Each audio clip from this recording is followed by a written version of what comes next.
Chapter 1. A Misbegotten Beginning.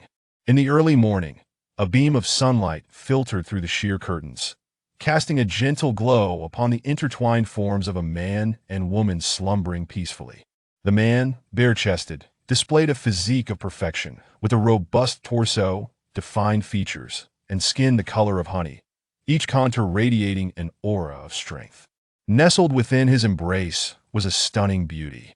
Her eyes were firmly shut, and beneath her elegantly arched nose lay lips that were naturally flushed, while her fair, delicate skin was kissed by a faint blush. The room was adorned predominantly in shades of red, exuding an air of festivity, and perched upon the bedside was a pair of charming dolls. The atmosphere was infused with an intoxicating fragrance. Lu Yensin was awakened by a soft, plaintive sound near his ear. The noise resembled the mewling of a kitten, a blend of weeping and playful coquetry. Beyond the gentle sound, the most undeniable sensation was that he felt as if he were cradling a furnace, radiating an intense heat.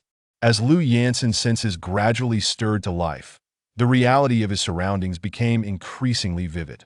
He quickly recognized something was amiss and struggled to open his eyes. His head throbbed painfully, a typical aftermath of a hangover, leaving him momentarily disoriented. His tolerance for alcohol was commendable, and he had never before experienced such a debilitating hangover. An unfamiliar discomfort enveloped him. After a brief struggle, Lu Yensin began to regain his clarity. He instinctively lowered his gaze. The sight that met his eyes rendered him speechless. This was no furnace, it was unmistakably a woman. Lu Yensin's pupils dilated slightly in disbelief as he stared at the woman in his arms, her eyes still tightly shut. What on earth was happening? How could Shinianen be in his bed? Before he could fathom the situation, heavy footsteps echoed from outside the door, accompanied by the sound of a doorknob being turned. Just before the door swung open, Lu Yensin reacted swiftly, enveloping himself and the woman in the quilt. Bang! The door was flung open in an instant. The three individuals standing outside were met with the intimate scene within the room, their breaths caught in their throats as they stood frozen in shock. Lu Yuan, clad in his groom's attire, stared incredulously at the couple on the bed. Though the woman was shielded in Lu Yensin's embrace, the wedding gown on the floor unmistakably revealed her identity. After a moment's pause, Lu Yuan finally found his voice, anger simmering beneath the surface as he demanded, "Brother, what is going on? What did you do to Anan?" Lu Jingfan and Zhuang Wenqing, standing beside Lu Yuan, were equally astounded.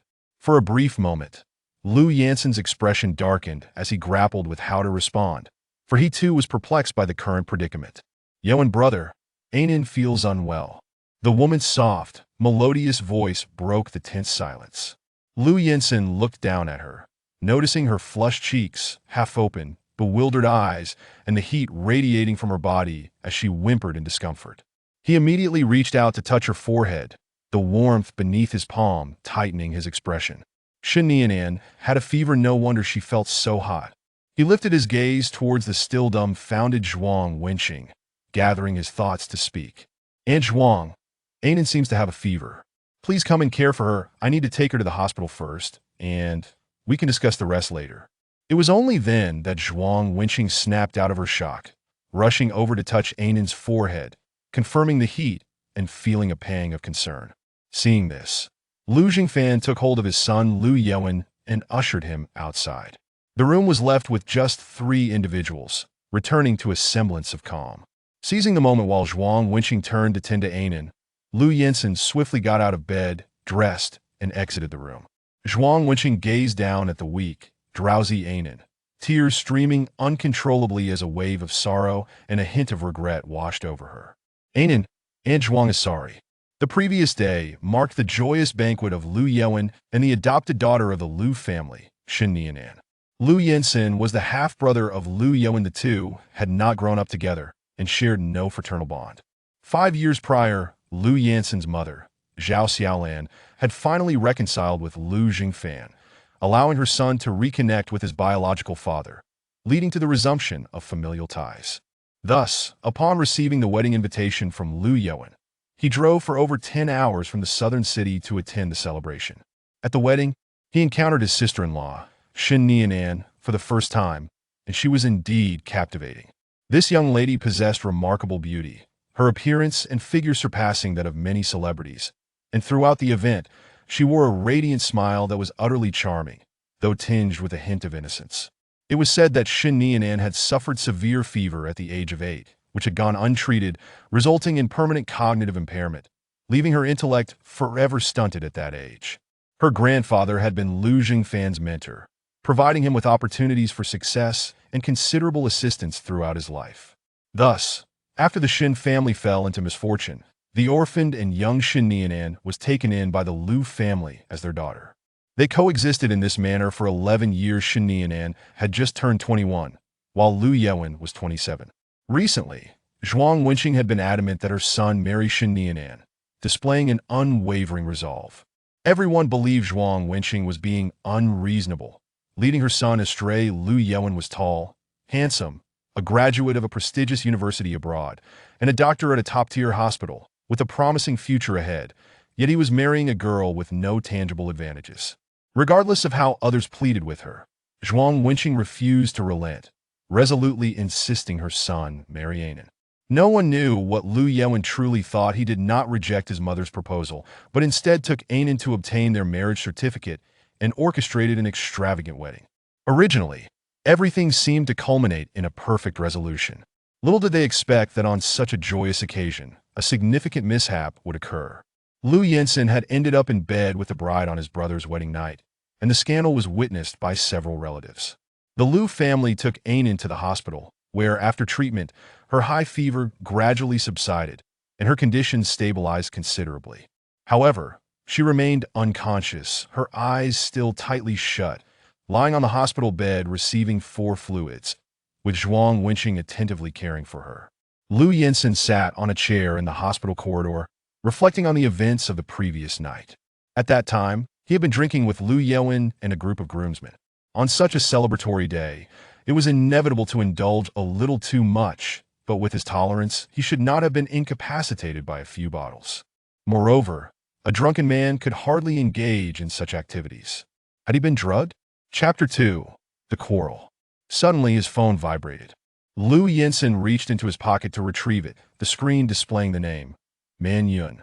He paused for a few seconds, sighed inwardly, and then answered the call.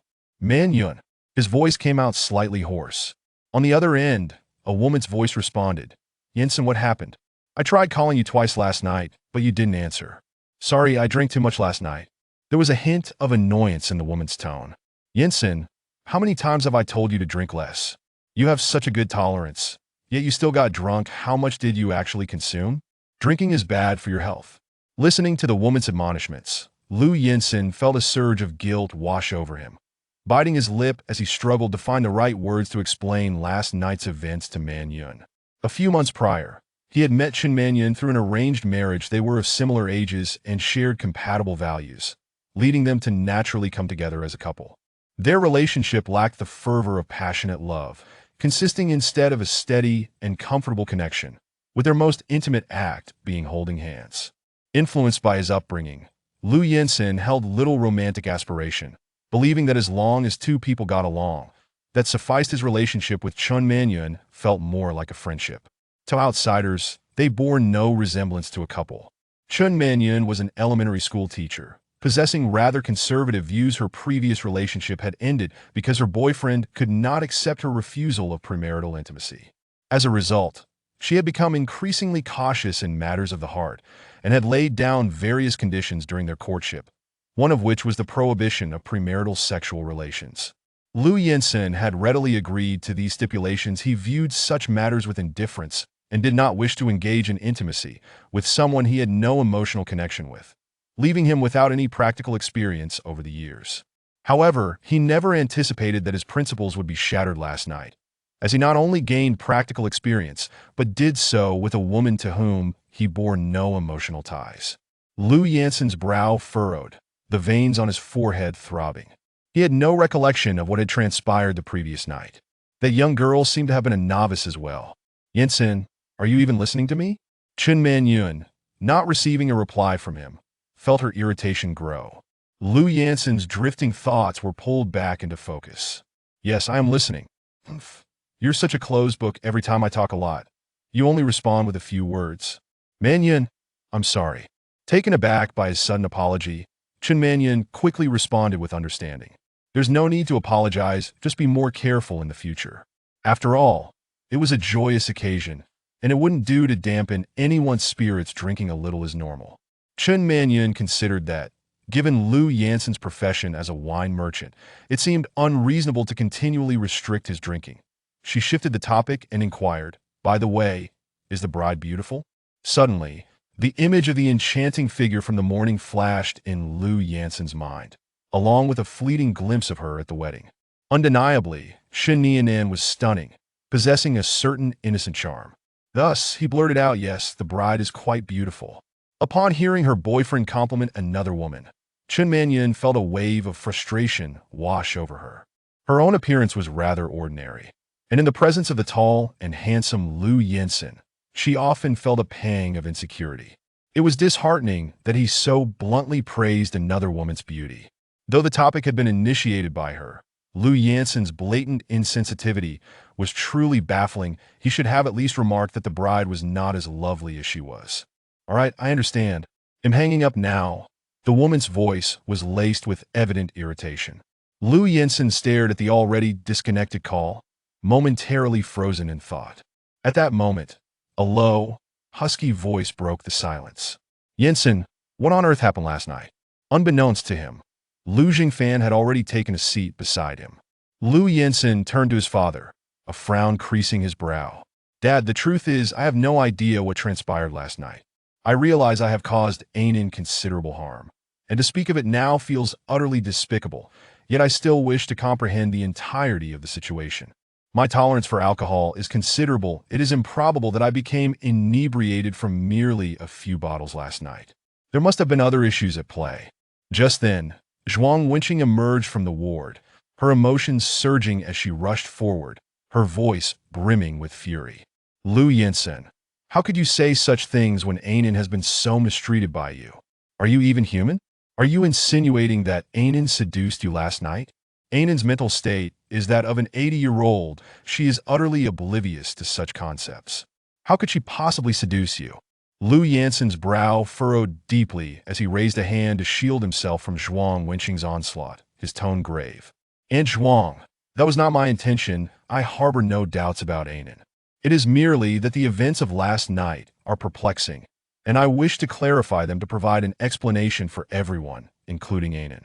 Zhuang Wenqing's expression became menacing. What could possibly be perplexing? Ainin had only a little to drink last night. Her tolerance is low, and she mistook you for Yi Wen, while you, captivated by her beauty, succumbed to your baser instincts and violated her. I noticed something amiss with you. Yesterday, your gaze was fixated on Ainin throughout the wedding. It appears you harbored such vile intentions, just like your mother. Standing beside them, Liu Jingfan, witnessing his wife's unreasonable tirade, admonished loudly, Wenqing, what nonsense are you spouting? Upon hearing this woman speak ill of his mother, Liu Yansen's expression turned frigid. I feel deeply remorseful regarding Ainin's situation, but you lack the right to criticize my mother, as you are the one who intruded upon another's marriage. Zhuang Wenqing's eyes glared like daggers, as if she wished to pierce Liu Yansen, yet she refrained from retorting and instead threatened.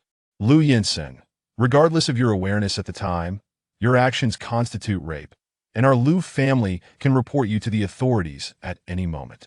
Very well, I support the idea of reporting it. I too wish to clarify what transpired last night. I will not evade any responsibility that may be mine. Zhuang Wenqing was taken aback by Liu Yansen's swift agreement to involve the police, momentarily rendered speechless. Liu Jingfan, sensing the gravity of the situation escalating, interjected, Wenqing, refrain from making such statements. What family calls for the police? Do you wish to ruin Ainin's reputation? By reporting this, how will Yi Wen and Ainin move forward in life? Zhuang Wenqing's resolve crumbled, and she slumped onto a chair in the corridor, tears streaming down her face. How can we move forward? Ainin has been sullied. Must Yi Wen suffer this indignity in silence? Liu Jingfan's expression darkened. What do you mean by that? I mean exactly what I said. Ainin and Yi Wen can no longer be together. Divorce is the best option, and I shall take care of Anan moving forward. Lu Zhengfan firmly rejected. I disagree. What sense does it make to divorce so soon after marriage? I will not permit them to part ways. Chapter 3. The arrival of the baby Zhuang Wenjing immediately stood up, pointing an accusatory finger at the man's nose to Lu Zhengfan. On what grounds do you disagree? It was you who insisted that Yewen marry Anan. Completely disregarding Yewen's promising future, all to repay the Shun family's favor. I complied with your wishes. After all, Anan is, in every sense, a child I have raised as a mother. I felt a profound guilt for forcing my only son to marry a woman he does not love. Now that such a significant issue has arisen, must Yewen continue to suffer? Lu Jingfan's temples throbbed, disbelief etched across his face as he processed his wife's words. After all, she had always been so fond of Anan. Wenjing, Anan is still lying in a hospital bed, and yet you want them to divorce. You are being utterly heartless. Zhuang Wenjing's face turned pale, and she let out a scornful laugh. Heartless, Lu Zhengfan. I have always treated Anan as my own. Over the years, I have regarded her as my daughter, while you, who claim to be repaying a debt of gratitude, have spent so little time with Yewen and Anan. And now, you dare to accuse me of being cold-hearted? From childhood, you have always made Yewen accommodate Anan, expecting him to care for her, without ever burdening us. Ultimately, he married Anan as per your wishes. Was that not enough? Yewen is a person, not a mere tool for you to settle your debts. We owe him enough already, and no matter what, I will not allow him to suffer this injustice. After speaking, she cast a fierce glare at the instigator of this matter, Lu Yinsun, and continued sarcastically. In the end, you are simply biased, allowing your eldest son to take advantage of everything, not even sparing your younger son's wife. Now you, his own father, are shielding him, forcing your younger son to bear this silent burden. Lu Jingfan, your partiality knows no bounds. Lu Jingfan's face turned ashen with rage at his wife's words, and he exclaimed, Zhuang Wenjing, you are utterly unreasonable. What does this have to do with favoritism? Oh, if it has nothing to do with favoritism, why did you not let your eldest son marry Anan instead of forcing Yewen to do so? It is because Anan grew up alongside Yewen. Their bond is deep. I feel more at ease with Anan being with Yewen. Do you not wish for Anan to have a good life? Lu Jingfan. That was in the past. Had this incident not occurred, I would have wished for Anan to live harmoniously with Yewen. But now, Anan has already been wronged by your eldest son. How could she possibly go on living? Lu Yinsun observed their quarrel, his confusion deepening. Did Zhuang Wenjing truly care for Shen Nianan? If she did, how could she repeatedly bring up the disgraceful incident in such a public setting, her tone laced with disdain? Shouldn't she express compassion and pity instead? Although he, as the instigator, had no right to question others, he couldn't help but think ill of Zhuang Wenjing. Perhaps she did not dote on Shen Nianan as others claimed. Mom and Dad, please stop arguing that we are in a hospital, my workplace, if others hear us. What will become of my and Anan's reputations? In that moment, Lu Yewen appeared in the hospital corridor, having changed out of his groom's suit into a simple shirt, dark circles under his eyes. The corridor fell into an abrupt silence. Without uttering another word, Lu Yewen walked straight towards Anan's hospital room. Why this time, Anan had begun to stir awake. Upon recognizing the man entering was Yewen Gij. She instinctively closed her eyes in fear, recalling the previous night. Seeing her reaction, Lu Yewen sighed in exasperation. Anan, I know you are awake. Pretending to sleep will only lead to injections. Startled, Anan immediately opened her eyes. Her large, watery gaze filled with innocence. Pouting slightly, she spoke in a soft, gentle voice. Yewen Gij, I'm awake. Please don't give me an injection. Zhuang Wenjing approached Anan's side, her face etched with concern as she comforted her. All right, no injections. Your Yewen Gij was just teasing you. Yewen Gij, please don't scare me anymore. I was so frightened last night. You were so fierce. At these words, a heavy silence enveloped the room. Standing at the doorway, Lu Yinsun felt a mix of emotions. This was simply a child, and he had treated her so harshly the previous night, guilt gnawing at him deeper.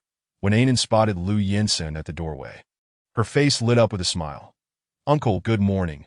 Taken aback by this address, Lu Yinsun froze momentarily. He recalled that during the toasting yesterday, this little girl had indeed called him that, and it was a name taught to her by Lu Yewen. Who could have anticipated such a scene today? The man replied awkwardly, Anan, good morning.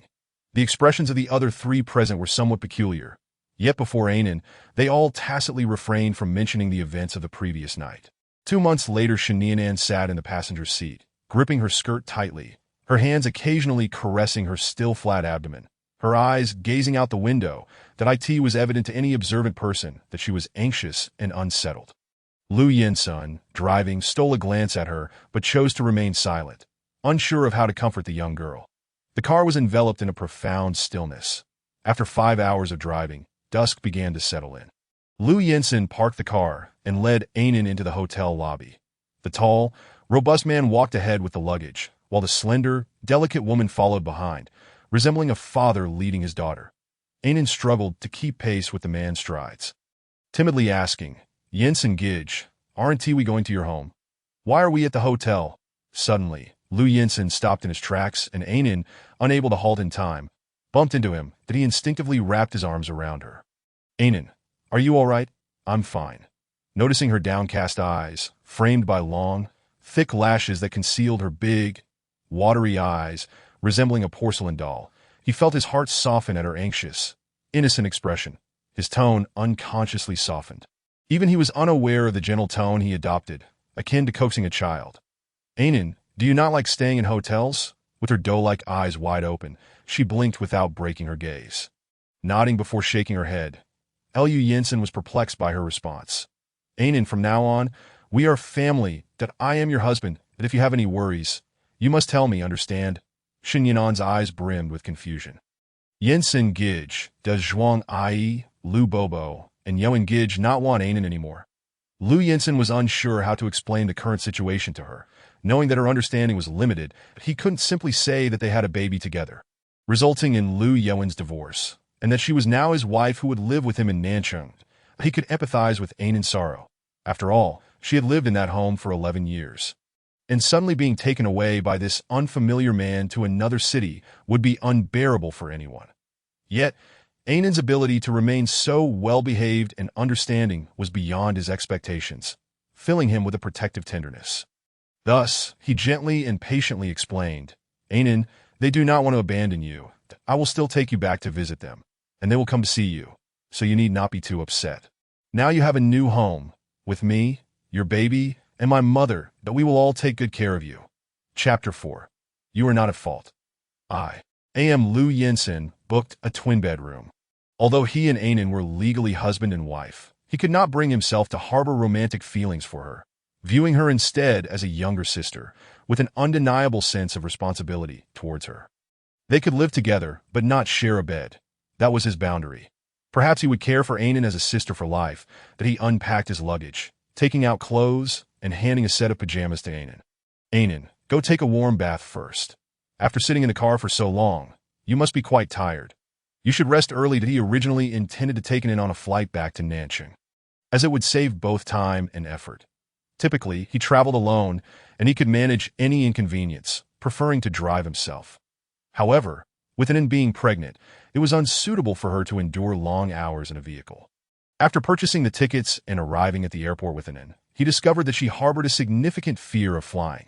Despite his attempts to comfort her, Anan resolutely refused to board the plane, forcing him to reluctantly abandon the plan. It was later that he learned from his father that Anan had lost her parents in a plane crash when she was just 6 years old, leaving her to rely solely on her grandfather. This traumatic experience had instilled in her a profound aversion to airplanes. Consequently, the Lu family refrained from taking Anan on their trips, opting to leave her in the care of a nanny, which meant she had never ventured beyond Hushur throughout her life. Considering that taking the high-speed train would require sitting idle for 7 or 8 hours, he ultimately chose to drive to accommodate Anan. He planned the 10-hour journey over 2 days, allowing for a hotel stay and breaks along the way to enjoy the scenery, and then accepted the clothes offered by the man, standing silently in place. Lu Yinsun assumed she was unsure how to operate the hotel's hot water system, so he took her to the bathroom, filled the tub, and patiently explained how to use it. Yet, Anan did not pay much attention, for she was already familiar with such devices. Though she was not particularly quick to learn new skills, being capable of managing her own life aside from cooking, she kept this to herself and merely gazed at him vacantly. After ensuring everything was in order, Lu Yinsun gave her several more instructions before closing the bathroom door. Once he left, and then slowly removed her clothing and stepped into the bathtub, though she usually relished soaking in warm water. Today she felt no joy, her heart heavy with sorrow. Everyone claimed that the baby in her womb belonged to Brother Jensen, not Brother Yoen. Yet, she was married to Brother Yoen, so how could she possibly be carrying someone else's child? On her wedding day, everyone had wished for her and Brother Yoen to have children soon. How could her baby not be his? No one had ever explained to her how babies came to be. But she truly cherished the idea of having a child. Whenever she visited the park and encountered playful toddlers or infants in strollers, she could not help but engage with them, finding joy in their laughter. When the doctor informed her that she was expecting, her initial reaction was one of elation. She finally had a baby of her own. However, her joy was short-lived when Aunt Zhuang transferred her to another hospital, insisting that the baby be terminated, labeling it a bastard. She could not comprehend how her child could be considered such. Although Anin had never contradicted Aunt Zhuang's wishes, this time she stood her ground, adamantly refusing to agree to the abortion. This infuriated Aunt Zhuang, who scolded her harshly, accusing her of shamelessness and declaring that she was unworthy of being with Yoen, let alone deserving of being a daughter-in-law of the Liu family. All Anin desired was to keep her baby. She could not fathom why Aunt Zhuang was so enraged and could only cry, pleading for forgiveness. Yet, Aunt Zhuang ignored her, and ultimately, it was Uncle Liu and Brother Yoen who took her away from the hospital. Upon returning home, the once warm and harmonious atmosphere of the family had vanished, replaced by endless arguments.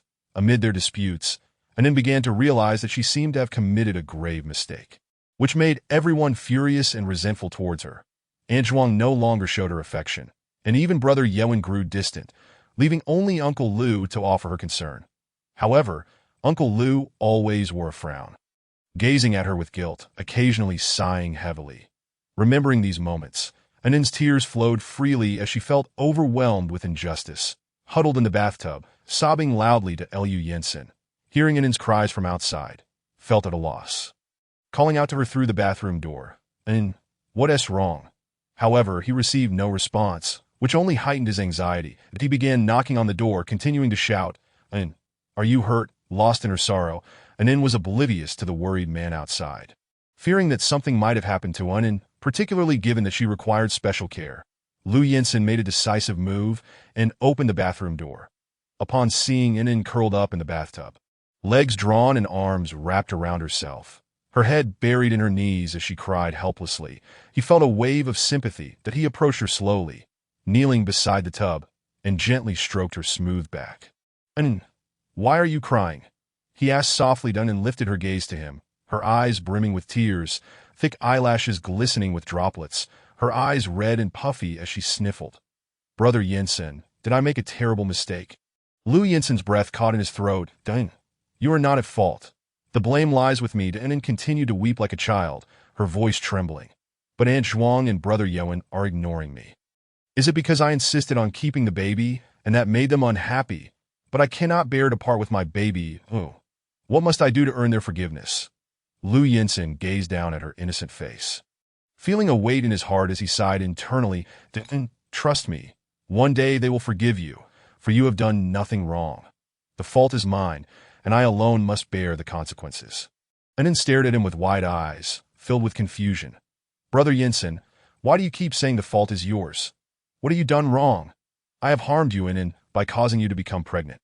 And for that, I bear a heavy sin. When did you harm me? But I am happy to have the baby. Why would that be a harm?" Liu Jensen struggled to find the right words to explain, realizing that she lacked a sense of moral understanding. Her world was so pure that he hesitated to taint it. Ultimately, he decided it was futile to clarify matters further. He lifted Anin from the tub, dried her off, wrapped her in a towel, and carried her out of the bathroom. Anin obediently nestled against him, still sniffling. As it appeared, she had cried her heart out and had yet to recover. Liu Jensen gently placed her on the sofa, then took a hairdryer to carefully dry her hair. Her hair was dark and soft, like silk, flowing smoothly through his fingers. Anin sat on the sofa. Relishing the man's care, she began to feel a sense of dependence on him, who had initially been a stranger. Chapter 5. The first night together after drying her hair, Liu Jensen carried her to bed. Anin was only wrapped in a towel, her bare skin pale and delicate, her doe-like eyes wide open as they gazed at him. Brother Yinsen, thank you, no need for thanks. Aunt Zhuang has taught me that when receiving help from others, one must always express gratitude.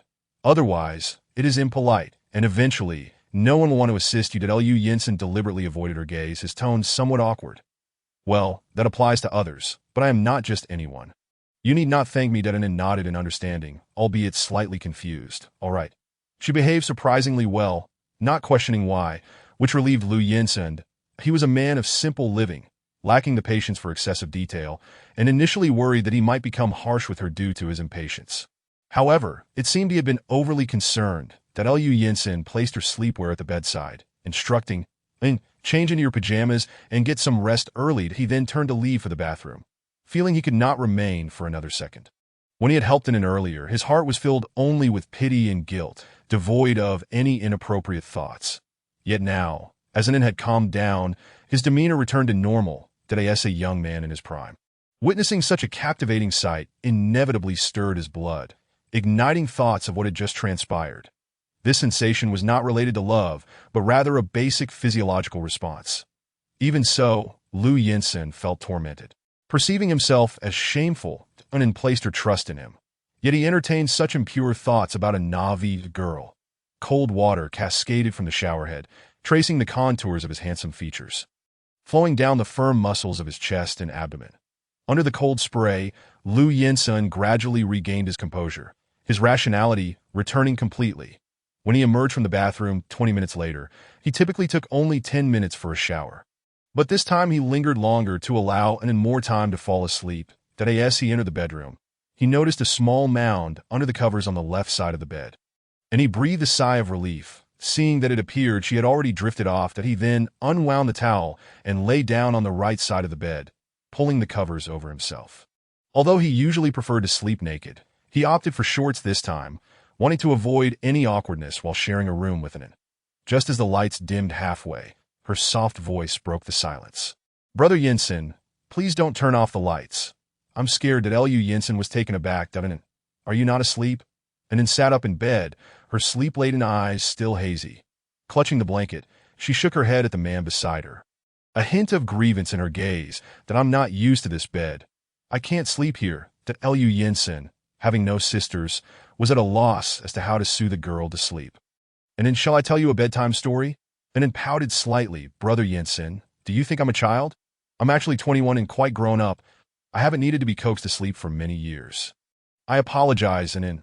I misunderstood, he replied, noticing her sudden sadness as she lowered her gaze. Brother Yinsen, do you see my foolishness and thus regard me as a fool? Liu Yinsen quickly clarified, Anin, you've misunderstood. That was not my intention, it's just that.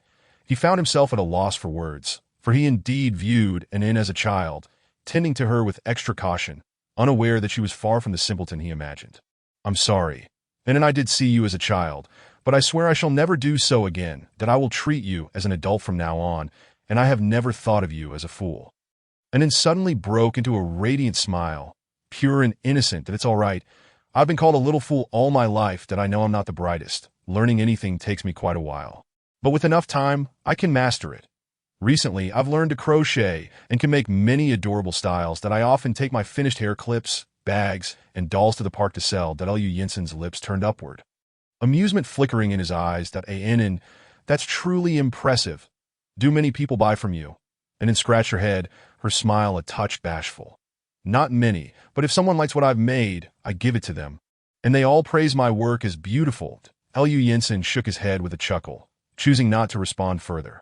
What a delightfully simple girl she is. Anin, now in full flow, eagerly shared with Liu Yinsen many of her experiences, occasionally gesturing animatedly, while he listened quietly, interjecting with an occasional remark. As they chatted, Anin wrapped herself in the blanket and leaped onto the man's bed, startling him. Anin, what is the matter? Brother Yinsen, I usually sleep hugging my dolls, but Aunt Zhuang won't let me take them with me, so I can't sleep alone. May I come over and sleep with you? Liu Yinsen gazed at the obedient girl, feeling a mix of helplessness, yet reasoning that since they had separate blankets, it should be fine to share. He acquiesced to her request. They continued their conversation for quite some time, and before they knew it, they had both drifted off to sleep. However, unbeknownst to them, The two who had started with separate blankets found themselves sharing one by the middle of the night, Ann nestled in the man's arms, her expression serene and peaceful in slumber. The next morning, Liu Yinsen awoke to find An snuggled against him. The sensation nearly transported him back to that morning when he had been caught in a compromising situation. After a moment of stunned silence, he gently extricated An from his embrace and quietly slipped out of bed to wash up. Once he had completed his morning routine, he went to rouse An. To his surprise, the seemingly docile girl displayed an unexpected morning grumpiness. She clutched the blanket tightly, eyes shut and lips pursed, refusing to budge despite his calls, emitting an irritable whine. I'm so sleepy. I don't want to get up. Liu Yinsen could only surrender in exasperation, allowing her to continue sleeping. As they were not pressed for time, it took a full hour before An finally stirred awake. Once she did, her demeanor transformed. She was sweet and compliant, her morning grumpiness forgotten. After washing up, she accompanied Liu Yinsen for breakfast before they set off for Nancheng. Chapter 6. Upon their arrival in Nancheng, the sun was setting in a glorious display of colors. Liu Yinsen's car cruised along the broad avenue, where the distant sky seemed to merge with the earth below. The sunset bathed everything in a warm glow, painting the horizon in vibrant reds and oranges. An, initially fatigued, suddenly straightened in her seat, her eyes sparkling with wonder as she gazed out at the scenery. Brother Yinsen, it's so beautiful here. Yes, Nancheng is a tourist city, teeming with even more breathtaking sights. I will take you to explore them all, he promised. Really?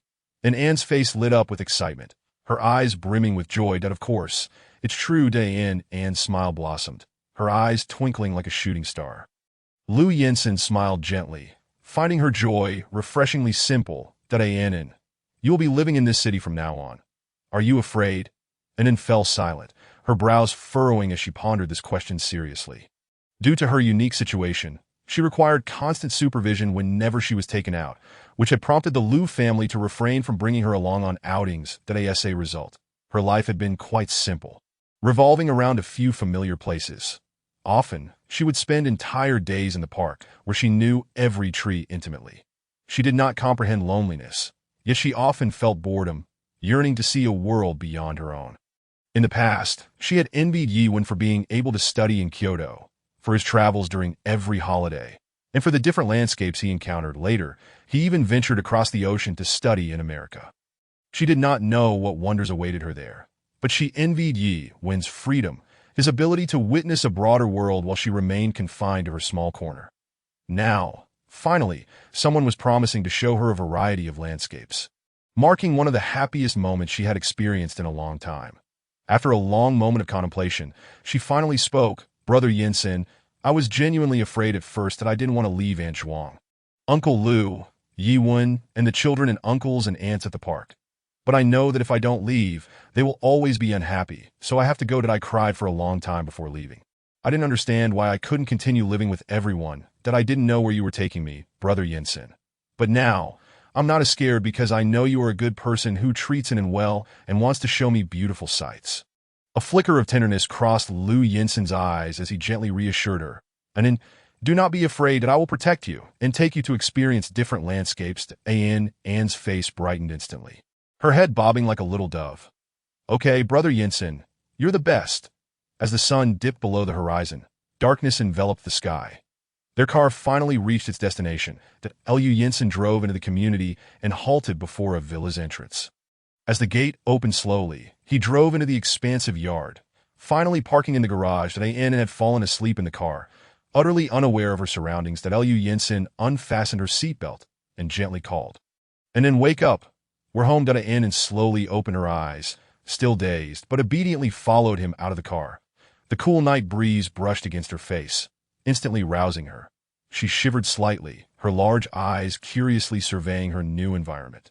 Before her stood a 3-story villa with a yard filled with blooming flowers and even a vegetable garden, which struck Anne as novel and intriguing. In the Liu residence, she had lived in a high-end residential area where space was at a premium. In a tall building with a splendid view, able to gaze at the distant river from the balcony. Here, however, it felt more like a park with flowers and greenery surrounding her. Liu Yinsen took her hand with one hand while dragging the suitcase with the other, guiding her through the villa's entrance. They were met by the family's housekeeper, Aunt Liu, Yinsen, you're back, Aunt Lu exclaimed, her face lighting up. Then, noticing the girl beside him, her gaze fell on their clasped hands. And she inquired, a trace of confusion in her voice. Who is this young lady? Aunt Lu, this isn't my wife da. Aunt Lu's expression turned to one of shock, remembering the frequent visits from Qin Manyun. She hesitated momentarily. This Lu Yinsen paid no mind to Aunt Lu's confusion and explained to this is Aunt Lu, who has worked for our family for over a decade. And then beamed sweetly. Hello. My name is Shin Nianan. You can just call me in. And seeing the charming girl smile so warmly, Aunt Lu's heart softened, and she quickly regained her friendly demeanor. Oh, how lovely. Come in. Have you eaten yet? I'll prepare dinner for you. Aunt Lu, there is no need that I in and I've already eaten at a restaurant. All right. Aunt Lu took the suitcase from Lu Yinsen's hand and called out toward the interior. Sister Lan, Yinsen has brought someone home. Lu Yinsen led into the sofa in the living room, where Aunt Lu busily attended to them, pouring tea and presenting a fruit platter. 10 minutes later, a woman dressed in a simple, elegant dress and possessing a slender figure descended from the upper floor, her expression cold as she walked into the living room. Lu Yinsen turned to the sound and said, Mom, I've brought it in back. Zhao Xiaolan lifted her gaze and cast a fleeting glance at them, responding with a faint, that Lu Yinsen bore a semblance to Zhao Xiaolan, despite her advancing years. Traces of her former beauty remained evident. However, she appeared quite gaunt now, with a slender neck and sunken cheeks, her fair skin tinged with a pallid hue, and her eyes betraying an indescribable weariness. Upon hearing Lu Yinsen's address towards the elder, and then immediately stood up and obediently called out, Mom, it's me, and then she beamed a sweet smile as she presented the carefully prepared gifts to Zhao Xiaolan. Mom, these are the gloves I knitted for you, along with a handbag.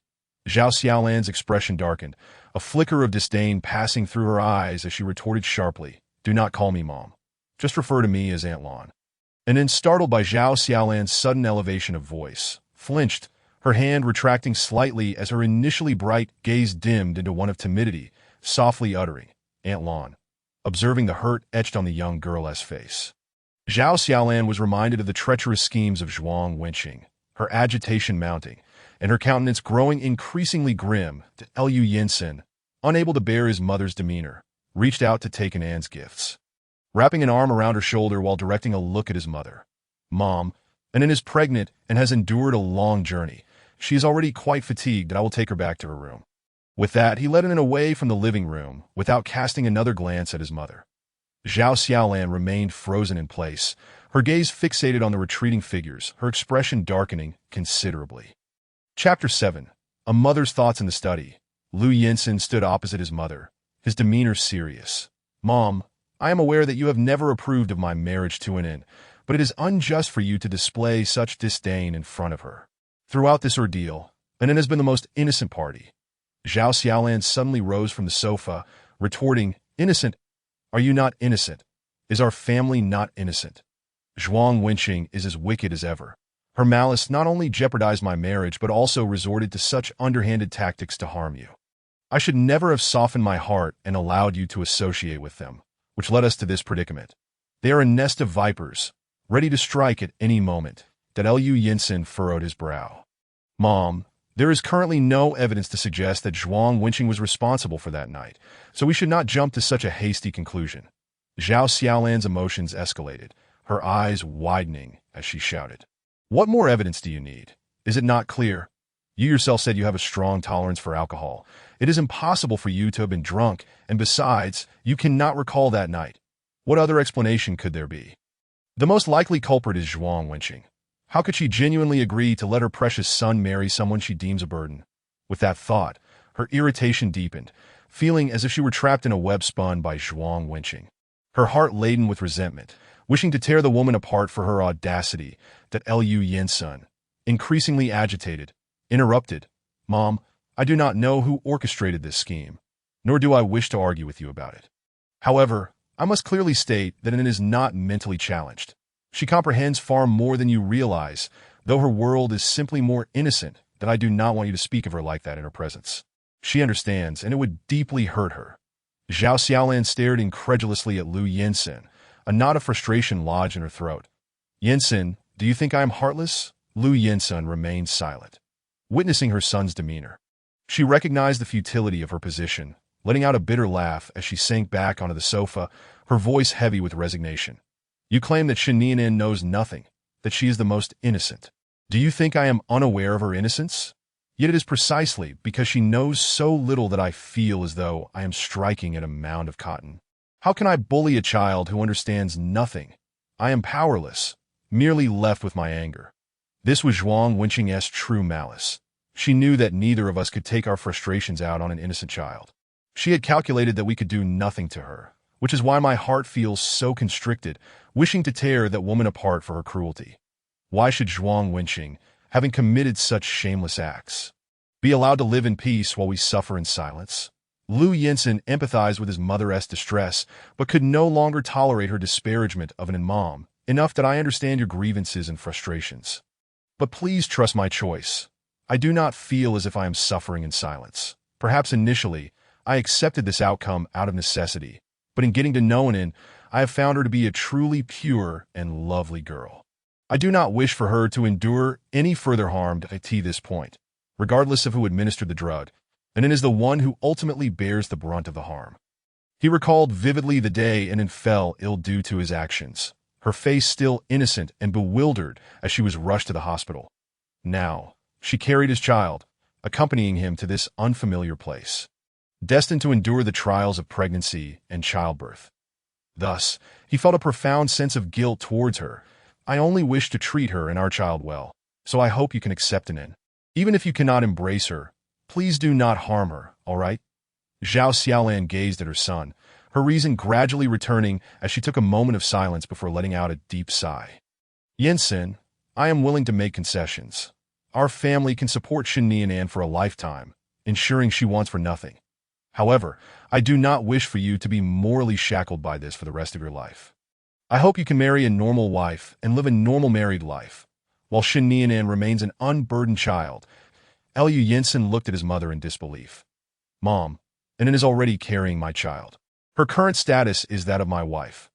Zhao Xiaolan pressed her lips together, struggling to speak that it has only been 2 months. It can easily be terminated, and we can raise Shen Nianan as our daughter for life, which would not constitute a debt to her. Lu Yinsun's expression darkened, his refusal resolute, leaving no room for negotiation. That I cannot allow Nin to terminate her pregnancy, nor can I divorce her. He understood how much Nin cherished the baby within her. He would never bring up the notion of aborting the child in her presence. Mom, Nin is not inherently like this. Her condition resulted from a high fever at the age of 8 that went untreated, causing brain damage which is not hereditary. How can we be certain that such a thing will not be hereditary? Zhao Xiaolan pressed. Mom, even healthy individuals cannot guarantee that their children will be entirely free of issues. Nothing in this world is guaranteed. But rest assured, I will accompany Nin for thorough prenatal examinations and will strive to ensure the health of our baby. Zhao Xiaolan was aware of Shen Nianan's situation and did not genuinely worry for the child in her womb. She was merely seeking reasons to dissuade her son, never anticipating his steadfastness. Thus, she shifted her approach. What about Manyun? Are you truly going to betray such a wonderful woman? Thinking of Chen Manyun. A flicker of guilt crossed Lu Yinsun's eyes that I have already clarified everything with Manyun. Indeed, I have let her down this time, but I believe she will undoubtedly find her own happiness. Zhao Xiaolan, knowing her son well, realized that if she continued to press the issue, it would yield no change in his decision. Fine, since you were so resolute, I shall not say more if I persist. I will become the heartless villain in this tale. Ultimately, the life you choose is yours to navigate, whether good or bad. You will have to experience it slowly, that I do not wish to persuade you any further. However, I cannot forgive Zhuang Wenqing for her wickedness, so you must promise me to sever all ties with them and uncover the truth behind this matter, ensuring that Zhuang Wenqing faces justice. Chapter 8. A packed Lu Yinsun observed the deep-seated hatred in his mother's eyes and pressed his lips together.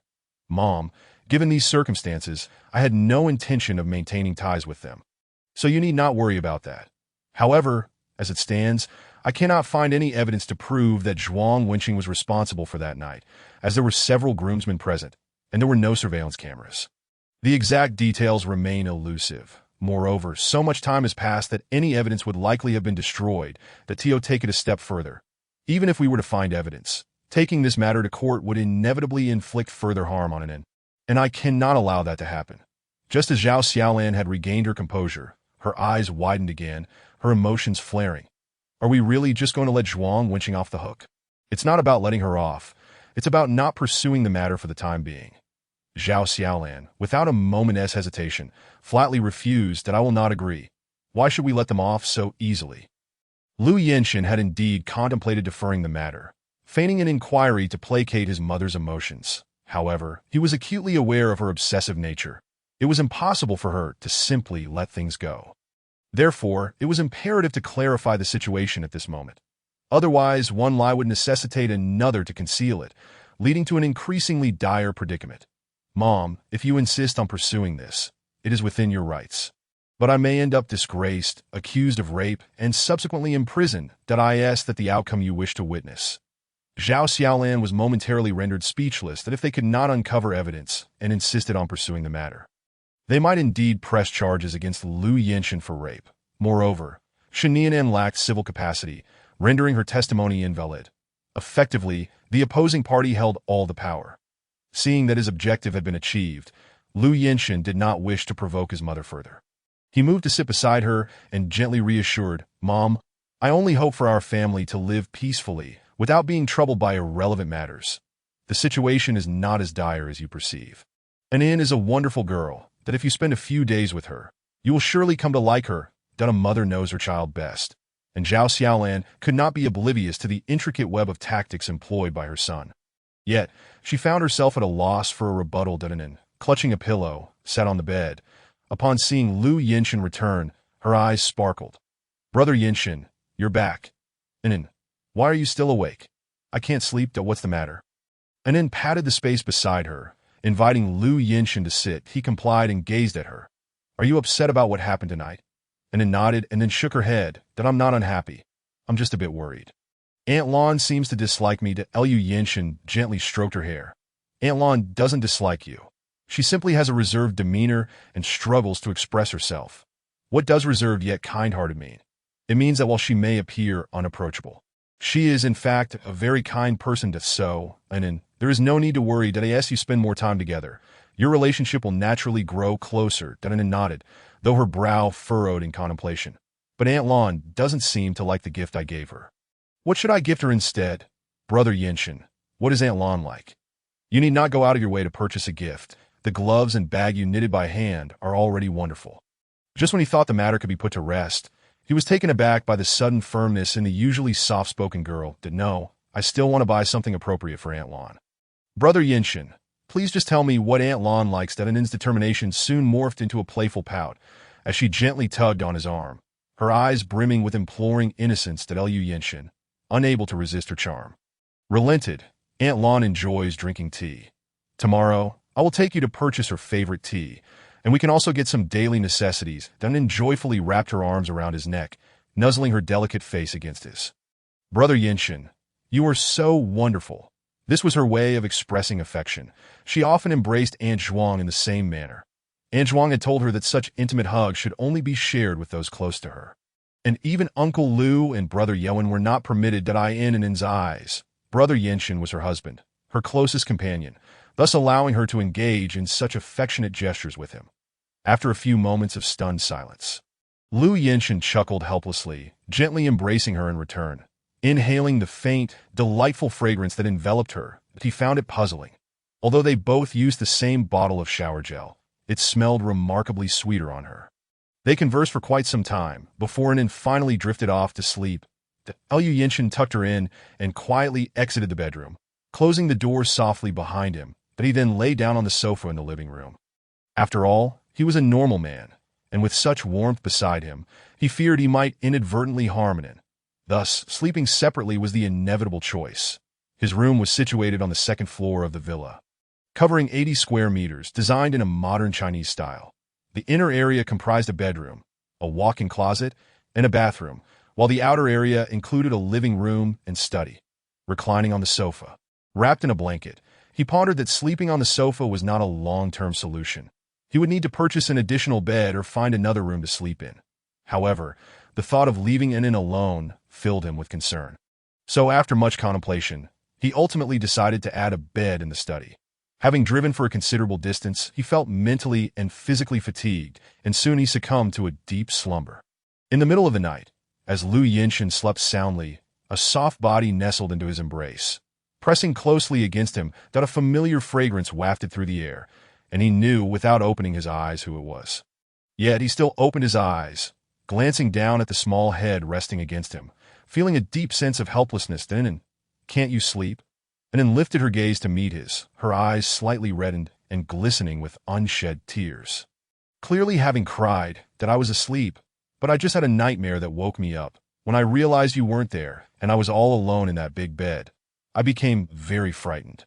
I thought you didn't want me anymore, just like in my dream, where everyone abandoned me." As she spoke, Inen's voice quivered, and soon she began to sob. Her tears soaked through the fabric of his shirt, leaving a dampness that felt warm against Lu Yinshin's heart, igniting an indescribable sense of guilt and heartache within him. He had always viewed the situation from his own perspective, neglecting Inen's emotional needs. In truth, Inen felt a profound lack of security, which compelled her to behave obediently, always seeking to please others, seemingly terrified of being abandoned once more. Perhaps in her eyes, she had been cast aside by the Lu family and was now left with him, leading to her constant fear of being neglected. Meanwhile, he had only been focused on avoiding suspicion. As such thoughts coursed through his mind, his brow furrowed even tighter. "Inen, I am sorry. I should not have left you alone in the bedroom. I promise you, I will never do that again." Inen extended her pinky, her voice still trembling. "Then let us make a pinky promise. You must not deceive me." Lu Yinshin linked his pinky with hers. All right. Chapter 9.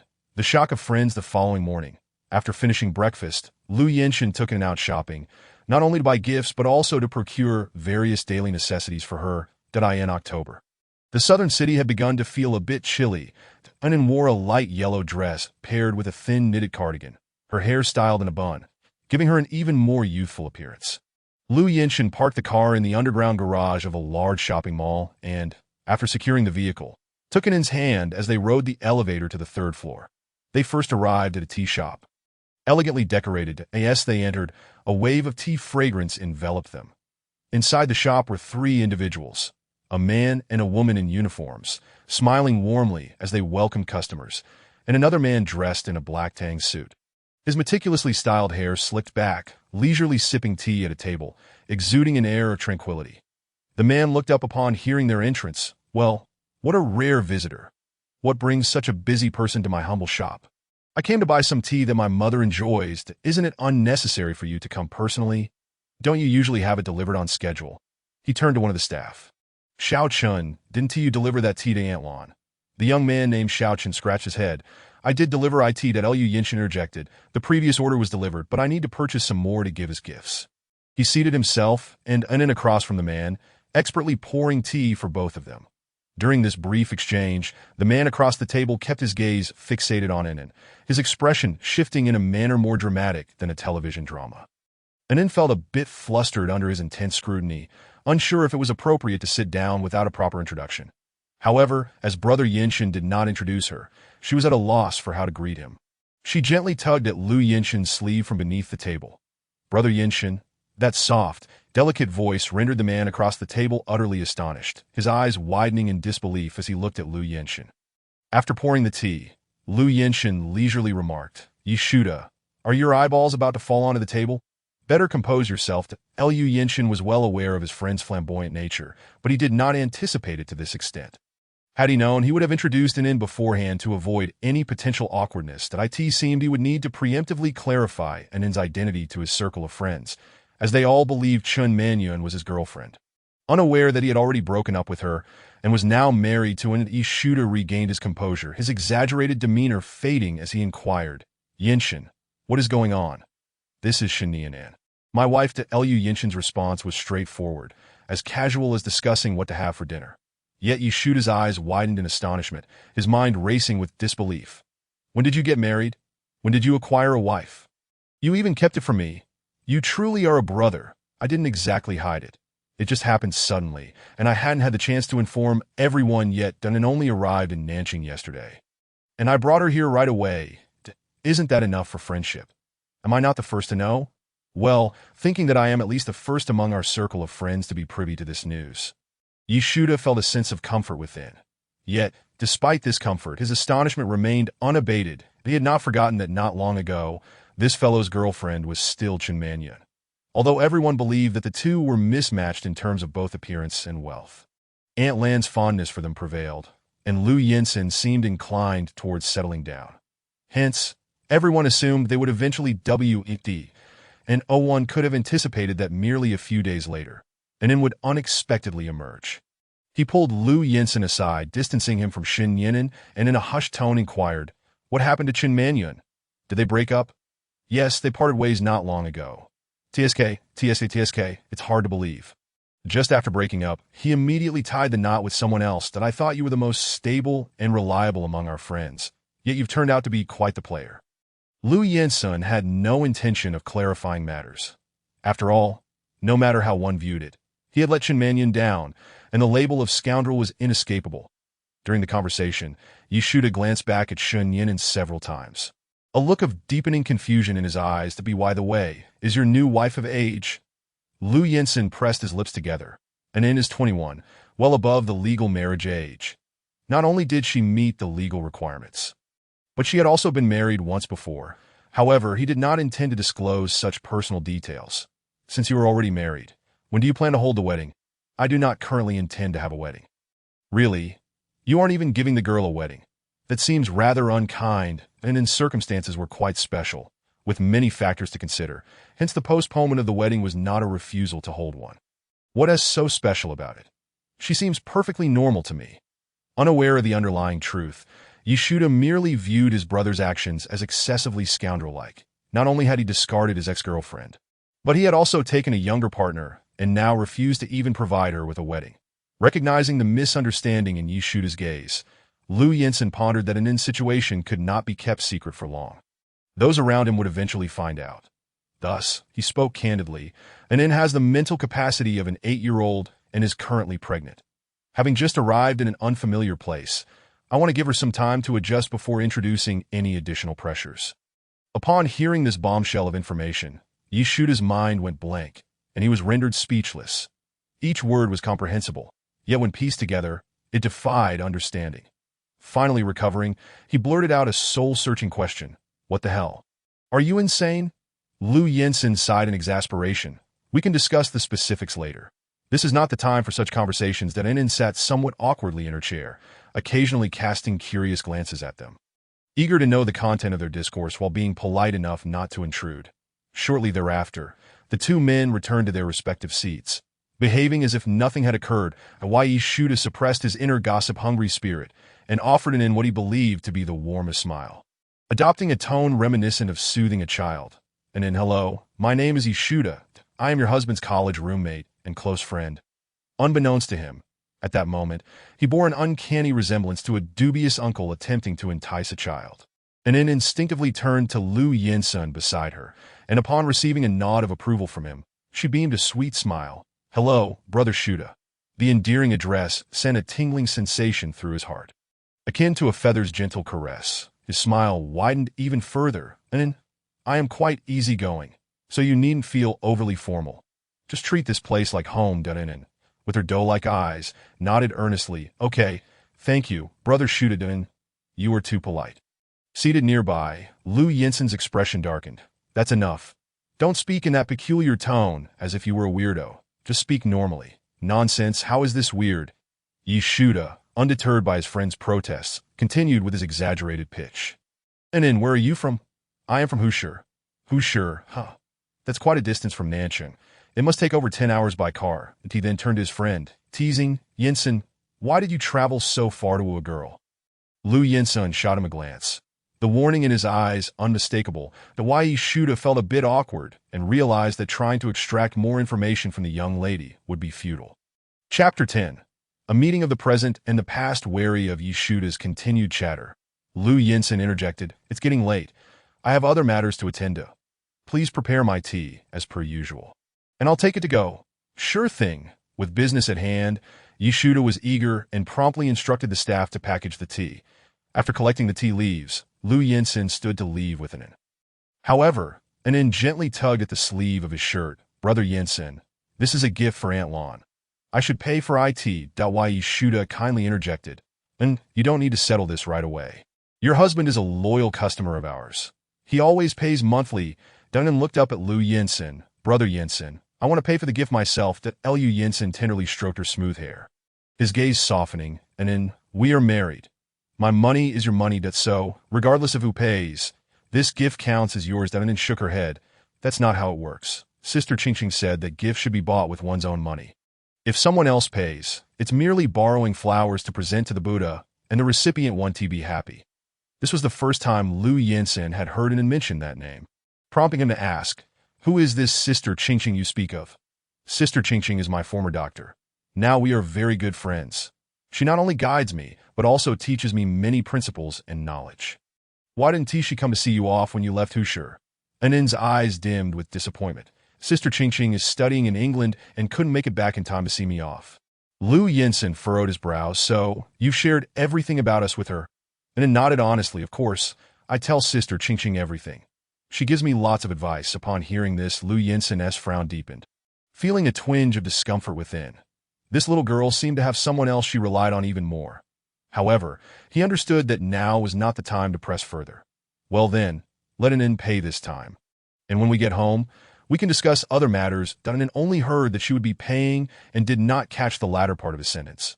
She cheerfully opened her bag and took out her phone to prepare for payment. Brother Shuda, how much is it in total? The man who had been engrossed in the couple's exchange was abruptly brought back to reality by her question. All right, then it totals 120,000. Anin's eyes widened in confusion. Her mouth agape. That's so expensive. Within the Lu household, her every need was catered to, so she had little concept of the cost of living. She typically did not spend beyond 5 figures on gifts. The prospect of spending 6 figures on tea left her utterly flabbergasted. Turning to Lu Yinsen with a pitiful expression, she said, Brother Yinsen, I don't have enough money. Could you please help me out with a portion? Her reasoning was straightforward. She sought assistance from those close to her, without any sense of embarrassment. Lu Yinsen smiled warmly. All right, I'll cover the payment this time, Dunnan. You must remember, we are husband and wife. Our finances are shared with no distinction between you and me. But, no buts, would you not help me if I were short on funds? Of course, I would help Brother Yinsen pay. Exactly. So, my covering the payment is actually you making the payment. Anin was drawn into his reasoning, nodding in a somewhat confused manner. Dawei Shuda observed the interaction between the two, his mind racing with thoughts. Isn't this akin to raising a daughter? He silently felt sympathy for Lu Yinsen.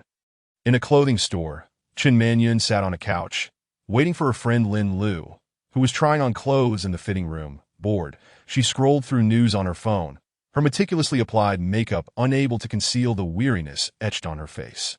At that moment, Lin Lu emerged from the fitting room, twirling to show off her outfit. Man, how does this look? Chen Manyun glanced up, forcing a smile. It looks good. Lin Lu noticed the insincerity in her friend's smile and pouted. Man, I invited you out for a shopping spree to help you clear your mind, yet you still look so unhappy that you've been cooped up in your room, wallowing in self-pity for so long. Do you really think that scoundrel will feel remorse or come back to you? He is probably living it up right now. Chen Manyun's expression darkened. Lu, what nonsense are you spouting? When did Lu Yinsen become a scoundrel? This incident was merely an accident. I can only say we are not meant to be. Besides, I have genuinely liked him for so long that it's normal to feel sad for a few days. But I will eventually move on, so you needn't worry about me. Lin Lu pouted and rolled her eyes inwardly. Man, given the circumstances, you're still defending that scoundrel that I genuinely want to award you the title of best ex-girlfriend. Chen Manyun understood that her best friend was feeling indignant on her behalf, which is why she was making such sarcastic remarks. Though uncomfortable, she chose not to retort. The two of them fell into a brief silence. Observing her friend's demeanor, Lin Lu felt a twinge of sympathy and was about to offer some words of comfort when a sweet, delicate voice interrupted. Brother Yinsen, do you think this dress is beautiful? Anin asked, pointing at the dress worn by the model.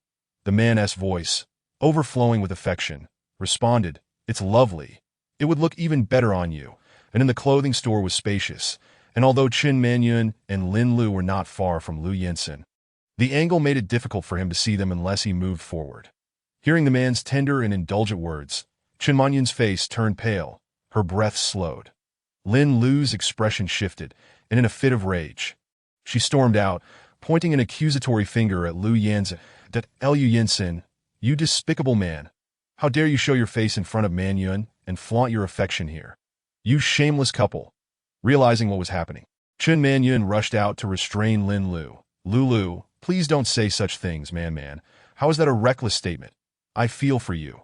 You're drowning in sorrow, having lost several pounds, while this scoundrel is here parading with his mistress." Lu Yanzhen had not anticipated encountering Manyun here, and he stood frozen for a few seconds.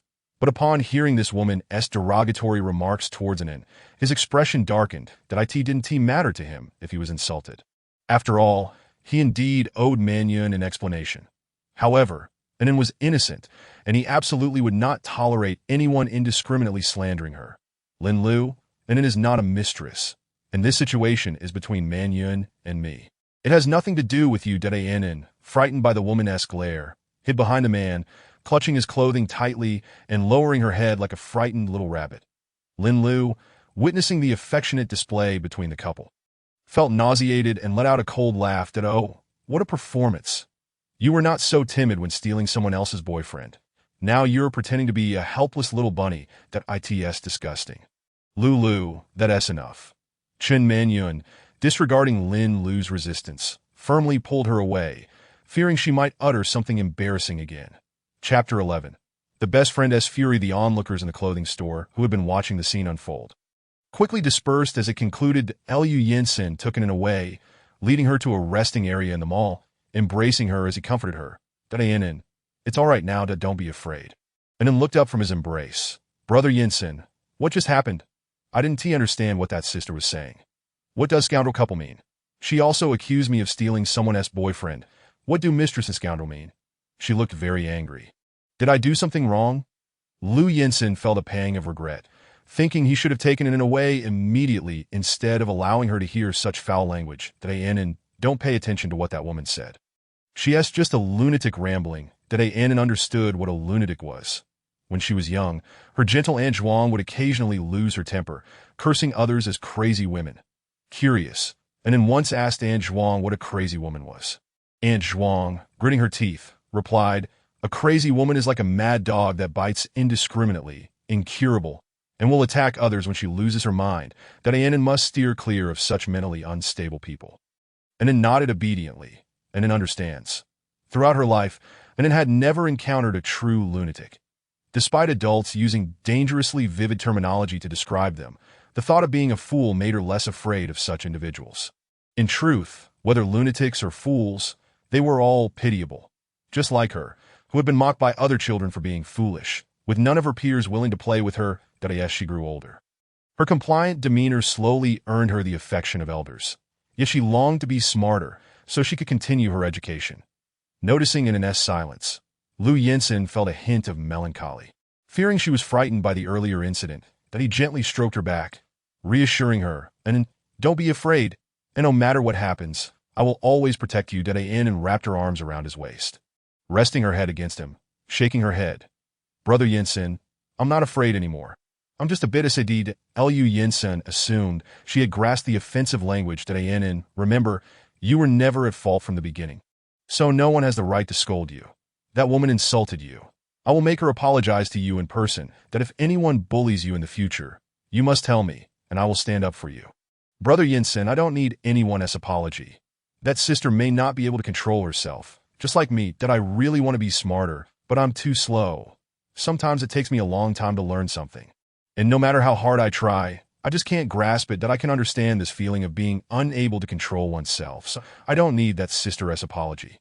Lu Yanzhen hadn't anticipated that Anin would focus on that aspect. Anin, you misunderstood. That woman isn't really a lunatic. I only described her as such to illustrate her behavior. Anin's eyes brightened suddenly. "Really? Brother Yanzhen, you're not angry at her for insulting me?" Initially, she was frightened by the woman's glare, fearing she would come over to hit her. But because she didn't understand what was being said, she wasn't truly angry. Lu Yanzhen lowered his gaze to the woman in his arms, sighing inwardly, and chose not to continue the topic. After this incident, neither of them felt like shopping anymore and returned home early. Chen Manyun pulled Lin Lu further away from Lu Yinsen. Lin Lu forcefully shook off her hand, the anger within her boiling over. Man, you're utterly useless. I was ready to confront that scoundrel for you.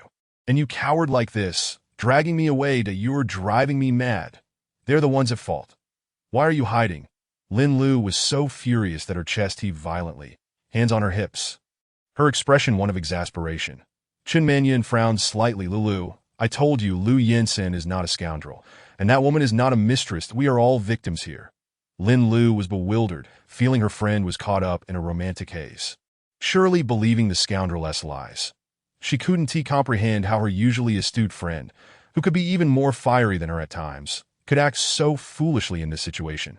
Could it be that Lu Yinsen had cast some spell over her? She recalled the scoundrel's appearance and physique, comparing it to her friend's ordinariness, and felt it was highly likely that her friend had been manipulated by him, which might explain why she was now defending the scoundrel after being wronged. So, she sarcastically remarked, "Oh, how has he become the victim? Did someone hold a gun to his head and force him to cheat?" Chen Manyun had not intended to share this matter with her friend, as it was a private affair between her and Lu Yinsen. However, given how things had escalated, she felt she had no choice but to reveal the truth to avoid further embarrassment. "Fine, I'll tell you. But you must promise to keep it a secret." Lin Lu reluctantly replied, "All right, I understand. Hurry up and tell me what excuse could possibly make the scoundrel and mistress in a victim's point 2 months ago." Lu Yinsen attended his brother's wedding in whose city. Everything was going smoothly until that night, when he had too much to drink and was unknowingly drugged by someone. He ended up sleeping with the bride. That woman just now is likely the victimized bride. After saying this, Chen Manyun felt as though her throat was blocked by a lump of cotton, making it difficult to breathe. Lin Lu stared wide-eyed. What on earth? Is that even possible? He actually slept with his sister-in-law. That's outrageous. Are you sure he was drugged? The sorrow in Chen Manyun's eyes grew more pronounced as she spoke with difficulty. Yes, he has a good tolerance for alcohol. It's unlikely he could be drunkenly incapacitated, and he can't recall anything from that night, so it's reasonable to suspect he was drugged. That is absurd. Could it be that he was just being promiscuous and lied about being drugged? He is not that kind of person. Lin Lu displayed a knowing expression. So who drugged him? We haven't found out.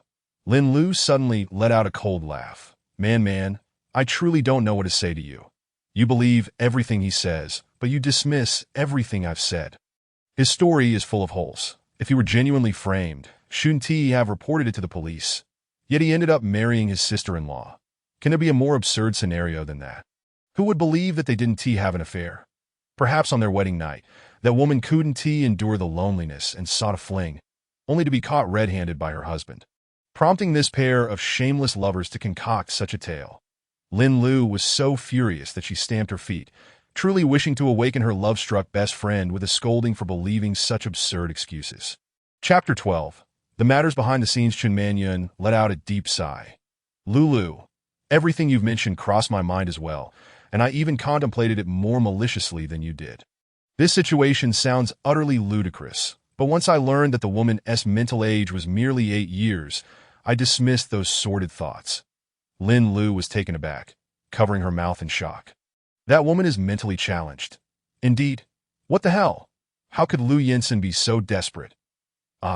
It seems that handsome and wealthy men invariably harbor some flaws that it's truly repulsive. When you two first got together, I thought you had struck gold with such a decent boyfriend, only to discover that this boyfriend is worse than nothing. Her best friend's words plunged Chen Manyun into a deep melancholy. Observing her friend's disheartened demeanor, Lin Lu felt a mix of urgency and pity, losing the inclination to continue deriding Lu Yinsen.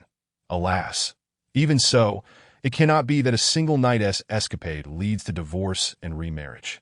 Can it? You've been in a relationship for so long. Surely that surpasses one night.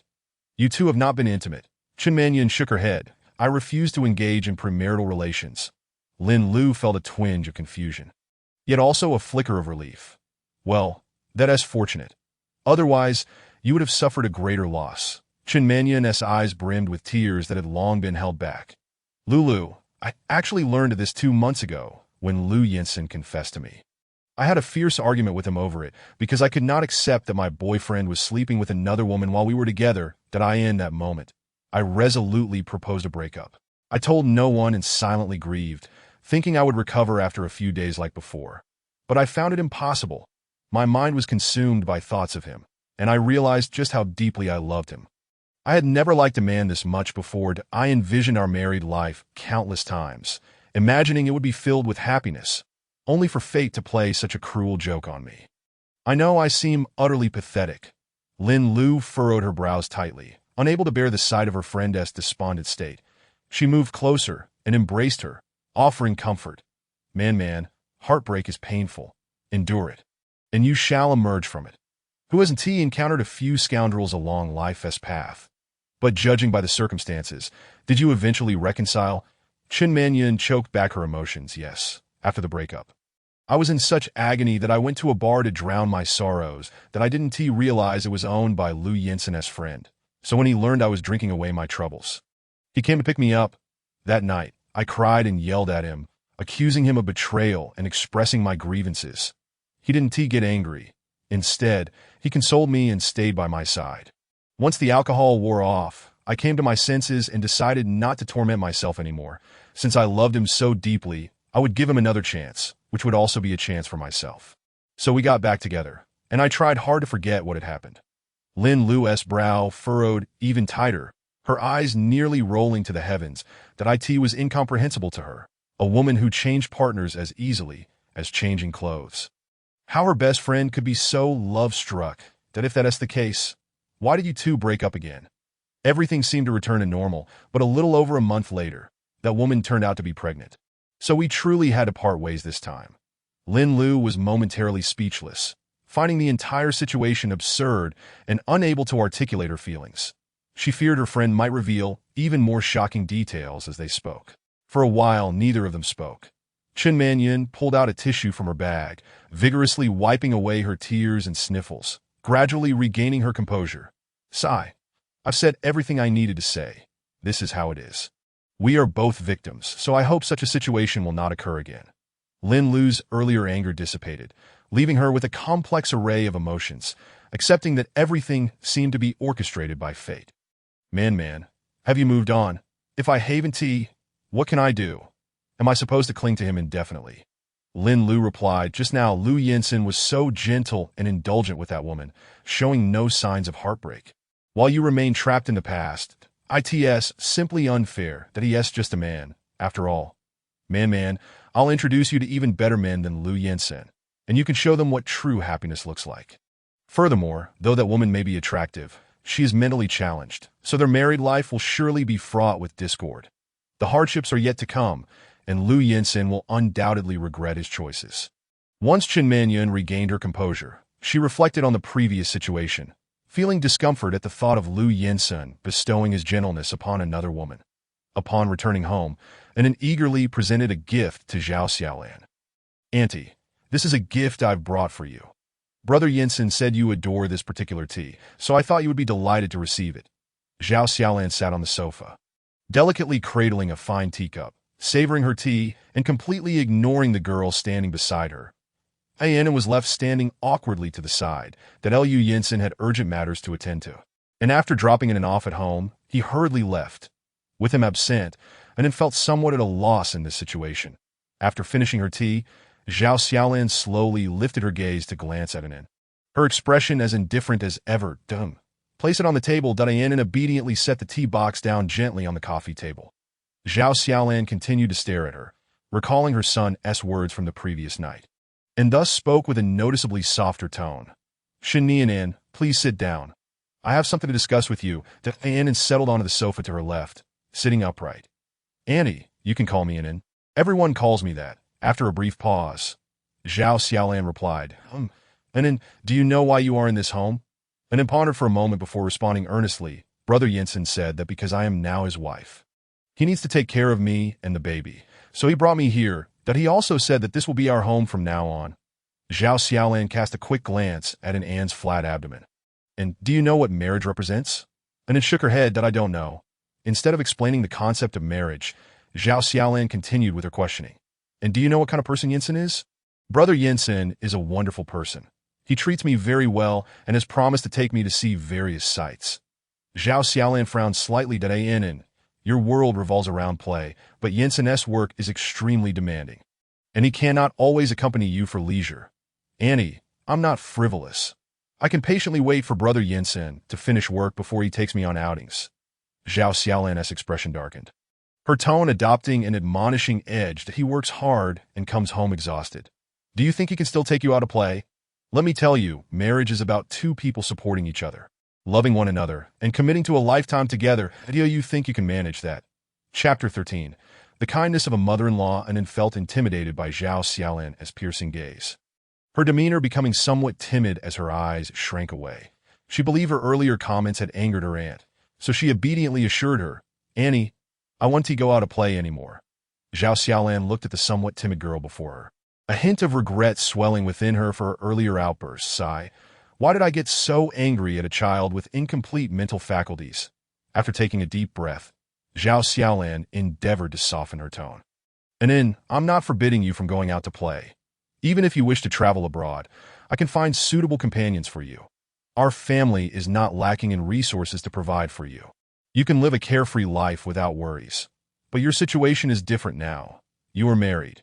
Being married signifies being a wife and a mother, bearing more responsibilities, and you cannot remain a child who only knows how to play. Do you understand? Anin contemplated Annie's words seriously before responding earnestly. Annie, I understand. Since I am now married to Brother Yinsen, I will strive to be a good wife and mother. Zhao Xiaolan furrowed her brows, shaking her head in disapproval. It seemed that Anin still possessed a childlike mentality, not fully grasping the depth of her words. Indeed, when dealing with Anin, one could not be too gentle.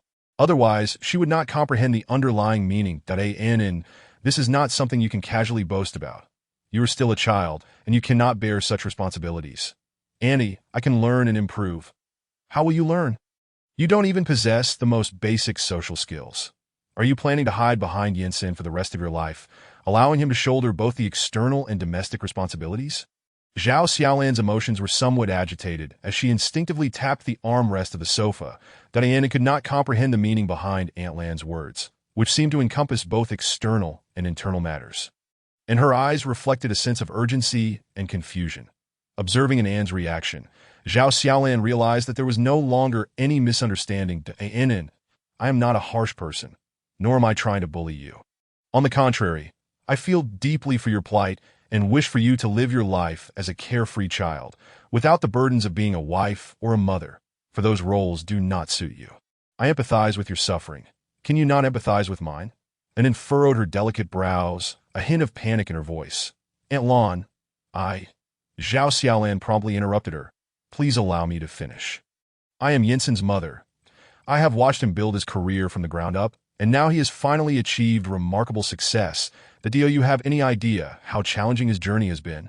He is a child from a single-parent family, without a father to support him, and I have been unable to offer any assistance, which means he has had to exert far more effort than others. He is so weary and has borne too much. Now that life is improving, my only wish is for him to have a capable partner who can alleviate some of his domestic pressures, even if not assisting him in his career.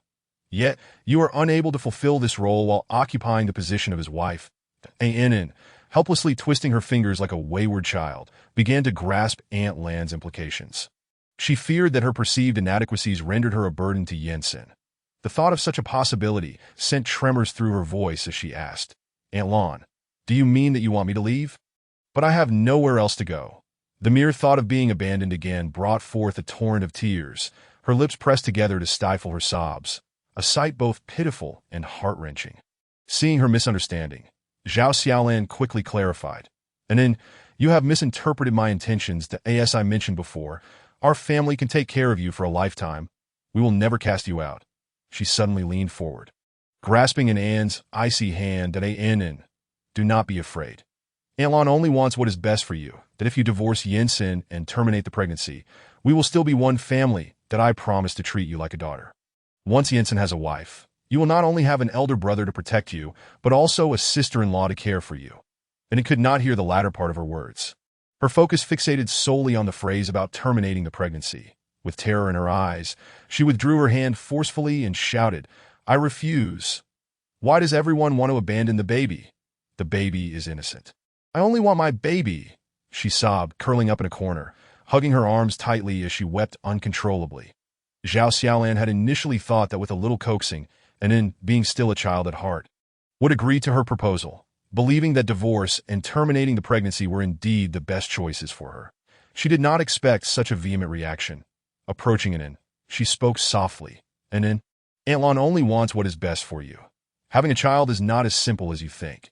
You may find the baby adorable and desire to have one, but giving birth means you must bear the weight of nurturing a new life. A responsibility far too great for you to shoulder at this moment. That if you truly love the baby, Yinsen and his future wife will also have children, and you will be the baby's aunt."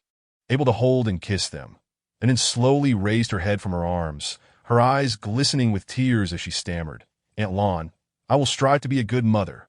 Please, I beg you. Do not let them take my baby away. Okay." Zhao Xiaolan's heart ached at the sight of An's pitiful demeanor, and for a fleeting moment, she contemplated acquiescing to her plea. However, rationality soon prevailed, and she steeled her heart, uttering the most brutal words. "Anin, have you considered what would happen if the baby resembles you? You love the baby so much. Can you bear to see it suffer as you have?" An's eyes filled with panic as she recalled her own life, filled with disdain and the fear of abandonment should she fail to be obedient. She did not wish for her baby to endure the same fate. Yet, she could not bear to part with the child. Overwhelmed with sorrow, she suddenly felt a wave of nausea wash over her, and she could not control her urge to vomit. Zhao Xiaolan, startled, stepped back a few paces before rushing forward with concern. "Anin, what is wrong?" "Lu Ai, come quickly to check on Anin." Lu Ai hurried over, and upon witnessing the chaos and the sobbing girl huddled in the corner, her heart twisted in agony. "Anin, let me help you up and take you back to your room to rest, all right?" Anin remained curled up in the corner, silent, protecting her belly from any touch, her entire being in a defensive state. She felt miserable, yet she feared these people would take her to terminate the pregnancy. What was she to do? Was her baby truly not meant to enter this world? What if the baby resembled her? The more she pondered, the more sorrowful and frightened she became, the nauseating sensation intensifying, accompanied by a dizzying headache. Zhao Xiaolan observed An's state and felt a pang of regret for her earlier words. She had not anticipated that An would care so deeply for the baby, far more than she had imagined, demonstrating a level of understanding beyond her years that Aunt Lan apologizes. "Please do not hold it against me." "All right." Yet, there was still no response from the girl, and Zhao Xiaolan did not lose hope. "Since you do not wish to see me, I will take my leave. That do not be too afraid. Lu Ai will take good care of you." With a sigh, Zhao Xiaolan rose and exited the living room. Chapter 14. And wants to go home. It was only after Zhao Xiaolan's figure had vanished that Lu Ai crouched down, gently stroking An's back with a sympathetic expression. "Oh, poor child, do not be afraid. Sister Lan meant no harm. She has a sharp tongue, but a tender heart. Now that you are so frightened, she must be regretting her words deep down. Let me help you upstairs to rest. Shall we?" And then gazed up with her tear-streaked eyes, lightly cradling her belly, uncertain whether to trust this kind lady before her. She pleaded, "Lu Ai, please promise me you won't take me to terminate the baby, all right?" Lu Ai felt a tightening in her chest, realizing that Sister Lan had indeed intended to push for such a course of action. Regardless of the circumstances, and it was carrying Yinsen's child. How could they even utter such a cruel notion? While Lu Ai could understand Sister Lan's concerns, and it had proven to be obedient and well-behaved. Not much different from a typical daughter-in-law. Despite her naivety, she possessed many admirable qualities, and given her youth, there was ample time to teach her. Sister Lan should not have frightened Anin like this. Lu Ai sighed internally. "Anin, do not be afraid. Lu Ai only wishes to take you back to your room to rest. I would never harm you." Anin nodded obediently. "All right, thank you, Lu Ai." With that, Lu Ai assisted Anin in rising, guiding her back to her room, where she prepared a suitable anti-nausea soup for pregnant women. After confirming that Anin was stable, Lu Ai left the room, closing the door behind her. In that moment, the vast room was left with Anin alone. She descended from the bed, gazing at the doll that Yinsen had bought for her during their outing. She picked up the plump bear, half a meter tall, and cradled it in her arms as she walked barefoot towards the balcony. Watching the butterflies fluttering in the garden, her tears fell once more, landing on the bear's head. Mom and Dad, Grandpa, Aunt Zhuang, Uncle Lu, Brother Yuen, Sister Chingching, and it misses you all so much. Why does everyone want to abandon my baby? The loneliness and sense of alienation she felt in this unfamiliar place magnified in that moment. And then yearned to return to the familiar city of Shanghai, to her little room filled with dolls, to hear Aunt Zhuang's voice, to relive her past life. The fragments of her memories replayed vividly in her mind, each scene and every word becoming crystal clear. She had come here with Yin-sun to protect her baby, yet this place did not welcome her child. Although she could not fully grasp Aunt Lan's every word, she understood the general meaning. She was deemed foolish and useless, a burden to Yin-sun, unfit to be a good wife or mother, thus necessitating the termination of her pregnancy, that if ending the pregnancy meant she could live a carefree life as a child, she would rather forego that life. All she wanted was her baby. AT-21. She was no longer a child. Why did everyone think she could only remain a child and not have her own baby? Yet, if she stayed, she would merely become a burden to Yin-sun. Given how kind he was to her, she certainly should not weigh him down. That it seemed she could no longer remain here. But where could she go to establish a home for herself and her baby? And then cradled her plump teddy bear, pondering for an extended period before ultimately deciding to return to the bustling metropolis of Hu City. She yearned to beseech Uncle Lu and Aunt Zhuang for refuge. Although neither party seemed inclined to welcome her, she felt a stronger reliance on Uncle Lu, Aunt Zhuang, and her older brother Yi, when that if she were to kneel and implore them, they would likely be willing to take her and the baby in. In such a case, she would strive diligently to sell small handmade items to earn a living for herself and her child, refusing to be a burden to anyone. Finally, having conceived a solution, and Anne's heart found a semblance of peace as night descended. The towering buildings around her illuminated with a myriad of lights, and the bustling road shimmered with vibrant neon hues, the traffic flowing incessantly. Clutching her teddy bear in one arm and pulling her suitcase with the other, she stood alone at the roadside, gazing blankly at the speeding vehicles. She gently caressed her abdomen, whispering to her baby, "Do not be afraid, dear, I shall take you back to Hu City right away." Although she had never taken a taxi before, she had seen it portrayed in dramas. All one had to do was wave, and a car would come. Indeed, as she raised her hand, a green taxi came to a halt before her. Standing there, she felt somewhat at a loss. The driver presumed she needed assistance with her luggage and alighted to place her suitcase in the trunk. "Excuse me, where to, miss?" he inquired. "At TO 113, Shuangye Road in Hu City," she replied. The driver raised an eyebrow, perplexed. "Miss, are you joking? This is Nan City, and Hu City is quite far away, at least a 10-hour drive." Anan was aware of the distance, but recalling how her brother Yin-sun had driven her here, she believed a taxi could take her back. "Isn't it possible?" she asked hopefully. "Certainly not. You must go to the airport to catch a flight." "I can take you there." Anne shook her head vigorously. "That I do not want to fly." The driver frowned, his tone growing impatient. "Then you'll need to take a high-speed train or a regular train. But the likelihood of getting a ticket for today is quite slim. That you'll have to buy one for tomorrow." Anne had never taken a high-speed train before. Where could she buy a ticket? At the station, or you can purchase one on your phone. Anne looked bewildered. "Uncle, could you help me buy a ticket? I can pay you." The driver scrutinized her for several moments, sensing something amiss with the beautiful girl before him. "Miss, why do you seem so clueless?" And then stumbled over her words, feeling embarrassed by her ignorance. The driver, sensing the situation was tricky, scratched his head. "How about I take you home first? My home is in Hu City." "You can't possibly walk to Nan City, can you? Just retrace your steps." "But Yin's son brought me here." "Then you should ask him to take you back. That a taxi cannot reach Hu City. It's too far." "But Yin's son might not want me anymore." The driver sensed a deeper issue and thought to himself, could this be a naive girl deceived by a man from Hu City to Nan City? He wrestled with the idea of calling the authorities. "Miss, do you have any friends here?" Holding her teddy bear tightly, and then shook her head. The driver felt he had stumbled upon a hot potato and wished to leave. Yet he couldn't ignore the fact that this lovely girl seemed so out of her depth. Waiting alone at night was undeniably dangerous. "How about I take you to a nearby hotel? You can stay there for the night, and tomorrow, the front desk staff can assist you in purchasing a ticket back to Hu City." Does that sound acceptable? After a moment of contemplation, Anan agreed. "All right, thank you. Okay, remember to buckle your seatbelt. That sure up be by the way. Do you have enough money with you?" "I have money. It's on my phone. The driver sighed in relief. That's good, that I'll only be responsible for taking you to the hotel. You'll need to handle the check-in yourself. Inen recalled how Yin's son had checked into a hotel and deemed it simple enough, so she nodded. That I can manage. The driver glanced at the rearview mirror, his doubts intensifying as he began to realize that this beautiful girl might not be entirely sound of mind. However, he wished to avoid any trouble and kept his mouth shut. People like him, who were out trying to make a living, had little room for compassion, especially given how often they faced betrayal from customers. Today, he had already extended more kindness than usual. The driver arrived at a budget-friendly chain hotel. Here we are. The fare totals $26. Would you like to pay in cash or via transfer? And then pulled out her phone. I'll pay with my phone. Scanning the code, she promptly transferred the money to him. Thank you, driver. Upon receiving the payment, the driver smiled. No need for thanks. If you have any questions, just ask the front desk staff. They're quite friendly. I've stayed at this hotel with my family before.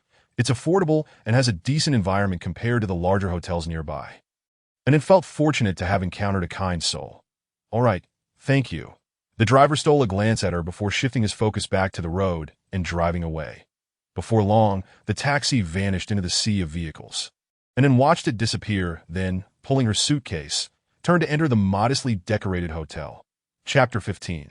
And then, I'm sorry. After completing his final surgery, Lu Yiwen appeared utterly fatigued, his lips pressed together in silence as he made his way to the changing room.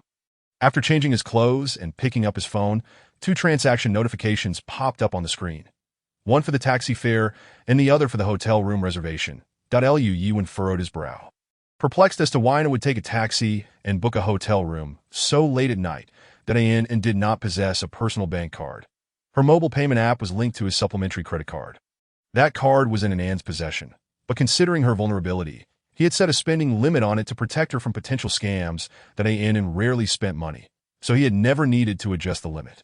Initially, he had linked his supplementary card to monitor Anne's spending in real time. Usually, he wouldn't bother checking, but since Anne had just left, he felt a sense of unease that compelled him to take a look. Since their divorce, Anne had seemingly been upset with him and had never reached out. That Lu Yiwen let out a self-deprecating laugh. What right did he have to expect her forgiveness? On the night of their wedding, he was not oblivious to the unfolding events, yet he had failed to intervene. Watching Anne being defiled by her half-brother had felt like a violent blow to his heart, leaving him breathless in that moment. However, as reason returned, the pain in his heart gradually subsided, and he even felt a shameful sense of relief that he could no longer deny that after having glimpsed a broader world. He no longer wished to be his father's tool for caring for Anne for a lifetime. It was undeniable that he cherished Anne, his adorable sister, but this affection was insufficient to erase the dissatisfaction he harbored within. Throughout his upbringing, his father had instilled in him the notion that Anne was his lifelong responsibility, a burden he could never shirk. In his youth, he had not realized the weight of such a chain. But as he grew older, his life became increasingly vibrant. He excelled in the eyes of everyone, and the thought of bearing the responsibility of caring for Anne began to terrify him. He was a human being, not a tool for repaying his father's debts. Once he recognized this, he could no longer face Anne and even began to avoid her. Now, everything had come to an end, and he no longer had to care for Anne. This burden that on the day Anne left, he had not dared to see her off, nor had he mustered the courage to call her. Fearing he would hear her cries, and even more so, news of her suffering. Lu Yiwen examined the transaction details on his phone. His mind swirled with thoughts. Should he call in to inquire about her situation? Dr. Liu, why are you staring blankly at your phone? At that moment, Dr. Chun, who had just completed the surgery with him, patted his shoulder. Lu Yiwen hastily tucked his phone away. Nothing much. I've just completed 3 surgeries today and feel a bit drained. Dr. Chun stretched. Indeed, I have 2 more surgeries tomorrow. I can hardly keep my eyes open. Then I need to head home and rest. Dr. Liu, you should also return home early to rest. All right, I will be leaving shortly. After Dr. Chun changed his clothes, he exited the changing room.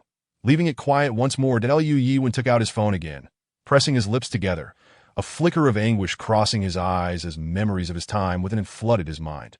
He could almost hear her soft voice echoing in his ears. That it was his birthday that day. That Anne appeared before him, holding a cake, her face adorned with a sweet smile, her large, watery eyes fixed on him. Yiwen Gij, happy birthday. He reached out to stroke her soft hair. Thank you, and brother, hurry and blow out the candles and make a wish, then we can cut the cake. All right, I will cut you the biggest piece of cake shortly. A family gathered together, enveloped in warmth and joy, the scene exuding an undeniable sense of comfort. He observed Anin enjoying her meal, her lips smeared with cream, and instinctively reached out to wipe away the smudge. His eyes brimming with affection for the little glutton, Anin pouted, declaring, "I am not a little glutton. Indeed, Anin is a little lady, not a little glutton." Fond memories gradually drifted away, the image forever frozen on the day he and Anin divorced. Anin's eyes were swollen from crying, her small hands gripping his tightly as she sobbed, "Brother Yoan, do you really not want it anymore?"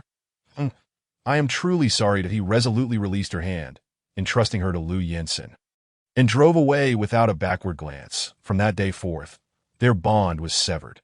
Although he had liberated himself from the burden of Anin and finally attained the freedom he desired, he found himself far from happy. Over time, he began to doubt himself. Had he truly regarded Anin as a burden, or was it merely a reaction to his father's oppressive influence, leading to an intense sense of rebellion? Perhaps he did not despise Anin as much as he thought. Regardless of the reason, Anin had departed from his life. Now he could only numb himself through relentless work, striving to forget her, for the mere thought of Anin brought him discomfort and pain. Lu Yewen sat despondently against the wall. Slowly closing his eyes, his expression tormented, "That I am sorry." And Honoré Winery Lu Yinsen was directing the unloading of the latest batch of wine, with the October National Day holiday adding to the festivities. The city of Nanchang, known for its tourism, was bustling with activity. Naturally, Honoré Winery was no exception. During this period, there were numerous orders for both wine and red wine, and his vineyard and winery welcomed many tourists. Although Honoré Winery was a newly established venture, thanks to the efforts of Lu Yinsen and Song Shiwei, it had already made a name for itself in Nanchang, amassing a loyal clientele and flourishing business. Clad in a black tank top, Lu Yinsen's muscular arms exuded strength, beads of sweat dotting his forehead, and his dark, short hair was dampened. In addition to directing the workers, he also lent a hand with the heavy lifting. To an outsider, one might mistake him for a laborer, completely unaware that he was the owner of the winery. Once the last batch of wine was loaded onto the truck, Lu Yinsen finally breathed a sigh of relief. "All right, thank you all for your hard work." That moment, the impeccably dressed Song Shiwei approached. He had just participated in the supervision, but unlike Lu Yinsen, he had only used his words and remained spotless in his white shirt.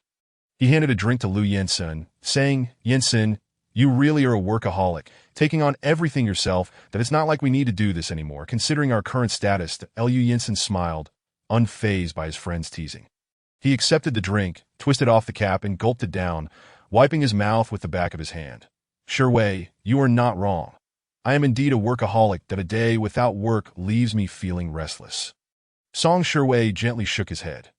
"With you leading the charge, I can afford to be leisurely, acting as a hands-off manager and simply waiting for the dividends." Chapter 16. Anin has disappeared. Lu Yinsen glanced at him. "I appreciate your efforts while I have been away from the winery." Song Shiwei raised an eyebrow slightly. "You had everything arranged before you left, so how could I be troubled? What about you? How are things going over there?" Today, Shuda mentioned in the group that you got married unexpectedly, and everyone was left in disbelief. To be honest, I was also quite surprised that you managed to marry without any announcement. You really left no room for yourself. What if? Lu Yinsen's expression darkened, cutting him off coldly. "There is no what if. Anin is my responsibility. I must marry her."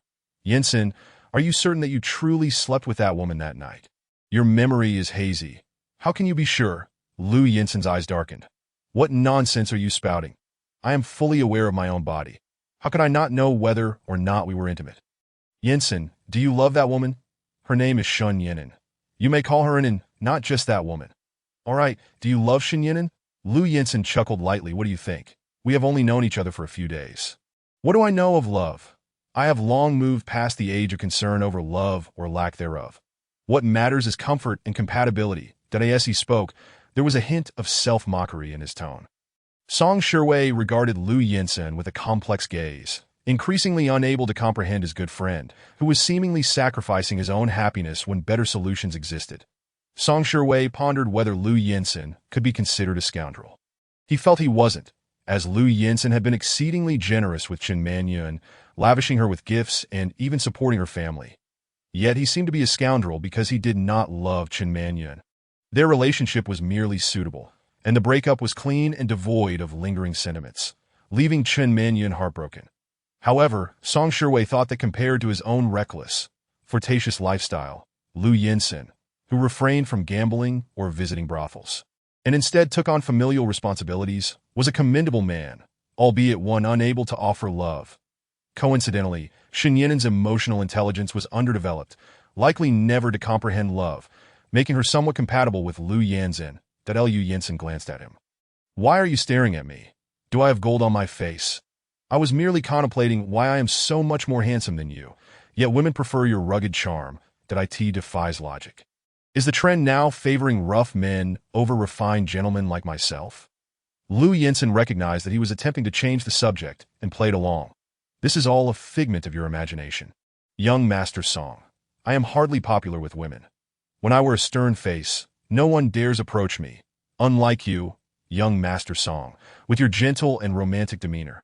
Song Shiwei's slightly upturned peach blossom eyes sparkled with amusement as he suddenly boasted. "Well, that is true, by the way. Ever since everyone learned about your whirlwind marriage, they have been clamoring to call you, but none could get through, so they've been calling me instead, each one inquiring about your situation.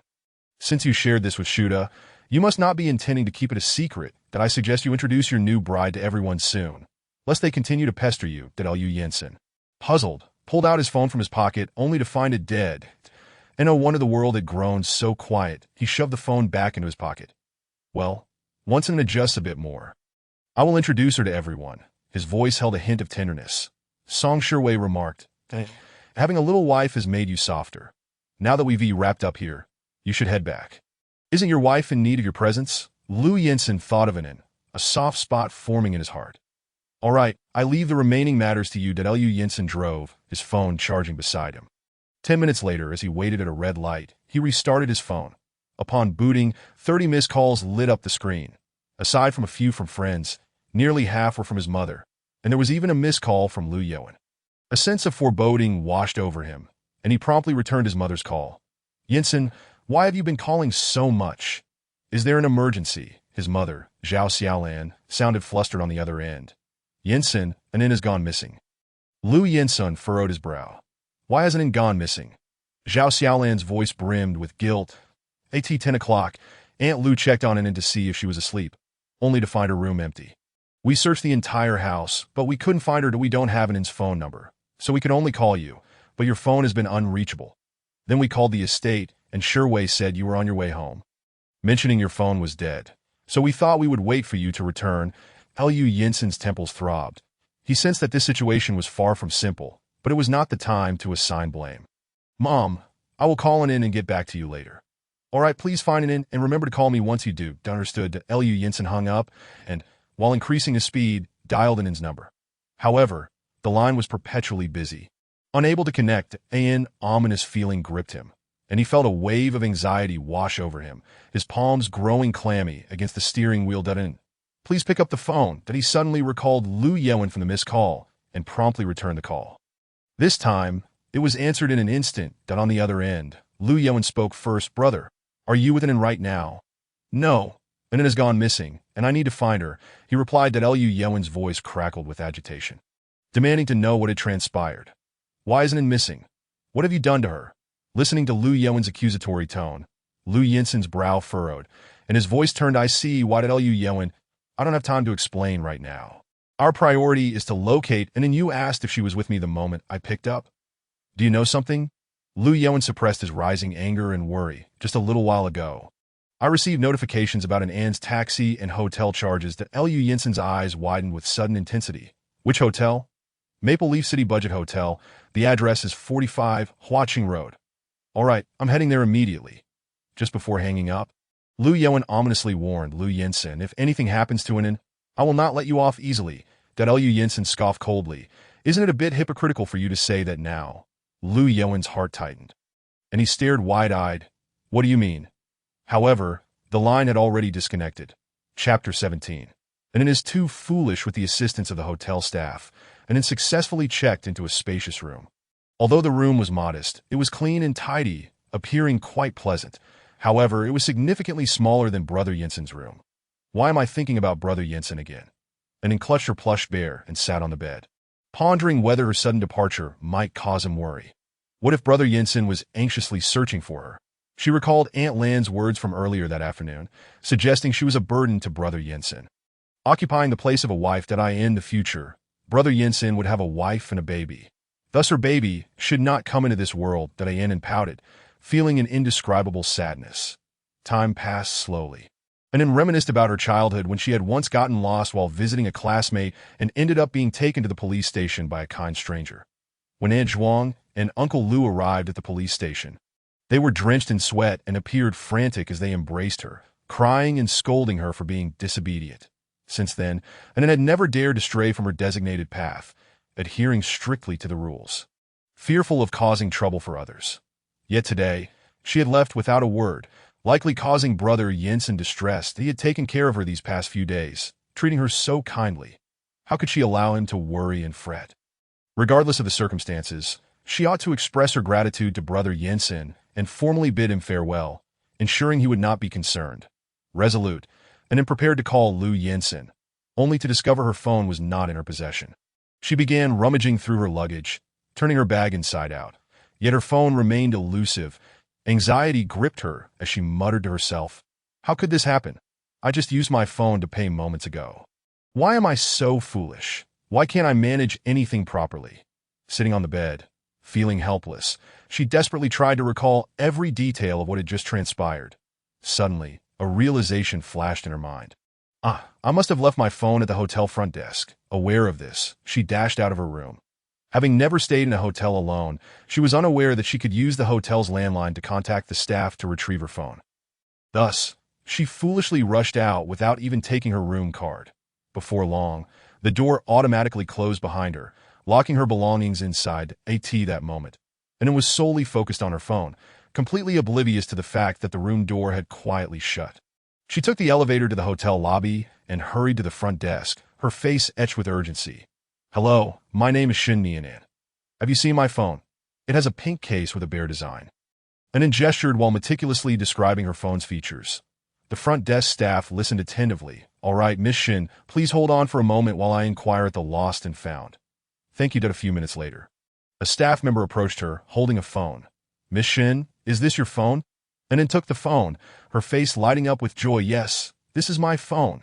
Thank you for your help." The staff member smiled professionally. "Miss Shin, no need for thanks. It is our duty. You left your phone at the front desk, and we turned it into the lost and found for the rightful owner to claim that we checked the surveillance footage and confirmed you are the owner. So we are returning it to you. Please sign the lost and found form." "All right," and signed her name on the form as required. After retrieving her phone, she attempted to turn it on. But no matter how she pressed the power button, the screen remained black. Furrowing her brow, and then repeatedly pressed the button, confused. "Why won't it turn on?" The hotel staff observed the situation and suggested, "It may have run out of battery. Let me charge it for you." "All right, thank you. No need for thanks. This is what we are here for. Please wait a moment." However, after a prolonged endeavor, the phone still refused to power on. The hotel staff expressed their regret. "Miss Shun, I truly apologize. The phone was already in a black screen state when we found it." Looking at her non-functional phone, Anan felt a surge of panic and urgency as she murmured to it. "But it was perfectly fine before it got lost. How could it be broken now?" Her words carried no blame, merely a sense of confusion over how her phone could have suddenly malfunctioned, leaving her at a loss. Yet, to the ears of the hotel staff, her statement conveyed an entirely different implication. They exchanged glances, their smiles fading significantly. Having worked in the hotel for a long time, they had encountered all sorts of guests and had seen numerous attempts to take advantage or deceive them. Cases like this, where a guest shifted the blame onto the hotel staff, were not uncommon. Realizing this, their expressions turned serious, their voices devoid of previous warmth and politeness, now replaced with mechanical coldness. "Miss Shun, this was the original state of the phone when we found it. As for the other situation you mentioned, we are unaware." Holding the black screen phone, Anan felt sadness and confusion, but since no one could clarify the reason, she refrained from probing further. After all, the phone was lost due to her own oversight, and others had kindly retrieved it for her. All right. Seeing her compliance, the hotel staff internally reinforced their earlier assumptions, concluding that Miss Shun had intentionally left behind a broken phone, attempting to blame them for its condition in hopes of compensation. Once Anin walked away, they began whispering amongst themselves. Fortunately, we were firm in our stance. Otherwise, we might have to pay out of pocket for this month's salary. That it's absurd. She looks so beautiful, yet lacks any morals. Indeed, she appears like an innocent lamb, but turns out to be a schemer. Sigh. It's no surprise that these oddities frequent cheap hotels. We've encountered 5 this month. Let us not be too harsh. I think she was quite polite and didn't truly blame us. Let's refrain from speaking ill of her. That in and held onto the broken phone. Her gaze cast downward as she trudged back to the 6th floor. As she approached room 602, she stared at the closed door. Momentarily frozen in realization that she had rushed out without her room card, leaving all her belongings behind. In an instant, all negative emotions surged forth. Alone, carrying the burden of her baby, staying in a hotel by herself, having a broken phone, and now being locked out. She thought she was strong, but at that moment, her facade of strength crumbled. Leaning against the closed door, and then slowly sank to the floor, wrapping her arms around herself. Burying her head in her knees as she wept, her shoulders trembling, that I am just so foolish. I can't do anything right, and no wonder everyone thinks I'm a burden. Chapter 18. Heartache when Liu Yinsen arrived on the 6th floor of the hotel. He spotted Anin squatting at the door, her head buried in her arms as she sobbed. His brow tightened, a pang of sympathy stirring within him. He pressed his parched lips together, refraining from uttering a word as he approached her. Anin immersed in her sorrow, Anin thought she was imagining things when she heard Brother Yinsen's voice here. The man's deep, gentle tone resonated again. Anin, I'm sorry I'm late. Anin slowly lifted her head. Her eyes rimmed with a faint blush, brimming with tears that seemed poised to cascade down at any moment. Delicate droplets clung to her thick eyelashes, rendering her utterly pitiable.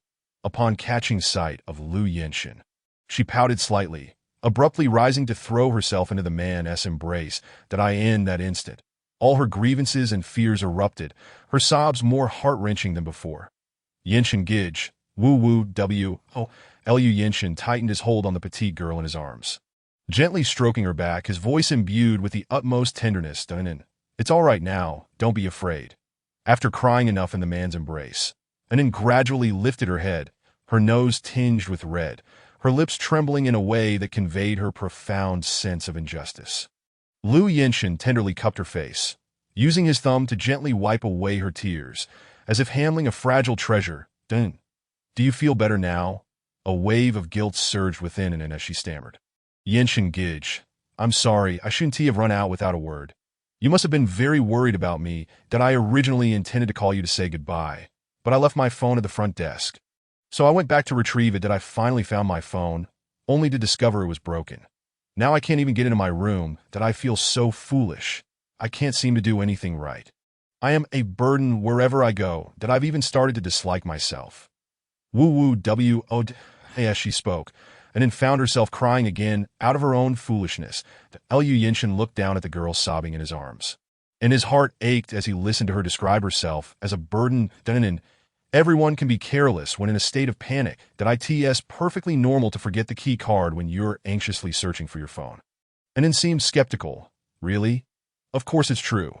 Just moments ago, in my haste to find you, I left my phone in the car. If it weren't for your reminder, I wouldn't have remembered. Do you think I'm foolish? And then quickly shook her head. Yinsen Gij is not foolish at all. The man smiled gently. Exactly. Occasional carelessness doesn't equate to foolishness. That you're the same. Don't belittle yourself. But I forgot twice, leaving my phone behind, and now it's broken down. In moments of urgency, it's unlikely that one only forgets one thing. It's a chain reaction. This is not a reflection of foolishness. And the phone being broken has nothing to do with you, so you shouldn't shoulder all the blame. After hearing his comforting words, Anin's mindset stabilized significantly, her earlier sorrow and self-reproach dissipating. Liu Yinsen noticed her emotions gradually settling and finally exhaled a sigh of relief within. Let us first go to the front desk to retrieve the key card, and then we can head home. Shall we? Upon hearing the mention of returning home, a flicker of hesitation crossed Anin's eyes. Liu Yinsen sensed a reluctance and recalled his mother's anxious demeanor, piecing together the situation. Since Anin has already booked a hotel, and it's getting late, let us stay here for the night. Shall we? Will Anin take me in? He looked at Anin with a pleading expression, and immediately replied, I will definitely take in Yenshin Gidge. Lu Yenshin affectionately ruffled Anin's delicate cheeks. Anin, you're truly wonderful. Thereafter, Lu Yenshin took charge of the arrangements, and Anin felt an overwhelming sense of reassurance. Eventually, the two checked into the hotel together. After resolving the issue, Lu Yenshin excused himself to retrieve his phone, supposedly left in the car, and ventured downstairs alone. That in truth, his phone was never in the car. He had fabricated that story merely to comfort Anin. Yet, adhering to the principle of maintaining appearances, he feigned returning to the car for his phone while also informing his mother of his safety. To be why this hour. It was already the early morning, and Zhao Xiaolan had not fallen asleep. Instead, she remained beside her phone. When it vibrated, indicating her son was calling, she promptly answered.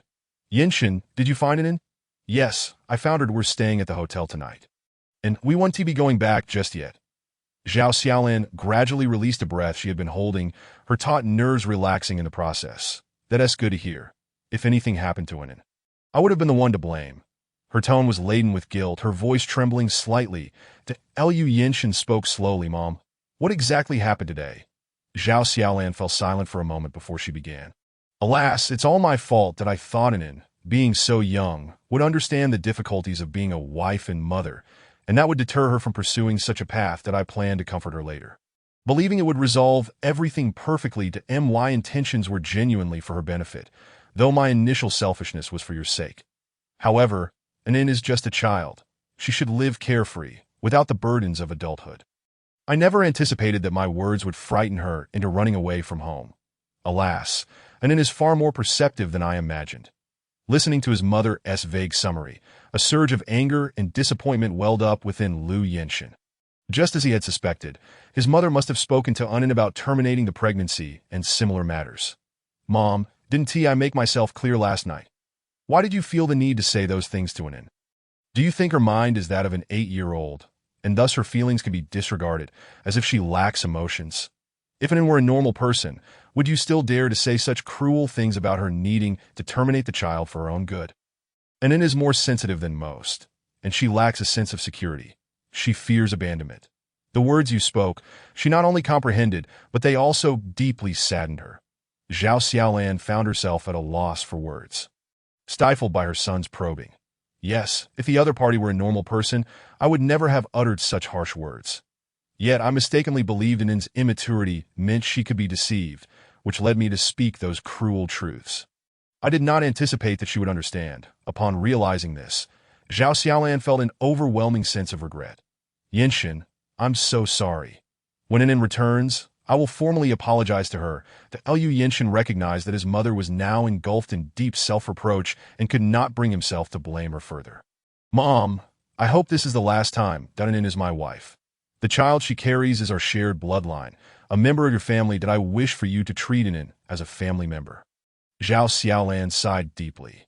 Yenshin, rest assured, having experienced this incident, I've reflected a lot and feel immense guilt. That I promise I will never interfere in your marriage again and will regard Anin with a normal perspective. After hanging up, Lu Yenshin returned to the hotel room. As he entered, he was met with a tantalizing sight through the transparent glass bathroom. Anin stood there, unclad, in the shower, water cascading down her graceful form. Lu Yenshin had not anticipated that the hotel's bathroom would lack an automatic fogging feature, allowing anyone outside to see clearly within. Chapter 19. A sincere encounter. Anin sensed a searing gaze behind her and instinctively turned, only to find a man standing not far away. A soft gasp escaped her lips. She immediately crossed her arms over her chest, attempting to shield her modesty, yet failing to conceal her lower half. Anin stood there in a daze, her eyes wide and innocent, staring unblinking at the man separated from her by merely a sheet of transparent glass. Though she was oblivious to the nuances of love, she was still a girl who felt bashful being seen in such a state. What she did not realize was that her half-concealed demeanor was the most alluring of all. Lu Yenshin's breath grew heavy, his dark eyes swirling with desire, as he felt his throat tighten.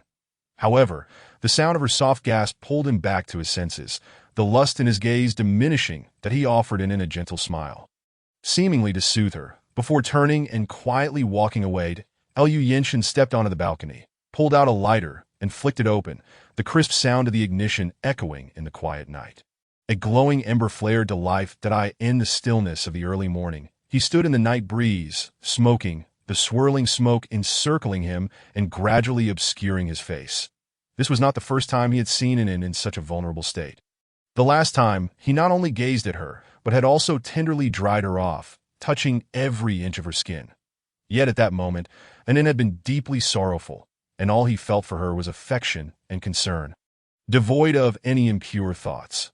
However, as he and Anin grew closer and their opportunities for intimacy increased, he found that he harbored desires toward her, desires that were exceedingly intense and left him feeling agitated. He even began to question whether he could truly refrain from touching Anin in their future married life. Given the current circumstances, it seemed unlikely. What mattered was not his own desires, but whether Anin could accept such a relationship. After all, the last time he had hurt Anin, it likely left her with considerable trauma, making her resistant and fearful of intimacy, that if he intended to spend a lifetime with Anin, could they genuinely remain asexually bonded for all those years? Yenshin Gij, what are you doing? A soft, melodic voice pierced the tranquil night, drawing the man's thoughts back to reality. Lu Jensen immediately discarded the cigarette, but extinguishing it underfoot, and waved his hand in an attempt to disperse the lingering scent of smoke in the air. Anin, clad in a thin nightgown, wrapped her arms around herself and shivered slightly in the cool breeze. That Lu Jensen's gaze darkened. That Anin, it's chilly outside, that let's go inside and talk. That Asin was embraced by the man. She inquired, Brother Jensen, do you have worries? Lu Jensen, somewhat puzzled, replied, Anin, why do you ask that? Because I just saw you smoking. Uncle Lu sometimes smokes on the balcony too. He once told me that men tend to smoke a few cigarettes when they are troubled, to alleviate their stress. That's so. Does that mean Brother Jensen also have worries and pressures? I don't want you to bear them alone. I want to help. Seeing her earnest expression, Lu Jensen's lips curled into a faint smile, and a glimmer of amusement sparkled in his eyes. That in a deep, resonant voice, he asked, if I have worries and pressures, how does Anin wish to assist me? Anin furrowed her brows, pouting her delicate lips, seemingly deep in thought about how she could be of help. Lu Jensen's gaze lingered on her soft, dewy lips, and he unconsciously swallowed hard. Suddenly, Anin reached out to touch the man's Adam's apple. Brother Jensen, it moved. How fascinating. Her soft fingertips brushed against the roughness of his throat. Lu Jensen quickly grasped her mischievous hand. That Anin, please don't move. Thinking she had erred, Anin attempted to retract her hand, but the strength of his grip made it impossible. Brother Jensen, I'm sorry. He released her hand, composed himself, and said, Anin, you haven't done anything wrong. That I quite enjoy your touch. That Anne's face lit up with delight. Really? Yes, it feels very pleasant. Then if I do this, will Brother Jensen's worries lessen? Lu Jensen was taken aback by her ability to draw conclusions. Yes, and Anne's touch can help me relieve my stress. Thus my worries will naturally diminish. Surprised that she could truly be of assistance, Anin suddenly felt a sense of worth, and her spirits lifted. She wanted to reach out again to caress the man's throat, but he swiftly caught her wandering hand. That Anin, you can only touch once or twice a day. Too much will diminish the effect. So there are rules. Please tell me what else I should be mindful of. I fear I might err again. That Lu Jensen felt like a wolf enticing a little girl, step by step leading in and into temptation. Looking at the innocence in her dark eyes, he sighed and pulled her into his embrace. Inhaling the sweet fragrance of her hair, Anin, don't fear making mistakes. Here with me, you can err freely. I will help you resolve them. That it was the first time someone told her she could make mistakes without consequence. Throughout her upbringing, she had been taught to be obedient. Any disobedience would lead to abandonment, instilling in her a deep fear of error and reluctance to voice her needs.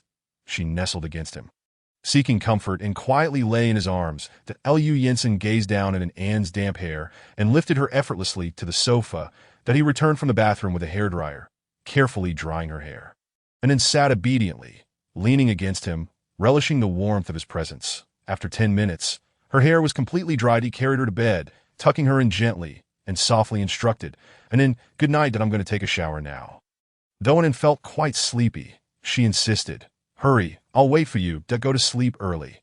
There is no need to wait for me. That I want tea. I want to sleep together with you. Noticing the unease in her eyes, Lu Jensen nodded. All right, I'll be quick and come back to keep you company. Upon entering the bathroom, he noticed a fog switch on the right side of the glass wall. That it turned out the hotel did have a fog wall. It merely needed to be activated manually. He mentally lamented the outdated equipment.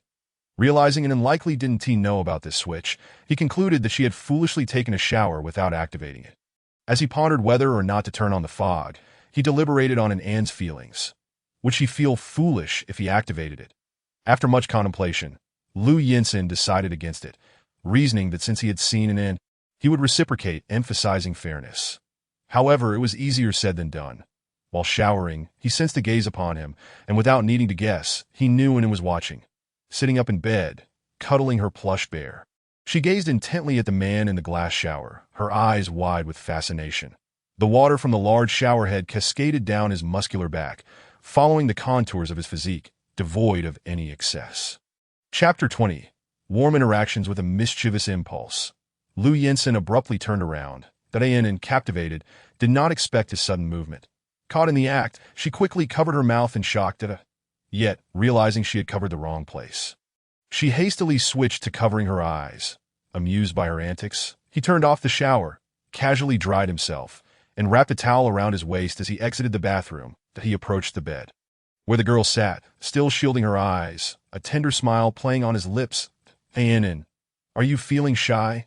Cautiously, Anne peeked with one eye and, upon seeing the man's bare, muscular torso, felt a wave of relief wash over her as she lowered her hands. Her cheeks flushed, and her gaze became somewhat awkward. I'm a girl. Of course, I would feel as Liu Yinsen raised an eyebrow and sat beside her, gently asking, and why do you feel shy? Because you are a boy. And I am a girl. Boys and girls should keep their distance. And you know about the propriety between boys and girls. Liu Yinsen was genuinely surprised, his voice gentle and devoid of mockery. After all, he was not well acquainted with her and could not gauge her intellect. He had to view her as a child for the time being. Discovering her understanding of gender differences filled him with an indescribable delight. Perhaps due to his affable demeanor, Anne gradually relaxed and proudly lifted her chin. Of course, I know. My teacher taught me all this, and I remembered it well. The teacher said boys and girls are different. So girls must protect themselves and not let boys see. Liu Yinsen's expression softened with paternal pride as he gently ruffled her hair. Anne, you are correct. Girls must protect themselves, elated by the praise. And then continued, also, girls shouldn't peek at boys, or else they get styes. As soon as the words left her lips, she felt a wave of confusion. But I peeked at you while you were showering. Does that mean I'm going to get a sty? I don't want one, Brother Yinsen. I'm scared. What should I do? Noticing her distress, Liu Yinsen comforted her gently. Anne, don't be afraid. Medically speaking, girls looking at boys will not cause styes. Really? Absolutely. His tone was resolute. Why do you say something different from others? Liu Yinsen hesitated, contemplating whether to enlighten her on the medical facts. However, considering her current level of understanding, he doubted she would comprehend, and it might only leave her feeling more unsettled. Anne, you don't need to know the specifics. Just remember that styes have nothing to do with gender or peaking. Anne waited patiently for his response, but upon receiving such an answer, her expression fell, revealing a look of disappointment. In school, the teachers always tell me not to learn this or that, as if I can't learn anyway. So they simply don't teach me. But I truly want to know, Brother Yinsen, do you think I'm foolish so you don't want to teach me, feeling it's a waste of time? Liu Yinsen's expression tightened, and he quickly clarified, of course not. Then please tell me what a sty is, all right? With a soft sigh, Liu Yinsen began to explain, all right, tonight I will be an S teacher. A sty, scientifically known as a hordeolum or eyelid inflammation, is usually caused by bacterial infection, particularly by Staphylococcus aureus. Once infected by these bacteria, the eye becomes red and swollen, developing a bump resembling a pimple on the eyelid. About this size, Liu Yinsen, with his hands gesturing animatedly, was imparting knowledge with great vivacity. Anne listened intently, her large eyes wide with curiosity, sparkling with admiration for the man before her. He explained that the condition known as a sty could often arise from common habits, such as rubbing one's eyes without washing hands, improper contact lens usage, or a decrease in immunity due to illness, which allows bacteria to thrive and cause infection. He endeavored to simplify his explanations regarding this ailment, for Anne found his words somewhat challenging to comprehend. She sat in a daze for a while, slightly parted lips, slowly processing his insights. Yinsen did not rush her. Instead, he quietly accompanied her in the silence that enveloped the room, which radiated an indescribable warmth. Finally, Anin drooped her brows and sighed, her expression tinged with disappointment. I still find it quite difficult to understand. This knowledge is too profound. Jensen's gaze softened, a hint of tenderness in his eyes as he gently stroked her hair. It's perfectly all right if you don't understand. This knowledge is not of utmost importance. Just remember, a sty has nothing to do with who you look at, but rather with cleanliness, that he reassured her. You need not worry at all. For your love of cleanliness and the fact that you don't wear contact lenses makes it impossible for you to develop a sty. Anin, no longer troubled, obediently nodded. All right, I understand. Jensen Gidge, you are truly amazing. Jensen felt a slight flush of embarrassment at the compliment, yet he accepted it with a smile, thanking her softly. Now, get some rest. You must be tired tonight. He tucked her in, dimmed the room's main light, leaving only a gentle bedside lamp aglow, before turning to leave. However, as he made to exit, Anin startled awake, grabbing his hand and biting her lip nervously. Jensen Gidge, why are you leaving? I am afraid to sleep alone. That I am not leaving. I just need to go over there to dry my hair, since it's still damp from my shower. I can't sleep with wet hair. But don't worry, I'll be quick, he reassured her. Be good and sleep. I'll return shortly. But I want to watch you while you dry your hair. Anin pleaded, her big eyes glistening with a pitiful look. Jensen found himself unable to resist such a gaze and relented. All right, I will fetch the hairdryer. Anin obediently released his hand, her eyes following him, fearful he might vanish from her sight. Jensen, feeling an unfamiliar, yet strangely delightful sensation of being so relied upon, complied without reluctance. Once everything was settled, Anin succumbed to her overwhelming drowsiness and fell asleep. Jensen looked down at the little girl in his arms, clutching a teddy bear, her face serene in slumber, and sighed softly as he drew her closer. The next morning, Jensen slowly opened his eyes. Instinctively glancing down at the woman nestled against him, Anin lay with her back pressed to him, clutching her teddy bear, her sleeping posture endearing, that he suddenly realized that waking up to Anin each day was indeed a delightful prospect. He placed a gentle kiss on her delicate cheek, the softness beneath his lips accompanied by a slight chill, making it impossible to pull away. Propping himself up, he gazed at Anin's sleeping visage. From her elegant brows to her lush lashes, a perfectly shaped nose, and finally resting on her soft, pink lips, he pondered how it would feel to kiss her. Lost in thought for a moment, he eventually drew his gaze away, careful not to wake her as he rose. His movements awkward, yet amusing, Anin remained soundly asleep, undisturbed by his actions, after getting dressed in the clothes he had dried the previous day. Jensen emerged from the bathroom to find Anin awake, her sleepy eyes fixated on him, resembling a languorous koala. Anin, it's still early. You can sleep a little longer, I'm going to buy breakfast. He informed her. Anin stifled a tiny yawn. Jensen Gidge. Yes? Actually, I had so much to say last night, but you took too long in the bathroom, and I fell asleep. But there's no rush. We have plenty of time to chat. What would you like to eat? Since the hotel was a budget establishment and did not provide breakfast, Jensen planned to go downstairs to buy some ID like soup, dumplings, and soy milk. All right, I'll go get them now. Anin watched him leave with a hint of reluctance. Just as he was closing the door, she suddenly called out, Jensen Gidge, please come back quickly. And doesn't he want to be alone? A flicker of concern crossed Jensen's eyes. I'll be back soon. You just continue sleeping. After he left, and didn't he return to her slumber, but instead got up to wash her face. Once she was dressed, she sat on the sofa, waiting for his return. Before long, Jensen returned with breakfast in hand, neatly arranging the food on the coffee table before handing her chopsticks to and picked up a soup dumpling to take a bite, only to exclaim, ouch, it's too hot. She hadn't anticipated the scalding juice inside. Upon biting into it, the boiling liquid erupted, causing her to nearly spit it out. Seeing this, Jensen quickly extended his hand to catch it. And then, if it's too hot, just spit it out. And obediently expelled the dumpling from her mouth into his palm. Without a hint of disdain, he wiped her mouth with a napkin and offered her a cup of warm water to rinse. And then, are you feeling better? I'm fine. I didn't know there was soup inside. I bit down too hard and burned myself. Let me see if your tongue is all right. And stuck out her tongue for him to inspect. Thankfully, there were no signs of burns. That's good. Then let us not eat the soup dumplings for now. Let us have tea eggs first. That he carefully peeled a tea egg, ensuring it wasn't too hot before handing it to her. They savored their breakfast meticulously. Jensen found the soy milk too hot, So he fetched a clean cup and alternated pouring between the two to cool it down through the process of physics. Observing his method, Anin was intrigued. Jensen Gidge, does pouring between two cups really cool the soy milk? Yes, the temperature decreases as it's poured back and forth that you'll see when you taste it. Once Jensen deemed the soy milk cool enough, he handed it to her, and cradled the warm cup of soy milk, a sweet smile gracing her face. Jensen Gidge, you are so kind to Anin.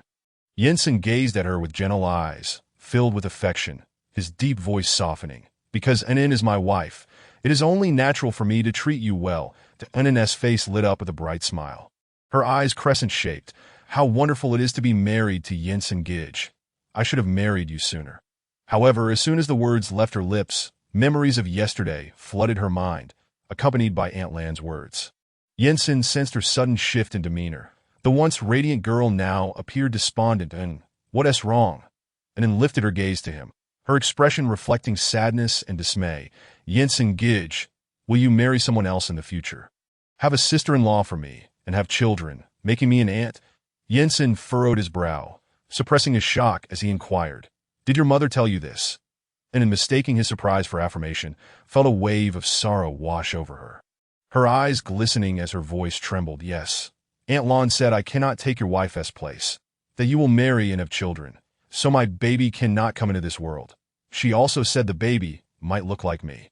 I fear the baby will resemble me, yet I cannot bear to part with it, so I plan to sneak back to whose city that I thought if I pleaded with Uncle Lu and Aunt Zhuang, they might let me keep the baby. Then I can work hard to provide for myself and the baby, and we want to be looked down upon by everyone." As she spoke, the suppressed grievances surged forth, and she began to weep openly. "But I am still so scared. I am too foolish and cannot do anything right. The driver said I cannot take a cab back to whose city. And I don't even know how to buy a ticket. Perhaps everyone is right. I am unworthy of being a mother." That a profound, indescribable pain surged within Jensen, choking him, rendering him speechless, and then, "I am truly sorry. I apologize for my mother's words and for not protecting you in time. But her words do not reflect my feelings. That I want you to know that you are the only wife I will ever have. And I could never forsake our child. Can you grant me one more chance to make amends? I promise I will never allow anyone to harm you again." Denon gazed at the man kneeling before her, holding her hands, disbelief etched across her face. "Jensen Gidge, is that really true? You don't think I am a burden? You're not afraid the baby will look like me?" Lu Jensen's large palm enveloped Annin's small hand tightly. His gaze resolute. "Everything I have said is true. I will absolutely not divorce you, nor will I ever abandon our baby." Denon, wise and kind-hearted, was certainly not a burden, and no matter whose features the baby inherits. "He will always be my child. Regardless of the circumstances, I will provide him with the best of everything." Under the man's soothing words, Annen's emotions gradually stabilized. "So, does that mean I don't have to leave? This is your home. You certainly cannot leave, unless you wish for me to accompany you to a different place that we can move if that's what you want." Gently caressing her belly, Annen whispered, "Baby, did you hear that? Daddy says he wants you, so we don't have to go." The word daddy evoked a subtle feeling within Lu Jensen, as he truly began to comprehend the baby's existence. That he placed his hand on Annen's flat stomach, his eyes filled with tenderness. "Baby, I am your father, and I promise to protect both you and your mother." Upon witnessing the genuine anticipation in the man's eyes for the baby, Annen's anxious heart finally found solace. However, the thought of Aunt Lan stirred a sense of unease within her. "When I return, will Aunt Lan be upset? And during your absence, your mother has been exceedingly worried about you. She even expressed a desire to apologize. Therefore, when you return, not only will she not be unhappy, but she will also welcome you warmly. That I don't need Aunt Lan to apologize. I can understand her." Lu Jensen's gaze grew complicated, filled with unspoken sentiments. Yet he ultimately uttered only one phrase. "Annen, thank you." Chapter 22.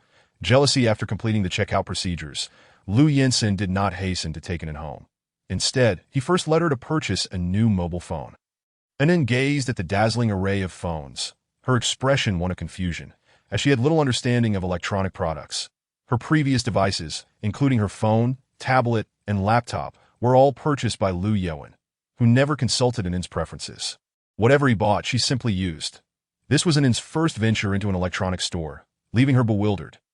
The female sales assistant enthusiastically recommended various high-commission flagship phones nearby, and nodded along as she listened.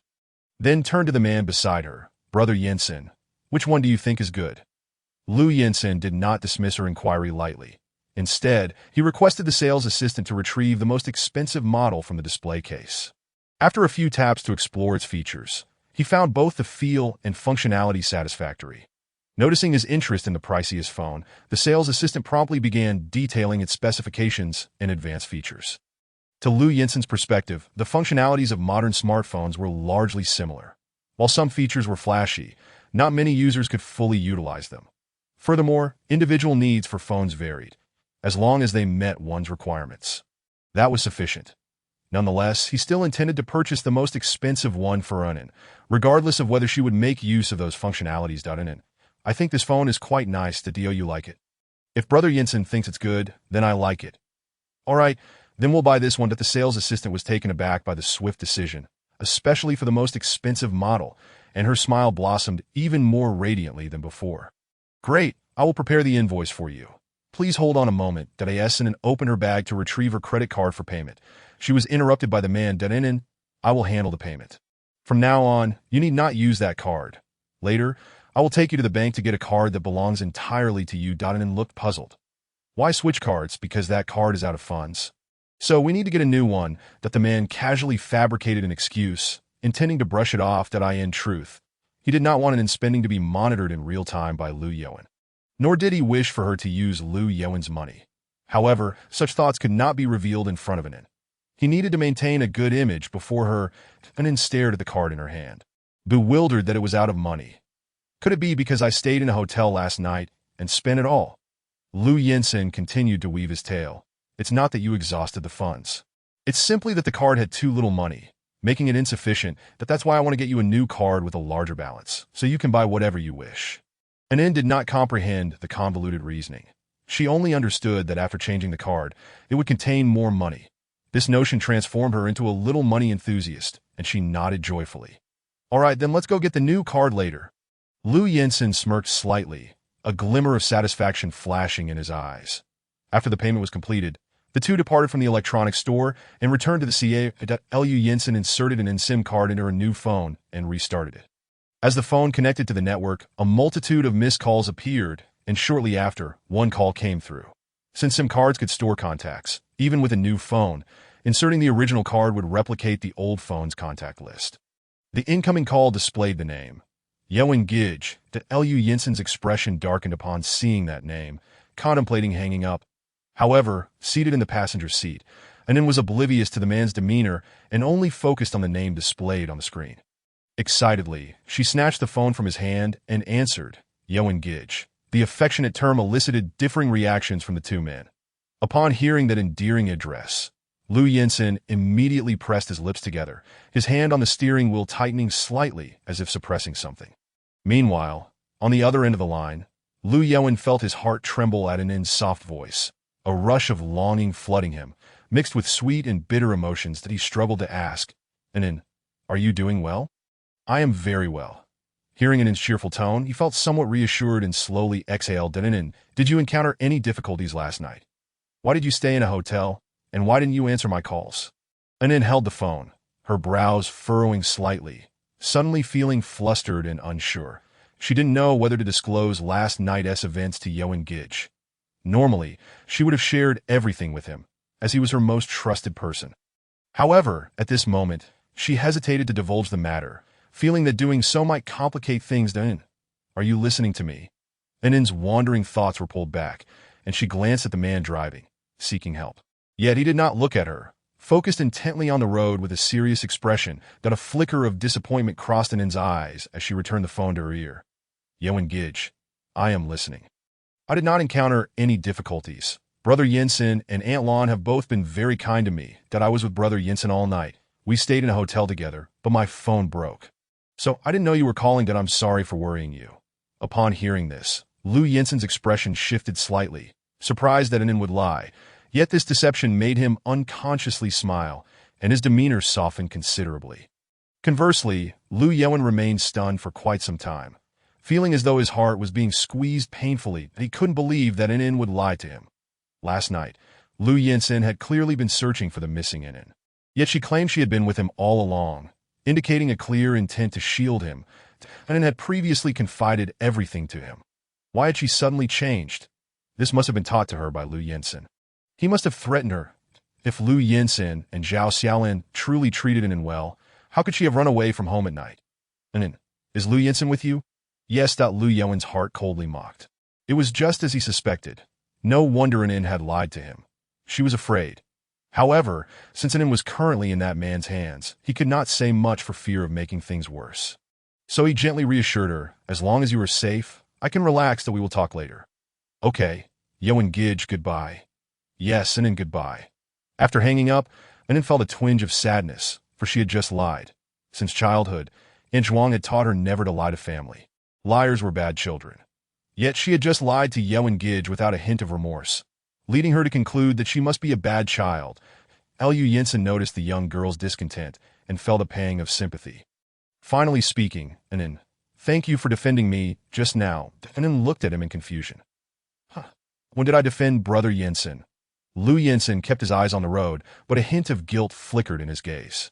Last night, I clearly did not protect you well, yet you chose to cover for me. That is your way of defending me. Were you afraid I would be blamed, which is why you said you were with me all night? Upon hearing the man's words, Inen suddenly came to a realization. Brother Yinsen, I envy you.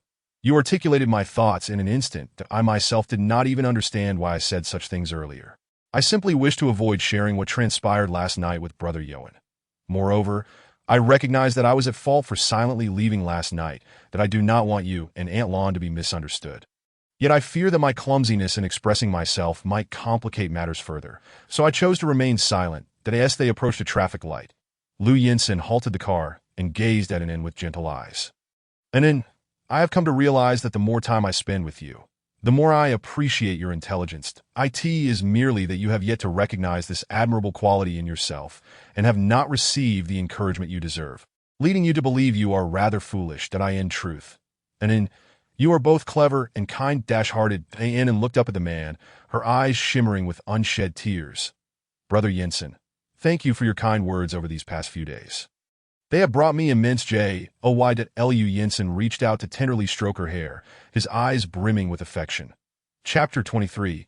Zhao Xiaolan's emotional struggles. Zhao Xiaolan reclined on the sofa, one hand propping her forehead. Her gaze cast downward, obscuring her expression. She had maintained this posture for an extended period. Aunt Lu stood nearby, observing Sister Lan's despondency, with a heavy heart, feeling utterly helpless, although their relationship was one of employer and employee. After over a decade of companionship, they had grown as close as family. Aunt Lu, originally named Lu Yueshio, had a son and a daughter, while her husband toiled in agriculture. Their family, though modest, lived a contented and untroubled life. However, as the children reached school age, household expenses escalated, and relying solely on her husband's income became increasingly untenable.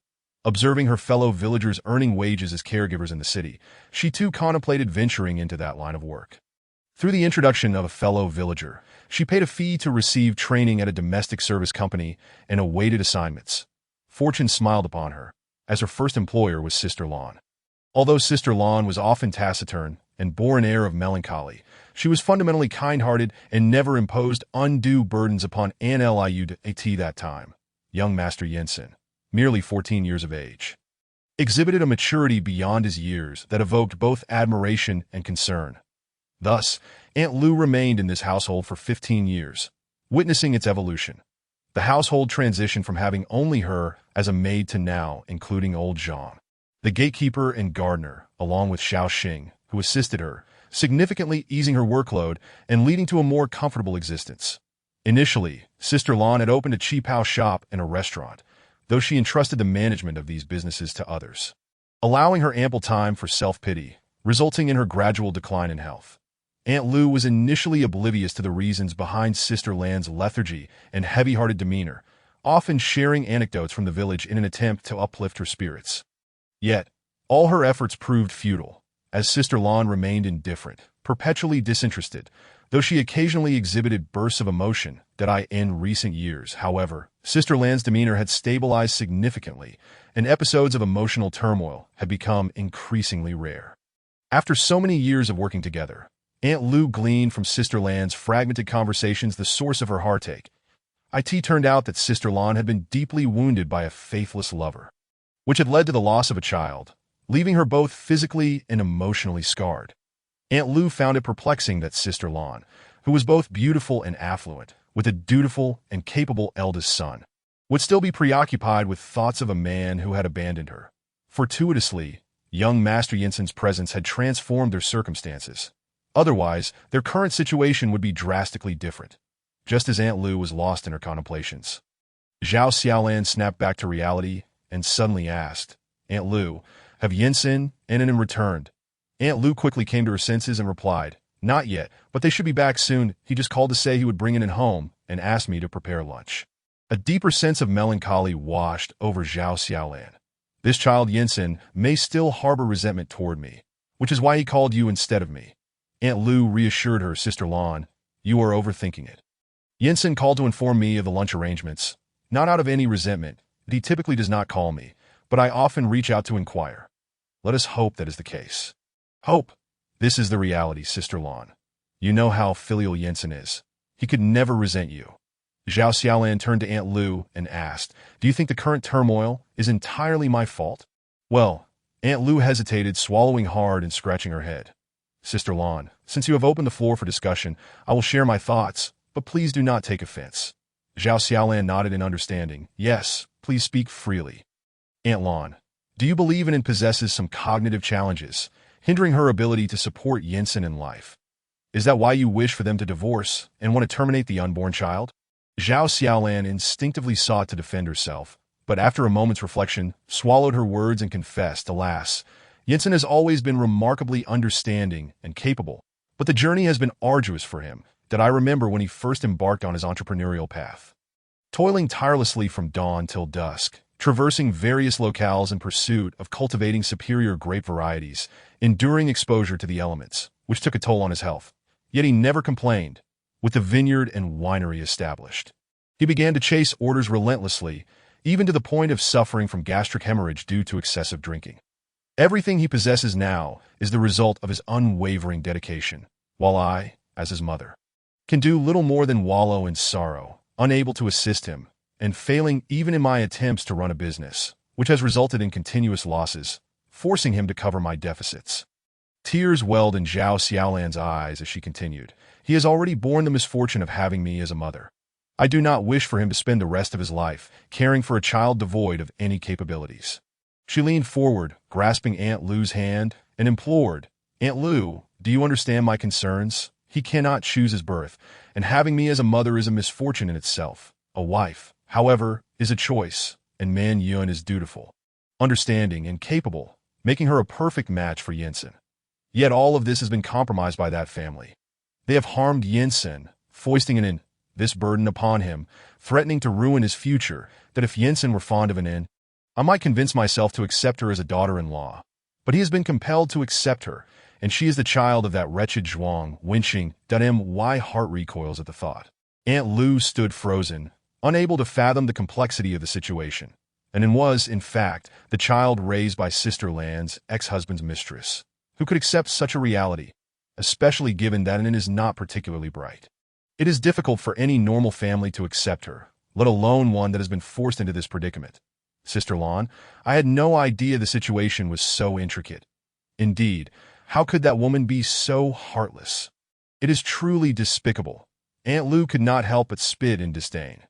Zhao Xiaolan's thoughts drifted to Zhuang Wenqing, her teeth gritted in anger, her eyes betraying a simmering hatred for all these years. That woman has remained as malicious as ever. When she approached me with her pregnant belly, it drove me to the brink of miscarriage, resulting in the loss of my 3-month-old baby. The ailments I suffer now stem from that time, and I have yet to fully recover. I cannot comprehend how my husband, who once swore undying love and would not allow me to lift a finger around the house, could betray our marriage. I loathe that couple with every fiber of my being. Aunt Lou, how can I find solace? How can I allow that wretched woman to harm my only child again?" Chapter 24. a harmonious family observing Sister Lan's profound sorrow. Aunt Lu could not suppress a sigh of sympathy. While she too harbored deep resentment for the unseen Zhuang winching and Lu Jingfan, this was not the moment for vitriol if she joined in the cursing. It would only deepen Sister Lan's grievances. Instead, she aimed to gently guide her to release these burdens. Sister Lan, I am not well versed in eloquence, but I wish to offer some advice that in life, we must look forward. It is not a matter of forgiving anyone, as none of us need to extend forgiveness to the wicked. While retribution is desirable, if that is unattainable, then perhaps it is best to simply turn a blind eye. Nothing is more precious than our own well-being. It is not worth compromising our health and happiness over these matters. Although Anin grew up in that environment, it was not her choice. We cannot hold her responsible for the sins of others. Listening to Aunt Lu's somewhat dry counsel, Zhao Xiaolan's heart remained heavy. In this world, true empathy is scarce, while letting go may seem simple in words. How many can genuinely achieve it? Aunt Lu, I can strive to refrain from transferring the grievances of the previous generation onto Anin, yet I still harbor numerous concerns. Anin's mental acuity remains her most significant shortcoming. Observing her, Aunt Lu continued to offer her insights. Sister Lan, I understand your apprehensions. You worry that Anin might become a burden to Yansin. Although I have only spent a day with Anin, she has not caused any worry. She is not an incapable little child, merely possessing a simpler way of thinking, which hardly qualifies her as a burden. In fact, one could argue that this simplicity is a virtue, compared to those who are more cunning. Anin is truly easy to get along with. Living with a girl like her certainly alleviates many vexations. Would you not agree, Sister Lan? Zhao Xiaolan pondered the practicality of such sentiments. After all, a well-behaved dog could also be seen as uncomplicated and easy to manage, which hardly suffices as a criterion for choosing a spouse. However, she recognized the harshness of such thoughts. Being an educated individual, she would never voice such sentiments. Instead, she expressed another concern. I fear that Yansin might have regrets and may never experience love in his lifetime. Aunt Lu, unaware of Sister Lan's inner thoughts, quickly interjected, Sister Lan, you speak too soon. How can you be certain that Yansin does not have feelings for Anin? Relationships are nurtured over time. My own marriage was arranged through the words of a matchmaker. We scarcely met before the wedding, yet we have fared well since. Aunt Lu always managed to keep the conversation flowing, which only heightened Zhao Xiaolan's inner irritation, prompting her to dismiss the topic with a perfunctory, let us hope so. Aunt Lu, believing her persuasion had taken effect, eagerly concurred. Indeed, there is no need to hope. I perceive that Yansin harbors some affection for Anin, his gaze never straying from her. That is only natural. Anin is undeniably beautiful and charming. Who would not want to steal a few glances? At times, I find myself lost in admiration of her delicate, fair-visaged. Anin's youthful radiance is so refreshing. It feels as if one could squeeze water from it. Perhaps Yansin is quite taken with her. Blushing, Aunt Lu covered her mouth, stifling a laugh. Zhao Xiaolan, taken aback by her candor, furrowed her brow and cleared her throat. Ahem, Aunt Lu.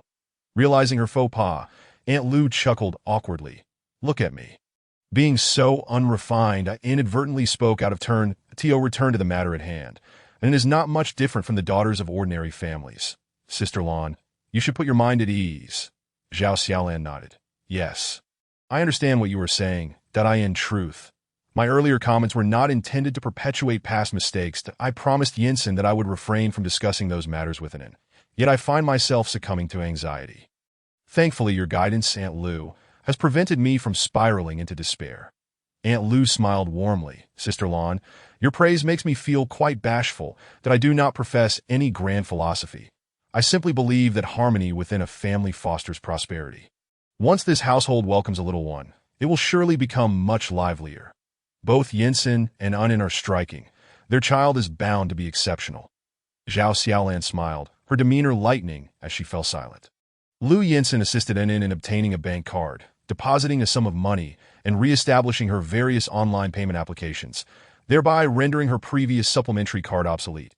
After a busy morning, the two finally returned home, with Lu Yansin holding Anin's hand in one and pulling a suitcase in the other, reminiscent of their initial return home 2 days prior. Little did they expect that such a brief time at home would yield so many events. Zhao Xiaolan approached, her usual aloofness replaced by a gentle smile and softened gaze. Yinsen and In are back. It is almost lunchtime. Wash your hands and join us in the dining room. Anin stood still, offering Zhao Xiaolan a perfectly executed bow, her head bowed like a contrite child, sincerely apologizing. Aunt Lan, I am sorry for leaving without a word and causing you worry. Zhao Xiaolan stepped closer, gently holding Anin's small hand, letting out a soft sigh. Anin, it is I who should apologize that I should not have spoken to you in such a manner yesterday. I regret having hurt you, that I have come to realize my mistake. Can you forgive me? Anin nodded. Of course I can, and I have never held a grudge against you, Aunt Lan, for I believe your words yesterday held truth, that I truly. Zhao Xiaolan interrupted. No, I was mistaken, and gravely so.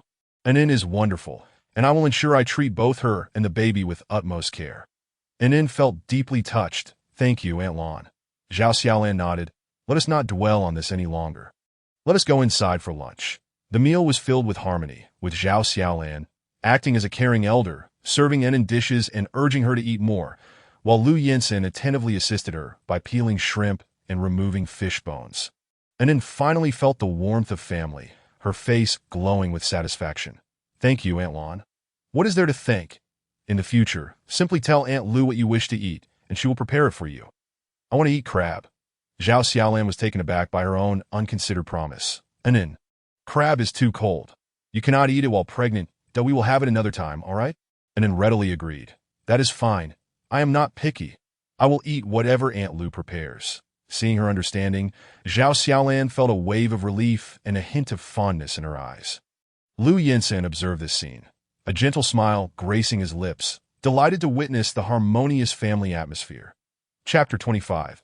Chen Manyun's visit of apology. Chen Manyun unexpectedly arrived with gifts in hand, startling Aunt Lu. She could not fathom why the usually discerning and polite Teacher Chen would choose to visit at mealtime. Teacher Chen, Sister Lan, and the others are dining inside. Would you like to sit in the living room for a moment? A flicker of disappointment passed through Chen Manyun's eyes. All right. Aunt Lu, observing Chen Manyun seated gracefully on the sofa, was filled with apprehension. She had only just managed to ease Sister Lan's concerns regarding Anin, and now Chen Manyun's visit threatened to complicate matters. One could only imagine how awkward the situation would become. Nevertheless, Aunt Lu maintained her composure and thoughtfully prepared tea and snacks for her guest. Teacher Chen, please enjoy some tea. Thank you, Aunt Lu. Please, just call me Manyun. Aunt Lu hesitated. I actually quite like Manyun. She has been a wonderful companion to Sister Lan since she started dating Yinsen, always so considerate and dutiful. However, I am uncertain of Sister Lan's current feelings towards Chen Manyun. As a mere housekeeper, I should not overstep boundaries between employer and guest, lest I cause discomfort for either Sister Lan or Yinsen. Chen Manyun sensed Aunt Lu's unease, her heart sinking once more. Previously, her visits here felt as effortless as returning home. She mingled seamlessly with everyone. Yet now, the stark contrast was jarring. Aunt Lu, did I come at an inconvenient time, creating trouble for you? Not at all. Not at all, that I am merely a housekeeper. There is nothing troublesome about it, that do not overthink it. However, Sister Lan and the others are having lunch in the dining room, and I cannot disturb them. You know how Sister Lan has a sensitive stomach. She needs to eat well, that if you have no urgent matters, please wait here for a moment. Chen Manyun wore a faint smile. Of course, I am in no rush. All right. Please make yourself comfortable. I shall step out for a moment. Just as Aunt Lu was about to leave the living room, Chen Manyun suddenly called out, Aunt Lu, please do not go yet. I have a gift for you. Ah, this is too extravagant. Chen Manyun produced a gray sweater from her shopping bag and handed it to Aunt Lu. Last night, while shopping with my mother, I spotted this sweater and thought it would suit you perfectly. So I purchased it. Aunt Lu hesitated to accept, thinking it inappropriate for a housekeeper to accept gifts. Manyun, I cannot accept this. Aunt Lu, it is not expensive.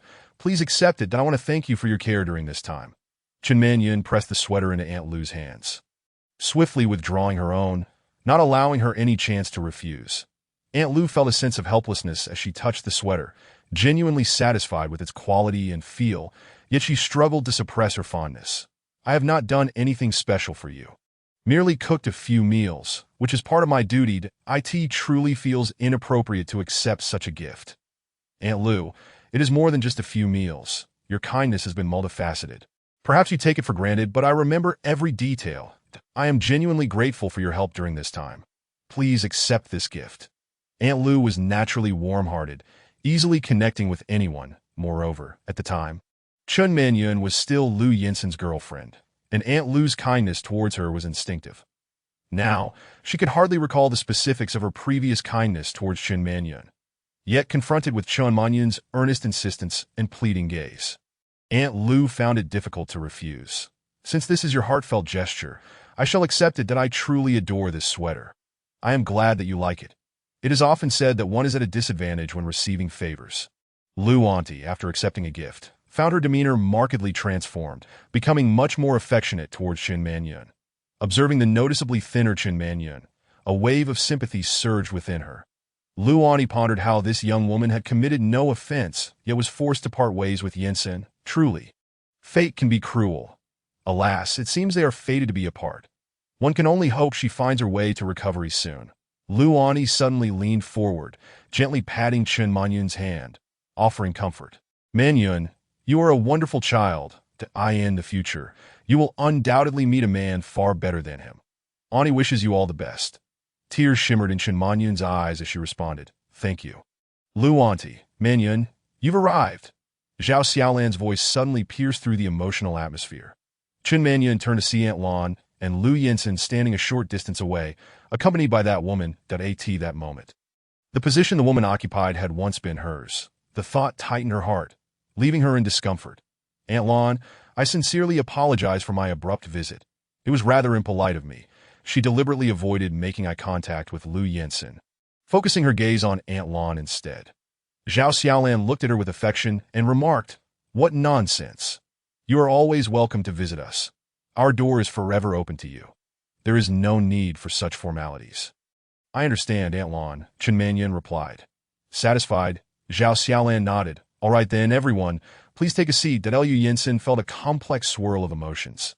He was uncertain of Chun Manyun's intent for coming. He took it into a relatively distant spot. Chun Manyun noticed his movement, and her heart sank. Indeed, when a man turns cold, he can be more ruthless than anyone else. They had only recently parted ways, yet he had already built such walls against her. A fleeting glimmer of resentment crossed her eyes, but she quickly suppressed it, stating, Aunt Lan, I have come to apologize to Yinsen's wife. What is this about? Zhao Xiaolan asked, puzzled, turning to her son and Unan. Lu Yinsen did not respond to his mother's inquiry. Instead, he cast a glance at Chun Manyun and said, There is no need for you to apologize. If anyone should apologize, it should be Lin Lu to Unan directly. No, this all stems from me. Lu merely stood up for me. She was unaware of the circumstances, and I have since clarified everything with her. She feels deeply sorry, but after much contemplation, I still wish to apologize to your wife. The words your wife were articulated with a notable emphasis, carrying an air of deliberate weight. Unan, nestled close to Lu Yinsen, listened intently to their exchange. She recalled this sister from their brief encounter in the mall the previous day, when this sister had kindly intervened when someone had scolded her. Upon realizing the purpose of Chun Manyun's visit, she immediately shook her head. There is no need for an apology. I am not upset. You helped me by pulling away the person who was scolding me. So, I should be thanking you. Chun Manyun shifted her gaze from Lu Yinsen to Unan, assessing her for a moment. Your name is Shun Yinan, correct? Yes, you can call me Yinan. Chun Manyun did not engage further with Unan's words, maintaining her distance and aloofness. Miss Shun, did you truly not take offense to what my friend said yesterday? I'm not upset at all. In fact, I didn't understand what she was saying. After saying this, Unan appeared somewhat bashful, smiling shyly. However, to Chun Manyun, this exchange felt particularly jarring. Chapter 26. A gift that cannot be given sitting upright on the sofa. Chun Manyun raised her gaze towards Shun Yinan, her eyes unwittingly drifting over the intimate gesture shared between Shun Yinan and Lu Yinsen, causing her expression to darken. She had been in a relationship with Lu Yinsen for several months, yet they had never shared such familiarity, while this Shun Yinan, having known Lu Yinsen for merely a few days, seemed unashamedly nestled against him. In that moment, she comprehended why she had succumbed to a woman of less than complete intellect, because she had a sense of propriety. While Shun Yinan appeared utterly devoid of shame, Chun Manyun was a person of conservative values, resolutely adhering to the principle of abstinence before marriage, and she had little enthusiasm for such matters. Yet, after spending time with Liu Yinsen, she discovered that he was like a walking embodiment of desire, with his handsome visage and strong physique instilling a sense of security while simultaneously awakening her most primal instincts as a woman. However, she was reserved and dignified, unwilling to breach her previous commitments, lest it tarnish her image of purity and propriety that time. Her relationship with Liu Yinsen was stable. Aunt Lan held her in high regard. And given their ages, marriage seemed imminent, so she was in no rush. Never did she anticipate the sudden appearance of Shen Yinan to disrupt her previously smooth life. Before encountering Shen Yinan, Chen Manyun had felt a measure of sympathy for this girl, considering her simply an innocent child. But since their meeting in the mall yesterday, she realized that Shen Yinan was indeed beautiful, with an admirable figure, and her adoptive parents were reputedly wealthy, having been raised in affluence. Now, she had inadvertently married Liu Yinsen, who could shield her from life's storms and continue to provide her with a life of luxury. There was no longer room for sympathy. Shen Yinan was fortunate. Aside from lacking intelligence, she seemed to possess everything else. Yet she still sought to claim the boyfriend Chen Manyun had painstakingly come to love, along with the dream of a blissful marriage she had envisioned countless times. At that moment, Chen Manyun felt that life was profoundly unjust. Some individuals, dull and foolish, effortlessly obtained everything, while she, having strived tirelessly, found herself outdone by a simpleton. Chen Manyun endeavored to suppress the indignation swelling within her, striving to appear magnanimous and forgiving. Miss Shun, it is fortunate that you did not comprehend the remarks made by my friend and thus were not hurt by them. Nevertheless, I still wish to extend my apologies. Rising, she slightly bowed her head. Miss Shun, I am truly sorry, Dunanan. Seeing her stand to apologize, rushed over to intervene. Sister Manyun, there is no need for an apology. I am not hurt. Chen Manyun felt a twinge of aversion to Shen Yinan's touch.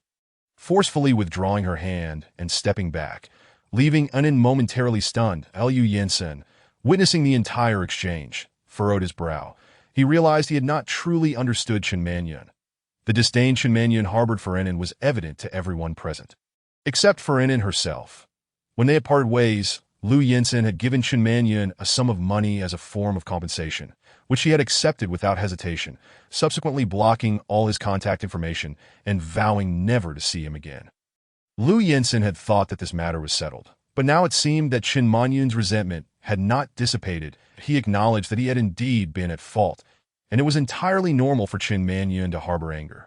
Yet she should not direct that anger towards Anin. Just as he was about to speak, Zhao Xiaolan interjected, Manyun, these are trivial matters. Since Anin has already forgiven you, let us put this behind us. Seizing the opportunity, Chen Manyun retreated to the sofa, picking up the prepared gift and donning a warm smile. Miss Shun, this is a gift I prepared for you. Anin's face lit up with joy as she accepted the gift. Thank you, Sister Manyun. No one could resist the delight of receiving a gift, and Anin was no exception. She believed that gifts were given out of fondness, which brought her happiness. Well, I am glad you like it. Miss Shin. Please call me Anin. Referring to me as Miss Shun feels a bit awkward. Very well, Anin. Sister, wait for me a moment. I have a gift for you as well. Before Chen Manyun could refuse, Anin had already dashed out of the living room. Liu Yinsen's expression tightened as he followed her. Slow down. You are still pregnant. Watching the two retreating figures, Chen Manyun felt a surge of absurdity wash over her upon hearing the man's words. You are still pregnant. What was the point of her remaining in this space? Rising, she formally bid farewell to Zhao Xiaolan and Lu Ani. Aunt Lan, Lu Ani, there are matters at school that require my attention. Since I have given the gift to Anin, I shall take my leave. Goodbye. With that, she picked up her bag and strode out without looking back. Zhao Xiaolan observed her departing figure, shaking her head. This child, Manyun, is still too young. She cannot contain her emotions nor conceal her thoughts. Lu Ani replied, Sister Lan, one cannot blame her. Such a situation is difficult for anyone to accept. I can see that Manyun still has feelings for Yinsen. Zhao Xiaolan retorted coldly, what good is affection? Lu Ani realized she had spoken out of turn and promptly fell silent. Did I end the room? And then retrieved a beautifully crafted doll from an exquisite box. It was a charming little Red Riding Hood doll, which she had spent a week crocheting, making it one of her most cherished creations, from the basic body to the doll's features, hair, clothing, and accessories. Every detail was meticulously crafted. Now, she intended to gift this doll to Chen Manyun. Brother Yinsen, do you think Manyun's sister will like this doll? Lu Yinsen gazed at the doll in her hands. Even someone as unversed in crochet as he was could perceive the intricacy and finesse of this creation. Unan must have devoted a considerable amount of time to crafting it, clearly cherishing this doll. Yet, he was acutely aware that Chen Manyun would not appreciate it. Confronted with Anan's hopeful gaze, he found himself unable to utter words that might diminish her spirits. Not long ago, Anan had gifted her favorite doll to her mother, only to be met with disdain, that if he were to inform her that Chen Manyun did not favor her doll, it would undoubtedly sadden her.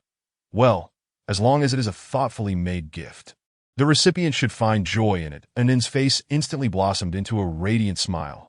All right, I shall gift this little Red Riding Hood to Sister Manyun. She hummed a tuneless melody while carefully placing the doll in a box and meticulously tying it with a beautiful bow. Upon their return to the living room with the gift in hand, they discovered that Chen Manyun had already departed. Unan believed it was her own delay that caused them to miss the opportunity to present the gift. Yinsen Gidge, where does Sister Manyun live? I wish to deliver the gift. Lu Yinsen gently reassured her. She is quite busy with work, and you may not encounter her. Just give the gift to me, and I shall pass it on to her later. All right. Zhao Xiaolan glanced at the adorable wrapping and recalled that Anan had given her a similar gift not long ago. This little girl is so predictable. Her gifts are all the same, lacking any uniqueness. But considering Anan's intelligence, it is indeed unreasonable to expect her to devise something truly thoughtful. Chapter 27. Lu Yinsen, you are terrifying. Chen Manyun had just finished her class and returned to her office. Barely settling in her chair when her colleague Yao Mei leaned over, brimming with gossip, and began to raise her eyebrows suggestively. Chen Manyun furrowed her brow. Yao Laosher, are your eyes bothering you? Diske. Chen Laosher, have you had a quarrel with your boyfriend? Chen Manyun's expression darkened, choosing to remain silent as she continued to draft her lesson plan. Yao Mei, accustomed to ignoring others' moods, pressed on without heeding Chen Manyun's cold demeanor. Chen Laosher, I just went to the school gate to pick up takeout, and guess who I saw? Having been annoyed by Shin Yinan just hours earlier, Chen Manyun was reluctant to engage in idle gossip. But she felt that maintaining a cordial relationship with colleagues was important, so she suppressed her irritation and glanced at her. Yao Laosher, I'm rather busy and have class soon. Please get to the point. All right, I won't tease you any longer that I was at the school gate picking up my takeout when I noticed a Bentley parked not far away. Upon checking the license plate, it was identical to your boyfriend, Mr. Lu's, so I went closer, and indeed, it was Lu who emerged from the car, that I must say. Chen Laosher, you have exquisite taste. With your conditions, how did you manage to find such a handsome and wealthy boyfriend? When Lu stepped out, his physique resembled that of a male model, making my own height of 168 centimeters seem diminutive. Moreover, Mr. Lu possesses a deep, magnetic voice and is exceptionally polite. As Yao Mei continued, Chen Manyun's expression darkened further. She felt that Yao Mei had no sense of boundaries. Who would take the time to memorize a colleague's boyfriend's license plate and then gush about his physique while subtly belittling her own conditions? Although she had already broken up with Lu Yinsen, this fact had not been made public, and to her colleagues, he was still her boyfriend. Even so, Yao Mei dared to speak so openly, showing a complete lack of regard for her feelings. Yao Laosher, may I ask what you were trying to convey? Oh dear. I was so busy praising Lu that I nearly forgot the matter he entrusted me with. Entrusted you with a matter? Yes, Mr. Lu asked me to convey to you that he wishes to meet with you. As he has something important to discuss, that he said he would wait until you arrive, which is why I inquired if you had quarreled with him. Chen Manyun was momentarily taken aback, biting her lip before responding, I understand. With that, she resumed her focus on her lesson plan. Yao Mei, puzzled, remarked, as the saying goes, couples may quarrel at the head of the bed but reconcile by the foot. Lu is quite earnest. You should forgive him. Yao Laosher, you are unaware of the circumstances. Please refrain from meddling in my affairs. Yao Mei pouted, I only advised you out of goodwill. You take advantage of Mr. Lu's affection and throw fits. Just be careful not to overdo it, that if you push him away, you won't have a shoulder to cry on. Chen Manyun could no longer contain her frustration. She slammed her pen down and coldly stated, that has nothing to do with you. Chen Manyun forcefully closed her lesson plan, clutching her books as she exited the office. Yao Mei rolled her eyes at Chen Manyun's retreating figure. Scoffing after finding a wealthy boyfriend, her attitude has soared. Keep acting like this, I hope you drive him or .lu away so I can enjoy the spectacle. Chen Manyan found herself frequently distracted in class, even making typographical errors, which only heightened her agitation. Yet she persevered until the end of the lesson. Afterward, she chose not to meet the man at the school gate, but remained in her office until evening. As night descended, the teachers gradually left, and the students returned home, leaving the campus eerily quiet. She knew she could no longer evade the situation. Taking a deep breath, Chen Manyan grabbed her bag and, with a stern expression, walked to the school gate, slowing her pace upon spotting the familiar Bentley AT that moment. Lu Yinsen emerged from the car, standing still as he gazed at her. Chen Manyan wished time could freeze at that instant. Yet what was inevitable must come to pass. Despite the turmoil in her heart, her words were laced with tension. Lu Yinsen, you've been waiting here for 4 or 5 hours. Haven't you? What is this? Acting all sentimental after a breakup. Manyan, I've reserved a private room. Let us dine first and talk afterward. Don't call me that, we are not familiar. Just call me Teacher Chen. Very well, Teacher Chen. Chen Manyan felt a sudden pang in her heart, followed by a bitter laugh at her own naivety. Let us skip the meal. Let us clarify matters right here, that don't bother me in the future. Lu Yinsen handed her the gift and had prepared, and then wanted to give this to you herself. But Chen Manyan stared at the gift box in the man's hands, her breath catching as disbelief washed over her. With reddened eyes and trembling lips, she interrupted his unfinished sentence. Lu Yinsen, must you be so cruel to me? I fled in disarray, and yet you come here bearing that woman's gift. Do you think I'm easy to bully? Abruptly, she snatched the gift from his hands, tearing it open with reckless abandon. Upon revealing the exquisite doll within, she wasted no time in destroying it, only halting when it bore no resemblance to its original form.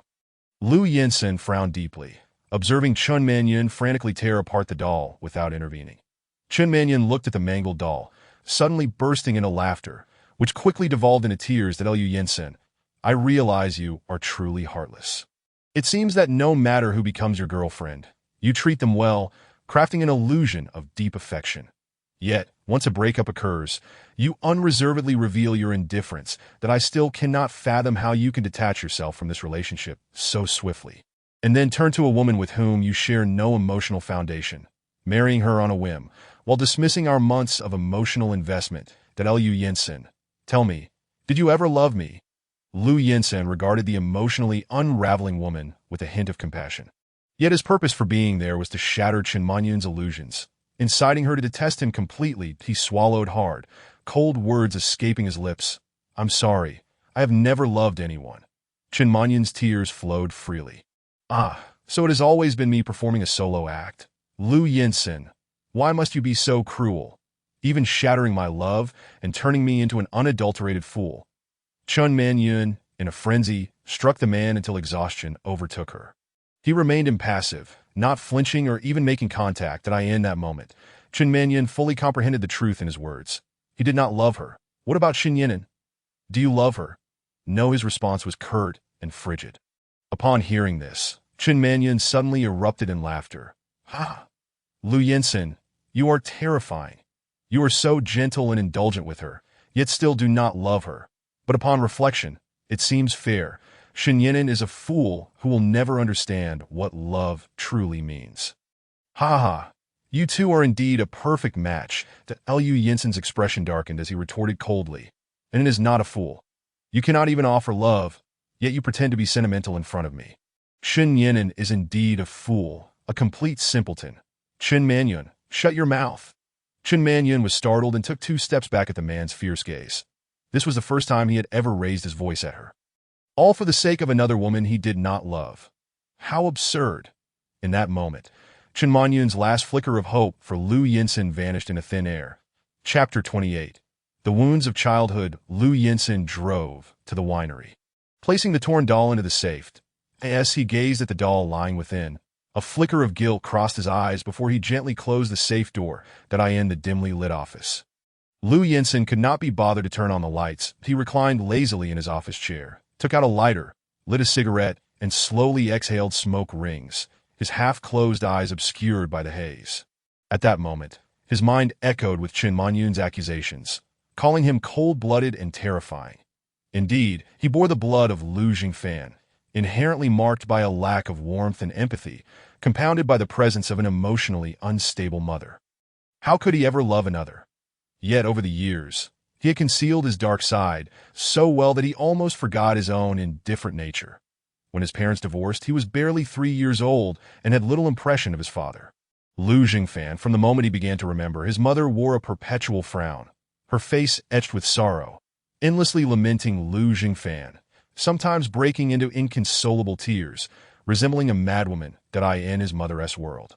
He was invisible, overshadowed by her relentless resentment that as he grew older, the shadow of Lu Jingfan inevitably loomed over him, and his mother's world finally included him, albeit marked by disdain rather than affection. When his mother had episodes, she would mistake him for Lu Jingfan, venting her wrath upon him, leaving him bruised and battered. Yet, upon regaining her composure the next day, she would embrace him, crying and repeatedly apologizing. "I am so sorry, my dear. I am truly wretched. How could I treat you this way? Please forgive me. That I promise I will never hurt you again." Just 7 years old, he would often arrive at school covered in bruises, hearing nothing but his mother's curses and apologies. This torment continued for many years until she began to accept psychiatric treatment, which, under the influence of medication, finally put an end to her abuse. His mother eventually forgot the harm she had inflicted upon him and began to show him care and affection, occasionally expressing worry for his grades and future like a normal mother. Although she often fell back into self-pity, her violent outbursts became increasingly rare that he finally began to experience a semblance of normalcy. Throughout it all, he never harbored hatred for his mother. He merely felt pity for her. He could not be bothered to resent Lu Jingfan, as the man was hardly worthy of such emotion. The most ludicrous part was that his mother eventually declared her intention to forgive Lu Jingfan. Hoping for a harmonious relationship between father and son, Lu Yinsen crushed the cigarette butt, letting out a soft chuckle at that moment. His phone rang and he glanced at the caller ID and answered. "Shuda, do you need something?" His voice was somewhat hoarse, whether from smoking or his mood. He could not tell that on the other end, amidst the commotion, Shuda shouted, "Yinsen, we've thrown together a gathering today, and you're the last one we need. Are you coming?" "I'm not going." "Why not?" "Is it still about an It has nothing to do with an "no," then it must be about Chen Manyan. What is going on between you two?" "Still entangled." "There is no entanglement. It's over." Why Shuda was about to say something when Su Ji snatched the phone away. "Lu Yinsen, are you even a good brother? We've been trying to get you out for half a month. And you're still wrapped around your little wife. You're not even going to let us meet her.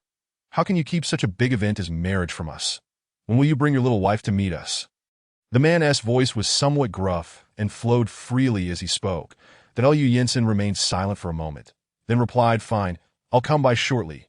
"Great, we'll be waiting for you."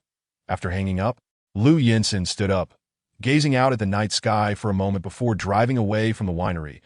In the luxurious private room of Long K Club, the lights dazzled, reflecting off the bodies of sensually dressed dancers as they moved with alluring grace, enticing all who watched it on the leather sofas. Men and women reclined intimately, the air thick with the scent of incense and nicotine. As Lu Yinsen entered the room, he was greeted by a scene of extravagance that made him frown. "Yinsen, you finally made it. Everyone, let us welcome the only married man among us." Shuda's voice rose above the din, capturing the attention of the revelers who looked at Lu Yinsen with surprise. Su Ji peered around, noticing Lu Yinsen had come alone, and asked, "Hey, Yinsen, why are you alone? Where's your little wife?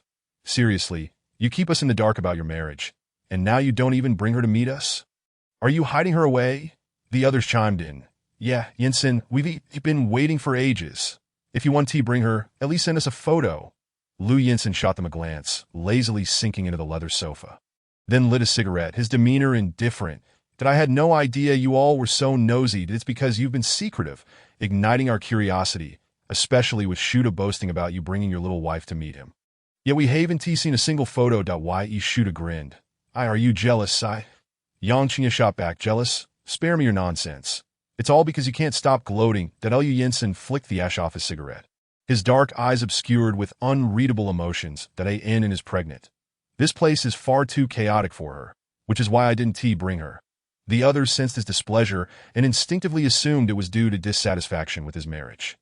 leading them to steer clear of teasing him further and shift the conversation. That Lu Jensen's eyes were as dark as night, filled with fatigue. His long legs stretched casually, and he downed drink after drink without engaging in the conversations around him. The others continued to eat, drink, and play, unfazed by his low spirits, occasionally raising a toast to him. This was their way of interacting. They understood each other's personalities well and recognized that Lu Jensen did not need anyone as consolation. His ability to heal was remarkably strong. The gathering continued until the early hours of the morning before it finally came to a close. Chapter 29. Scared to tears, time to comfort when Lu Jensen returned home. The entire villa was enveloped in silence, with only a few dim lights illuminating the garden. He, reeking of alcohol, ascended the stairs slowly and paused at the door to his room, thinking that it must have already fallen asleep. He let out a sigh of relief and quietly opened the door to his surprise. The room was brightly lit, and Anin, clad in her pajamas, sat on the carpet, engrossed in crocheting. That he surveyed the scattered yarn and tools on the floor. Furrowing his brow, that Anin, it's so late. Why aren't you asleep?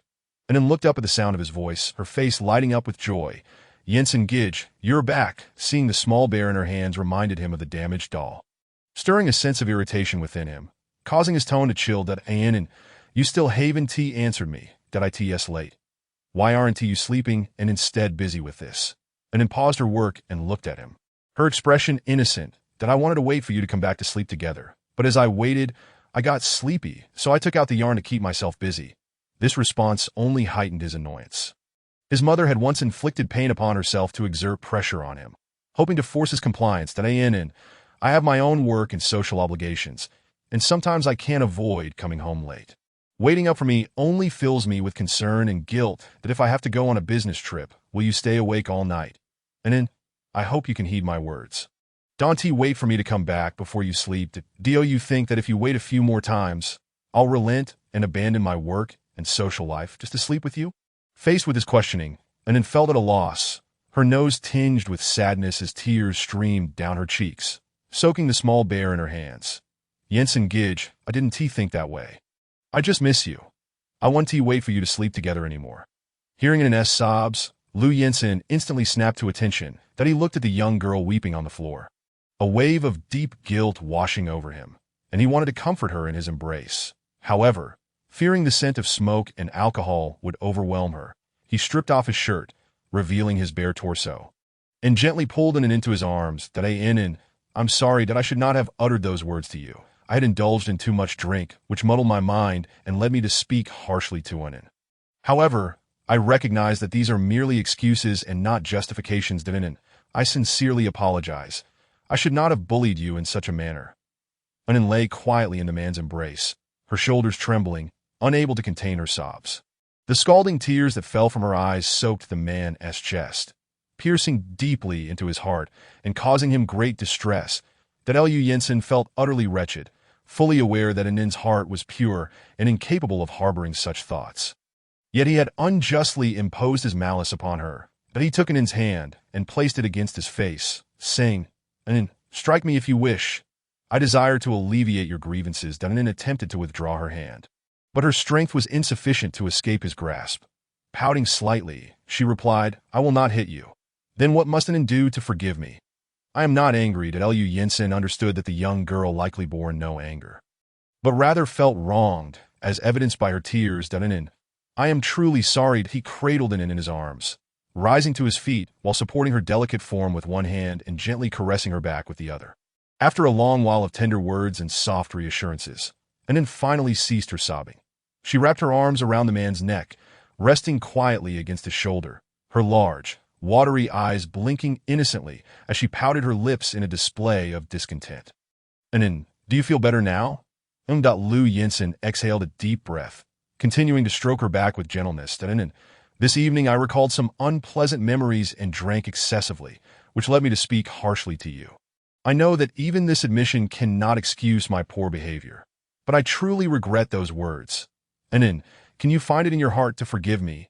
Anin lifted her head, her expression laced with concern as she asked, Brother Jensen, what unpleasant memories did you recall?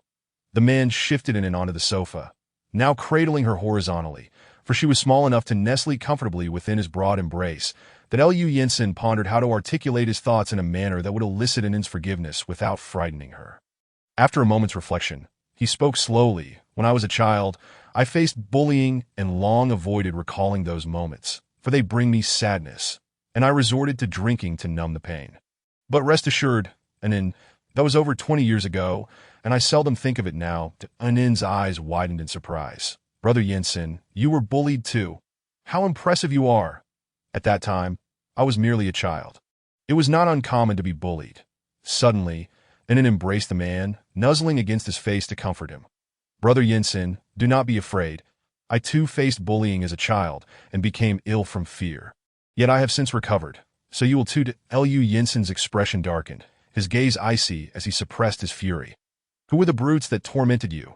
Feeling his anger, Annen mimicked his earlier gestures of comfort, gently stroking his hair.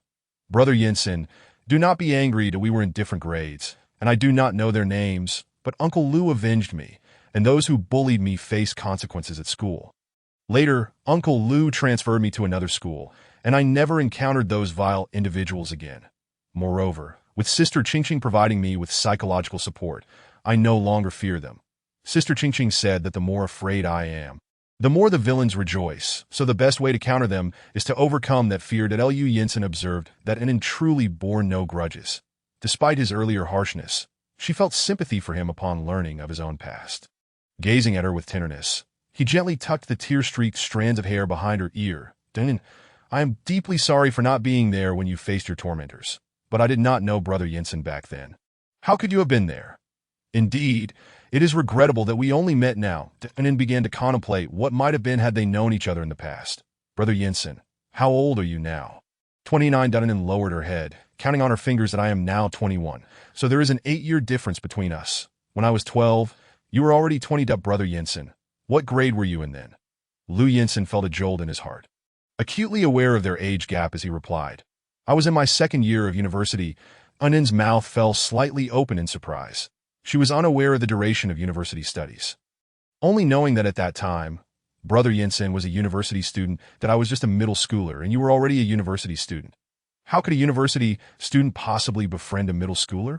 Annen's past experiences with older boys had led her to believe that those in higher grades would not associate with younger students. Although she had transferred schools, she struggled to keep pace with her studies and consistently ranked last in exams, ultimately being persuaded to leave due to the immense pressure. Thus, the concept of senior students was foreign to her. After a brief silence, Lu Yinsen said, Annen, friendship knows no age. Shared interests can forge bonds. And thus, you and I could have been friends even then. But that is not fair. You could have been my friend and protected me, yet I could not have been your friend as I may not have even been born at that time. Lu Yinsen was taken aback, not anticipating Annen's profound perspective. Indeed, what you say is true, Annen. The past cannot be altered, and dwelling on it serves no purpose. Our meeting now is, in fact, the finest arrangement. Annen nodded in agreement. Yes, Sister Qingqing said the same. She advised that one should look forward in life and not dwell on what is past. Lu Yinsen found himself intrigued by this Sister Qingqing. Annen, you mentioned that Sister Qingqing is both your doctor and a good friend. Could you tell me more about her? Of course. As Annen's spirits lifted at the mention of her dear friend, she climbed off the man and rummaged through her treasure trove, returning with a stack of envelopes to present before him. What is this? These are letters from Sister Qingqing. They contain photographs. She opened one of the envelopes, extracting a photo to hand to him. This is Sister Qingqing. She is extraordinarily beautiful. Lu Yinsen took the photo, which revealed a woman with a neat, stylish bob haircut, her features sharp yet delicate, exuding an air of quiet elegance in her academic attire. Annen beamed with pride as she spoke. Sister Qingqing is remarkable. Not only is she a doctor, but she is also pursuing her doctorate at the best school in England and has received numerous scholarships. In 2 months, she will return to see me. It has been far too long since we last met, and I truly miss her. Since learning of Sister Qingqing's return date, Annen had been counting down the days since summer, eagerly tearing pages from her calendar in hopes that time would pass more quickly. Annen, how did you come to know her? A smile graced Annen's face as she recounted, I have known Sister Qingqing for quite some time. I first met her when I was 12, and she was my psychologist. She was incredibly gentle and patient, often taking me to amusement parks for fun. Gradually, I learned to overcome my panic and fear, becoming increasingly cheerful. Over the years, Sister Qingqing has taught me so much. Although our encounters are infrequent, I genuinely cherish her. Later, Qingqing Jie resigned from her job, expressing her desire to pursue a doctoral degree in the United Kingdom. That on the day of her departure, I wept for a considerable time. Although I felt a great sense of reluctance, the thought that Qingqing Jie was finally heading to the place she had longed for to further her studies brought me immense joy. Did you mention our situation to her previously? Indeed, I informed Qingqing Jie that I was expecting your child. She holds a strong belief that a baby is a life and should not be discarded lightly. Her words provided me with tremendous encouragement, solidifying my resolve that, no matter the circumstances, I would bring the child into this world. Liu Yinsen furrowed his brow, feeling a sense of unease that I as a psychological counselor. It is normally inconceivable for him to advise a young girl, who is not entirely mentally sound, to carry a child to term, particularly when she is Annen's close friend. Was it solely the power of belief? Annen, could you share her contact information with me? Annen shook her head, explaining that Qingqing Jie had requested not to share her contact details with others, as she disliked being disturbed. Liu Yinsen's gaze dimmed slightly. Well, let us not dwell on this matter, Annen. You should rest. I will take a shower and return shortly to keep you company. Annen had yet to pose a question, thus she did not acquiesce to resting. Brother Yinsen, did you deliver the gift to Sister Manyan? Yes, it has been delivered. Did she like it? Liu Yinsen hesitated for a moment, then replied, yes, she liked it very much. Annen beamed with a radiant and innocent smile. As long as Sister Manyan is pleased, that's all that matters. Please tell her that I also adore her gift. What did she send you? It is a lovely dress. Annen rose and walked to the wardrobe. Retrieving the dress she had just hung up at noon, it was a bright fuchsia, voluminous princess dress, an outdated style that seemed more suited for a child, clearly not fitting Annen at all. However, for Annen, receiving a gift was enough. Regardless of the dress's appearance or size, she would be delighted. Liu Yinsen glanced at the dress in silence, contemplating how to dispose of this ill-fitting garment at an opportune moment. He was aware that Qin Manyan had intentionally purchased such a dress to mock Annen, yet Annen was oblivious to this, naively believing it to be a heartfelt gift. Annen, how long did it take you to crochet the doll you sent out today? A week. Did you work on it every day? Not quite. Aunt Zhuang restricts me from becoming too absorbed in crocheting, so I could only dedicate 4 hours each day. Liu Yinsen felt an increasing sense of guilt at the thought that Annen had spent so long crafting the doll only for it to be torn apart, with him being the culprit. Chapter 31. Teaching Annen to depend. Liu Yinsen placed a gentle kiss on Annen's forehead. Annen, I am sorry. This was the first time Liu Yinsen had kissed her while she was awake. Annen blinked her large eyes at the man, feeling warmth on her forehead, and then on her cheeks, a strange sensation, yet she did not dislike it. Brother Yinsen, please do not apologize anymore. I am truly not angry at all. Liu Yinsen lowered his gaze to the young girl's slightly flushed cheeks, recognizing her shyness, and a faint smile graced his lips as he tenderly advised, all right then, and get some rest and I will return shortly. Annen obediently nodded. And as she nestled into her blankets, she suddenly realized that her fat bear was missing. She quickly sat up, searching for the familiar figure of her beloved teddy bear. Eventually, she spotted it on the sofa. Yet she was reluctant to leave the warmth of her bed, so she turned to the man with a plea. Like a little kitten, she blinked her watery eyes, her gaze sparkling with anticipation as she made her small request. Brother Yinsen, could you please bring me Fat Bear? Who could resist such an adorable plea? Let alone retrieving a small teddy bear, Liu Yinsen felt he would gladly give her his life. This little girl truly knew how to charm. Liu Yinsen handed Fat Bear to Annen, a mischievous smile playing on his lips.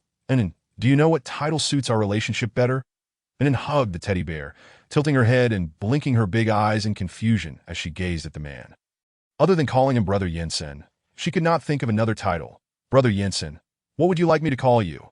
Liu Yinsen smirked. Annen, we are husband and wife. You should call me husband. Husband? Yes, and I am your wife. The man gazed at her with tenderness, his eyes filled with adoration, his deep voice softly speaking.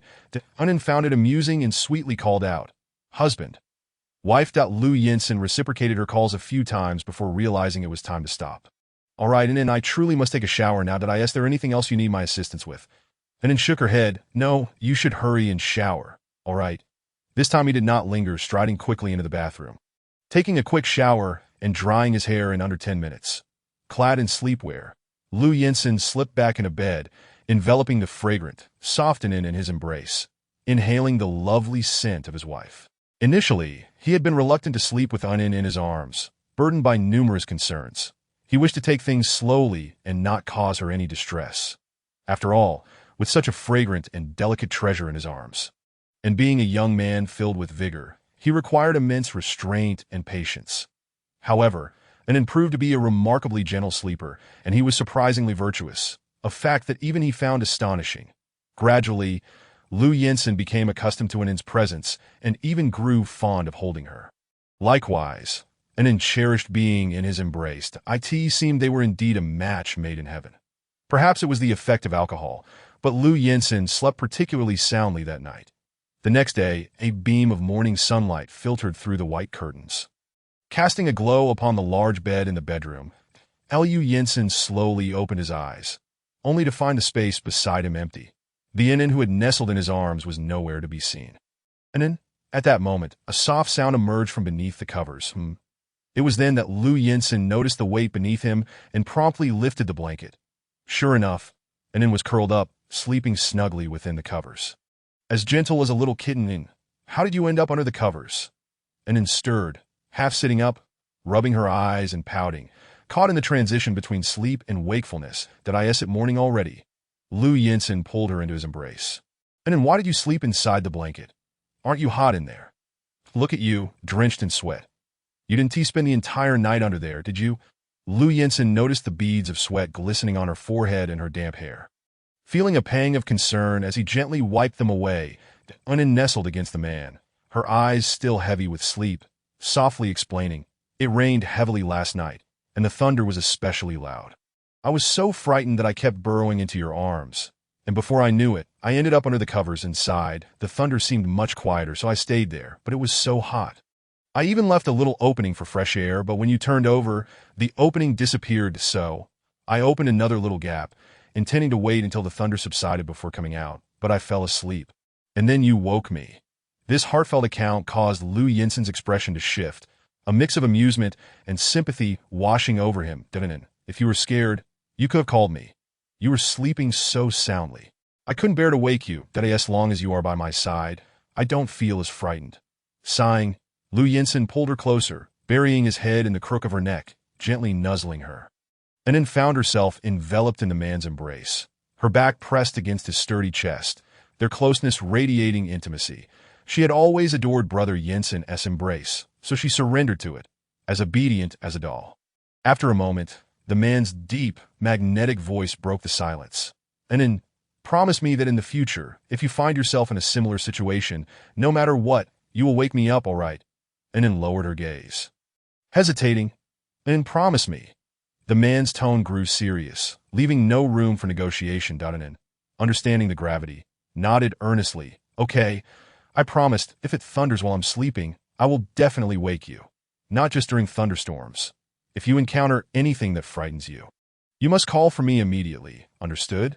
But Aunt Zhuang said that we must grow up and overcome our fears. We shouldn't always trouble others, or will annoy them. Liu Yinsen frowned. "Ignore what she says." After speaking, he felt it was inappropriate, so he softened his tone. "What I mean is we are husband and wife. It's different from others. You can seek my help for even the smallest trouble, and I will never feel the slightest bit of impatience.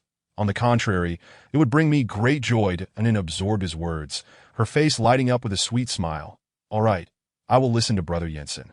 Liu Yinsen, content, placed a kiss on Anin's cheek. "You are truly good. Are you still sleepy? Do you want to continue sleeping?" Anin shook her head. "I am not sleepy. I am hungry." "Then let us get up." Liu Yinsen carefully carried Anin out of bed, and together they entered the bathroom. Chapter 32. Gradually gaining recognition, Zhao Xiaolan rose early as usual, sitting alone at the dining table to partake in her breakfast. She consumed her meal slowly and sparingly, her gaze devoid of any desire for food, her eyes calm and unruffled, as though mechanically fulfilling the task of eating. Due to Liu Yinsen's work nature and lifestyle, he rarely arose early for breakfast, sometimes sleeping until midday and waking only to have lunch or even dinner. The lives of the mother and son resembled two parallel lines, which meant Zhao Xiaolan typically had breakfast alone. Gradually, she adapted to this state of living, Just as she was about to set down her chopsticks to conclude her meal, Lu Yinsen appeared in the dining room, holding it, and Zhao Xiaolan looked at them with some surprise. Before she could inquire, Anin cheerfully greeted her. "Annie Lan, good morning." This vibrant salutation brought a knowing smile to Zhao Xiaolan's face. "Good morning, and then come join us for breakfast," she said. "Lu Ai, please serve them the prepared breakfast." Lu Ai immediately responded with a smile, "Certainly."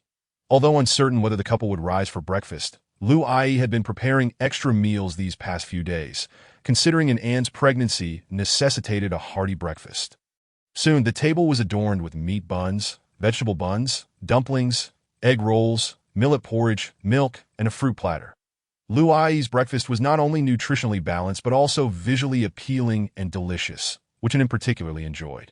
Savoring every bite that in the Lu household, dietary habits were quite discerning, favoring low salt and sugar.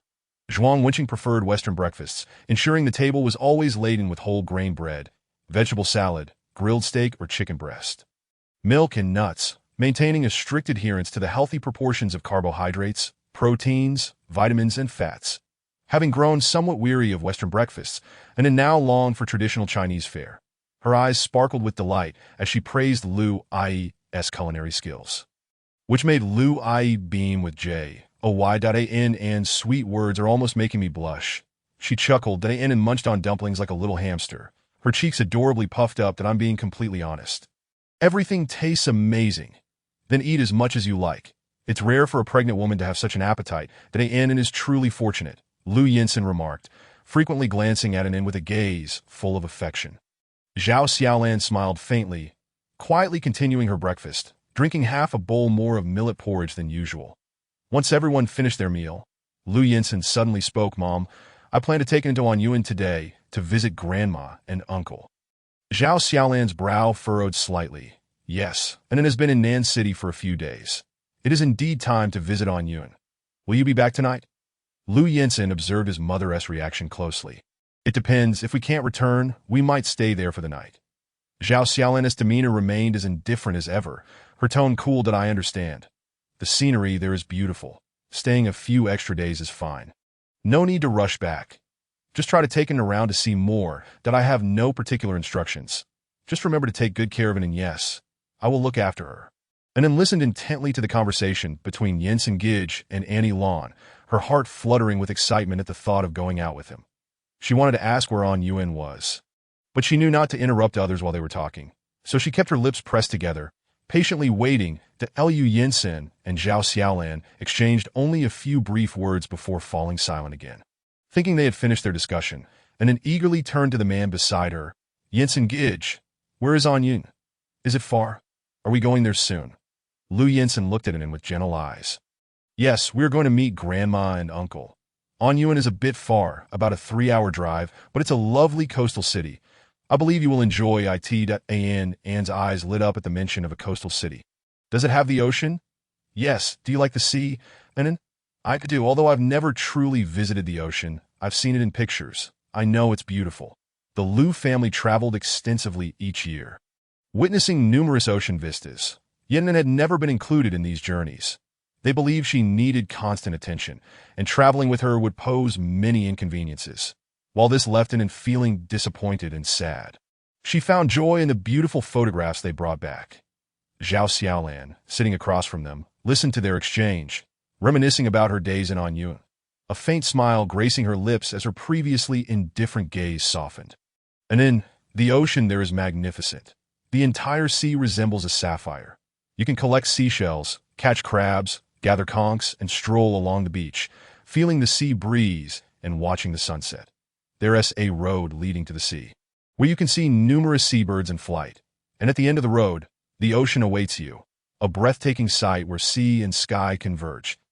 Zhao Xiaolan seemed to become lost in her memories, slowly recounting the serene images etched in her mind.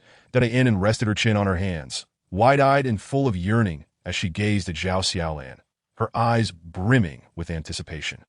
Zhao Xiaolan glanced at Anne and smiled helplessly. "However, what I just described are scenes from many years ago. I wonder if they remain unchanged. I've heard it has been developed into a tourist town with ample entertainment facilities. I imagine it must be even more beautiful now." You and Yinsen should take plenty of photos to show Annie Lan. Recalling the days when she could only admire photographs and then understood well the difference between pictures and real experiences. Hence, she didn't want Annie Lan to have the same limitations she once faced. Annie Lan, want you come with us? Zhao Xiaolin's eyes dimmed slightly. No, today is Monday, and I must visit the temple. Enjoy yourselves and don't worry about home. That Ann felt it was a pity. Going out as a family would surely bring more joy, creating shared memories for future conversations. That Lu Yinsen observed his mother. Noticing her subdued expression, seeming truly reluctant to go, and thus refrained from urging her otherwise. After all, her devotion to prayer and scripture had indeed stabilized her mindset, and he fully supported her dedication, contributing generously to the temple and the Buddhist association she belonged to. Zhao Xiaolan had experienced a tumultuous period, her melancholic nature and sensitivity having distanced her from family and friends alike. Leaving her mostly at home, that it was only 3 years ago that she stumbled upon Buddhism, discovering that reciting scriptures could cultivate her spirit and greatly benefit her mental health, leading her to embark on a spiritual journey. Now, she felt much better and no longer wallowed in self-pity at home. She joined a local Buddhist group, engaging in discussions with like-minded individuals. They would gather at the temple to recite scriptures at least 3 times a week, sharing insights on Buddhist teachings, leading a life that felt comforting and free. However, Lu Yinsen understood that the primary reason for his mother's devotion to Buddhism was her desire to escape the world. She had many unresolved issues, and since they could not be unraveled, she chose to forget and evade them. Chapter 33.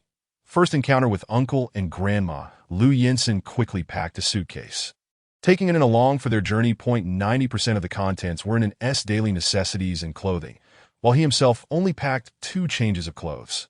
Had it been any other time, he might not have even bothered to bring clothes, simply driving off without a second thought. Ann, seated in the passenger seat, waved goodbye to Annie Lan and Lu Ai with a beaming face. Annie Lan, Lu Ai, we're off. I'll bring gifts for everyone. Don't miss us too much. Bye. Zhao Xiaolan watched in an joyful expression, thinking of her unborn child, perhaps a girl as lovely as an N. Reflecting on this, her gaze gradually softened.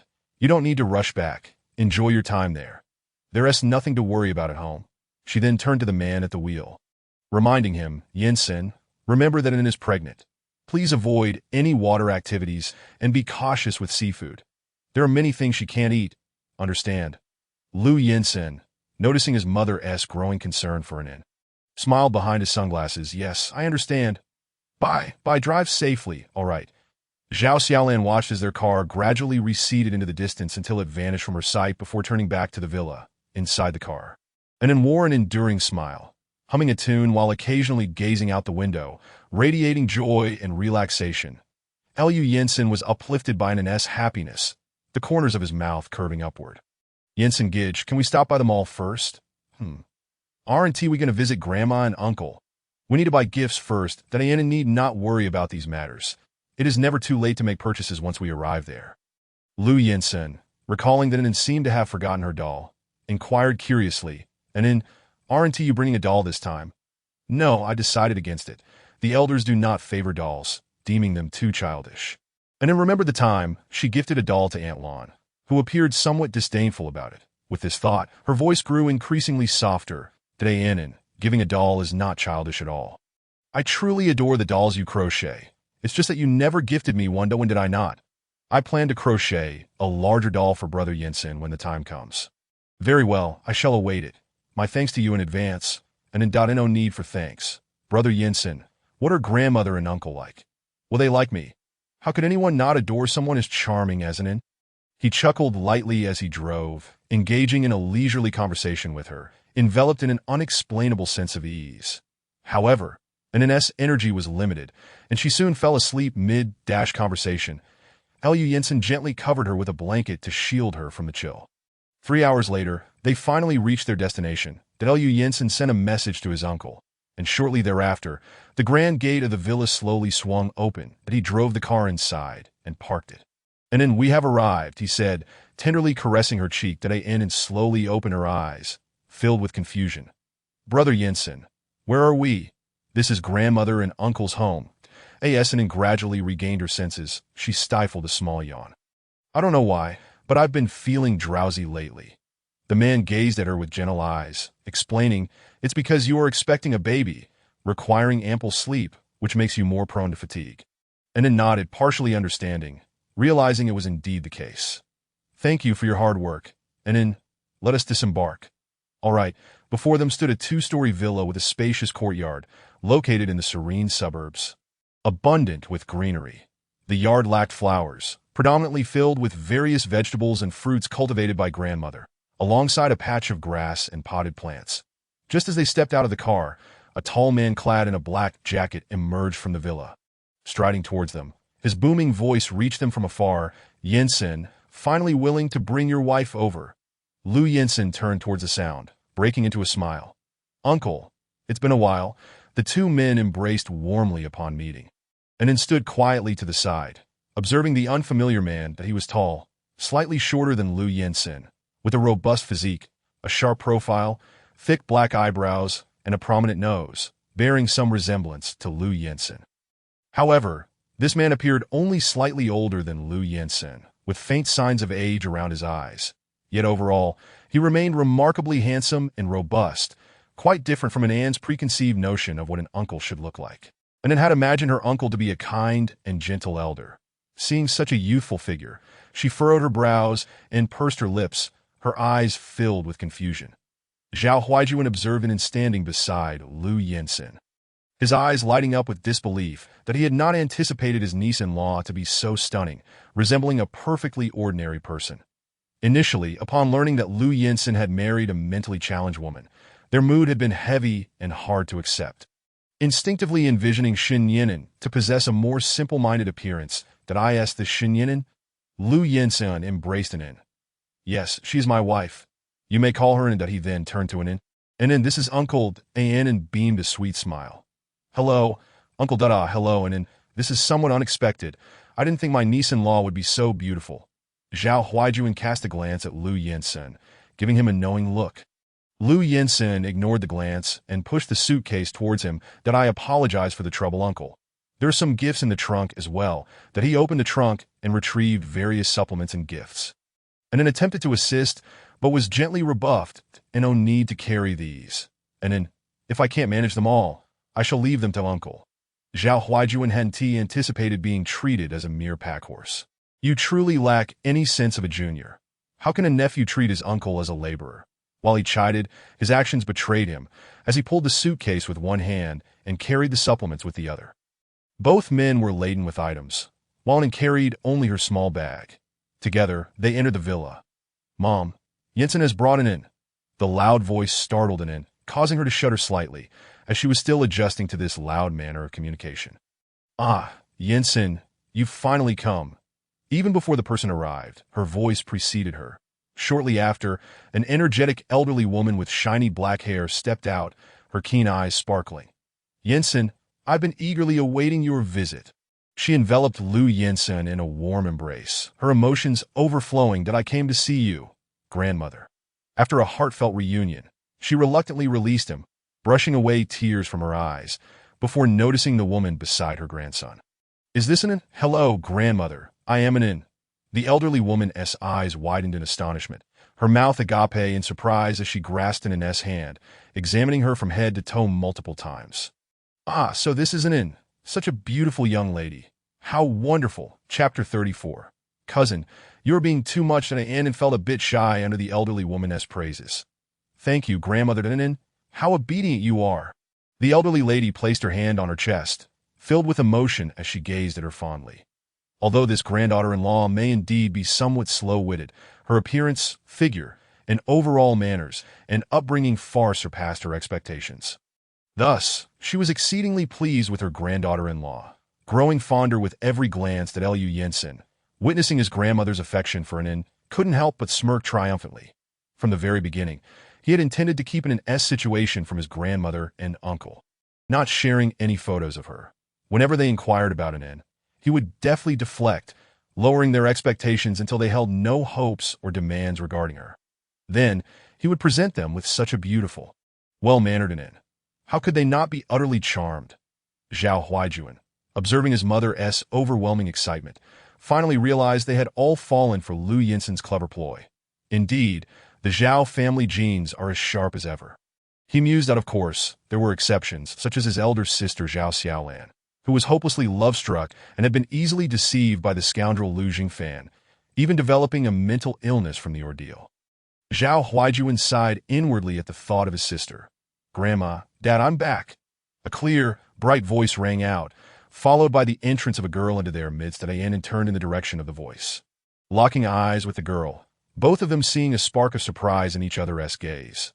The girl possessed an exceptionally delicate face, bright eyes that sparkled, and when she smiled, 2 shallow dimples appeared on her cheeks. Exuding an aura of vitality, Diane felt a sense of familiarity with this face, though she could not recall where she had seen it before. The girl swiftly approached Diane, scrutinizing her. "Wow, who is this beautiful sister?" "Xianning, this is your sister-in-law." Lu Yinsen spoke first. Zhao Xianning's eyes widened in disbelief, her mouth forming an O as she stood frozen for several seconds. "No way, cousin. Didn't everyone say sister-in-law is—" Cough, cough, cough. "Zhao Xianning, shouldn't you be in school right now?" Zhao Huaijuan's booming voice interrupted the girl before she could finish her thought. The girl rubbed her ears, casting a disdainful glance at the man. "Dad, you don't care about me at all. I already told you. Today is the school anniversary, and we have a half-day off. When did you ever tell me?" "I did, but you didn't take me seriously." Humped it in truth. She had never mentioned it, but it was better to preemptively assert herself. Zhao Huaijuan pursed his lips, attempting to conceal his embarrassment. I seem to recall." Zhao Xianning seized the moment, redirecting her attention back to an sister-in-law. "Hello. I'm my brother's cousin, Zhao Xianning. You can call me Xian or Ning Ning." She then presented Nin with a doll she had been holding. Nin gazed at the plush doll in surprise. "This is a capybara. How adorable." "Thank you for the gift, Ning Ning, that's sister-in-law. You know about capybaras?" "Of course, I used to have 3 sizes of capybaras in my room." Zhao Xianning's eyes sparkled with joy, a delightful sensation akin to encountering a kindred spirit.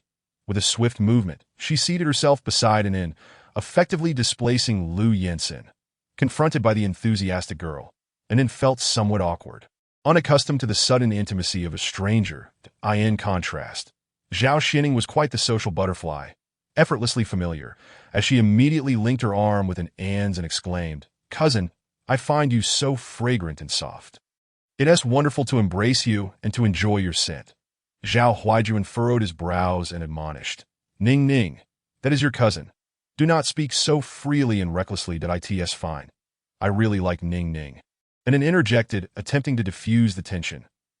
Dad, did you hear that? Cousin really likes me." She playfully stuck out her tongue at her father, her expression adorably mischievous. Grandma chuckled and shook her head, saying, "Ning Ning.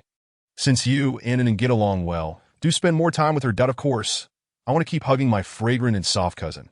Ning Ning declared. Lu Yinsen glanced at the plush toy in Anne's arms and casually inquired, "Isn't that brown toy a capybara?"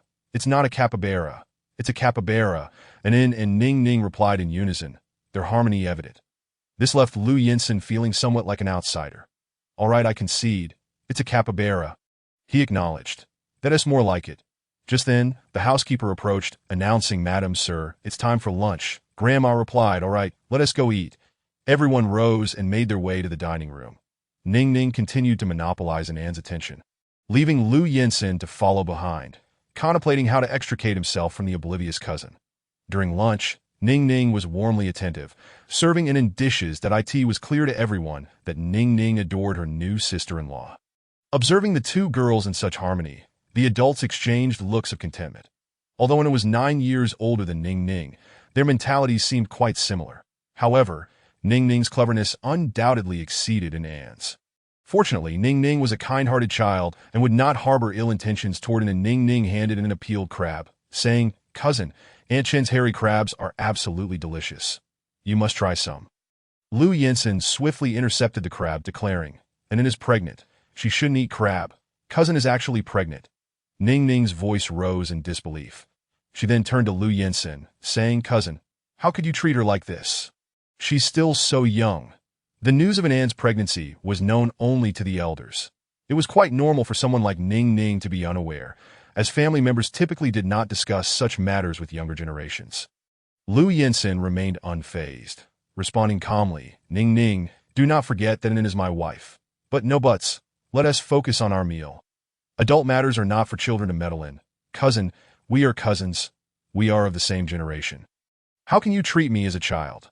Ning Ning was dissatisfied with this assertion, having always perceived herself as an equal to Lu Yinsen, hence her casual manner of speaking that Lu Yinsen shot her a glance, saying, given that I am 17 years your senior, I could easily be your father. Our relationship is inherently unequal. Ning Ning pouted defiantly, her expression one of disagreement. Observing her demeanor, Zhao Huaijuan found it amusing and remarked, all right, Ning Ning, your mouth could hang a pot. Just rein it in. Ning Ning shot a glance at her father and retorted, Dad, look at cousin. He is trying to usurp your position and take your place as my father. Aren't you going to do something about it? Zhao Huaijuan, aware of his daughter's temperament, responded, all right, I'll take care of him later. Well, that is more like I teed at the dining table. Only Grandma wore a look of guilt, exclaiming, oh dear, I didn't realize you were coming today. I was so overjoyed to see you that I forgot to inform the kitchen about an situation, since Ning Ning enjoyed crabs. They were often prepared at home, and she hadn't anticipated that it might nearly cause a problem for an grandma. It's fine, this table full of dishes aside from the hairy crabs. Everything else an can eat, that I'll keep an eye on it. How could I let an consume something she shouldn't? And nodded in agreement, saying, Grandma, don't worry. Aunt Lon said that an cannot eat crab. So I wanted that after lunch. Ning Ning took an into her bedroom, leaving only Lu Yinsen, Grandma, and Uncle Zhao in the living room. Zhao Huaijuan remarked, Yinsen, you don't need to rush back. You can stay here a few more days. The scenery around here is splendid. Yes, Mother also said that I should take an around to enjoy ourselves without worrying about home. Has your mother's health improved lately? Grandma inquired, unable to resist asking that in truth, she had wanted to ask this since it had mentioned Aunt Lon. Over the years, Mother had taken to reciting scriptures, and her emotional stability had indeed improved significantly. Though she still needed to continue her medication, the elderly lady sighed deeply, tears welling in her eyes. Being able to calm down and chant scriptures is wonderful. It indicates that everything is getting better.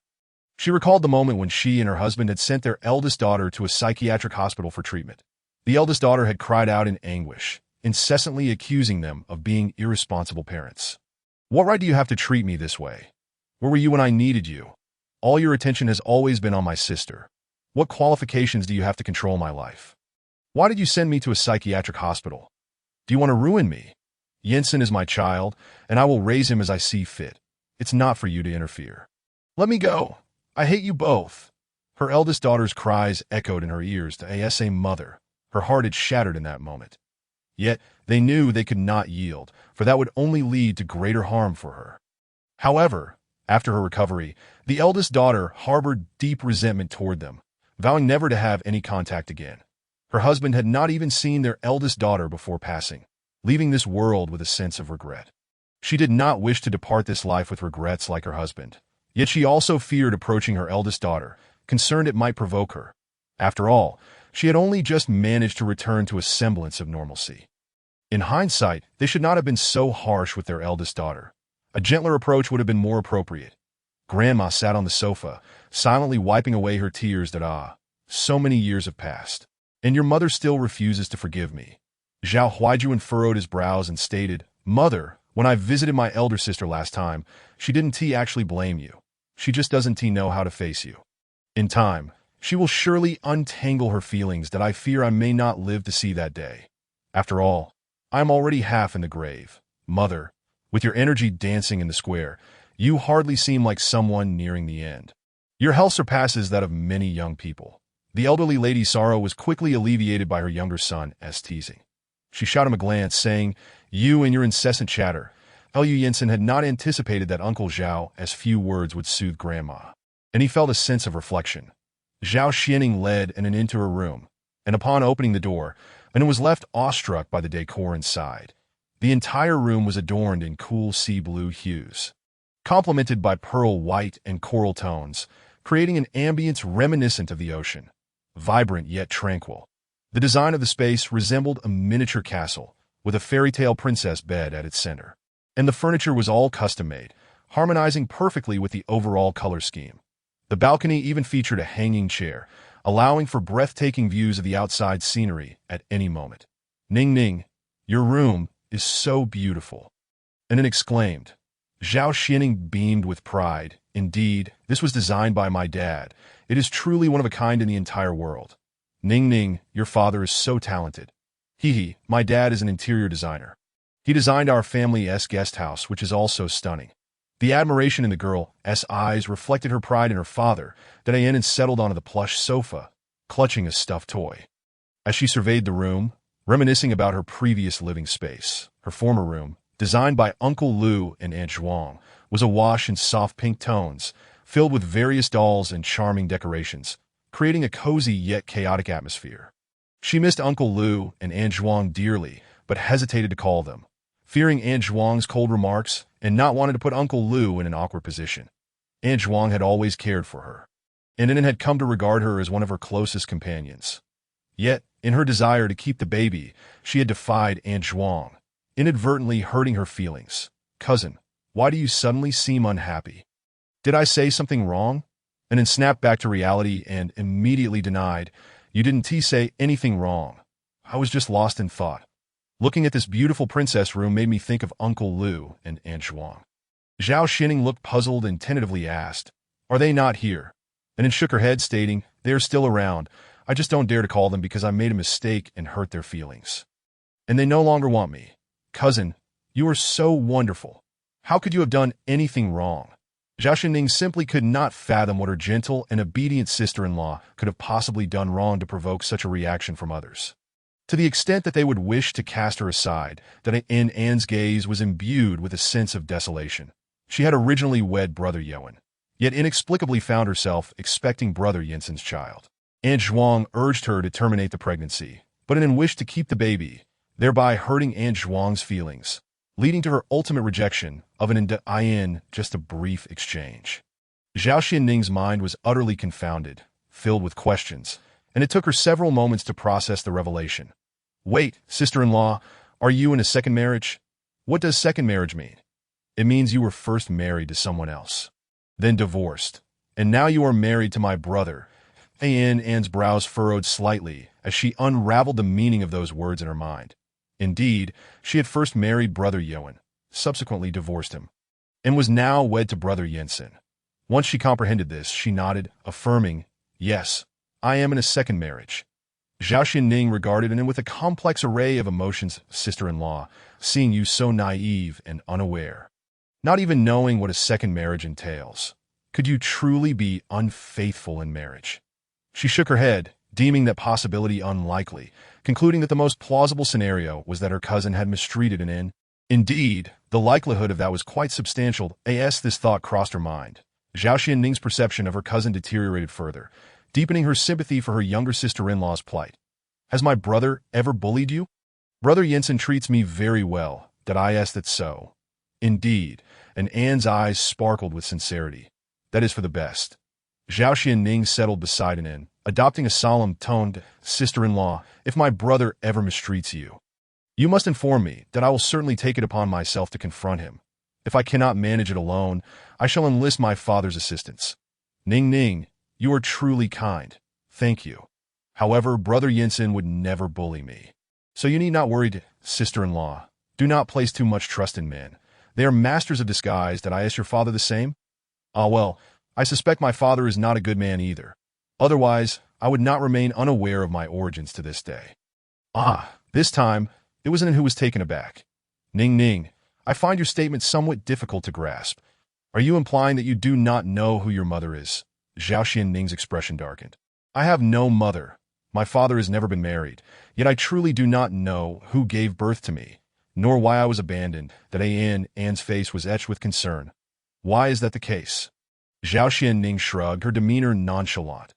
How could I know what they are up to? Perhaps my father is a scoundrel, abandoning the one who bore me, leaving only a daughter behind, or maybe the woman who gave birth to me deemed my father unworthy and cast him aside.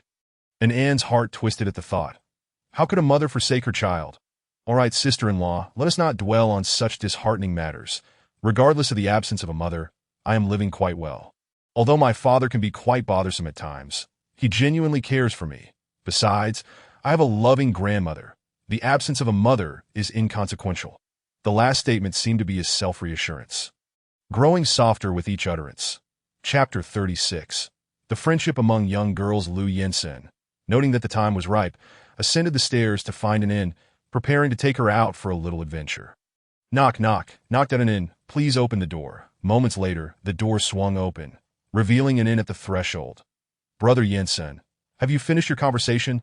Though they had only parted moments before, Lu Yinsen could not suppress his impulse and immediately enveloped her in an embrace. Yes, the conversation is concluded. Now it is our time. Shall we set off to see the ocean? Yes, let us go see the ocean. Zhao Xianning, acting as an unwelcome third wheel, crossed her arms and positioned herself a respectful distance behind an inn. Observing the affectionate exchange between the two that originally composed, she became indignant upon hearing her cousin's intention to whisk in and away alone. That I refuse. You cannot leave me behind. I wish to join you. Lu Yinsen frowned slightly. Nantian is a place you have lived for over a decade. Are you not weary of it? How can one tire of play? Furthermore, it was grandmother who insisted I keep it in company. And since I promised, I must see it through. Hearing the girl referred to in so casually, Lu Yinsen's expression turned cold. Ning Ning, how can you be so disrespectful? You ought to address her as sister-in-law. Not into deal, you understand. Zhao Xianning stuck her tongue out at the man's frosty demeanor. You can call me whatever you wish. I will call her, and she is not as mature as I am. So calling her sister-in-law feels rather awkward. After learning from an inn about the circumstances surrounding her cousin's marriage to an inn, her perception of this handsome cousin plummeted, leaving her with a slight sense of discomfort. Sensing the atmosphere shift, an inn, fearing an argument might erupt, clung to the man's waist and looked up at him with a playful pout. Brother Yinsen, I actually prefer Ning Ning calling me in. I am not accustomed to being addressed as sister-in-law. Please do not blame Ning Ning. That Lu Yinsen, well aware of Ann's sentiments, found himself powerless against her charm. His heart softened, and he pressed a kiss to her forehead. As long as An agrees, that is sufficient. Brother Yinsen is the best. She stood on her tiptoes, planting a kiss on his cheek. This was Ann's first initiative in bestowing a kiss. And Lu Yinsen reciprocated immediately, their lips briefly touching before parting. That An's lips were soft, and he had initially intended to explore further, but the presence of the third wheel forced him to rein in his urges. Settling for a fleeting taste. Though An had yet to fully grasp the implications, she understood that kissing was an intimate act.in dramas. The male and female leads only kissed after becoming a couple.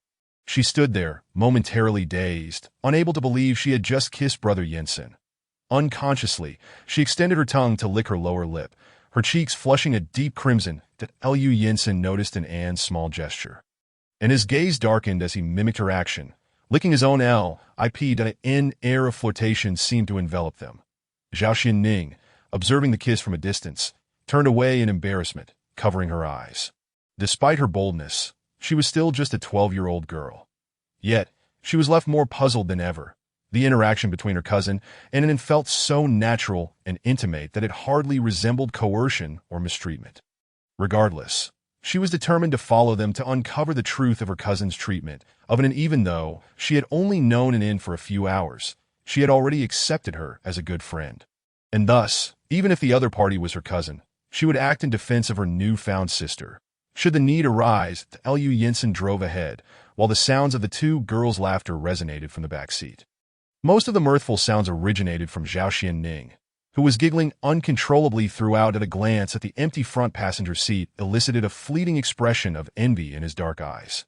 Soon after, he glanced at the rearview mirror, observing the close-knit bond shared by the two girls, feeling a sense of helplessness. Ultimately, he had yielded, permitting Ning Ning to accompany them on their outing. What he had not anticipated was that despite their separation of merely an hour, the two girls had already formed a close friendship. Though Ning Ning was just 12, she was taller than most girls her age, and paired with An, they appeared almost like sisters. Their only noticeable difference lay in their figures. Ning Ning, still youthful, resembled slender green beans, while An possessed a graceful silhouette, with curves in all the right places. The back seat erupted with laughter once more, dispelling any lingering jealousy in Lu Yinsen's heart. In truth, it was quite favorable for An to make new friends. Though Zhao Xianning could be a bit mischievous at times, mirroring her father's temperament. She was fundamentally kind-hearted and thus far had shown care for Anin. He raised his gaze to the rearview mirror, intending to catch a glimpse of Anin, only to be met with Ning Ning's playful antics. The young girl suddenly made a face at the man in the mirror. Lu Yinsen frowned slightly, then averted his gaze, focusing intently on the road ahead. Zhao Xianning felt victorious. Bubbling with joy, she linked her arm with An's, leaning against her with an affectionate demeanor. "Anin, did you spray some perfume? I absolutely adore the scent on you. I wish I could hold you forever." With that, she nuzzled against An's delicate cheek. "That I haven't used any perfume. Brother Yinsen complimented me on my pleasant scent before. But I cannot perceive it myself. Anin. You mean to say you do not use perfume?" "Indeed," Anin nodded. Anin. "Do you usually wear makeup?" "I do not know how to apply makeup." Anin's first experience with makeup occurred on the day she wed Brother Yoan. When everyone praised her beauty, it was also the first time she beheld such a stunning and exquisite version of herself.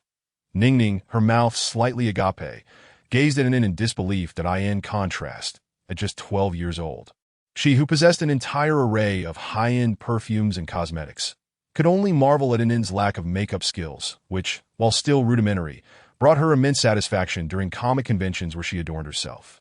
Were it not for the school's prohibition against student makeup, she would have relished the opportunity to enhance her appearance daily. Thus, upon learning that Anin neither wore perfume nor makeup, her jaw nearly dropped in astonishment. She could scarcely fathom how monotonous Anin's life must be. "Brother, what's wrong? Why haven't you found someone to teach Anin?" Ningning questioned indignantly. "Anin is so beautiful. It's a pity she doesn't know how to apply makeup." Although Lu Yinsen believed Anin was naturally beautiful and saw no necessity for cosmetics, preferring her unadorned freshness for its simplicity and time-saving nature, he still sought to understand Anin's true feelings. After all, as a man, he sometimes struggled to notice such details, so he directly inquired, "Anin, do you want to learn how to apply makeup?" Chapter 37. Like a father with two daughters in truth. Anin did harbor a desire to learn. Yet Aunt Lu had cautioned her, during her pregnancy, against using perfume and limiting her use of cosmetics to protect the baby. Thus, she shook her head, replying, "I don't want to Anin. Why not? Once you learn to apply makeup, you'll discover how enjoyable it is, and you can see a different version of yourself." But Aunt Lu said pregnant women shouldn't use these things. Ningning pouted, expressing her disdain for the myriad rules surrounding pregnancy. No crabs, no makeup. It all seemed rather tragic. Her sympathy for Anin deepened, and tenderly caressed her abdomen, smiling gently. "Ningning, I'm not unfortunate. In my heart, the baby is the most important thing. As long as the baby grows up healthy, that's enough."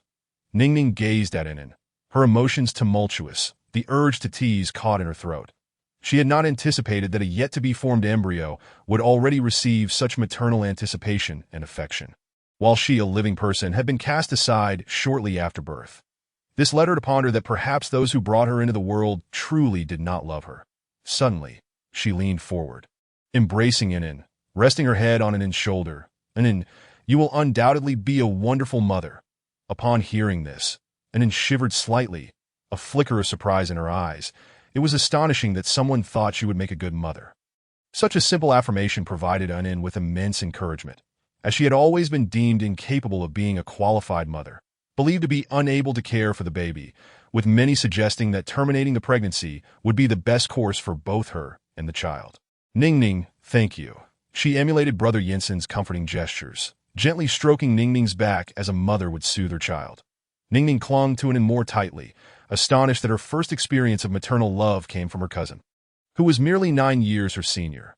Even so, she found herself yearning for this fleeting embrace and comfort. Zhao Xianning struggled to hold back her tears, then yawned nonchalantly, gradually regaining her usual spirited demeanor. As if the earlier yearning had never existed, Lu Yinsen had not anticipated that a conversation about perfume and makeup would evolve into a moment of mutual understanding between the two young girls. At that moment, the car entered the coastal highway.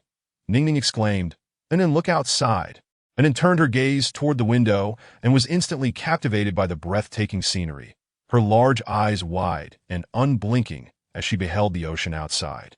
"So this is the road to the sea that Aunt Lon spoke of, with mountains on one side and the coastline on the other." The road was remarkably smooth and clean, resembling a rainbow stretched along the seaside.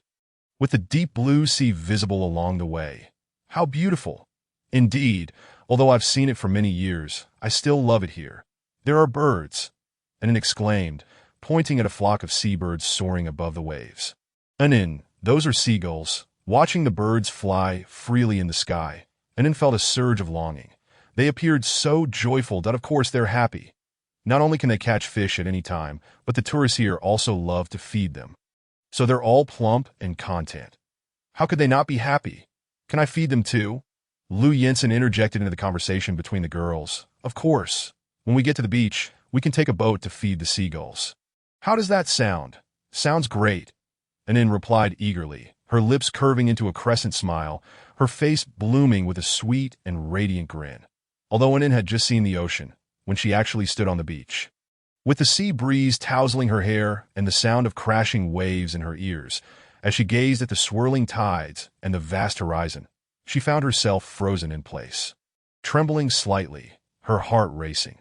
After the National Day holiday, the number of people visiting the beach had significantly decreased, making the expansive stretch of sand feel even more open. Lu Jensen wrapped his arm around Anin's shoulders, gently stroking her arm. Anin, do you like it here? Anin's eyes brightened suddenly, excitement spilling forth. I love it. This is the ocean, just as I imagined it. Even more beautiful. Ningning, barefoot, ran over and took Anin's hand. What are we waiting for? Let's hurry and play. Lu Jensen released his grip, allowing Ningning to lead Anin forward while he followed behind. The two girls frolicked barefoot in the waves, their laughter echoing against the backdrop of the sea. Lu Jensen refrained from joining their playful antics, instead capturing their joyful moments with his camera, his gaze never straying from Anin. Every frown and smile of Anin, every burst of excitement, every graceful silhouette was immortalized in his lens. A gentle smile graced Lu Jensen's lips, his eyes softening as he pressed the shutter repeatedly, unwilling to miss a single one of Anin's radiant smiles. Anin and Ningning crouched on the damp sand, collecting shells. Anin discovered a particularly lovely conch and held it in her palm, examining it closely.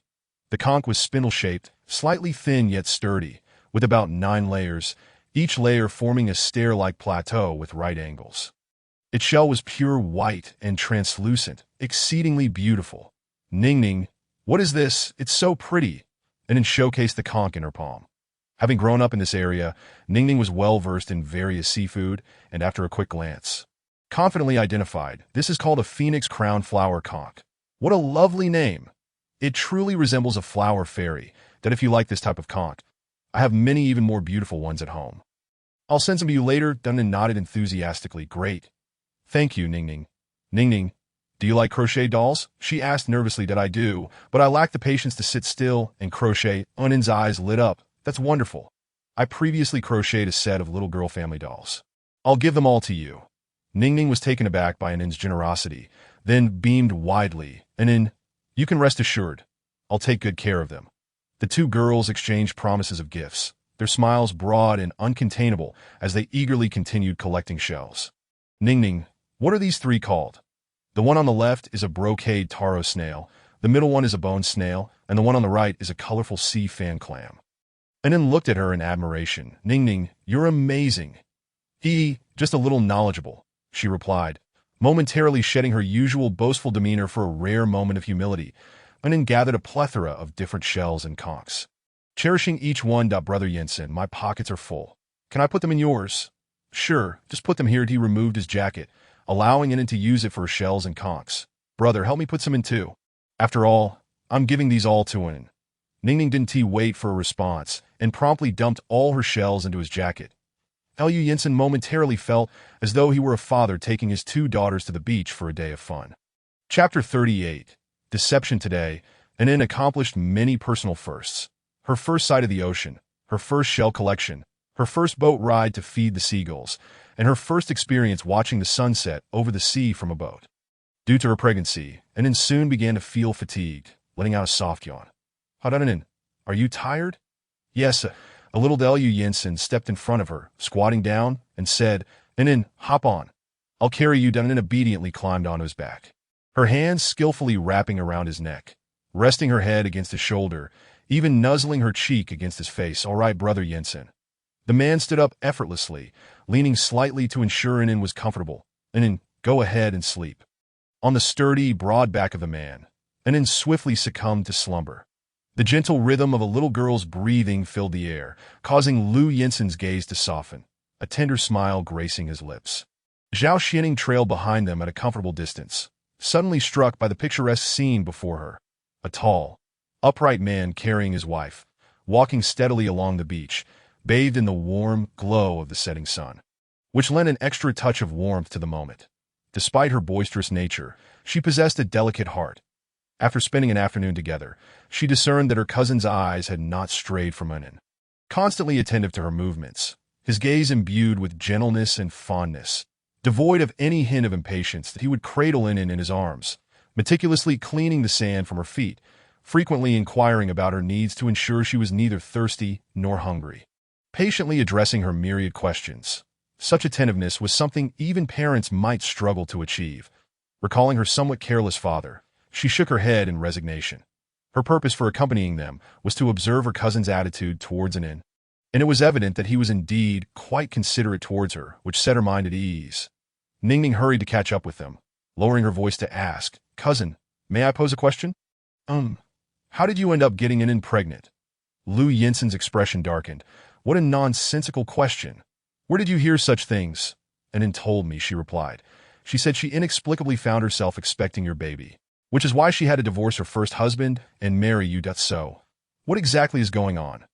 Why would you interfere in someone else's marriage?" The man's icy tone cut through the air. "Children should refrain from prying into such matters. Anin and I are legally married now. She has always been my wife." Ningning huffed. "If adults always use such evasive rhetoric to brush me off, forget it." "I knew you wouldn't," answer. "Regardless of whether you mistreated Anin in the beginning, I hope you cherish her moving forward, or else." Before she could finish her threat, the man interjected. "There will be no or else. I will certainly cherish and care for Anin." Who would believe a man's words? "Ningning, you are merely 12, a little girl. Why do you speak like an adult? Are you involved in a puppy love affair?" "How could that be? The boys at school are far too immature. I have no interest in dating them." Ningning's indignation flared up. Lu Yinsen courted to smile. "But that's good. You are still young and should enjoy the simplicity of school life. Early romance can affect your mood and studies." "Cousin, you sound just like my dad. He often gives me the same lecture to deal you not trust me at all." The topic was skillfully diverted by the man, and Ningning refrained from pursuing the matter concerning Anin, instead launching into a tirade about her immature male classmates while boasting of her various queenly antics. After a half-hour drive, they finally returned home. Anin had slept the entire way and was still cradled in Lu Yinsen's arms as they disembarked. "You truly sleep soundly," Ningning remarked. In truth, Anin had awakened when they arrived but was feeling lazy and reluctant to walk. Allowing the man to carry her inside, upon hearing Ningning's comment, she slowly opened her eyes, still drowsy. "Brother Yinsen, please put me down. I don't wish to be carried inside."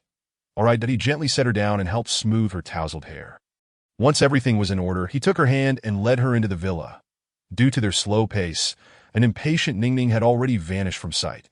Dinner had long been prepared at their grandmother's house. Awaiting their return as soon as they entered, the elderly lady regarded Anin with affectionate eyes. "Did you have fun today?" "Yes, I collected many beautiful shells with Ningning." Anin eagerly displayed her treasures from the day. The elderly woman gazed at the pile of shells and conchs she had long grown weary of, showering Anin with praise. "Oh, how lovely! Anin, you are quite the collector. These shells are such rarities." Anin's eyes sparkled with delight at the compliments, her smile blooming even brighter. "Thank you, Grandma. This one is called a bone shell, and this one is called the east wind shell." She took the initiative to introduce the names of the shells, and though she misremembered a few, no one corrected her. After all, the names of the shells were inconsequential. What mattered was Anin's joy. "Grandma, if you like them, I can give you all of them." The elderly lady quickly declined, saying, "Anin, that is very thoughtful of you, but I live by the sea and can collect them anytime. Since it is rare for you to visit the ocean, you should keep them for yourself." "It's all right, I have many. If Grandma likes them, you can take some, and I will keep a few for myself." Anin is so considerate. The elderly lady grasped Anin's hand gently, stroking it while thinking to herself that this child was exceptionally sincere. "Then I shall choose a few." She selected several more common shells from the collection. Lu Yinsen stood at a distance, observing their interaction without intervening, believing it important for Inen to have opportunities for social engagement. Seeing that the elderly lady accepted the shells, he approached and took the transparent box containing Inen's shells from her hands. "All right, let us go eat." "Okay." After dinner, Inen, well-rested and sated, was once again filled with excitement about her beautiful shells. "Brother Yinsen, where are my shells? They need to be washed, so I placed them in the yard. But I just washed them at the beach. The seawater isn't clean, so they need to be rinsed with fresh water once more." "Oh, then the shells I gave to Grandma weren't washed at ITS fine. I already washed them for her." Upon hearing his words, Inen felt her worries dissipate. "Brother Yinsen, you always think ahead." Lu Yinsen felt a bit guilty at the compliment. As he had not washed the shells he gave to the elderly lady. Chapter 39. Heartfelt conversations between uncle and niece. The courtyard was brightly illuminated. An adult and a child sat on a low wicker chair, gathered around a water basin, diligently cleaning the shells. "Inen, after you clean them, what do you plan to do with these shells and conchs?" "Well, I want to frame them." "Frame them?" "Yes, I intend to use a large picture frame to affix these shells, writing down the location and time of collection to commemorate the occasion. Besides framing, I can also make bracelets or incorporate them into woven crafts." Lu Yinsen had not anticipated her to possess such creativity. "Inen, you are truly clever." Though Inen had grown accustomed to his praise, it still brought her joy, and a bright smile blossomed on her lips. Her happiness stemmed not only from the compliments, but also from having someone willing to accompany her in such mundane tasks, like washing shells. Previously, she often entertained herself alone, but now, with company, she felt incredibly fortunate. "Cousin, you are too much." A clear, indignant shout echoed from a distance to Lu Yinsen, and Inen turned to see Ningning storming towards them, camera in hand, followed closely by a chuckling Zhao Huaijuan. Ningning thrust the camera towards the man. "Cousin, you must give me a reasonable explanation." Lu Yinsen took the camera and glanced at Zhao Huaijuan behind the girl. "Uncle, what is going on?" Zhao Huaijuan, still chuckling, cleared his throat. "Well, we were discussing your outing today, and Ningning excitedly showed us the photos from the day, and then, ha, Dad, stop laughing." Ningning fumed, hands on her hips, cheeks puffed out in anger. Inen, somewhat confused, tugged at the upset girl's arm, encouraging her to sit beside her. Though Ningning was angry, the sight of Inen tempered her rage a bit, allowing her to settle into the wicker chair next to Inen. Thus, the two sat closely together. Zhao Huaijuan struggled to suppress his laughter, clearing his throat once more. All right, I want to laugh. Here's the situation. The three of us started going through the photos, and we found many amusing ones. Not amusing at all. You made me look terrible." Ningning, who prided herself on her appearance, could not tolerate the subpar photos taken by her cousin. "Most of the photos feature Inen, which I can accept, but the ones with me in them are either squinting or blurred beyond recognition. They've either turned into a compilation of my worst photos." Lu Yinsen, puzzled, began to sift through the images, discovering indeed a few unflattering shots of Ningning. He had been so focused on capturing Inen's every beautiful moment that he had inadvertently overlooked Ningning, who was far too energetic and jumpy, resulting in those unfortunate pictures. Though it was unintentional, seeing the little girl so upset, he could only reassure her. "Ningning, don't worry. I will edit those imperfect photos and ensure none of your unflattering ones will be shared." Ningning pouted. Yet it was a rare occasion for me to venture out with Inen, and I too wished to capture a photograph as a keepsake. Upon glancing through the images, I noted that only a handful were poorly taken, while the rest appeared quite lovely. "Do come and take a look." "Really, indeed, I would not deceive you." After Ningning scrolled through several unflattering photos, her spirits dampened, and she chose not to continue. As she followed her cousin downward, she discovered that indeed, only a few images rendered her unflattering, while the majority were relatively acceptable. After viewing the photos and receiving a promise from her cousin, Ningning's displeasure subsided somewhat. "Ningning, just have my father and cousin wash the shells. I will take you to my room to show you my collection of shells, and you may take any that you fancy." With her anger dissipated, Ningning, as if nothing had happened, took An's hand and walked away to An and cast her gaze towards Lu Yinsen, who nodded slightly in her direction, saying, "Go ahead, I will handle the shells. There aren't many left anyway." "Brother Yinsen, you are the best." Before departing, she planted a kiss on the man's cheek, then joyfully followed Ningning away to An and seemed to have grown accustomed to such affectionate gestures.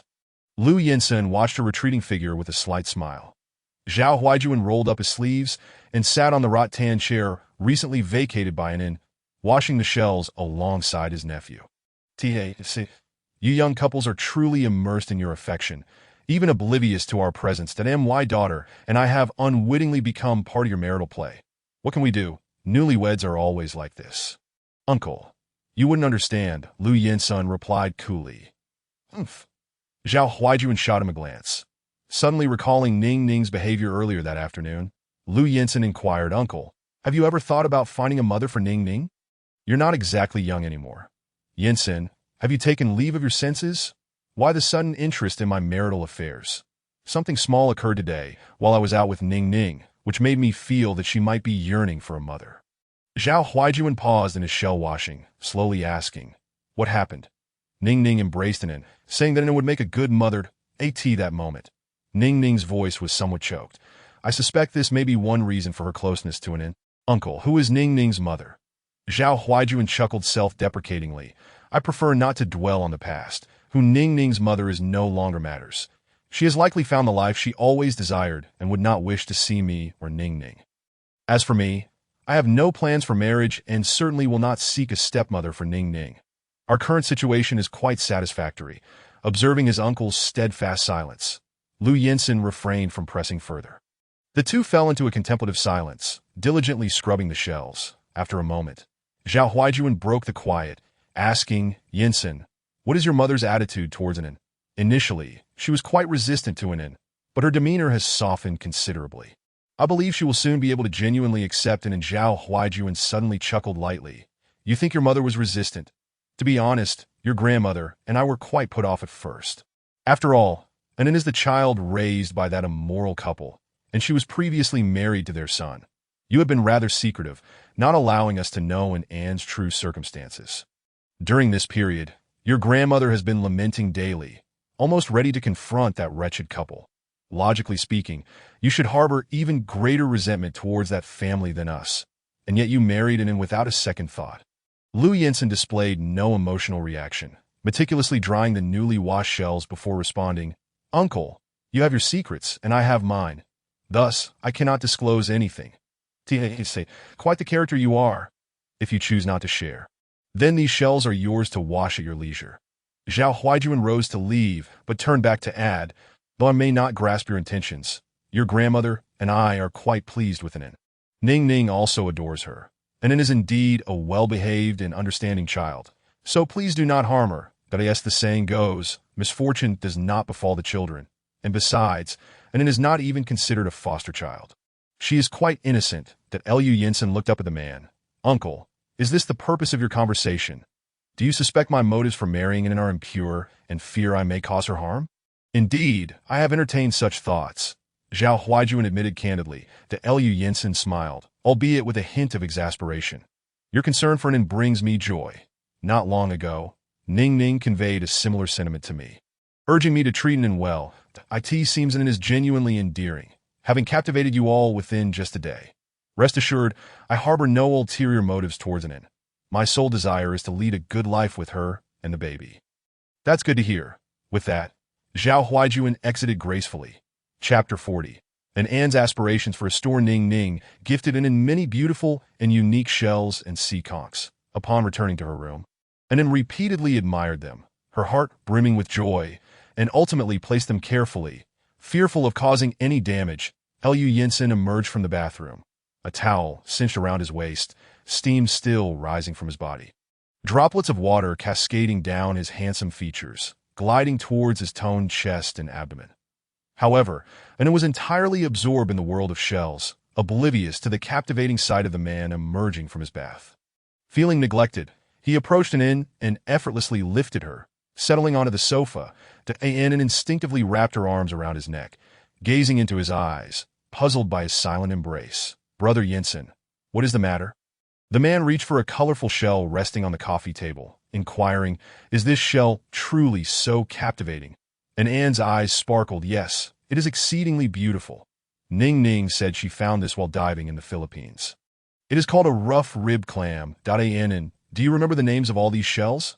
I cannot recall them all, but Ning Ning created cards for each one, detailing their names and origins.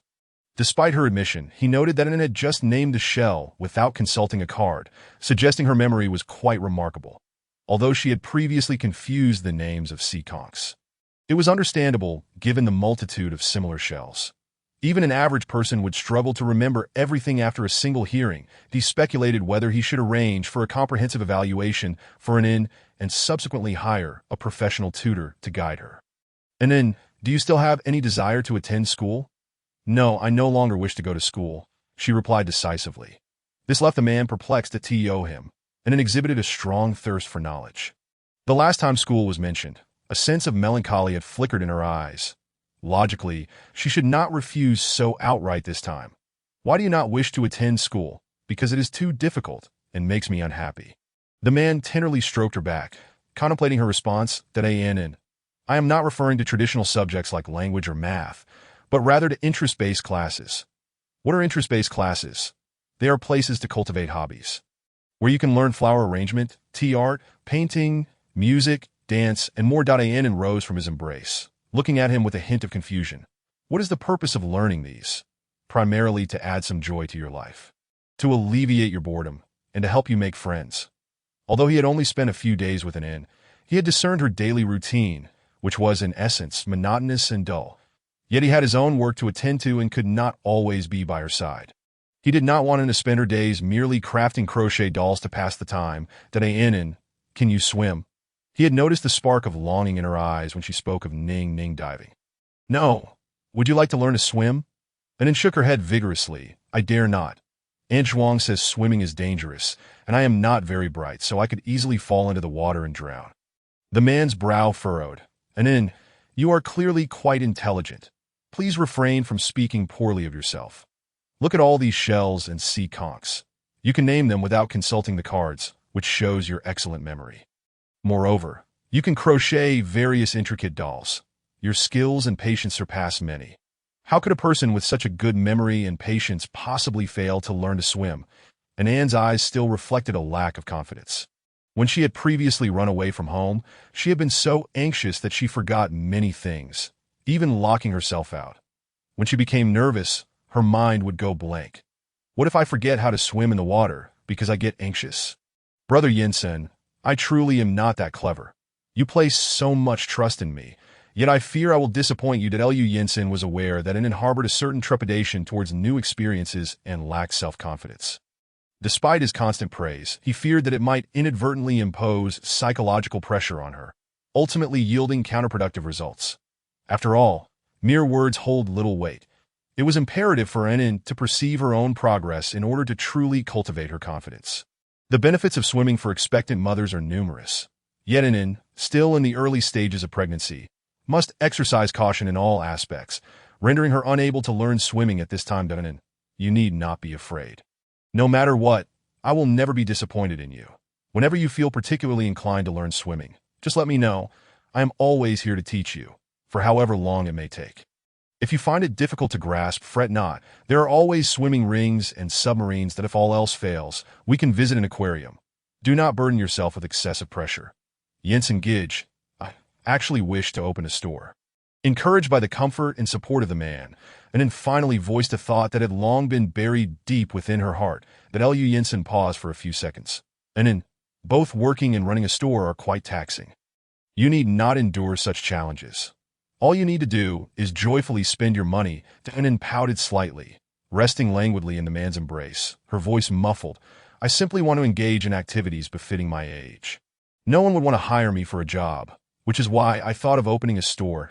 Liu Yinsen found himself in a quandary. He could not bear the thought of disappointing Anne. Yet the prospect of her running a store seemed exceedingly daunting, especially considering her current condition. Furthermore, if the store were to falter, it could severely dent Anne's self-esteem, which contradicted his original intention of bolstering her confidence. Nonetheless, he sought to delve deeper into Anne's aspirations. What kind of store do you wish to open? I want to open a general store. A general store. What prompted this idea? I want to gather all the things I love in one place, to share them with more people and inspire them to appreciate them as well. The man nodded thoughtfully. Indeed, that is a splendid idea. Anne's eyes sparkled as she straightened up, gazing at him. Really? Indeed, but Anne, do you know how to manage a store? I do. The owner of a convenience store told me that first, I need to rent a space, then stock it, and also set prices for the products. After selling, I must calculate my earnings. That Lu Jensen observed Ann's earnest demeanor, falling silent for a moment.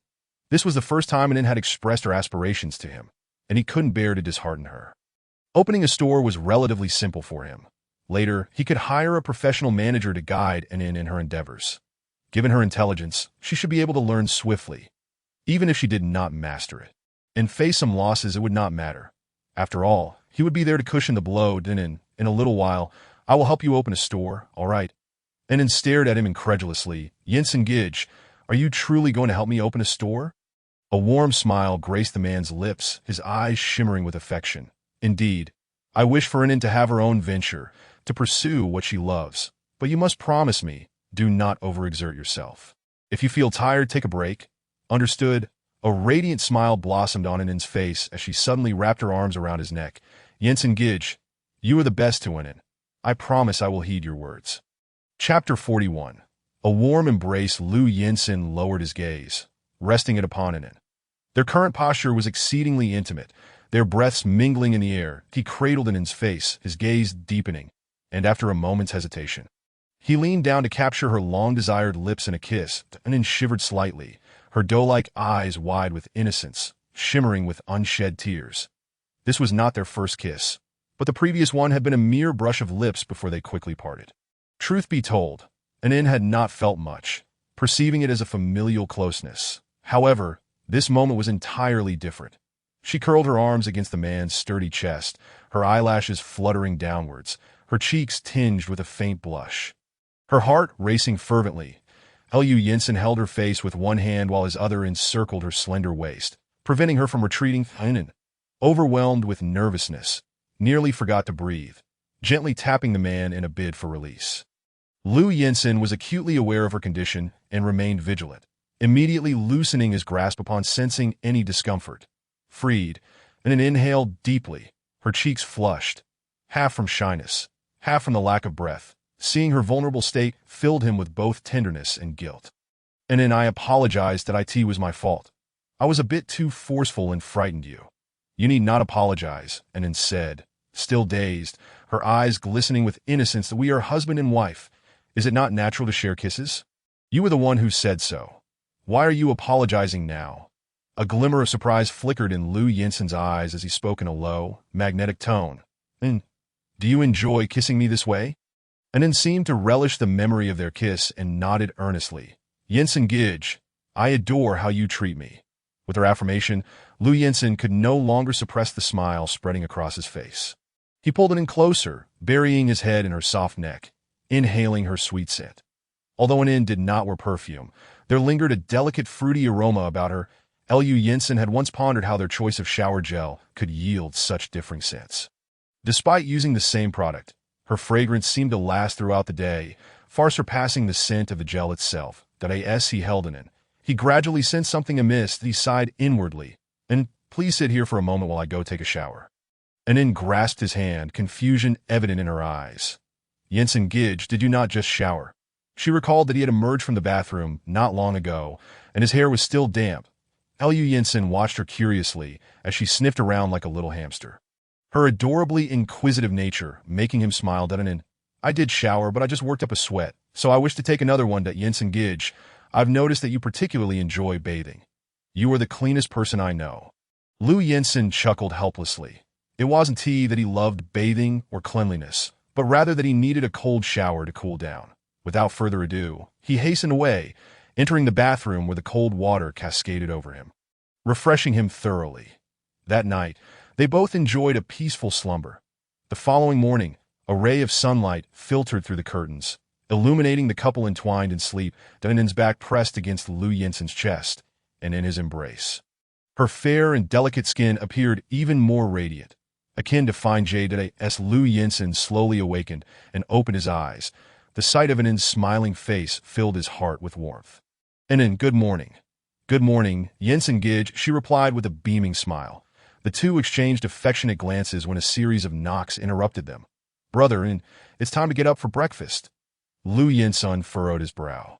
a hint of irritation flickering in his eyes, that he had forgotten to remind them last night that breakfast could be enjoyed without the need for everyone to be awake simultaneously. Outside, the girl continued calling, her voice growing fainter and increasingly lackluster. Reluctantly, Lu Yinsen rose, hastily donning his clothes. Zhao Xining leaned against the doorframe, idly playing with her fingers, intermittently calling out, "Brother, the sun is already high. Why are you still lounging in bed? If you don't hurry, I'll be late for school." With a sudden bang, the door swung open, startling the girl standing outside. Zhao Xining clutched her chest, her expression one of shock, and shot a glare at the man. "Brother, you nearly scared me to death. How can you just open the door like that?" Lu Yinsen looked down at her. "You were outside making a racket. How can I not come open the door?" "Humph. If it weren't for Annen's pregnancy requiring breakfast, I wouldn't bother coming to wake you. No, thank you, I will pass." Furthermore, being met with cold indifference is simply excessive. Lu Yinsen composed himself and said, "Thank you for the wake-up service. But Annen and I are not accustomed to rising early, so you may proceed to breakfast without waiting for us." Zhao Xining continuously peered inside, hoping to catch a glimpse of Annen, but was entirely obstructed by the man's towering figure, which offered no opportunity for her to intrude. "Brother, it's fine if you don't eat, considering your robust physique, but Annen is with child and must not go hungry. Rest assured, I will ensure Annen is well fed. I shall simply consume breakfast a bit later. Then aren't you in a hurry for school? If you delay any further, you may risk being late." Ningning felt a pang of urgency. Indeed, she had to hasten her breakfast to make it to school on time. Lu Yinsen remained in place, watching as the girl departed before slowly closing the door. Chapter 42. Restlessness sets in after spending 3 days in Anyuan. Due to matters concerning the winery, Lu Yinsen had to conclude this journey prematurely, returning to Nanqing with Annen. Although they were unable to visit the several attractions he had intended for them, Annen remained thoroughly pleased and content. After all, during those 3 days, she had witnessed many breathtaking sights and indulged in a plethora of sensory experiences. Moreover, she would soon possess her own storefront. Each time she reflected upon these thoughts, her heart brimmed with hope and anticipation. Now, it is the 4th day since their return from Anyuan. Lu Yinsen appeared to have become even busier. It was said that his winery had entered into a business collaboration with a multinational corporation, necessitating his engagement in negotiations. Annen was unaware of the winery's appearance or its operational specifics. She merely understood that it was a place for wine production and sales. With no time to enlighten Annen, Lu Yinsen promised to take her to see the vineyard and winery when he had a moment to spare.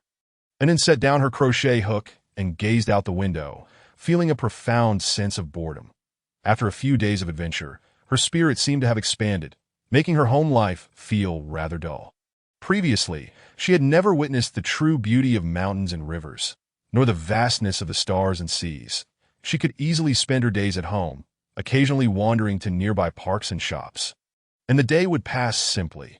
Having been in Nanqing for over half a month, aside from that one instance of running away and the brief outing to the mall with Yinsen, she had yet to explore this enchanting tourist city. Perhaps she could venture out nearby. Thus, she descended the stairs in search of Aunt Lu. After a brief search, she finally found Aunt Lu in the tea room.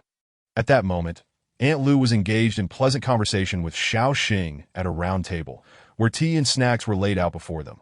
The two seemed to be enjoying their chat immensely, their smiles radiating joy. Aunt Lu, Xiao Xing, and then suddenly called out, startling the housekeeper and maid, who turned to face her. "Oh, Annen, do you need something?" Aunt Lu quickly donned a warm smile. Xiao Xing, seated beside her, chimed in, "Madam, that I don't need anything. I'm simply feeling quite bored and wish to go out for a stroll. Unfortunately, old Zhang has taken Sister Lan out. Old Zhang is our driver, primarily responsible for transporting Zhao Xiaolan, while Lu Yinsen usually drives himself unless he is occasionally inebriated. Due to her limited mental faculties, Annen was unable to obtain a driver's license. Thus, she required a driver for outings. The villa was situated in a secluded area, necessitating a car for travel, as walking would take quite some time. That a flicker of disappointment crossed Annen's eyes, but she quickly shrugged it off. "That's all right. I'll just listen to your conversation." Aunt Lu warmly invited her. "Oh, come sit here, Annen." She then poured her a cup of hot tea. Annen, what would you like to hear? You may continue your conversation. There's no need to accommodate me. Annen enjoyed listening to others share stories. She had done the same in the park, preferring to remain silent while reveling in the tales of everyday life, such as which child had won an award, which had gotten into trouble, or which family was celebrating a wedding. Aunt Lou soon returned to her previous chatter, cheerfully pulling out her phone to show and in several images from a four-dimensional ultrasound of her daughter-in-law, who was 26 weeks pregnant. Dunnan, take a look at this. It's the four-dimensional ultrasound of my unborn grandchild. Dunnan took the phone, her fingertips trembling slightly, a hint of fear stirring within her. She had never seen such an image. Against the black backdrop, there appeared a bronze-colored shape that resembled a human face. Aunt Lou, what is this? With a smile, Aunt Lou explained. And then, this is my unborn grandchild. Dunnan gazed in astonishment at the photograph, scrutinizing it closely. Indeed, it was a baby with its eyes closed as a wave of curiosity washed over her, and she instinctively placed a hand on her own belly. Could my baby look like this too? But this baby looks rather unattractive. Unlike the ones I saw in the park, Dunnan was unaware that the perceived unattractiveness was not due to the baby itself, but rather the nature of four-dimensional ultrasounds. Aunt Lou, where can one get such a photograph taken? I want to see my baby too. Dunnan, you are only a little over 2 months pregnant. The baby has not yet developed enough for such images. You will have to wait another 4 months. 4 months? Aunt Lou noticed her bewilderment and furrowed her brow slightly, sensing the challenge of explaining. While Dunnan was indeed concerned about her unborn child, she seemed quite uninformed about the nuances of pregnancy. Dunnan, may I ask you, do you know how many months a pregnancy lasts? I know, it's 10 months. Then do you know when your flat belly will start to protrude? Dunnan shook her head, uncertain. Aunt Lou pulled out a recent photo of her daughter-in-law posing with her son during her pregnancy. Dunnan, this is my son and daughter-in-law. Look at her belly. This is what it looks like at 6 months pregnant. You should begin to show between the 3rd and 4th months of your pregnancy. That is quite a challenging experience for women. Dunnan, so be mentally prepared. Dunnan felt somewhat lost. That I don't feel it's challenging at all. Aside from being a bit sleepy, I seem to be just as usual. Aunt Lou wished to elaborate further to prepare Dunnan, yet feared it might frighten her. After much contemplation, she decided against it. Dunnan, it's all right. Everyone's body is different. Some women experience significant pregnancy symptoms, while others do not. Perhaps you are one of those who have minimal reactions. Besides, Jensen will surely arrange for someone to take care of you. So you need not worry about other matters. Upon hearing her words, Dunnan felt her anxious heart gradually settle. She smiled brightly, saying, I won't worry. Aunt Lou knows so much that if I have any questions later, I will ask you. Aunt Lou's expression turned slightly apologetic. Dunnan, I will be taking a long leave next month. My daughter-in-law is about to give birth, and I must return to care for her and the baby, so I may not be able to look after you. The news of her departure came as a shock, making it difficult for Dunnan to accept, yet she understood that family obligations took precedence. No matter how reluctant she felt, she would not attempt to keep her. It's all right.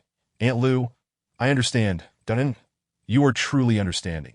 Seated quietly beside them, Xiaoxing occasionally cast glances at this new lady, who was said to be somewhat simple-minded.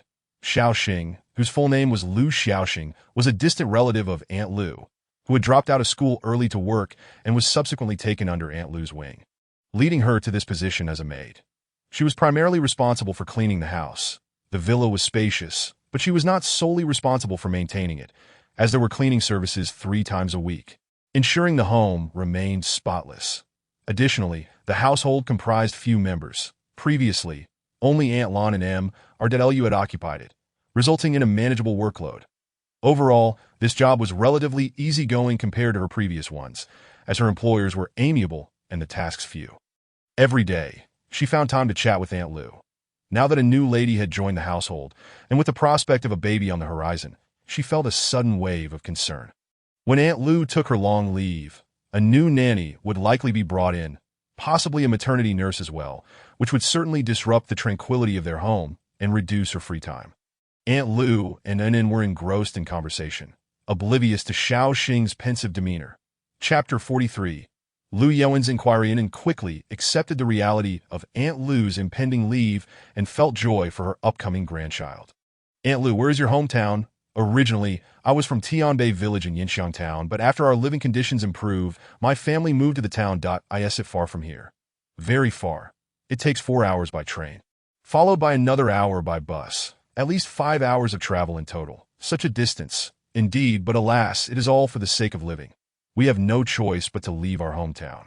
Fortunately, I consider myself lucky to have encountered a wonderful employer like Sister Lon. Aunt Lou, once your baby is born, may I come visit? Aunt Lou suddenly displayed a look of difficulty. That it was not that she was unwelcoming to Unin, but rather that the journey was indeed quite far, and Unin was still with child. Everyone feared that Unin might not be permitted to visit her home. Moreover, having worked in this household for 15 years, Sister Lon had never once been to her residence. After all, they shared an employer-employee relationship. No matter how amicable, it could never truly equate to familial bonds. Furthermore, considering Unin's condition, should anything happen to her at her place, she would find it unbearable to bear the responsibility. Thus, she gently advised, Unin, that place is too distant, and with your pregnancy, it is rather inconvenient that if you wish to see the little one, I can send you videos instead. All right. In truth, Unin did not have the habit of visiting others. Her desire to visit Aunt Lou's home stemmed from the pleasant experience she had at her grandmother's house during her last visit. Since Aunt Lou felt uncomfortable, she decided not to go. Well, all right then.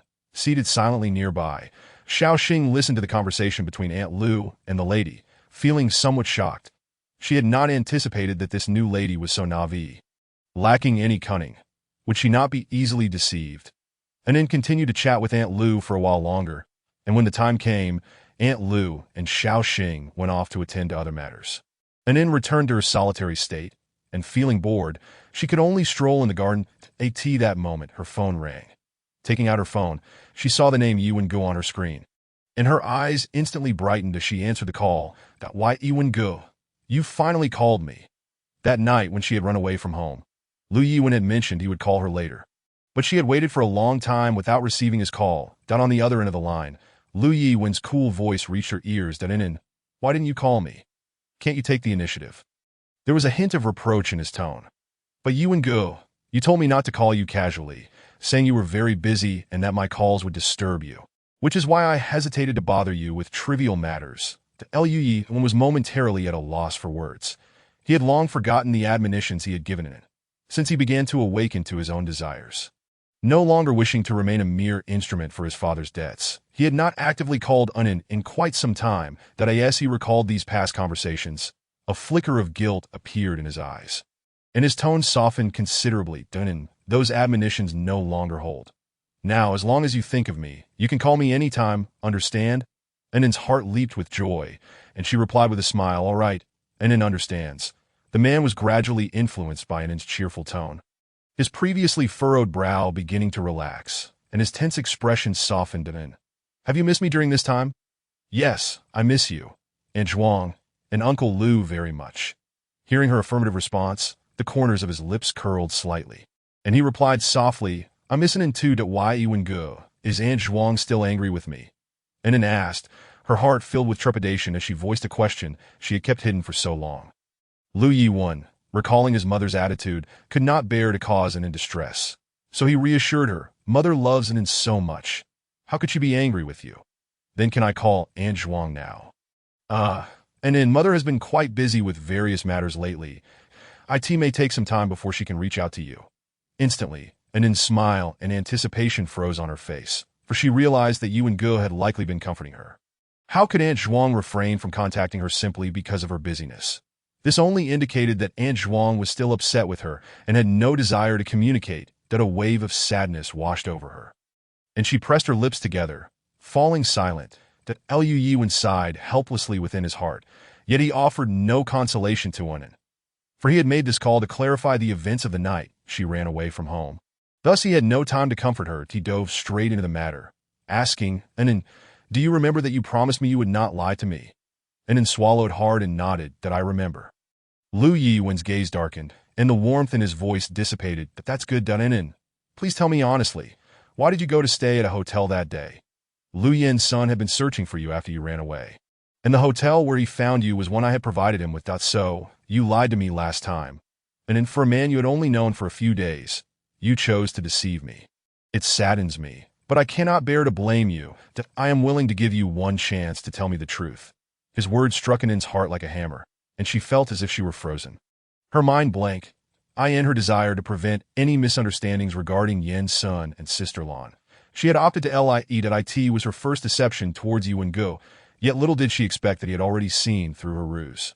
As silence stretched on without a response from Anin, the man on the other end began to lose his patience, his gaze growing ever colder. The words he uttered became daggers, piercing through Anin's heart. You have changed. You have begun to hide things from me and lie to me that I never imagined that our 11 years of companionship could be overshadowed by your brief acquaintance with him. Anin, are you so easily swayed by a mere piece of candy? Is your affection so worthless? Faced with his accusations and humiliation, Anin felt utterly lost. Tears welled up, blurring her vision. Yu and Go. She suddenly found the man on the other end of the line to be a stranger. The Yu and Go she knew would never speak to her in such a manner. How had things come to this? She had merely wished to shield Yin's son and Aunt Lon from being blamed for her impulsive decision to run away from home. And she did not want Yu and Go to worry about her, which led her to conceal the truth. Yet her well-intentioned actions seemed to have hurt Yi when in the end. She had managed to ruin everything. Anin choked back her sobs, apologizing to the man. Yu and Go, I'm sorry. I was wrong that I will never lie to you again. Yi, one had never intended to frighten Anin. But her transformation filled him with anger. The girl who once softly called him brother, while following closely behind, had now defended another man before him, leaving him with an unprecedented sense of betrayal. Chapter 44.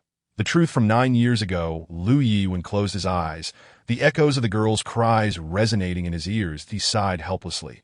For 11 years, his little girl had remained as tearful as ever.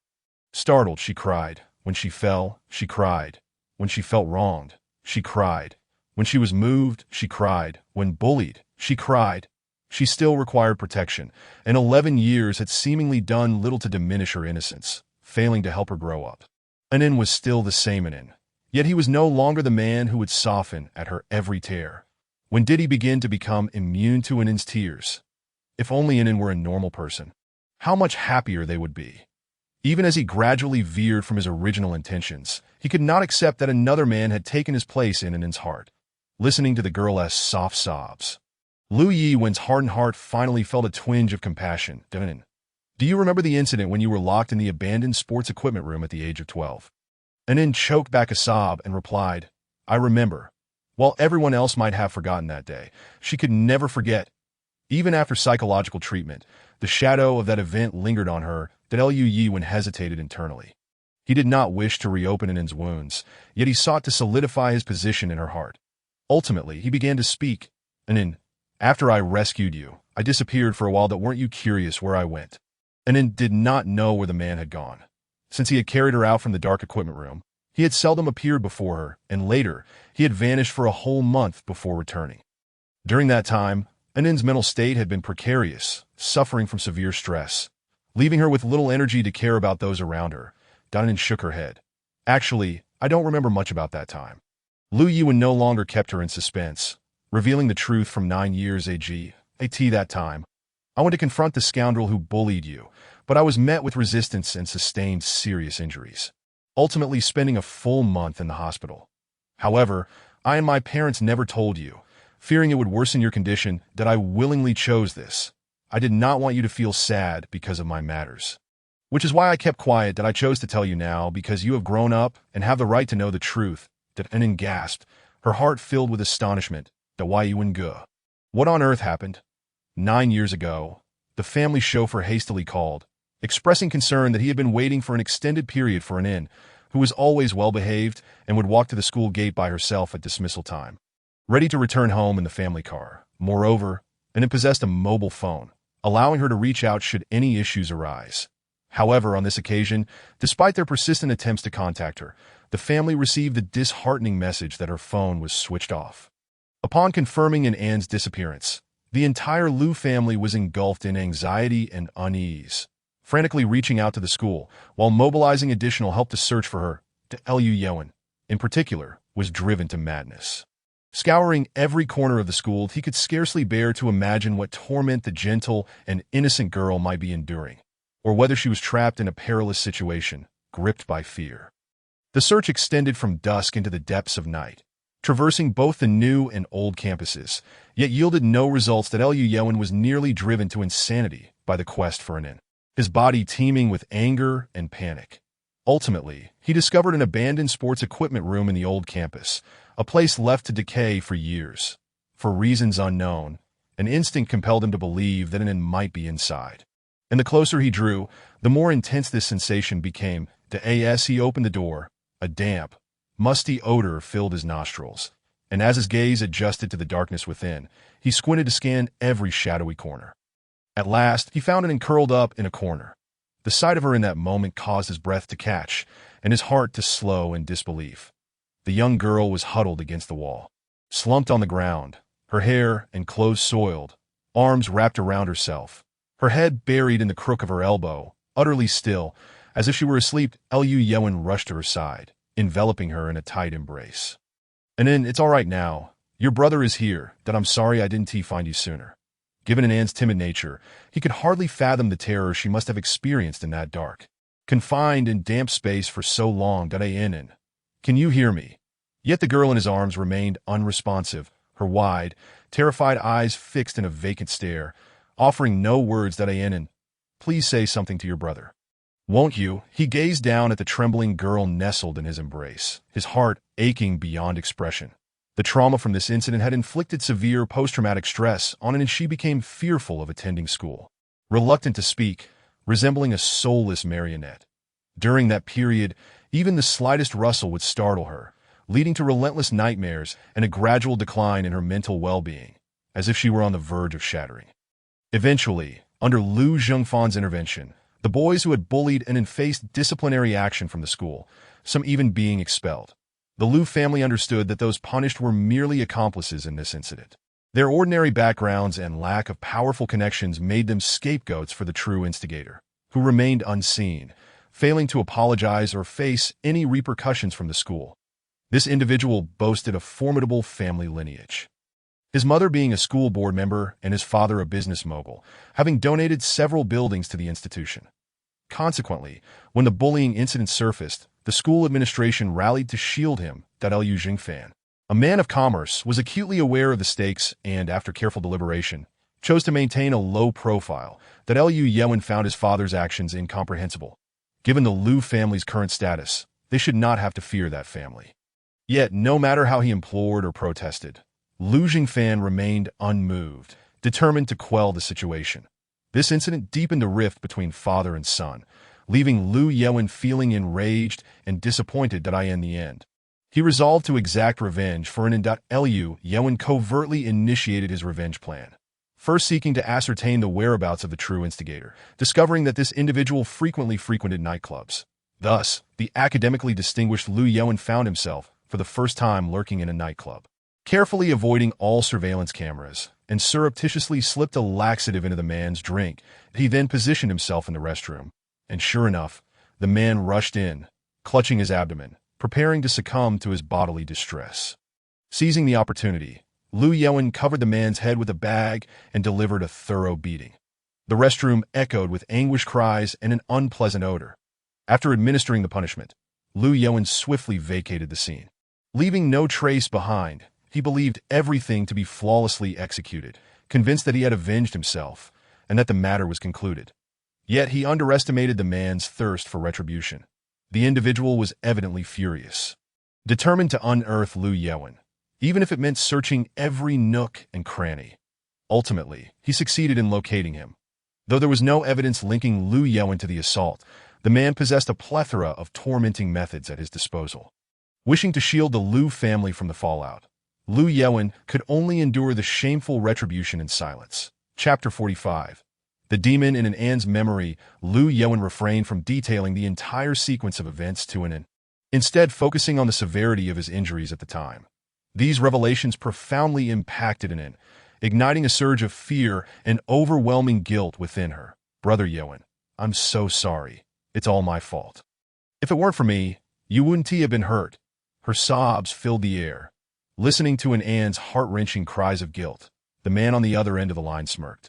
Revisiting these painful memories was intended to stir Anne's emotions.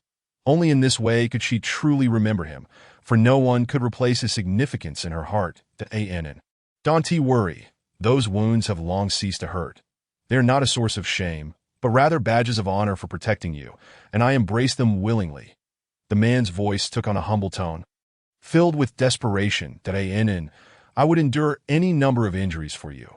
My only fear is that you might gradually forget me. Ann's face was already streaked with tears, nearly drowning in her self-reproach. Brother Yoan, how could I ever forget you? You will always be my best brother, an incredibly important person to me. Upon hearing these words, the man's expression darkened. Anan, I am not merely your brother. We were once husband and wife, but I am now married to Brother Jensen. That he and I are the true coupled. Yoan's brow furrowed deeper, his voice growing icy, devoid of the earlier tenderness. So in the end, your heart still does not belong to me, does it? He deliberately twisted her words. Anna was bewildered by the sudden shift in Brother Yoan's demeanor and hastily attempted to clarify. No, that's not it. Of course, you hold a place in my heart. You are incredibly important to me. But what? The man raised his voice, causing Anne's heart to tremble in fear. Under the barrage of his fluctuating emotions, Anne could no longer bear it. She pouted. It was you who didn't want me that day. I cried, begging you not to abandon me. Yet you still took me to the divorce location. Her sobs echoed. That day, it was you who rejected Anne, and why are you blaming me now? Anne vividly recalled the day of their divorce. No matter how heartbroken she was, Liu Yuan had coldly pushed her toward Liu Yinsen and left without a backward glance. She may not have been clever, but her memory remained intact. She could not comprehend why Brother Yuan would distort her intentions. That Anne felt deeply aggrieved, her cries a release of the pent-up frustration she had harbored. The man had not anticipated that this conversation would devolve into such a confrontation, that he was at a loss for his own actions, bewildered by the volatility of his emotions. With a heavy sigh, he said, Anne, please don't cry. This is all my fault. I shouldn't have broached these subjects with you. Regardless of anything, I must tell you that from the very beginning, I never contemplated abandoning you. Nor could I ever do so. That I admit that I made you extremely unhappy at that time and did things that hurt you. I was blinded by momentary anger, but I genuinely regret my actions now. And then will you grant me another chance? Indeed, he had long since regretted it. Ever since Anne departed, he had wandered through life as if soulless, his emotions increasingly unstable. The first time Anne lied to him marked the onset of his turmoil. He could not bear the thought of being lesser in her eyes than another man. Thus, in a fit of childishness, he had made this call, desperately trying to reclaim his standing in her heart. But upon reflection, he found himself foolish for attempting such a thing. What right do I have? And sniffle, Brother Yoan, I don't blame you. You suffered such severe injuries for my sake. How could I possibly hold it against you? I merely felt a sudden wave of injustice. But after crying, I feel better that I in my heart. You will always be an incredibly important person. Liu Yuan realized that Anne had not grasped his meaning and sought to clarify. But the words caught in his throat. Was he truly prepared to care for Anne for a lifetime? At that moment, he hesitated once more. Anne, I have matters to attend to shortly. So let us pause our conversation for now. After hanging up the phone, Anne sat in a daze on the swing in the garden. Her heart was in turmoil, an indecipherable chaos filled with sorrow, guilt, and confusion. The elements of that phone call were overwhelming, rendering her incapable of processing these complex emotions, and she inevitably found herself engulfed in bewilderment. What shocked her the most was the realization that 9 years ago, Yuan had sustained such a grievous injury for her sake. She knew that the one who had harmed Yuan must have been that fiend. The thought of that person's brutality made Anne tremble uncontrollably. 9 years ago, Anne, as usual, had completed her day's classes and was preparing to wait at the school gate for the driver to pick her up. However, she was intercepted by a group of older boys who had been bullying her frequently. Little fool, why didn't you bring me breakfast today? The boy approaching was tall, with long, narrow phoenix eyes that gleamed with a fierce arrogance, and thin lips curled into a wicked smile. Anne was so frightened that she stumbled backward, lowering her head, unable to meet his gaze. What is the matter? Lost your voice? I'm asking you a question. Anne, trembling and twisting her fingers in fear, finally mustered the courage to respond. I had breakfast before coming to school. And you took my breakfast and didn't even eat it. Initially, she thought this boy had taken her breakfast out of hunger.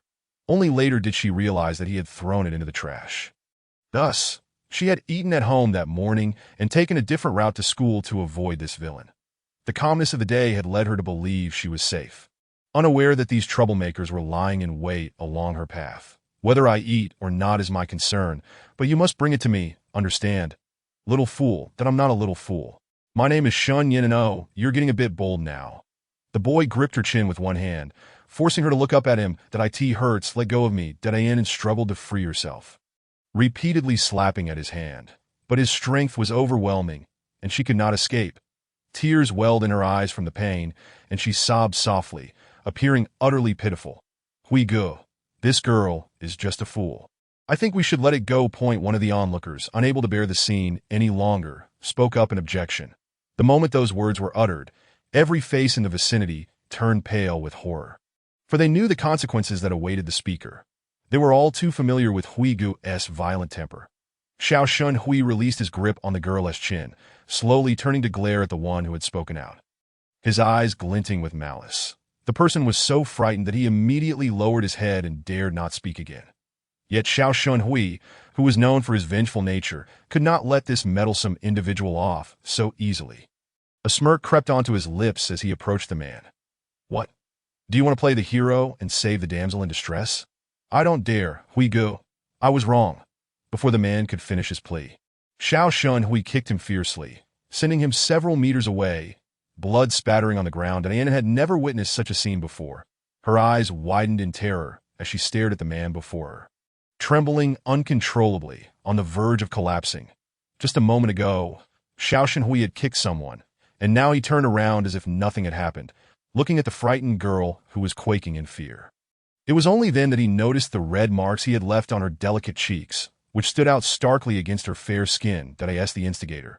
He felt a twisted sense of satisfaction, his lips curling into an excited smile as he admired his handiwork. But he suddenly adopted a tone of mock benevolence, saying, Little fool, I'll take you to a place, if you pass the test. I won't bully you anymore. On the contrary, I'll become your protector. How does that sound?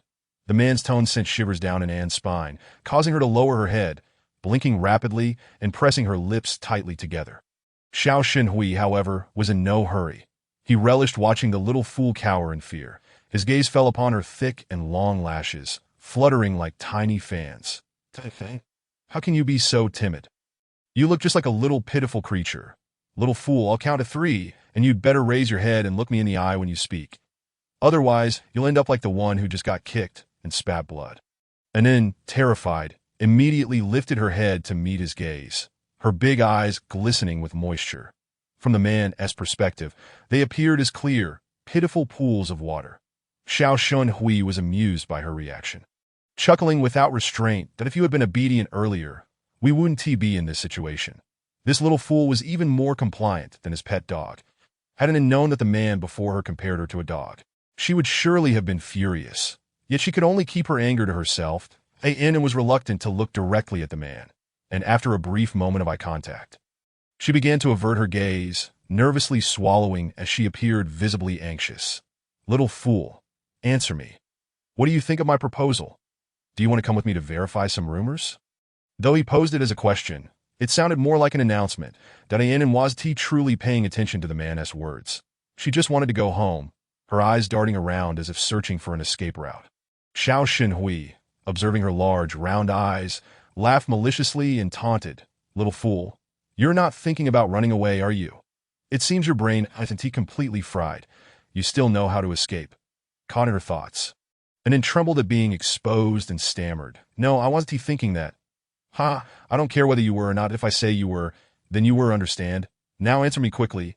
Accept or decline? My patience is limited, so don't think about dragging this out. And no one here will come to your rescue. Not a single fool in this school would dare to spoil my fun, let alone play the hero. Xiao Shun Hui came from a powerful family and was already the tyrant of the school. No one dared to provoke him. That Nin, feeling somewhat timid, spoke up. I don't understand what you meant earlier. So you really are a fool. Talking to you is exhausting, the man replied with a hint of disdain. What I mean is, as long as you stay in the old school equipment room for a few hours, I won't bother you anymore, and I'll protect you from others bullying you. How does that sound? It's simple. This was the first time he had offered a promise of protection, and he made it sound like an opportunity not to be missed. Little fool.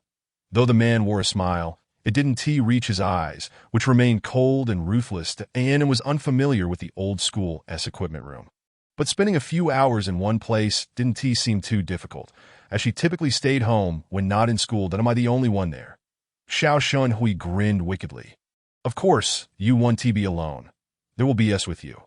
How could I let you stay there by yourself? He added, but it'll be dark soon, and I'm afraid. Can we go tomorrow instead? Little fool, do you really think you have the right to bargain with me? It'll be dark, and I'm scared. You don't need to be afraid. It's still school over there. With classmates and teachers around, there's nothing to fear. The onlookers exchanged glances, puzzled by why Huigu would go to such lengths to deceive a fool. While this fool was indeed quite pretty, she was still just a little girl, Diane, and didn't let her guard down around the man before her. After all, he had bullied her before and had just kicked someone until they bled. Fear consumed her entirely. But Aunt Zhuang said, I shouldn't go with strangers. Xiao Shunhui's expression turned cold. Are you mocking me? After all this time, you come out with that Diane and was startled by his sudden outburst. Resolutely, she declared, I'm not going. I want to go home. You all need to leave, or I'll tell the teacher. Xiao Xinhui was taken aback by the little fool's unexpected defiance. But her resistance infuriated him, and the last shred of his patience evaporated. His gaze grew increasingly frigid. You can either obediently get in the car, or I'll have to bind you and throw you inside. The choice is yours, but you can't lie to me. After a few hours, you'll let me go home. That a gentleman's word is his bond. Now hurry up and get in the car. No more nonsense that I want to call Uncle Yang and tell him to come pick me up later. Just as the girl took her phone out of her backpack, it was snatched away by the man. Why are you taking my phone? I haven't called anyone yet. No need to call. I'll hold on to your phone for you to prevent any tricks. Now get in the car quickly. I'll count to 3. If you don't blame me for hitting a girl. 32. Before the man could finish counting, and then obediently climbed into the car. She curled up alone in the back seat. Striving to diminish her presence, she thought to herself that as long as she endured for a few hours, she would be able to return home. Xiao Xinhui sat beside her, relishing the pitiable sight of the little girl shivering in fear. After a brief drive, they arrived at the long-abandoned old campus. The group emerged from 3 luxurious vehicles to be why this time. The sky had dimmed slightly, and a gust of night breeze rustled the surrounding trees, adding a sinister atmosphere to the desolate campus. And huddled her body, surveying her surroundings. Brother, is this the old campus you mentioned? Are we supposed to stay here? Her call of brother made Xiao Xinhui's heart quiver slightly, and his tone softened a bit. Yes, this is the place. It wasn't that Anin wanted to call him brother. It was simply her understanding that anyone older than her was addressed as such, while those even older were termed uncles and aunts. This old campus was situated somewhat far from the new one, and its facilities had fallen into disrepair over the years, becoming dilapidated. That it was originally intended to be rebuilt and converted into teacher accommodations. But due to various reasons, the project had been stalled for many years. The abandoned teaching buildings had been partially demolished, yet no one bothered to manage them, leaving them to decay. Night, the atmosphere grew increasingly eerie and terrifying. Over time, various horror legends had emerged, widely circulated among the faculty and students of the new campus, even escalating into absurdity. With the emergence of these rumors, numerous alleged witnesses soon came forth to share their bizarre encounters, further embellishing the grotesque tales of the place. Some claimed that it was haunted, asserting that any construction team that entered would meet with misfortune, thus no teams dared to take on the project, which explained why these teaching buildings remained abandoned in such a prime location. Given the rationale, many believed these rumors. After all, this was a highly sought-after area in Shanghai. The old campus was not small, and it had been left idle for several years. Who would believe that it was devoid of ghosts? Others suggested that the old campus not only harbored ghosts but also concealed murder cases, which the school had suppressed. The emergence of such rumors caused most people to steer clear of the place, rarely venturing near it. Despite the school's repeated clarifications, the students remained convinced of their hearsay. Xiao Xinhui's mother was a school board member, and he knew full well that there were neither ghosts nor murders, though people had indeed died there. Thus, he brought the little fool along to investigate. Chapter 47, Nightmarish Memories, Part 2. By this time, the sky had completely darkened. The abandoned old campus had no electricity, forcing them to navigate the darkened gymnasium with flashlights, ultimately arriving at the equipment room inside. Anin was already so frightened that her legs felt weak, her hands gripping Xiao Xinhui's sleeve tightly, her small face pale. Brother, I'm so scared that I want to go home. The sound of the little girl's sobs echoed hauntingly in the empty gymnasium. creating an unsettling atmosphere. Apart from Xiao Shenhui, the others were rendered paralyzed with fear by the pitch-black surroundings. They did not wish to come, but with Hui Ji's orders, they had no choice but to grit their teeth and follow. After all, they still relied on Hui Ge to maintain their privileged status at school, enjoying luxuries without consequence. Yet they could not fathom why Hui Ge had brought this foolish girl here. Was it truly just to verify those terrifying tales? In that moment, everyone harbored their own thoughts, but most were merely there to observe the spectacle. All present were not virtuous individuals. They had committed numerous misdeeds, yet none were as cold-blooded as Xiao Shenhui. Listening to the little fool's cries, Xiao Shenhui felt an unexpected sense of delight. Grasping Annen's hand and leading her into the equipment room, did I end the darkness, and then trembled with fear, pleading with the man before her. "Brother, I want to go home, that I don't want to stay here, wah." "Little fool, don't be afraid. This is merely the appetizer. The real horror is yet to come, that don't waste your tears now, or you'll find it less entertaining when you can't cry later." The man's gentle tone was laced with sinister intimidation. Upon hearing his words, Annen's eyes widened in terror, her breath seemingly suspended. Her mouth agape, unable to utter a word, that it was her first encounter with such a terrifying person. It seemed the more she cried, the more exhilarated he became, that in a sudden frenzy, and then bolted towards the exit. Disregarding how dark it was outside, running for her life. "Catch her! Don't let her escape! If she gets away, you'll be on your own," the man commanded his loyal subordinate slowly, standing still. Before long, Annen was captured and brought back, her appearance disheveled, hair in disarray, and her school uniform soiled, likely from a recent attempt to flee. Unable to succeed in her escape, Annen collapsed onto the ground, her shoulders shaking as she sobbed, her throat feeling constricted and unbearably painful. The man looked down at her, his brow furrowed, and gradually crouched down. "Little fool, the task isn't even begun, and you're already crying like this. How will you endure the coming hours? You lying. There are no teachers or classmates here, that I don't want to stay here, that I want to go home." And then choked out. The man remained unmoved. "Dio, you know why I brought you here?" "I don't know, that I just want to go home, that I want to go home." The man's eyes sparkled with malicious delight, as if her helplessness only fueled his excitement. Moreover, the little girl's cries were soft and pitiful, resembling her frail form, easily bullied.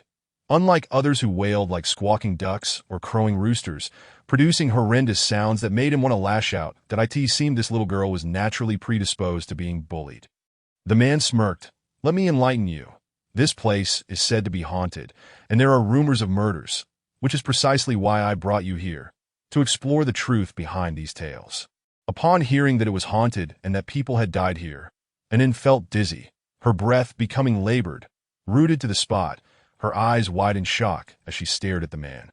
Under the harsh beam of the flashlight, she perceived the people around her as terrifying specters, her mind replaying the earlier scene of capture. Her blood seemed to run cold, and the color drained from her face. Seeing her reaction, the man felt it wasn't enough, and continued his slow, deliberate narration. "Legend has it that one night, an elderly scavenger came here to collect scrap, only to be found dead the next day right where you're sitting. His death was gruesome, with his head missing and his insides hollowed out." Annen screamed in terror, crying out, "I want to go home. I want to go home. I don't want to stay here. I want to go home." She repeatedly screamed for home, her face stricken with fear, her sanity teetering on the brink of collapse. Xiao Shenhui was startled by the girl's sudden outburst, his expression darkening as he stood up, towering over the sobbing child on the ground. "Little fool, whether these rumors can be debunked lies in your hands, that don't let me down with that." He led his group out of the equipment room without looking back. At the moment the door was locked, and then finally regained her senses. Dragging her weak legs, she stumbled to the door, desperately pounding on the closed entrance. "Wah! Let me out. I don't want to stay here. I am so scared. Please, I beg you, let me go. I will die. I really will die." And then pounded on the door with all her might, her cries heart-wrenching until she was retching from her sobs. Xiao Shenhui stood at the door, listening to the little fool's piercing wails, his brow slightly furrowed. He had committed far worse deeds than this. His heart hardened. Locking someone up had long since become one of the dullest games for him. Yet, upon hearing the cries from within, a strange feeling flickered in his heart, dissipating the earlier thrill. He disliked this sensation. And thus, that fleeting pang of compassion was swiftly banished. The deed was done. He could not possibly release this little fool. After all, it was merely a few hours of confinement. No one would die. And besides, this little fool was inherently naive. If she was frightened a bit more, she might become even more foolish. Xiao Shunhui received a phone call. His expression darkening as he cursed, "Damn bitch, how dare you threaten me?" Subsequently, he left 2 guards behind and stormed off, brimming with hostility. The remaining 2, feeling a twinge of fear, quietly slipped away, planning to return later to let the girl out. Thus, the entire gymnasium was left with Anin as the sole living soul, that I in the pitch blackness. Anin cried until her eyes were swollen, her voice hoarse, her spirit seemingly drained as if her soul had been sucked away. Leaving her dazed, that it was not until several hours later that Lu Yuan rescued her. Yet that night became an inescapable nightmare for her. Chapter 48. We are husband and wife, and slowly opened her eyes. The first thing she saw was a stark white ceiling, followed by an 4 drip. And 4 drip, in an instant, clarity washed over her as she surveyed her surroundings, catching sight of Lu Yinsen leaning beside her bed. Along with the syringe in her hand, confusion clouded her eyes. Had she been hospitalized? Was she ill again? Why did she have no recollection of it? "Yinsen Gidge," she uttered, her voice unusually weak and hoarse. Lu Yinsen, though not entirely asleep, was attuned to even the faintest sound. He quickly opened his eyes, the red veins in them betraying his concern. "That Anin, you're finally awake. Do you feel any discomfort?" Anin shook her head. "I feel fine, just a bit dazed from waking up. What happened to me?" Lu Yinsen settled beside her bed, gently brushing his fingers across her cheek, his eyes filled with tenderness and worry. "Aunt Lu found you fainted in the garden and rushed you to the hospital. The doctor said you experienced a brief fainting spell due to emotional distress." Upon hearing that she had collapsed in the garden, a pang of anxiety gripped her as she instinctively placed her hand on her flat abdomen.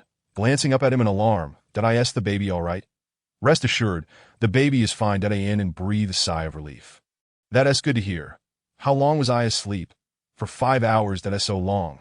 And then when I arrived, you were still in a deep slumber, and your eyes were a bit swollen, clearly having cried. What on earth happened while I was gone?" And then attempted to sit up to speak, but Lu Yinsen immediately supported her, adjusting her backrest, only to be gently refused by her. "Yinsen Gidge, I need a hug." Of course, he sat on the bed, enveloping her in his embrace, and pressed her back against his chest, feeling an overwhelming sense of security as she slowly began to speak. "That I don't even know how I fainted. I remember sitting on the swing, talking to you and Gidge on the phone. After the call, I sat there alone, lost in thought, and then I had a nightmare." Upon hearing Lu Yuan's name, a flicker of anger darkened the man's gaze. "What did Lu Yuan say to you?" And, oblivious to his expression, continued to share her thoughts. "That I spoke a lot with you and Gidge. My mind is still a bit muddled." He seemed very upset. He had never spoken to me like that before. Lu Yinsen scoffed. "Oh, what could he possibly be upset about?" And then, puzzled by his reaction, asked him, "Yinsen Gidge, why do you feel this way? Aren't you and Gidge brothers? I remember on the day I married you and Gidge, you both drank together, and you even offered us your blessings." Her words struck deep, and Lu Yinsen tightened his hold on her. Taking a moment before he spoke, determined to clarify their current situation, "That Anin, do you understand our relationship now?" After pondering for a moment, she replied, "We are husband and wife, a husband and wife relationship." "Well then, is this relationship the only one in your heart?" And then shook her head. "I don't quite understand that phrase." With patience, he explained, "And then a person can have many social relationships, family, friends, partners, colleagues, and teacher-student bonds, among others. You can have many relatives and friends, but a partner is singular. That a husband and wife share a unique bond, an exclusive existence. That and do you grasp my meaning?" "I understand," and then nodded. "Very well. Now, and then tell me, who is your one and only partner in this world?" Without hesitation, she replied, "It's Yinsen Gidge." Lu Yinsen smiled, leaning down to plant a gentle kiss on her cheek. "And then, you read truly clever. But Ning Ning said that I'm in a second marriage, so shouldn't I have 2 partners?" Yuan Gidge also claims that Anin is his wife. The man's expression darkened. "That Anin, your marriage to Lu Yuan is not valid because the only one who has been your husband in every sense is me. The baby you carry is mine as well. Therefore, regardless of the past or the present, you have always been my wife with no connection to Lu Yuan whatsoever. Do you understand my meaning?" And then nodded, seemingly grasping it. I understand. Good, as long as you understand. Only a husband and wife can engage in the intimate acts we once shared. Recently, he had introduced her to the more innocent pleasures of their relationship, imparting upon her many blush-inducing lessons. So Anna was aware of what he meant by intimate acts. Feeling shy, she murmured, "I only like sleeping with Jensen Gidge." That Lu Jensen's gaze softened instantly, a subtle smile gracing his lips. Now and then, "Tell me, what is your relationship with Lu Yewen? We are siblings." That he couldn't help but kiss her again. "That's right. And then now, let us return to the earlier topic. What did that Lu Yewen say to you that made you so upset?" And then hadn't expected the conversation to circle back. That in truth, she hadn't fully processed the contents of their call and could only speak her mind freely, resolved not to conceal anything this time. The last time she had hidden the truth had hurt Yewen Gidge, and she couldn't make the same mistake again, especially not at the cost of hurting Jensen Gidge. The Yewen Gidge told me he knew I lied to him the day I ran away from home, which made him very sad. That he asked why I had changed so quickly. Why did 11 years of feelings not compare to the few days I spent with you? And then lowered her gaze, her expression sorrowful. "It's not like that. Both of you have treated me well, and you are both important to me." That I kept trying to explain, but perhaps my words were too clumsy to satisfy Yewen Gidge. The reason I lied that day was merely to prevent anyone from worrying, but it ended up ruining everything. Her logic was simple.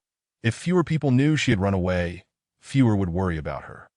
Yet, she found it difficult to articulate even this straightforward idea. Feeling rather foolish, Lu Jensen listened quietly, his expression taut, his dark eyes seemingly harboring a flame of barely contained fury. He was struggling to restrain the anger boiling within him, gently caressing in an hand, as if to soothe her emotions, refraining from speaking too hastily. That and snuggled closer to him, exhaling softly. "Today, Yewen Gidge revealed something else to me. 9 years ago. I was deceived by some bad people and trapped in a sports equipment room. That in that dark place. I was terrified and fell ill. That I thought that was the end of it, but I didn't expect Yewen Gidge to seek revenge on that monster and get severely injured, ending up in the hospital for a month. That monster is truly terrifying. He could kick someone hard enough to make them vomit blood. I can't bear to imagine how badly Yewen Gidge must have been hurt, how much pain he endured. Learning about this made me very sad. I felt so guilty to why Yewen Gidge has treated me so well, yet I lied to him and hurt his feelings." Tears streamed down An's cheeks, falling continuously onto the back of Lu Jensen's hand. His hand became warm and damp, quickly turning cool, yet the warmth seared into his heart, causing him intense pain. "Daenin," he said softly, "don't cry. None of this is your fault." Daenin sobbed, "But I lied. If I hadn't lied back then, Yewen Gidge wouldn't be so upset. Moreover, I caused him to sustain such serious injuries." Lu Jensen's brow furrowed, his eyes cold and stern. How dare Lu Yewen shamelessly say such things to Anan? He couldn't believe Lu Yewen was unaware that Anan lied merely to prevent worry. Even after hearing An's explanation, Lu Yewen still placed such immense psychological pressure on her. It was contemptible that he would bring up a 9-year-old incident only now, his ulterior motives painfully transparent. On one hand, he disdainfully pushed Anan away, while simultaneously wanting to monopolize a place in her heart, not hesitating to make her feel sorrow and guilt. That a surge of anger coursed through Lu Jensen's chest, compelling him to want to confront that man fiercely. However, he knew he couldn't expose Lu Yewen's ugly true nature just yet. He didn't want him to be burdened by the harsh realities. And he was acutely aware that Lu Yewen held more weight in her heart than he did, given their 11 years of companionship, that if he spoke ill of Lu Yewen in front of Anan, it would only lead to more distress and pain for her. Moreover, Lu Yewen had once sustained injuries for Anan's sake, though he was uncertain of the truth behind that matter. Regardless, this was not the moment to berate Lu Yewen. Suppressing the tumult of anger within him, Lu Jensen spoke soothingly. "And everyone tells lies at times, and there are good and bad lies. What you told was a kind-hearted lie. You didn't want anyone to worry or feel sad about this issue, so you chose to conceal the truth, which is a very compassionate act. Therefore, you did nothing wrong." An's eyes hung low, her silence betraying her turmoil. The Lu Jensen recognized his failure to soothe her, prompting him to adopt a different approach. Consider this from another perspective. If you were to share your decision to run away from home with Lu Yewen, do you believe you would feel concern? Anan nodded in affirmation. Exactly. Regardless of the choice you make, Lu Yuan will inevitably experience negative emotions. Ultimately, the root cause of your decision to leave home lies with me. It is I who have placed you in this difficult position. Therefore, the one who owes an apology is me that I have failed to care for you adequately and provide you with the security you needed. Leading to this predicament, Diane turned anxiously, raising her gaze to meet the man's. That's not true. This isn't your fault. The man gazed deeply into her eyes, his expression softened as he cupped her face, gently wiping away the tears that lingered in her eyes with his thumb. That if you believe I am not at fault, and I too believe you are not at fault, then it stands to reason that neither of us is to blame. Lu Yinsen began to reassure and further that in truth, this is merely a trivial matter. I can comprehend your feelings of guilt, but Lu Yuan is your brother. It is only natural for a brother to protect his sister. If he suffers for your sake, it is a choice he willingly makes, just as I would go to great lengths to protect you as your husband should you encounter danger. However, I would never wish for you to feel guilt or sorrow over such matters. This is the essence of family. There is no right or wrong, nor should the one needing protection bear the burden of guilt. You need only accept this with a clear conscience. For you are deserving of it all. An furrowed her delicate brows. But I hope everyone is well and that my actions do not cause harm, that I do not wish to be selfish. Since this is a familial responsibility, I want to protect you all. Lu Yinsen tenderly stroked her hair, his eyes filled with warmth. Very well, let us protect one another. Under the man's comforting words and guidance, Anne's guilt gradually transformed into gratitude, and she vowed in her heart to reciprocate the kindness shown to her. After spending 2 days in the hospital, and once everything returned to normal, Lu Yinsen took Anne home. Lu Yuan finished his night shift and descended into the hospital's underground parking lot. Dr. Lu, wait. The man turned at the sound to see a sweet-faced, petite woman hastening towards him. This was the newly appointed intern nurse, Xiao Yinro. Her beauty and charming personality made her quite popular in the department, with the exception of Lu Yuan, who was acutely aware of her interest in him. She often sought opportunities to approach him and engage in conversation, yet he maintained a distant demeanor, offering her no chances. Xiao nurse, do you need something? Xiao Yinro's lips curled into a smile, revealing dimples that added to her sweetness. Entirely unfazed by his aloofness, Dr. Lu, today is my birthday. Happy birthday. Thank you, but I'm not here just to receive birthday wishes. That I would like to invite you to dinner, not only to express my gratitude for your care, but also because I wish to celebrate my birthday with someone. The man's expression remained indifferent. That I'm sorry, but I'm busy, and besides, I haven't taken care of you that much. For occasions like birthdays, I think you'd be better off with friends. Upon hearing his rejection, Xiao Yinro felt a pang of disappointment, her eyes glistening with unshed tears as she puffed out her cheeks, her expression one of utter dejection. But I want to celebrate my birthday with Dr. Lu. Her demeanor momentarily reminded Lu Yuan of Anne when she felt wronged, her adorable little pout evoking a sense of compassion in anyone who beheld an image of Anne's face, and her soft, melodious voice filled his mind. But I want Brother Yuan to be with me. All right. Upon hearing the man's affirmative response, Xiao Yinro's eyes brightened with surprise, her hands instinctively covering her mouth. Dr. Lu, you truly agreed? Lu Yuan quickly regained his composure, realizing that the woman before him was not Anne, but merely a fleeting resemblance. Yet, the momentary similarity softened his usually cold demeanor, and his tone lost some of its detachment. Xiao nurse, I'm sorry, but I did not agree that I have other matters to attend to, so I cannot celebrate your birthday. With that, he turned to leave, heading toward his vehicle. Xiao Yinro stood frozen in place, watching the man's retreating figure. A look of desolation etched on her face. She had summoned the courage to approach him, yet he remained so indifferent. Did he truly find her so unappealing? In her moment of disappointment and self-doubt, a tall man clad in a black jacket emerged from a nearby car and suddenly punched Lu Yuan. Xiao Yinro gasped in shock, her instinct to help battling with her fear, leaving her momentarily paralyzed. Lu Yuan, caught off guard by the sudden blow, staggered back, feeling a dull pain in his cheek. After regaining his footing, he spat out blood and looked up at his assailant, disbelief quickly giving way to a surge of fury as he gritted his teeth. Lu Yinsen, have you lost your mind? Chapter 50. You truly lack shame. Lu Yinsen was engulfed in a tempest of rage, standing resolutely as he faced Lu Yuan with a cold demeanor. Without a word, he advanced, seizing Lu Yuan by the collar and delivering another punch, this one even more forceful than the last, sending Liu Yuan crashing to the ground. The altercation was a one-sided affair, with Liu Yinsen overpowering Liu Yuan, who found himself utterly defenseless, resembling a beaten dog in his disarray. That Liu Yinsen looked down at the fallen man, disdain evident in his gaze as he scoffed to Liu Yuan.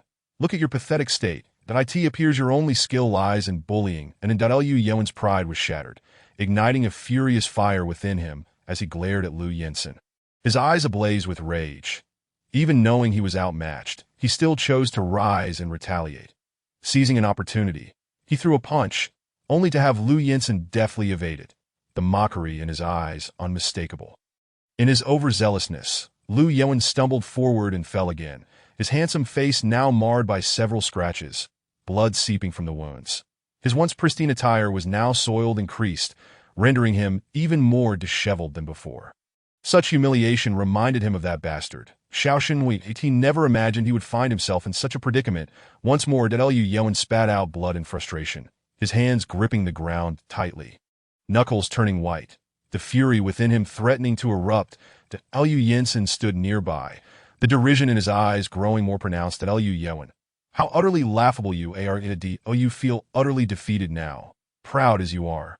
You are nothing but a weakling, a coward who bullies young girls. Liu Yuan, enduring the pain coursing through his body, leaned against a nearby car, glaring at the man who mocked him. Liu Yinsen, what right do you have to berate me? You may be strong, but you are merely a brute. Even if I am a brute, I am still superior to you, a shameless coward. On what grounds do you make such accusations? On the grounds that you only vent your vile frustrations through bullying and you know full well that your careless words can cause her prolonged sorrow, yet you still choose to utter them. You dare to dredge up that incident from 9 years ago just to solidify your position in Anne's heart, even at the cost of her feelings. What else could you be but a coward? Liu Yuan recalled his earlier phone call with a revelation dawning upon him regarding Liu Yinsen's motives for confronting him. It was clear that the call had not been without merit. At the very least, he emerged victorious, knowing and cared for him, which incensed Liu Yinsen, prompting this confrontation. With this realization, he chuckled softly, only to inadvertently aggravate his wounds. Seeing Liu Yuan still able to laugh, Liu Yinsen's fury surged once more, and he prepared to deliver another blow. That moment, a sharp, piercing voice rang out. Stop! A petite woman rushed toward them, arms outstretched, positioning herself protectively in front of the injured man, glaring fiercely at Liu Yinsen. Standing between the two towering men, she appeared even smaller. Sir, if you strike again, I will call the police. Your actions are already unlawful, and there are surveillance cameras everywhere. You won't be able to escape. Xiao Yinro struggled to suppress the terror and fear that surged within her, warning the man before her. Yet, her voice inevitably quivered, dwindling to a whisper as she spoke.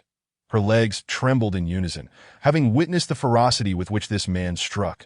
Fear gripped her heart, yet she perceived this as her opportunity to shine in front of Dr. Liu. Mustering her courage, she rushed forward. Liu Yinchen lowered his gaze, casting a glance at the petite woman shielding Liu Yuan, and a flicker of impatience crossed his eyes. Are you Liu Yuan's girlfriend? She is not, came the hesitant admission from Xiao Yinro, yet she was swiftly contradicted by the resolute denial of the man behind her. Disappointment welled up within her, but Liu Yinchen paid no heed to her, turning his attention to Liu Yuan, the derision in his gaze intensifying to Liu Yuan. It appears that not only are you a coward, but also a spineless wretch. You bully women with your words and cower behind them like a coward. Liu Yuan was rendered speechless, choked by the accusation. Liu Yinchen continued, I have no desire to waste words with a worthless being like you. I came all this way not only to exact vengeance for Inan, but also to warn you to stay away from her. Otherwise, it won't merely be a couple of punches. Liu Yinchen, who do you think you are? What gives you the right to speak to me like this? Because I am Inan's husband. And so what? Liu Yinchen, do you truly believe Inan regards you as her husband? She is utterly oblivious to such notions that Liu Yuan's previous indignation morphed into a brazen laugh. Dismissing any concern for his injuries, Liu Yinchen's cold gaze fixed upon the man who laughed maniacally, Liu Yuan gradually stifled his laughter, assuming the posture of a victor as he addressed Liu Yinchen. The Inen you see before you, so beautiful and innocent, is the product of our Lu family's upbringing that we have spent 11 years with her. No one can replace our position in her heart. I have witnessed her transformation from innocence to blossoming beauty, and now to her radiant self, that I have been a part of her entire growth. Her eyes and heart belong solely to me. So Lu Yinshin, what do you amount to? You dare to warn me and prevent me from contacting Inen. It is utterly laughable. As soon as I tell Inen that I want her, she will leave you without hesitation and run into my embrace. Lu Yinshin's expression darkened ominously, his fists clenched tightly, an aura of wrath radiating from him like a raging wildfire. Noticing this, Qiao Yinro instinctively took a step back. What do you intend to do? You aren't going to strike again, are you? Her eyes widened in alarm as she raised her hands to shield Lu Yuan. Get out of the way. The man warned coldly that I won tea. What you're doing is illegal. I will call the police. Qiao nurse, please return home.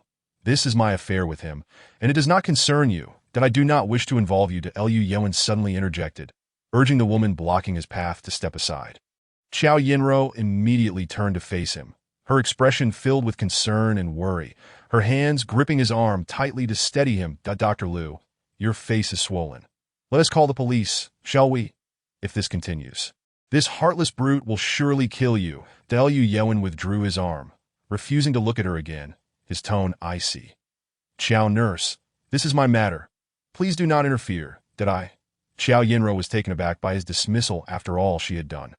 Feeling her heart shatter, especially after hearing the exchange between the two men, she felt like a fool.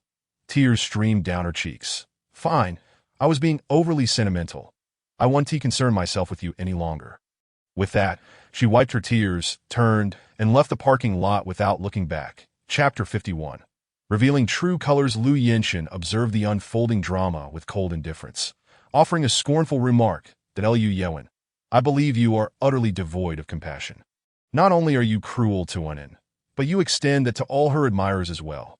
You cowered behind a woman as a coward, and now that you have used her, you cast her aside without a word of thanks. It is truly despicable. That Lu Yuan's expression darkened further, his eyes clouded with shadows, the veins on his forehead pulsing lightly, and he spoke coldly. How I treat Inen or anyone else is none of your business.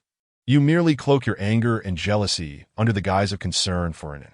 You know full well that in her heart, I hold far greater significance than you. With just a few words, I could sway her heart. Lu Yinshin could no longer contain his fury, striding forward to seize the collar of Lu Yuan's shirt. Lu Yuan, do you even consider yourself a man? I truly despise you. Striking you would soil my hands. My desire to strike you is not born of jealousy, but rather because you have harmed Inen. Your selfishness has caused her pain, dredging up her traumatic memories, leading to her fainting, nightmares, and a 2-day hospital stay. And yet, you revel in your self-satisfaction, knowing Inen cares for you and feels guilt for you. Upon hearing that Inen had been hospitalized, Lu Yuan's heart tightened. Inen has been hospitalized. How is she now? Now you feign concern. Is it not a tad too late? You are a doctor. Do you not understand the impact of verbal provocation and threats on a pregnant woman? Especially considering Inen's severe childhood trauma. You deliberately exploited that incident to elicit sympathy. Yet if you truly cared for Inen, you would never have said those words to her. That I once thought that no matter what, having been siblings for 11 years, you could not be so cruel to her. Yet now, it seems I have overestimated your moral compass. You are nothing but a despicable scoundrel. With that, Lu Yinshin released his grip on Lu Yuan's collar, brushing his hands as though he had touched something filthy. That Lu Yuan listened in silence to the harsh words directed at him. His gaze lowered, shoulders slumped, entirely devoid of his earlier arrogance. That I in truth. After uttering those words to Inen that day, he had felt remorse. Several times, he had contemplated calling her, wishing to apologize, to take her away from Nan City, to be with her at all costs. He did not want to think about the future, nor whether he was merely a tool for his father's redemption, or the fact that Inen would never grow up, that he could not bear the torment of such a life. Nor could he accept that Inen no longer belonged to him. Yet his impulsiveness was as fleeting as smoke.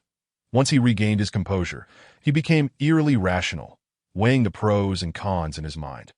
He found himself ensnared in a painful struggle, wavering in indecision, lost in confusion. Ultimately, he was nothing but a coward. He lifted his gaze to meet that of his half-brother, pursed his lips, and slowly spoke. "Brother, may I ask you a question? Will you answer me truthfully?" Lu Yinshin was puzzled by this sudden shift in demeanor. Moments ago, Lu Yuan had been brimming with arrogance. Now he appeared pitiful, just as Anin had said. This man's emotional stability was questionable. "What do you wish to ask? Do you love Anin?" "Of course I love her. Anin is so wonderful. She deserves to be loved by anyone. Do you believe you can love her for a lifetime?" "Absolutely." Lu Yuan laughed bitterly. "A lifetime? That's easy for you to say. Having spent only a few days with Anin, feeling everything is fresh and believing you can embrace all her flaws, casually uttering words like 'for a lifetime.'" Lu Yinshin furrowed his brow, coldly retorting, "That may be true for you, but not for me. Do not project your selfish theories onto me.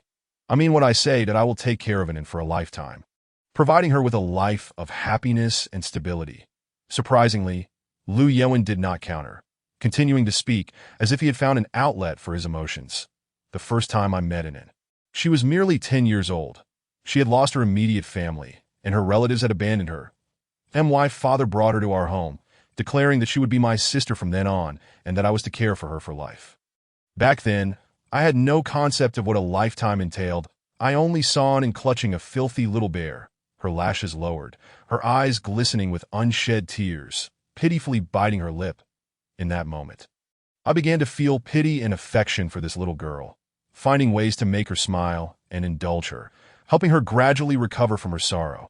Over time, she became utterly dependent on me, her heart and mind filled with thoughts of me. Looking back now, those were indeed the happiest times I shared with Anin. I dream of returning to those moments, for at least back then, I was not the burdened person I am now. However, unlike the stagnant life I had with Anin, I have been forging ahead at a rapid pace. Through my diligent research, I have made a name for myself in the field of medicine, completing my studies at an accelerated pace, publishing multiple SCI papers, and becoming the youngest doctor in our hospital. Everyone perceives me as a medical prodigy, believing that I have surpassed many of my peers in medical school. However, my burgeoning ambition does not permit me to rest on my laurels, that I possess vast prospect for development. My current position as a doctor is merely a stepping stone in my life. I will continue my research in the medical field, pursue further studies abroad, and ultimately enter the esteemed Medical Research Institute of my dreams. When I glance back at Anin, I realize that we inhabit entirely different worlds, functioning on disparate wavelengths. She remains blissfully ignorant, akin to a child, and she will remain so for the entirety of her life. That Lu Yinshin's brow furrowed deeply, unable to bear the conversation, casting a glance at the typically aloof and dignified man. Now appearing despondent, that Lu Yuan, you began to disdain Anin from that moment, did you not? Lu Yuan hastily defended himself. "No, I do not disdain Anin. I love her. I envision spending my life with her," but the words caught in his throat. Lu Yinshin let out a cold laugh. "But what? Is the truth too shameless for you to voice? Allow me to articulate it for you. You have your ambitions and aspirations, yet the stagnant Anin has become a stumbling block on your path to success. You perceive her as a future burden. Thus, while Anin was overjoyed to marry you, you employed despicable means to push her into the abyss of the unknown, that if I had not attended the wedding that day, who would you have cast her aside to? Or do you believe that anyone present could bully Anin, as long as it meant shedding her from your life?" Lu Yuan's eyes widened in disbelief and panic as he turned to Lu Yinshin. "What do you mean by that?" Chapter 52. The Revelation. Lu Yinshin's gaze, a mix of mockery and disdain, swept over Lu Yuan. Lu Yuan. If one wishes to keep secrets, one must refrain from wrongdoing. Lu Yuan's emotions surged. "Lu Yinshin, what do you mean by this? What have I done?" Lu Yinshin recognized the other's remarkable acting skills. Had it been earlier, he might have wavered in his suspicions. However, after hearing Lu Yuan's confession, he was certain that this man genuinely desired Anin, while simultaneously looking down upon her. "Lu Yuan, you were the one who drugged me that night, were you not?" Lu Yuan immediately refuted. "I do not know what you are talking about. How could you arrive at such a ludicrous conclusion? What drugs? What did I give you?" "Ah, I see." Lu Yinshin suddenly chuckled softly. "The words I just spoke led you to believe you could cast dirt upon me, did they not? If you think that way, you are gravely mistaken. Anin is the precious girl in my heart. I cherish her too much to ever harm her. We have not pursued the harm you inflicted upon Anin, which is already an act of mercy on our part. Yet you audaciously attempt to shift all blame onto me, that Lu Yinsen regarded the self-righteous man with cold eyes, convinced that he was wholly unworthy of Anin's affection and trust. And even less deserving of her tears, that Lu Yewen, my tolerance for alcohol is remarkable. Those drinks could not possibly intoxicate me. Even if I were inebriated, a drunken man would not behave in such a manner. However, that night, regardless of how I tried to recall the events, my mind only conjured fragmented images that I felt as though I had been unleashed into a primal state, devoid of any rationality, regardless of the woman's pleas beneath me. Before he could finish speaking, Lu Yewen stood abruptly, swinging his fist toward him, gritting his teeth. Lu Yinsen, you beast! This time, Lu Yinsen did not evade. Instead, he remained firmly in place, grasping Lu Yewen's wrist and yanking him down to the ground with force. He then crouched down, delivering a powerful punch. That Lu Yewen, tell me, have you ever regretted your initial decision? Lu Yinsen's voice was cold. Every time I think of the harm I caused Anin, I feel regret and heartache. Yet all of this is your doing. Did you not consider that Anin would be hurt when you drugged me? Lu Yinsen, do not slander me.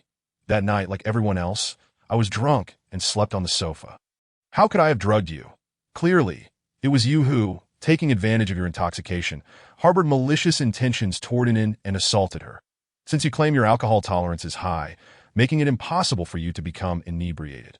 It only suggests that you feigned drunkenness to act against Anin while fully conscious. Seeing Lu Yewen obstinately deny the accusations and his words becoming increasingly absurd, Lu Yinsen was infuriated and struck him with another heavy blow. By this point, Lu Yewen's previously handsome visage was marred, his cheeks swollen, giving him an absurd appearance, his eyes ablaze with resentment toward Lu Yinsen. Fine, you refuse to admit it, Lu Yinsen said, pulling a stack of test reports from his pocket and throwing them onto Lu Yewen's face. This is the blood and urine test I underwent at the hospital that day, which confirms I was drugged, that I later sent the samples for testing and waited a week for the final results. The findings reveal that these substances have hallucinogenic and aphrodisiac properties, and the dosage was substantial enough to indicate that the person who drugged me intended to leave me without consciousness. Under the influence of those drugs, I harmed Anin like a beast to Lu Yewen. With your profession and expertise, acquiring such drugs would be effortless for you. In fact, it is possible that you concocted them yourself.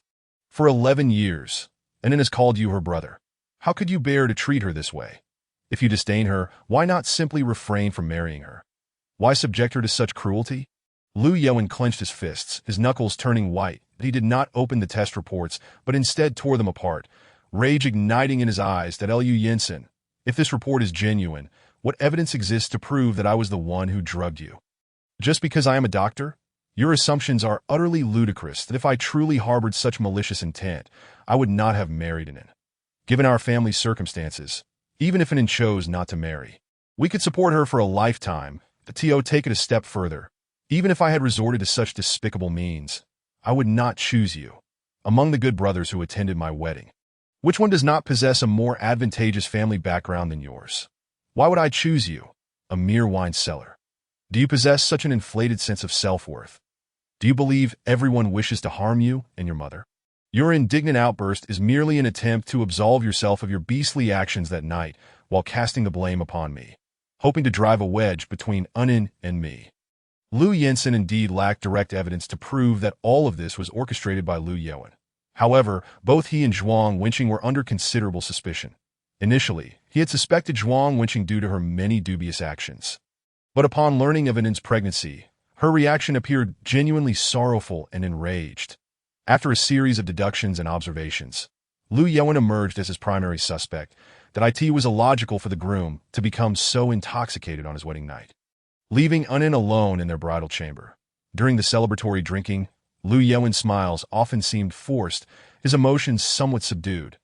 How could a man in such a state become so overwhelmed as to intoxicate himself? Moreover, under such circumstances, a normal man would at least confront and punish the individual who had wronged his newlywed wife. Yet Lu Yewen maintained an indifferent demeanor throughout, taking the opportunity to subject Anin to emotional neglect, distancing her and making her feel abandoned, ultimately compelling her to follow him to Nan City for a new life. Although Lu Yinsen had his suspicions from the outset, the damage to Wen had already been done.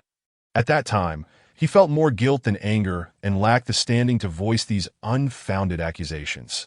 His actions resembled an evasion of responsibility, seeking excuses for his behavior, which he found contemptible. Thus, he refrained from publicly questioning the matter, only confiding his doubts to Lu Jingfan that he subsequently began to quietly seek the truth. Yet Lu Yewen's actions were meticulously concealed, leaving only a report that could prove he had been drugged. This report could only establish his innocence regarding the incident, but could not confirm that the drugs were administered by Lu Yewen, even though the suspicion against him was substantial.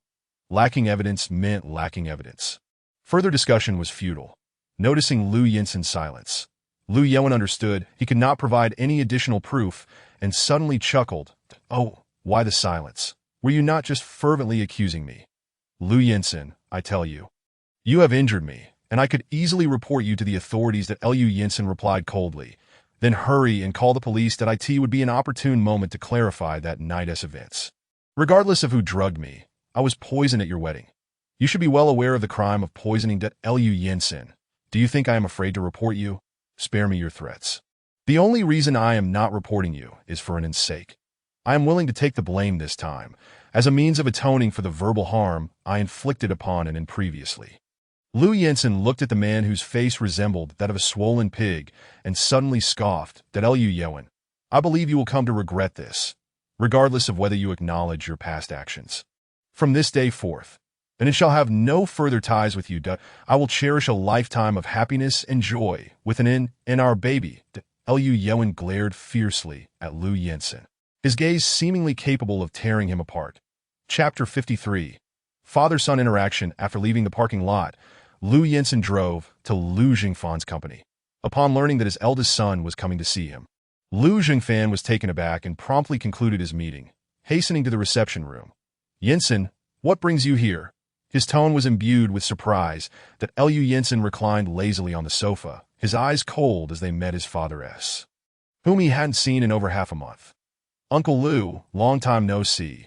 This left Lu Jingfan somewhat speechless. "Ann's husband, I naturally follow her way of addressing you. Otherwise, calling you Mr. Lu would seem rather distant. Wouldn't it?" Lu Jingfan was momentarily at a loss for words. That he was aware that his eldest son had decided to cut ties with him due to prior events. Thus, when he heard that his son was coming to visit, he was filled with joy, thinking their relationship might be on the mend. However, it appeared that Lu Yinsen still harbored resentment towards him. That he sighed inwardly and took a seat slowly. "It's fine. You may address me however you wish. That I in my heart, no matter what, you shall always be my eldest son, and Ann is my daughter. Law." Lu Jingfan's display of paternal affection failed to stir any emotions within Lu Yinsen, whose eyes remained indifferent. That he had one purpose for being there: to uncover Ann's past and validate some of his suspicions. Without further pleasantries, Lu Yinsen got straight to the point. "That I came to see you primarily to learn about Ann's past. Could you elaborate on her experiences from childhood to now?" Lu Jingfan was caught off guard by his son's inquiry, his expression turning slightly awkward. "That I am more than willing to share about Ann. However, I have been preoccupied with work for many years and spent some time abroad. So Ann was primarily raised by Wenqing and the nanny. That I was not fully involved in her upbringing. Thus, I may not have much to tell, but feel free to ask. I shall share what I know." Upon hearing this, Lu Yinsen furrowed his brow slightly. That he understood that Lu Jingfan was trying to convey that he and Zhuang Wenqing had spent most of their time living separately. But so what? He had no interest in the old disputes of their generation. "That I want to know who bullied Ann 9 years ago. Why do you bring this up? Didn't Ann tell you?" "Yes, Ann mentioned it inadvertently, and I am eager to know the cause and outcome of that incident." That Lu Jingfan regarded his son thoughtfully for a moment before slowly beginning to recount the events. He was not the one who had rescued Ann, so he could only provide a general outline. After listening, a flicker of ruthlessness crossed Lu Yinsen's gaze. "What is the name of that student who is yet to face punishment?" Lu Jingfan wished to dissuade his son from delving into this murky affair, understanding the formidable background of the individual in question. "Yinsen, seeing your concern for Ann brings me solace. But this matter happened 9 years ago. That person is long gone from the country, and Ann has completely recovered. That I believe there is no need to dwell on it, as it might reopen wounds for Ann." Lu Yinsen remained silent for a moment before continuing to inquire. Did Lu Yewen suffer retaliation from that person for seeking revenge for an inn and end up hospitalized for a month? Lu Jingfan recalled this incident with a sigh and nodded. Indeed, that was the case, but we did not inform Anin about it. How did you come to know? Anin is already aware of this, and I learned it from her. Lu Jingfan's eyes briefly displayed disappointment before he asked. How did Anin come to know? That would be a question for your son. He specifically called Anin to inform her about it, that Anin felt sad and guilty because of it, becoming so emotional that she fainted. What? How is Anin now? She has been discharged from the hospital and is fine. Lu Jingfan exhaled, relieved that she was home. However, he couldn't help but furrow his brow again upon thinking of his younger son's actions. Lu Yinsun, of course, did not miss the change in the other man's expression. That I have another question to ask you. What is it? Was Lu Yewen willing to marry Anin? How was their relationship? Lu Jingfan's temples throbbed. Yinsun, there is no need to revisit past matters. That Anin is now your wife. And discussing this will only affect your marital relationship. That my feelings for Anin remain unaffected by external factors.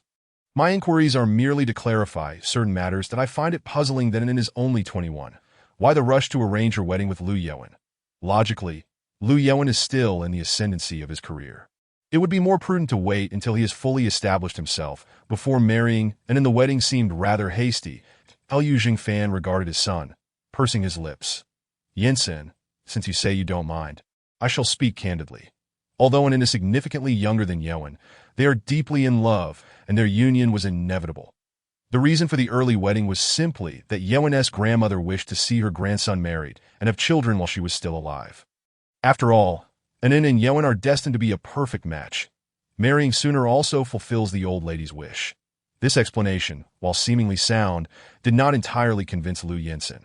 That day, Lu Yinsun boarded a flight back to Nanjing. As he sat on the plane with his eyes closed, his mind was filled with the conversation he had with the Lu family father, and Son. Lu Jingfan, the old fox, was meticulous with his words, making it exceedingly difficult to discern the true reason behind Anin and Lu Yewen's marriage. And Lu Yewen, that scoundrel, was both shameless and selfish. Indeed, knowledge and character do not necessarily correlate. Lu Yewen, who was supposed to be a savior, had engaged in the most sordid of deeds. When he returned home, it was already late at night. That he quietly opened the door and entered the bedroom. Anin was already lying in bed, cuddling a teddy bear, with only a soft bedside lamp illuminating the room. Lu Yinsun approached the bedside, gazing at An's serene sleeping face, his heart softening. Indeed, Anin had obediently refrained from waiting for him to return to sleep together. After watching for a while, Lu Yinsun reluctantly turned to head towards the bathroom. Once the man left, the previously sleeping Anin opened her eyes. Her gaze clear and devoid of any sleepiness. That in fact, she had only pretended to be asleep the moment before he returned. That was close. She almost got caught by Brother Yinsun for staying up late. She remembered his admonition to sleep early and not wait for him. However, since she didn't see him, she found it hard to sleep. She had grown accustomed to Brother Yinsun's embrace, hearing the bathroom door open, and then hurriedly lay back down and closed her eyes tightly. Moments later, the bed beside her sank, and a mix of shower gel and the man's scent filled the air, causing An's eyelashes to flutter slightly. The deep, magnetic voice of the man resonated. That Anin, I know you haven't fallen asleep. That I am asleep. Came the soft, fluffy reply to, oh, so Anin is asleep and talking in her dreams. That Anin suddenly opened her eyes and turned to face the man. Brother Yinsun, I didn't mean to wait for you. I just couldn't sleep. That Lu Yinsun gently caressed her back, his tone exceptionally tender. It's all right. Anin can sleep whenever she wishes. That I merely didn't want you to force yourself to stay awake while feeling sleepy. Anin nestled into the man's embrace, rubbing her cheek against his chest, and smiled brightly. Okay. Chapter 54. Sister Lu Jin. Unbeknownst to her, Anin had already been living in Nanjing for a month. She had grown fond of this city. Winter in Nanjing arrived particularly late.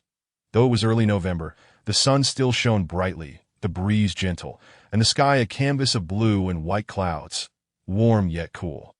Ideal for outings and adventures. That in the early morning, Anin hummed a tune as she rummaged through the wardrobe, selecting her outfit for the day. Gazing at the array of dresses, she pulled out two and found herself in a dilemma. These dresses, shoes, and bags were all recent purchases made during her outings with Lu Yinsun. Brother Yinsun. Having just finished his morning routine, Lu Yinsen, clad in shorts and yawning, stepped in upon hearing An's call. The recent business at Enroué Winery had been thriving, keeping him busy with early mornings and late nights, often collapsing in a bed upon returning home. Upon entering the wardrobe and seeing the vibrant young girl, he felt a surge of energy himself. An, what is the matter? Which dress do you think looks better? An presented the two dresses to him. The light yellow one looks lovely. In truth, the two dresses appeared indistinguishable to him. Nonetheless, he would always rely on his initial instinct to provide An with an answer, rather than offering a perfunctory response of both are beautiful. For if he were to say they were both lovely, An would only continue to ponder her choice. All right, then I shall wear this pale yellow dress. After selecting her dress, An began to choose accessories, such as hats and shoes, to complement her outfit.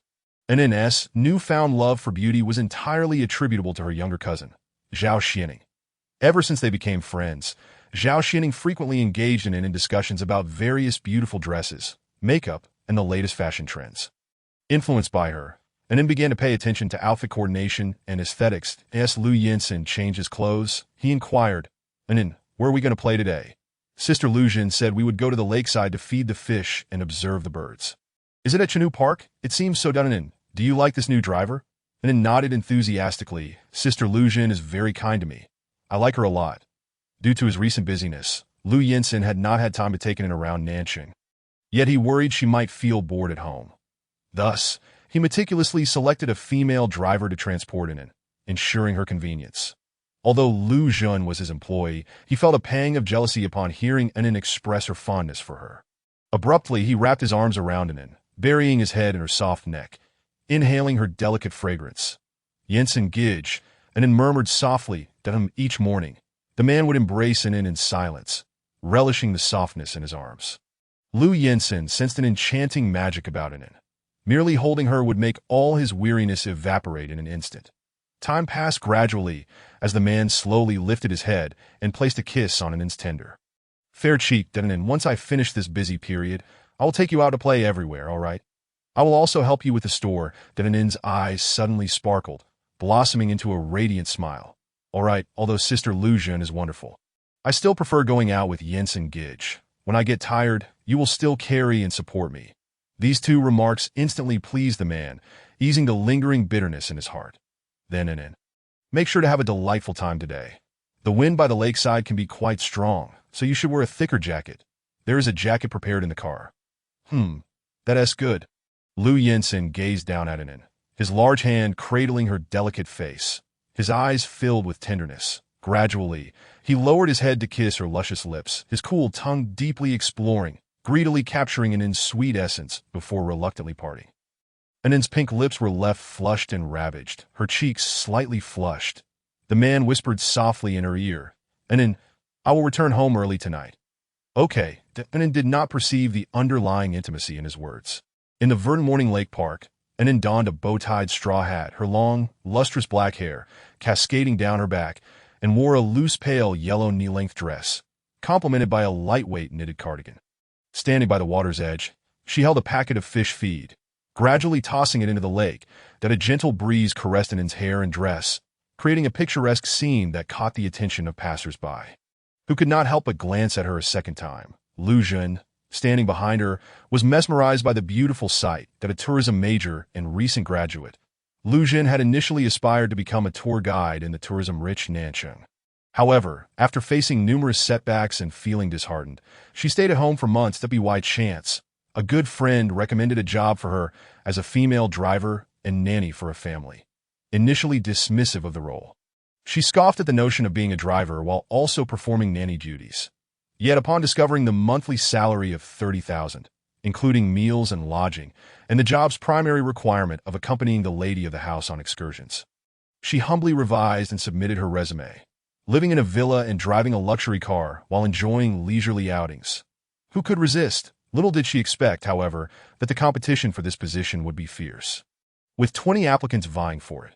After 3 rounds of interviews, she ultimately secured the job due to her extensive volunteer experience and her cheerful personality. Lu hired her on the premise that her participation in numerous volunteer activities indicated her compassionate nature.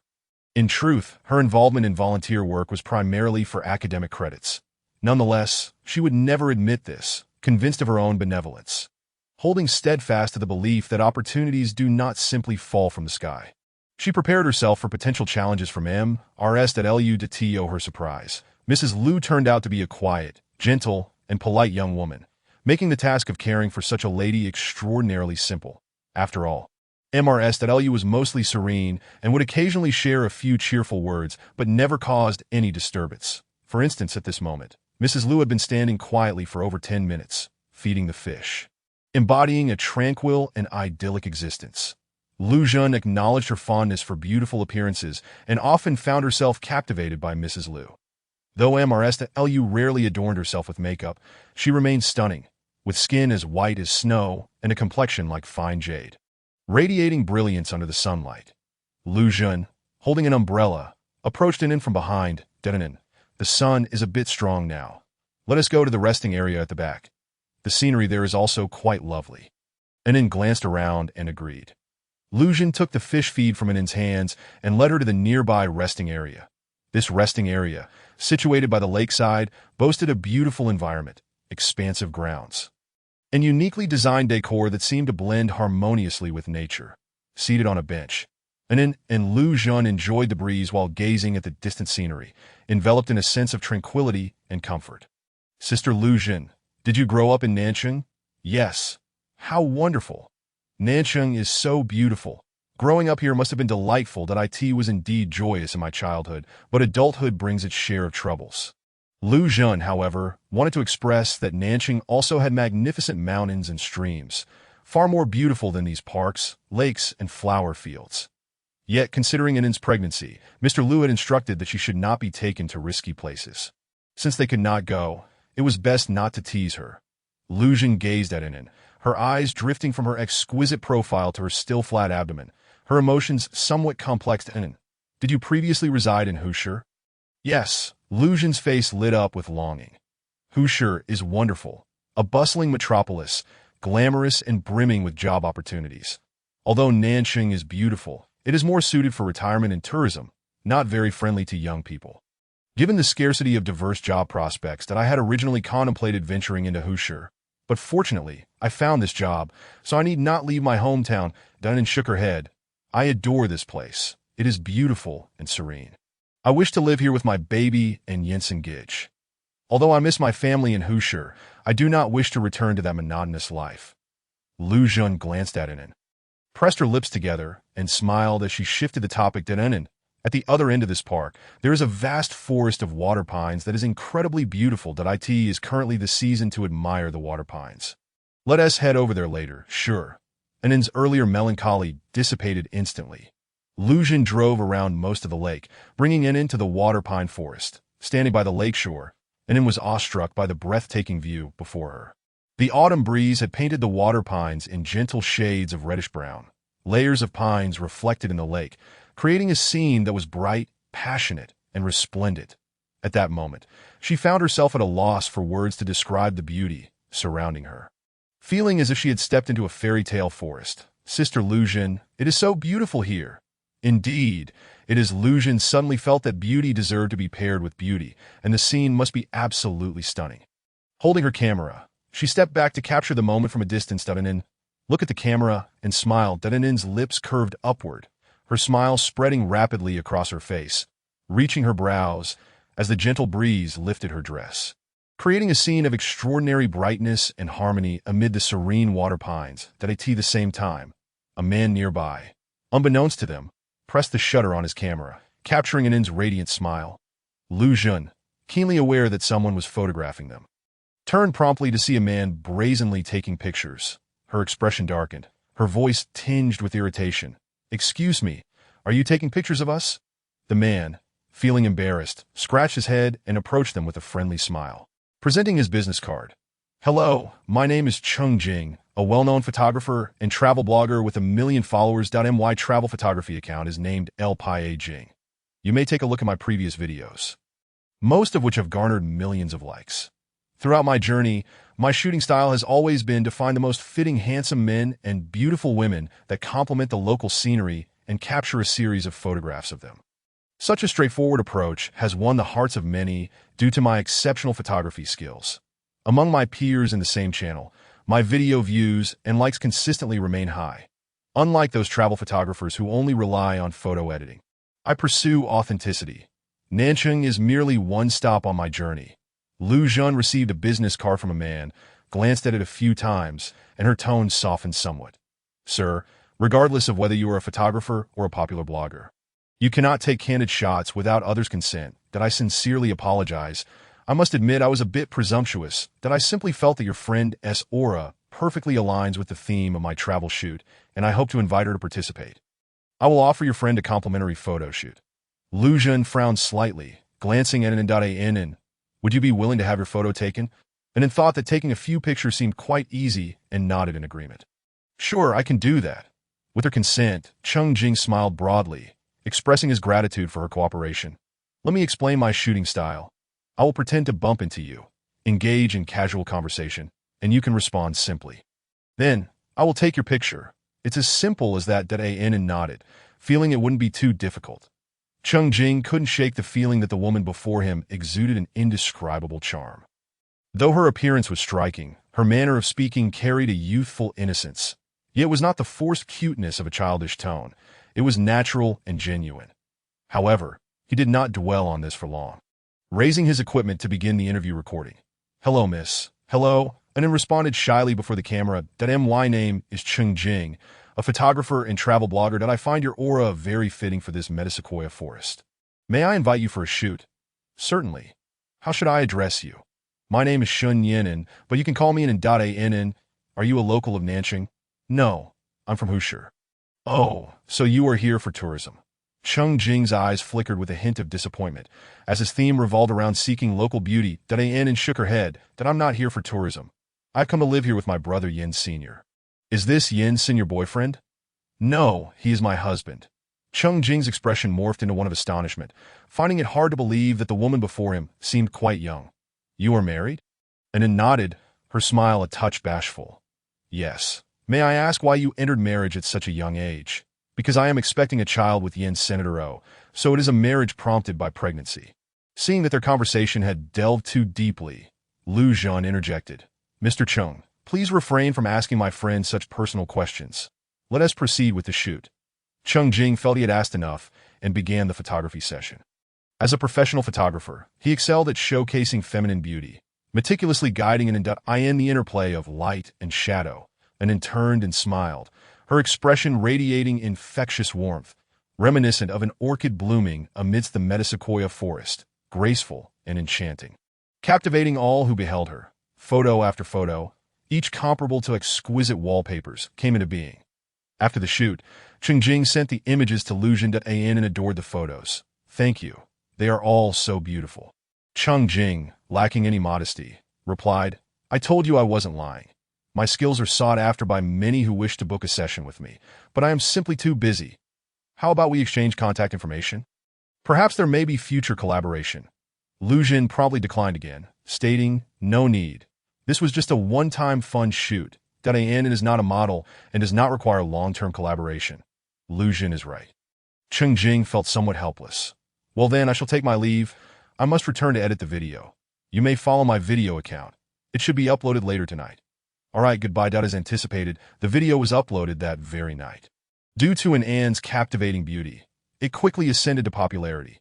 Most users opening the video platform were greeted by this video. Yi Shuda, among Lu Yinsen's many friends, was the only one who had met An. Upon encountering the video, his eyes widened in surprise, and his curiosity ignited. Without hesitation, he forwarded the video to their group chat, specifically tagging Lu Yinsen, saying, An's husband, your wife is trending. Chapter 56. The Revelry of Idle Minds. Lu Yinsen was at the winery, discussing production capacity with relevant personnel, and had not noticed his phone left in the office that moment. The phone buzzed incessantly in an unnoticed corner. The group chat messages skyrocketed to over 99. After Yeshuda shared the video, initially no one paid attention. They thought he was merely sharing another trivial comedic video. Seeing that no one responded, Yeshuda tagged Lu Yinsen again, mentioning his wife. The effect was instantaneous. This close-knit group of 20 had only 10 online. Yet the conversation took on the fervor of a crowd of hundreds. Questions flooded the chat. Is Yan's wife really that beautiful? Is this for real? Can we trust Shuda, who often exaggerates? Some even dismissed the video without viewing it. Yet a few took the time to watch the video. Wow, she truly is Yinsen's little darling, extraordinarily beautiful. Consequently, others gradually clicked on the video. That it was no surprise they reacted this way. On one hand, Yi Shuda was notorious for his over-the-top remarks, and his credibility was often questioned.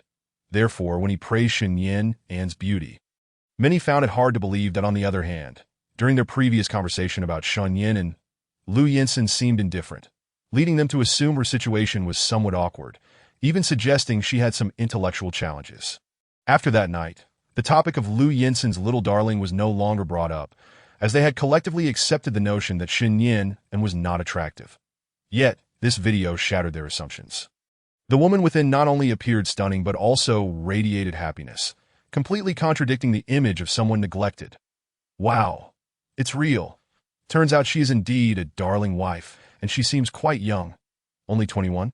Yinsen is certainly indulging in youthful beauty. From what I see, Shen Yin does not appear to have any intellectual issues. Upon hearing this, others quickly urged him to retract his statement. Hurry and take that back. If Yin sees it, you're in trouble. He complied and retracted his comment promptly to Yi Shuda observed the chat messages, smirking, and typed, "Now do you believe me?" Had the shop's surveillance not malfunctioned that day, he would have shared the footage to vindicate himself that Suji remarked, "Shuda, don't be disheartened. I've always believed in you." Yi Shuda sat in the shop, sipping tea and throwing out a few jabs in the group chat. The others were left speechless by his remarks. However, true camaraderie knows no lingering grievances, and soon the group returned to lively chatter, yet the main subject of discussion was notably absent. Yinsen, has he muted our group? Do you think Yinsen is as idle as us? He is busy making money with Sherway. TSK, TSK, TSK. What do you mean we are idle? At the winery, Song Sherway noticed the phone vibrating and checked to find 99 messages. He silently scoffed. This group is truly bored out of their minds. Meanwhile, he and Lu Yinsen were busier than ever, that he felt as though he was on the verge of becoming a monk. Although the winery was thriving, yielding threefold profits this year, he lacked the ambition of Lu Yinsen, who aimed to expand into nationwide and even overseas markets. For now, the pressing concern was the winery's production capacity, which could not keep pace with the growing orders, necessitating the purchase of additional equipment. With a sigh, he contemplated the multitude of tasks at hand. Seizing a moment while Lu Yinsen was engaged in discussion, Song Sherway discreetly opened the 99 messages. After a brief glance, a vein throbbed on his forehead, and he looked up at the man leading the meeting. Lu Yinsen caught his gaze. What's wrong? Nothing. Please continue with the meeting. Lu Yinsen paid no further mind and resumed discussing equipment purchases. That day, Lu Jin took it into a photography studio to print the photos, even buying frames for display. And was absolutely delighted with the photographs, admiring them repeatedly. Upon returning home, her first action was to show the photos to Aunt Lan. Aunt Lan, look, these are the pictures I took in the park today. Zhao Xiaolan turned her head in response to the sound, a gentle smile gracing her lips, her eyes radiating warmth. During this time, she had cultivated a pleasant rapport with Inin and had gradually come to accept her as a lovely and well-behaved daughter-in-law. Inin, in turn, had grown closer to her, eagerly sharing photographs with her. Zhao Xiaolan took the photo handed to her by Inin and scrutinized it carefully. Inin is truly beautiful. Was this taken by Xiao Lu? She was unaware of Inin's collaboration with a vlogger, as she did not have the habit of browsing short videos. Inin shook her head. No, it wasn't taken by Sister Lu Jin. It was a big brother named Cheng Jing, a renowned photographer, that he even filmed a video for me, saying that 1 million followers would see it. Zhao Xiaolan furrowed her brow slightly and looked towards Lu Jin. Xiao Lu, what is going on here? Lu Jin explained candidly. Today, I took it into the cypress forest in the wetland park, and suddenly a photographer named Cheng Jing said and imperfectly embodied the essence of the cypress forest and invited her for a shoot. He is a vlogger with 1 million followers. I checked his videos and business card, and he seemed credible, plus the video quality was high, so I didn't stop it. And agreed to the shoot, which was quite simple and took less than an hour, and I was present the entire time. Zhao Xiaolan's expression grew increasingly grave. Lu Jun's voice diminished, realizing that perhaps she had erred. Zhao Xiaolan coldly remarked, Xiao Lu, Didn't Yinsen instruct you not to allow and to interact with strangers casually? Lu Jun scratched her head. Aunt Lan, and in, sensing the tension, suddenly took Aunt Lan's arm and playfully said, Aunt Lan, please don't scold Sister Lu Jun that I agreed to it because I wanted to take beautiful photos. Look, I have other photos here, and they're all lovely. I really like them. Zhao Xiaolan gazed at Anin, feeling a twinge of helplessness, and sighed softly. Anin, if you enjoy photography, you can ask Yinsen to book a professional photographer for you at any time. However, agreeing to a stranger's invitation for a shoot is rather unsafe. What if they harbor ulterior motives? Anin looked bewildered. What ulterior motives? For instance, the shoot might just be a pretext. They could be intending to flirt with you. Zhao Xiaolan provided an example. What is flirting? Flirting means they want your contact information to find opportunities to chat with you. That if he wants to chat, then I'll just chat with him. Anin replied innocently. Zhao Xiaolan frowned. Anin, you must not casually converse with strangers. They might deceive or harm you. Remember, if a stranger approaches you, learn to refuse. Do you understand? Anin obediently nodded. Okay, I understand. Zhao Xiaolan suddenly comprehended why the Lu family never took Anin out. They were afraid her heart would wander. Just look at her now. In the span of a month, Anin had been going out every day, indulging in play without any caution, casually accepting invitations from strangers. Perhaps it would be better for Yinsen to explain these principles. Zhao Xiaolan returned the photographs to Anin. Well, it's good that you understand. Lu Jun thought Aunt Lan was rather rigid and prone to seeing the worst in people. After all, Cheng Jing was a vlogger with 1 million followers. How could he possibly be a fraud? Besides, what danger could there be in shooting a video? Yet, she dared not voice these thoughts and remained quietly on the sidelines. Chapter 57. An overnight sensation after the meeting. Another unexpected situation arose that required Lu Yinsen's attention, keeping him busy until late once again. Before leaving, he had told Anin that he would return early to keep her company, yet that promise went unfulfilled. It seemed he should refrain from making promises he could not keep, lest he disappoint Anin.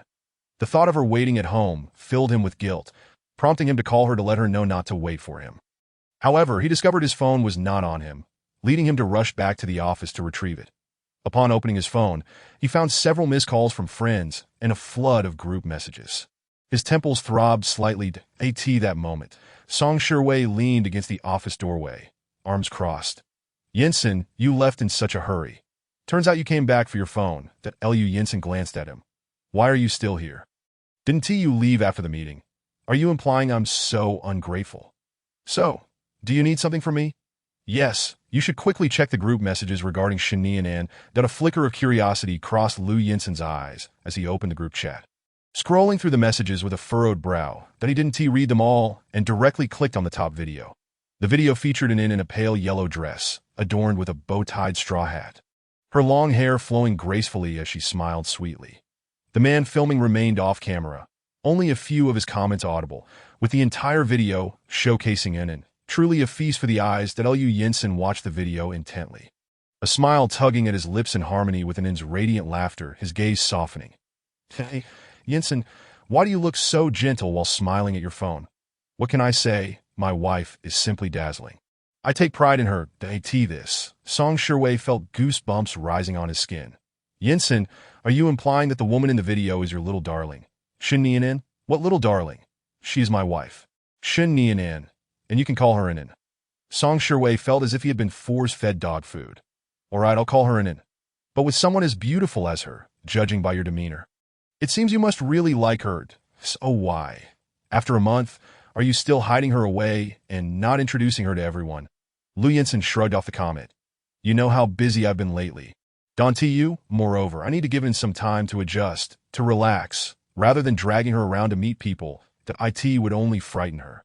Song Shiwei hadn't anticipated this reason and was surprised that his good friend cared so much about his one-night stands feelings. All right, I won't rush you then. That he then shifted the topic. Yinsen, seeing how popular Anin has become, don't you have any thoughts about it? What thoughts could I possibly have? Song Shiwei believed Lu Yinsen was feigning ignorance. Anin's video has already amassed millions of views in just a few hours. It's on track to go viral. That I just checked the comment section. And besides praising Anin's beauty, many are expressing a desire to visit the cypress forest. So, I was thinking, if Anin were to shoot a series of photos in our vineyard to promote it, it would benefit our Enroué winery, Before he could finish, Lu Yinsen interrupted him, but don't even think about it. I will not exploit an in for publicity, nor thrust her into the limelight. What limelight? Yinsen, we are in the era of short videos that to expand our market. We naturally need to leverage the power of the internet to enhance Anrui Winery's visibility. While it's true that good wine doesn't fear being deep in the alley, who knows Anrui beyond Nanching? Rather than pouring money into promoting through million-follower streamers, it's far better to capitalize on its current popularity to introduce Anrui to a wider audience. It's not about having an go live, merely filming some videos or photos for promotion. Besides, Anin is the proprietress of Anrui. Isn't it natural for her to promote her own winery? Lu Yinsen's gaze flickered slightly. Yet his demeanor remained indifferent that there's nothing to discuss.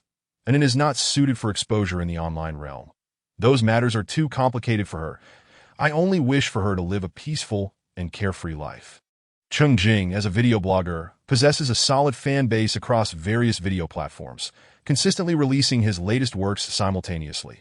The fan demographics and traffic vary across these platforms, leading to discrepancies in video exposure and view counts.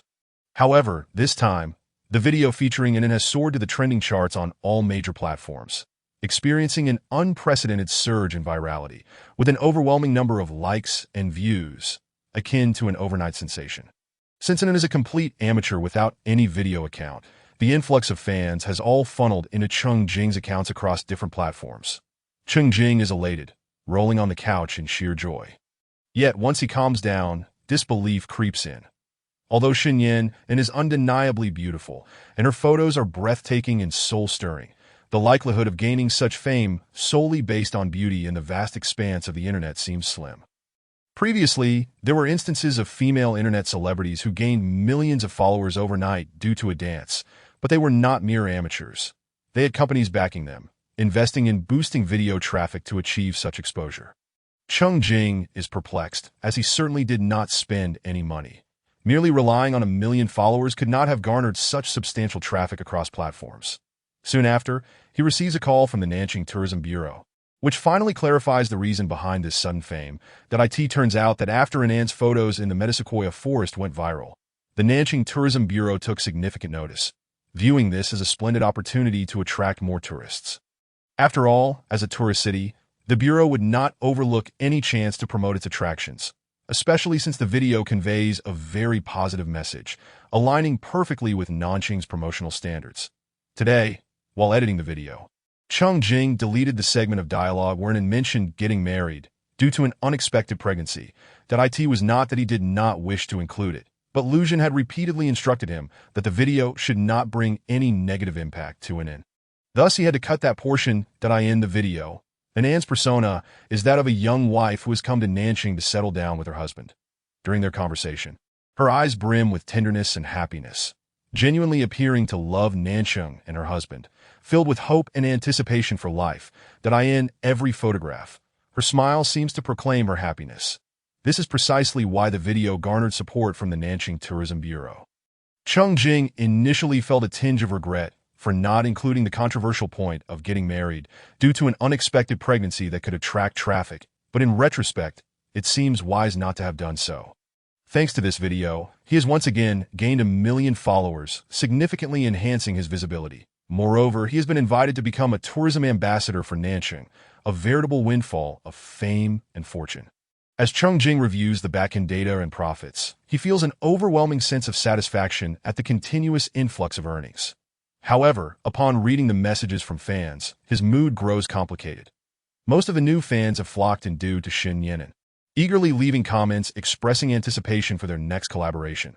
The Nanching Tourism Bureau has also expressed a desire for him and the video's female lead to continue producing a series of travel videos about Nanching, promising financial rewards for successful outcomes.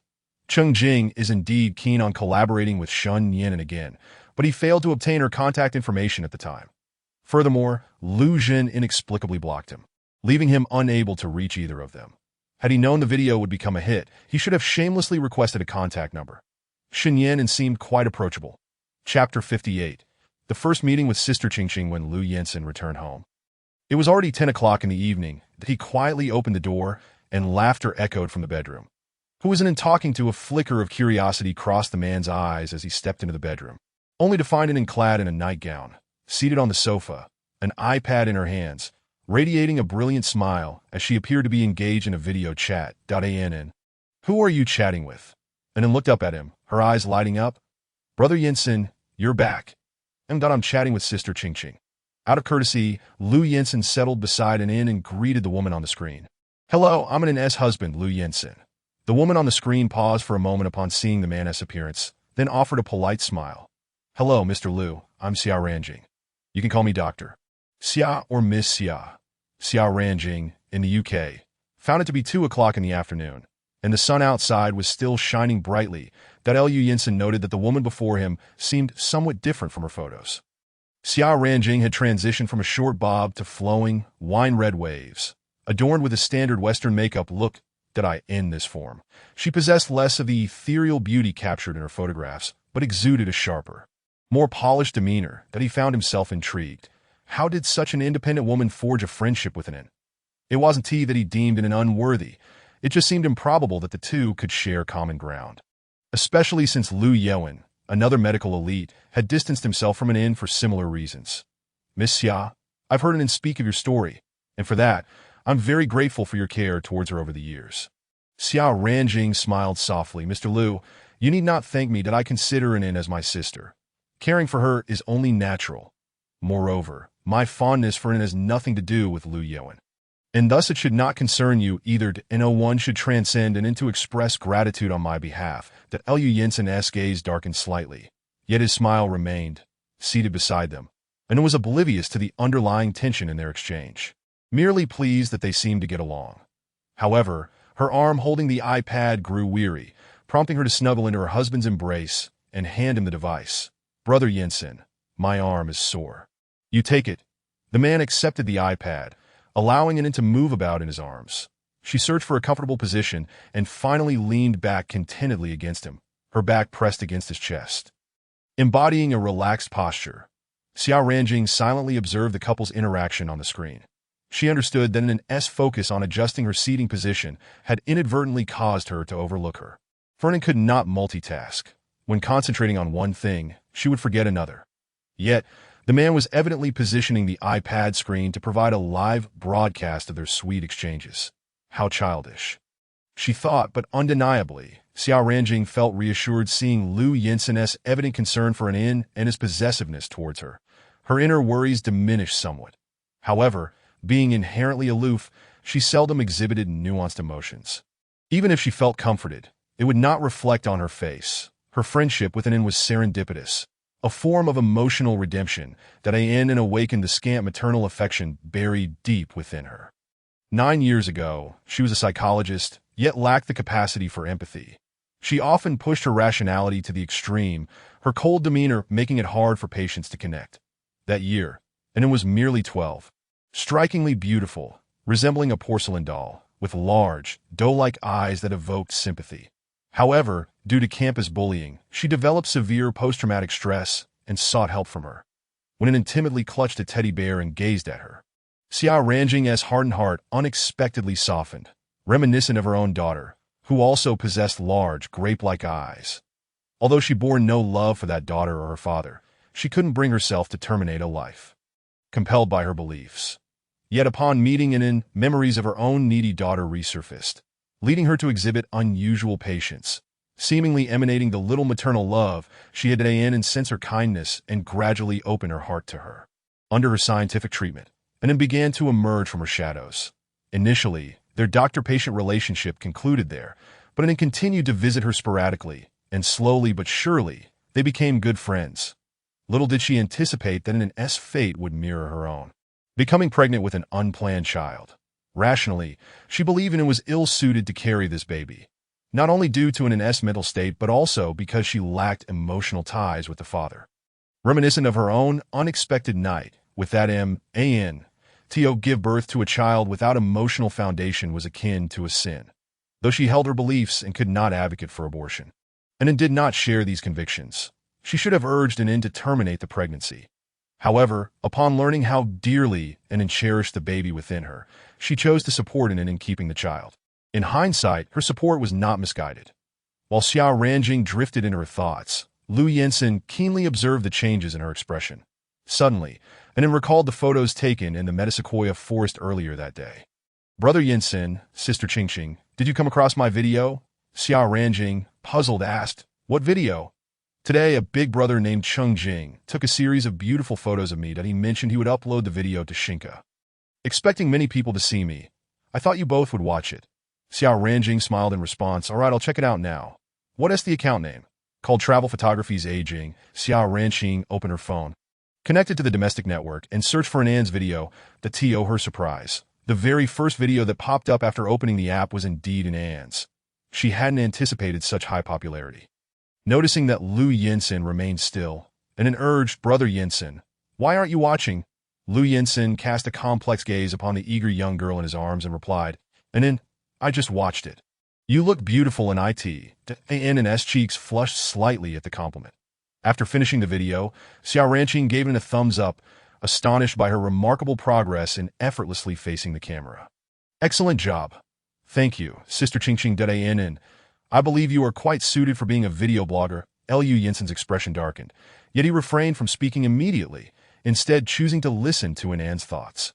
Ann, lacking confidence, replied, I can't do it. That I watched videos in Shinka today, and they are all so articulate and entertaining that if it weren't for Brother Qingjing chatting with me today, I wouldn't have known what to say. Xia Ranqing glanced at the still silent man, who had also noticed her gaze. Their eyes briefly met before parting. Xia Ranqing began, and then just film whatever you wish, even if it's just a few seconds of video. Consider it a record of your life. That it doesn't necessarily require an audience. Try more, and you will have different experiences that lead to growth. Chapter 59. Xiao Xinhui and listened. Her heart stirred, and she looked up at the man. Brother Yinsen, do you think I can do it? Lu Yinsen gazed into Ann's hopeful eyes, contemplating his concerns. The internet is filled with all kinds of people. The feedback you receive on your videos may not all be praise. It could also include unfounded malice from strangers. They might say hurtful things, and if you see them, it could be difficult for you. Ann recalled her childhood when peers mocked her as a fool. Such malice was something she had grown immune to over the years, as she herself had come to believe she was a fool. Gradually, she no longer regarded being called a fool as an insult. Brother Yinsen, are you worried they will mock me as a fool? I am not a fool. Whoever dares to say that will face my wrath. Ann smiled radiantly. Brother Yinsen, do not worry. I don't mind being called a fool, and I don't need you to seek revenge for me. That I'm not that fragile. Many people called me a fool or silly when I was younger. It would annoy me initially, but now that I am grown, I don't feel anger or sadness when I hear such terms. That Lu Yinsen, with a twinge of heartache, placed a gentle kiss on her forehead. What if they say other mean things about you, like that you are not pretty? Would that upset you? And tilted her head slightly, seemingly deep in thought. No, throughout my life, people have called me a fool. But no one has ever said I am ugly. That I know I am beautiful.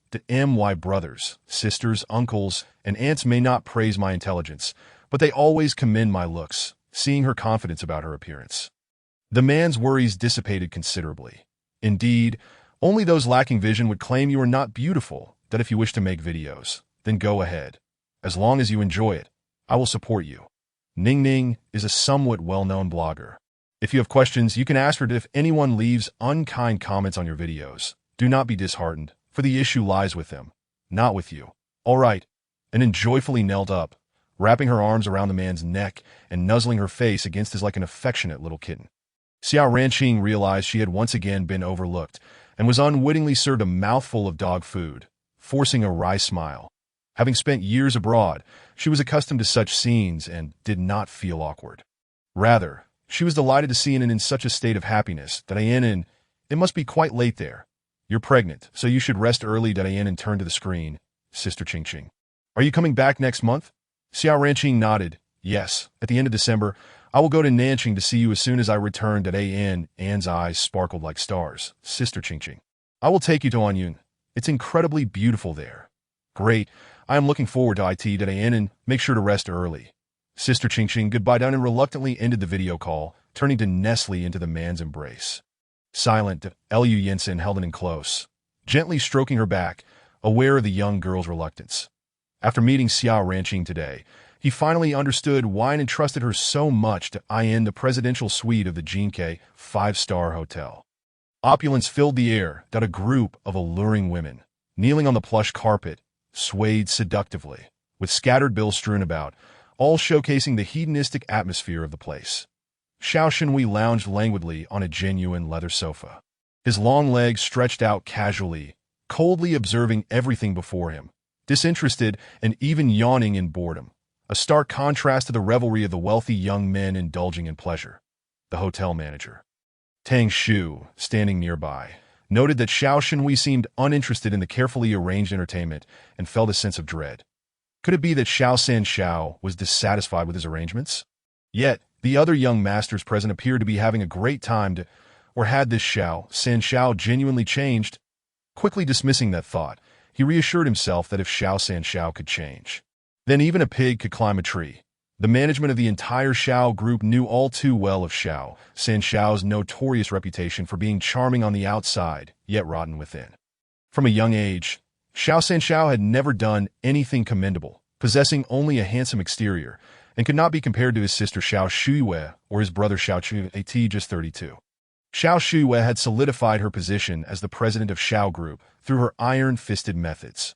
Xiao Qingyu was no less capable, having graduated from a prestigious university abroad, returning to be entrusted with significant responsibilities by Chairman Xiao, achieving remarkable results that in contrast, the present Xiao Sanxiao, though a twin to Xiao Qingyu, bore little resemblance and was worlds apart in capability. 3 days prior, when Tang Shu learned that Xiao Sanxiao was set to take over the Xiao family's hotel operations in Nanjing, he eagerly sought to ingratiate himself.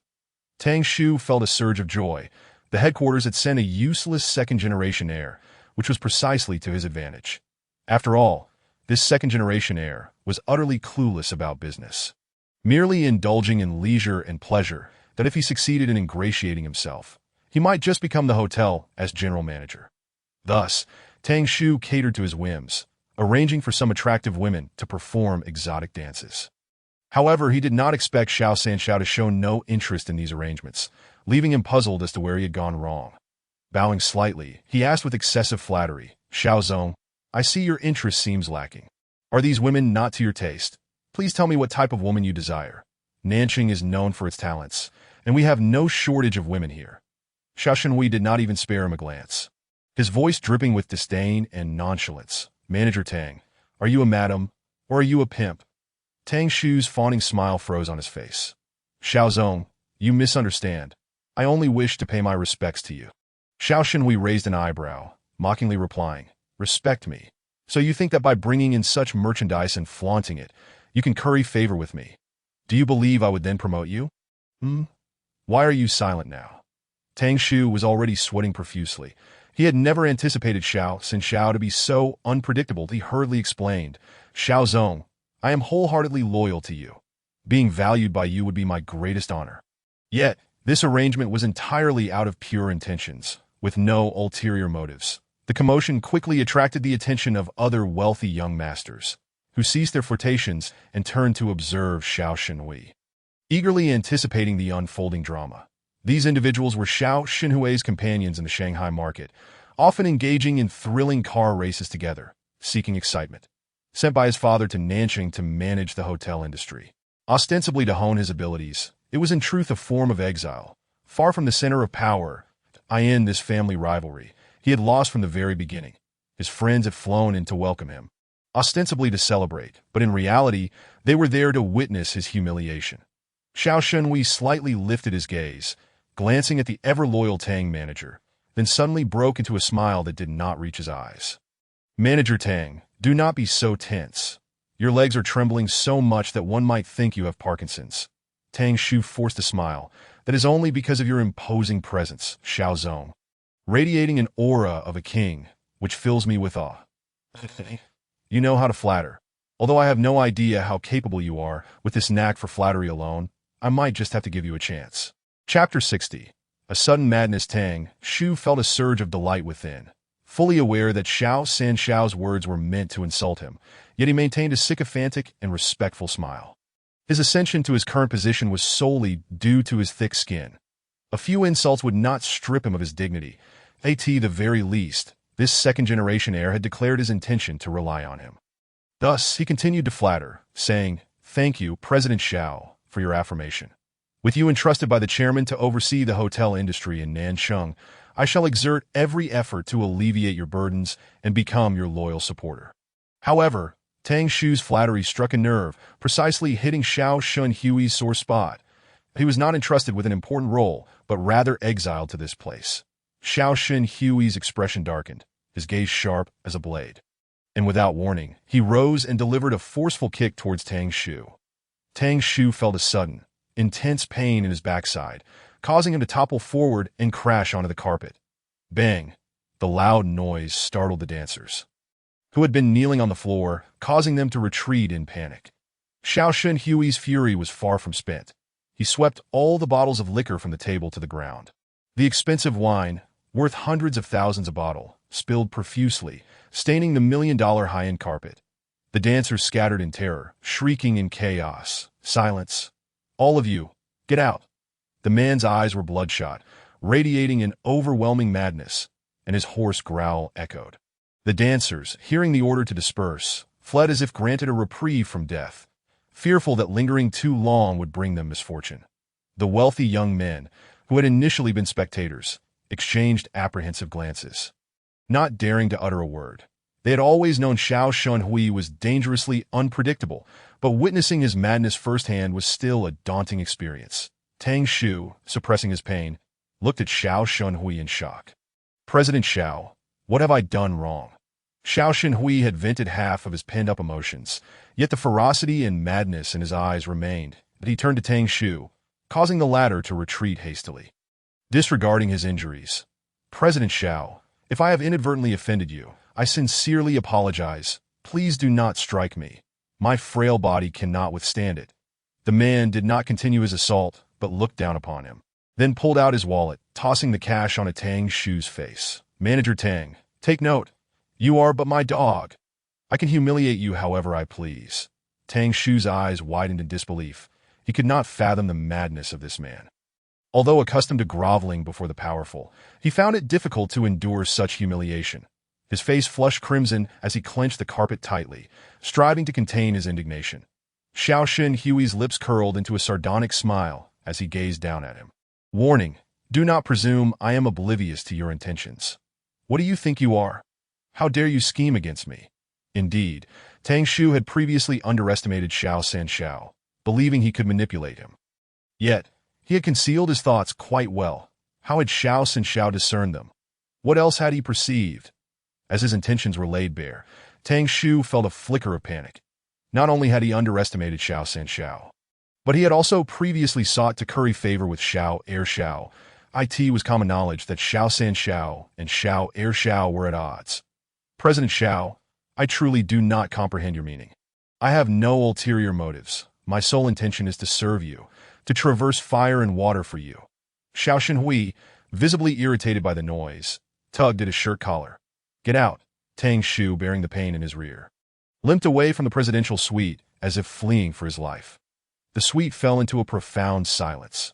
Young Master Xiao, since you are in a foul mood, we shall not intrude further. We can gather again next time. One wealthy youth stood up, preparing to leave. Upon seeing this, others quickly echoed, Indeed, we shall take our leave. Let us reconvene another time. Xiao Shun Hui lifted his gaze to scan them, slightly raising his chin. Why the haste to depart? Is today not my welcoming feast? I have yet to indulge. How can you leave? Su Ji Kai forced a strained smile. Young Master Xiao, what do you wish to continue with? Shall we race? Xiao Shun Hui's voice turned icy. Let us race. The wealthy young men exchanged uneasy glances. Under normal circumstances, they would readily accept, but Xiao Shun Hui appeared unhinged at present. Who could predict that he might suddenly lash out during the race and crash into them? We have all consumed alcohol. Racing might not be suitable, one suggested. Yes, young Master Xiao. After all, we are not in whose city. Driving under the influence could lead to dire consequences. Xiao Shun Hui shot them a disdainful glance. A bunch of spineless fools. The expressions of the wealthy young men darkened instantly. Oh, if you are not racing, then be gone.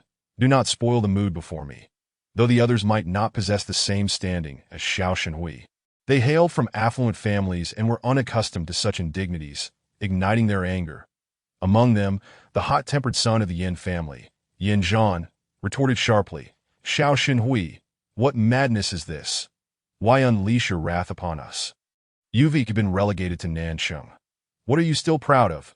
You are merely a private. Before he could finish, Su Kai swiftly covered his mouth. Even the most feeble camel is larger than a horse. Despite Xiao Shenhui's current plight, he remained the flesh and blood of Chairman Xiao. They would not dare confront Xiao Sanxiao openly, even with tenfold courage. Yin Zhan's words were akin to courting death. Xiao Shenhui's disdainful smile vanished entirely, replaced by a palpable fury, his eyes glinting with a bloodthirsty light. Why not let him continue? Xiao Shenhui advanced step by step toward them, suffusing the air with an oppressive sense of dread. The atmosphere grew thick, rendering the onlookers breathless. They had witnessed Xiao Shenhui's fury before, more than once.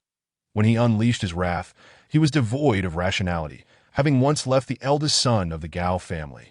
Gao Qi Sheng, battered and bruised. Such was his ferocity that he showed no mercy even to families of significant standing. Even after the incident, Xiao Shenhui had received a severe beating from Chairman Xiao, reportedly spending a long time in the hospital before being sent to study in America. Ostensibly a punishment, it was in fact a means of protection, a way to evade the storm. Now Xiao Shenhui lived freely and boldly, while Gao Qi Sheng remained confined to a wheelchair, having transformed from the heir of a prestigious family to a mere wealthy idol. Recalling this, the young men's legs began to weaken, trembling uncontrollably. Some attempted to mediate, while others seized the opportunity to distance themselves. Young master, let us speak calmly. Ajahn must have been intoxicated, his mind clouded, and spoke out of turn. Young master, I have said nothing. We have always stood by your side as good brothers. Chapter 61. A reunion, little fool? Xiao Shenhui paid no heed to their words and strode directly toward Yin Zhan, seizing his collar. Weren't you quite arrogant just now? Now I grant you the opportunity to repeat what you left unsaid. Young master, I was merely muddled by the drink, and I misspoke that I apologize truly. I was in the wrong. Please forgive me. The man's face turned pale with fear, tears and snot streaming down his face, a pitiful sight. The arrogance he had just displayed had vanished, replaced by trembling limbs and a quaking body. Had he not been held by the collar, he might have collapsed to the ground. Xiao Shenhui was known for his unforgiving nature. Regardless of how the other party pleaded for mercy, he would always retaliate. He delivered a powerful punch to Yin Zhan's abdomen, then grasped the man's arm, twisting it forcefully until a sickening crack echoed as the shoulder dislocated. The man emitted a heart-wrenching scream. Only then did Xiao Shenhui release him, casting him to the ground like a discarded rag. The sound of impact sent chills through the onlookers, their eyes wide, foreheads slick with cold sweat. Xiao Shenhui loomed over the fallen man, raising his foot to press down on his head. A contemptuous smile playing on his lips, did you not think that weeping like a child will absolve you of your misdeeds? Dare to act presumptuously before me, and you shall face the consequences. Even if I was not born from Yi Qingru, what of it? I am still a descendant of the Xiao family. Whereas you, a person like you, are never worthy of carrying my shoes. Yin Zhan lay on the ground like a useless being, his head being stepped on by someone, rendering him immobile. Anger surged within him, causing his neck to flush red, veins on his forehead to bulge, and he gasped for breath, tightly clenching his molars. Upon witnessing his impotent fury, Xiao Shenhui found it quite amusing and withdrew his foot, subsequently grinding it on the carpet as if to wipe away something unpleasant. The onlookers were so terrified that they dared not make a sound. After venting his frustration, Xiao Shenhui suddenly found the situation rather dull and ordered for Yin Zhan to be carried away. Lest he disturb his sight, the other young masters fled in disarray. Observing the chaos around him, Xiao Shenhui sank onto the sofa, lit a cigarette, and allowed his thoughts to dissolve into the smoke. His earlier madness entirely dissipated, replaced by an unsettling tranquility that he knew that soon Xiao Qishan would call to berate him, a scene that had played out countless times in his 25 years of life. Yi Qingru, upon learning of his latest misadventure, must be quite pleased. After all, she had emerged as the ultimate victor. Her own children had become exceptional individuals, while the product of her husband's infidelity had been raised into a useless being. Xiao Shenhui suddenly found the absurdity of it all laughable. Who would have imagined that the mother who had doted on him throughout his life harbored such deep-seated hatred, wishing him dead. Ha ha ha! The opulent presidential suite echoed with the man's maniacal laughter. Cheng Jing had been relentlessly inquiring about Xin Yinan's whereabouts, but to no avail. The vastness of Nancheng, with its over 30 prefectural-level cities, made it nearly impossible to locate someone with just a name.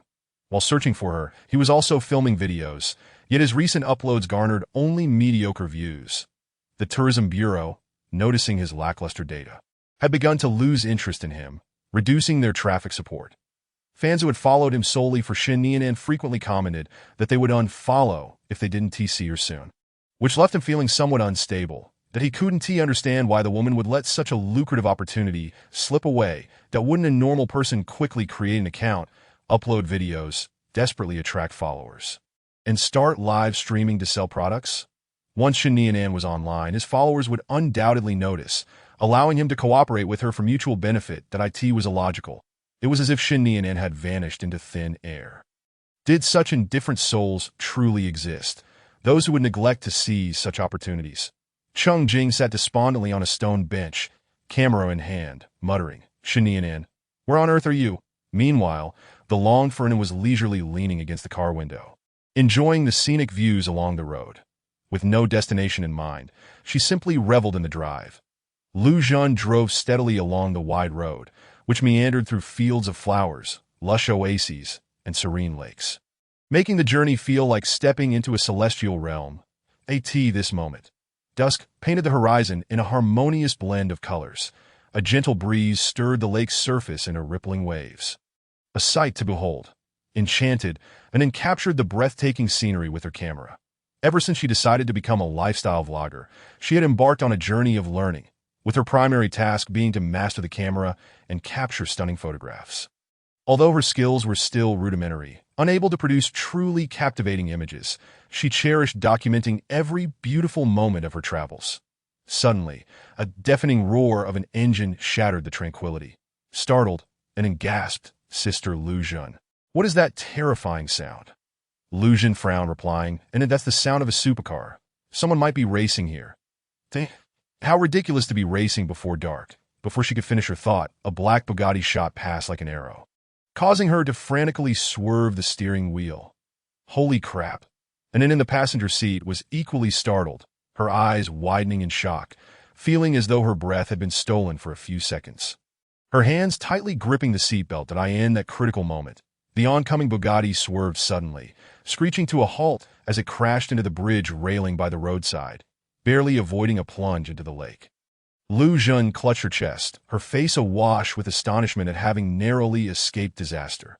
She turned to the passenger seat, asking, Anin, you weren't too frightened, were you? Anin, blinking wide-eyed, clearly shaken, shook her head weakly, murmuring, I'm fine. Sister Lu Jun, why hasn't that car moved? Shouldn't we check? Lu Jun switched on the headlights and unfastened her seatbelt, responding, yes, I'll go take a look. Let us go together, Anin suggested. Lu Jun glanced at her, initially intending to let her remain in the car, but feeling a twinge of fear in the deserted street with only their two vehicles, she nodded in agreement. After exiting the car, they hurried towards the smoking Bugatti. Upon seeing the severely damaged front, both women gasped, a surge of worry and fear rising within them. Lu Jun knocked on the window, calling out, Sir, are you all right? Anin stood anxiously behind Lu Jun, hands clasped in prayer for the man inside. The driver, stirring from a brief unconsciousness, glanced at the source of the noise with irritation, only to feel a sharp pain in his left arm and blood trickling from his forehead. As the door slowly opened, revealing the man's entire figure, Anin took a step back in fright, covering her mouth to stifle a gasp. The man squinted at her, his gaze landing on Anin. Little fool? Chapter 62. Seeking sympathy, Lu Jun was so captivated by the man's striking features that she failed to catch his earlier words, completely unaware of the terror reflected in An's expression behind her. Struggling to suppress her infatuation, Lu Jun managed to divert her gaze from the man's face. Sir, what did you just say? Xiao Xinhui had already shifted his focus, swiftly assessing the situation, that he knew it was imperative that the little fool did not recognize him. With blood still seeping from his arm, the man's naturally pale complexion grew even more ashen, his lips devoid of color, presenting a picture of vulnerability, but he did not respond to Lu Jun immediately. Instead, he reclined against the seat, a hint of pain and endurance etched on his features that a flicker of sympathy stirred within Lu Jun, who, being a beauty enthusiast, found it hard not to feel compassion for the injured handsome man. "Sir, are you all right? Do you need my assistance?" she inquired once more. The man continued to ignore her, leading to an awkward silence. Daein, realizing that the man had only called her little fool and then fell silent, began to wonder if she had misheard him. Perhaps he truly did not recognize her. After all, 9 years had passed, and she had undoubtedly changed since her 12-year-old self. It wasn't impossible that this villain hadn't identified her.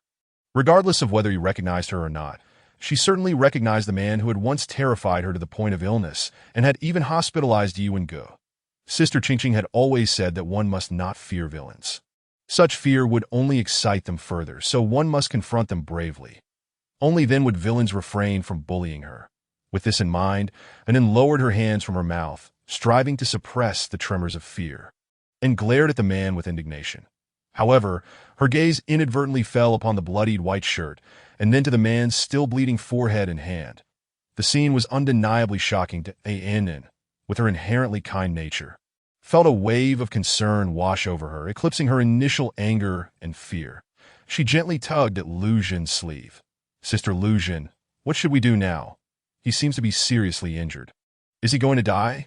The man suddenly opened his eyes and glanced at Anin, retorting, "I'm tough. I won't die that easily." Anin was startled by his response and quickly hid behind Lu Jun, peering out cautiously. Her fear of this man had become instinctual. The psychological reassurances she had just given herself had little effect. Just a glance or a word from him was enough to instill terror within her. Xiao Xinhui, reveling in her continued timidity, felt a surge of amusement, even momentarily forgetting his pain. Little fool is still the same. Despite all these years, she remains unchanged. Lu Jun, feeling a headache coming on, glanced around. Noting the absence of any other figures, as a lifelong resident of Nanchang, she understood how desolate this area could be. Though it was beautiful, few cars passed by at night. Most tourists drove through during the day to enjoy the scenery, leaving the night cloaked in darkness and devoid of interest. With only 2 people present, one severely injured and the other seemingly unhelpful, she realized the decision ultimately fell to her. "Sir, you've been in an accident. I'll call the police in an ambulance that don't call the police." The man suddenly spoke up to intervene, and Xiaoshan, we could not allow them to call the police, that if they did, news of his drunk driving and reckless behavior would undoubtedly reach Xiao Qishan. Although the Xiao family would likely protect him, he would still face familial repercussions, and it was possible that he might even lose his management rights over the hotel assets in Nanchang. He looked down upon these assets, yet his current predicament left him no room for picky choices, that he could not afford to become a pariah of the Xiao family, nor could he allow that mother and her 2 children to revel in triumph. Lu Jun was oblivious to the man's thoughts and continued to persuade him, "Sir, how can we not report this? This is a car accident, after all. Moreover, if you don't report it, how will you file for car insurance?" Xiao Xinhui furrowed his brows, finding the woman exceedingly bothersome. After all, drunk driving would disqualify him from claiming insurance, and he was not particularly interested in that meager compensation. However, he was in need of assistance and could not afford to show his displeasure. So he softened his tone and replied, "I am truly grateful for your help, but I cannot report this, that I fear would worry my family. The car is totaled. There is no need to file an insurance claim." A smile curved Lu Jun's lips as she suddenly became aware of the stark disparities in wealth in this world. Have the affluent become so exaggerated? A car worth tens of millions dismissed so casually. This was a Bugatti, after all, a model that seemed to be a limited edition. Yet, to this man, it was as though it were mere scrap metal. Xiao Xinhui paid no mind to the woman's fluctuating expressions and commenced his performance. He first assumed a visage of immense pain and vulnerability that, "Could you do me a favor? Please take me to the hospital, and I will reward you handsomely." Lu Jun shook her head vigorously. "You have sustained such serious injuries. We cannot simply avoid calling an ambulance, that we are just 2 women. We cannot risk causing you further harm, that I cannot bear that responsibility." Anin nodded in agreement from behind, fully supporting Lu Jun's stance. Lu Jun reached for her phone to dial 120, but the man spoke up once more to deter her. An ambulance would take too long to arrive. "I fear I won't last until then. Please take me to the hospital. I promise to give you 10 million afterward." Upon hearing the sum of 10 million, Lu Jun's eyes sparkled with excitement, a flicker of exhilaration flashing in her gaze. She had no doubt that this man could produce such a sum, especially considering he had just treated a car worth tens of millions as if it were worthless. She quickly weighed the pros and cons in her mind. Transporting the man to the hospital would not take much time. Aunt Long was out for prayer, and or that Lu had been returning home late recently, that if she took him home a little later, no one would likely notice. Even if they did, she could simply claim they had taken it in for a longer joyride. Later, she could ask him to help keep it a secret, and that 10 million could seamlessly flow into her pocket. Lu Jun felt both conflicted and anxious. She had a vague suspicion that the man was indeed driving under the influence, which was why he was so adamant against calling the police. If she were to assist him, would she not be complicit in his wrongdoing? Yet, 10 million was an irresistible temptation. Money she could never earn in a lifetime, and no rational person could refuse such an allure. As long as she pretended not to know about his drunk driving, it likely would not count as harboring a criminal. After much internal struggle, she made a decision that contradicted her upbringing and cleared her throat to say, "Very well, I will take you to the hospital. After all, saving a life is worth more than building a pagoda of 7 levels. I am not a cold-hearted person." Xiao Xinhui scoffed internally, though his face betrayed none of his amusement. "Thank you, no need for thanks, sir. May I ask your name?" "My surname is Xiao, Mr. Xiao. Can you stand?" "Yes." I could. He strained to emerge from the car, and Lu Jun hurried to assist him, fearful that he might falter and fall. After all, he was her benefactor, and witnessing the man's trembling form, could not bear it and, imitating Lu Jun, went to support him. However, the man maliciously leaned most of his weight onto her, nearly causing her to stumble. Seeing this, Xiao Xinhui promptly adjusted his weight to avert any mishap.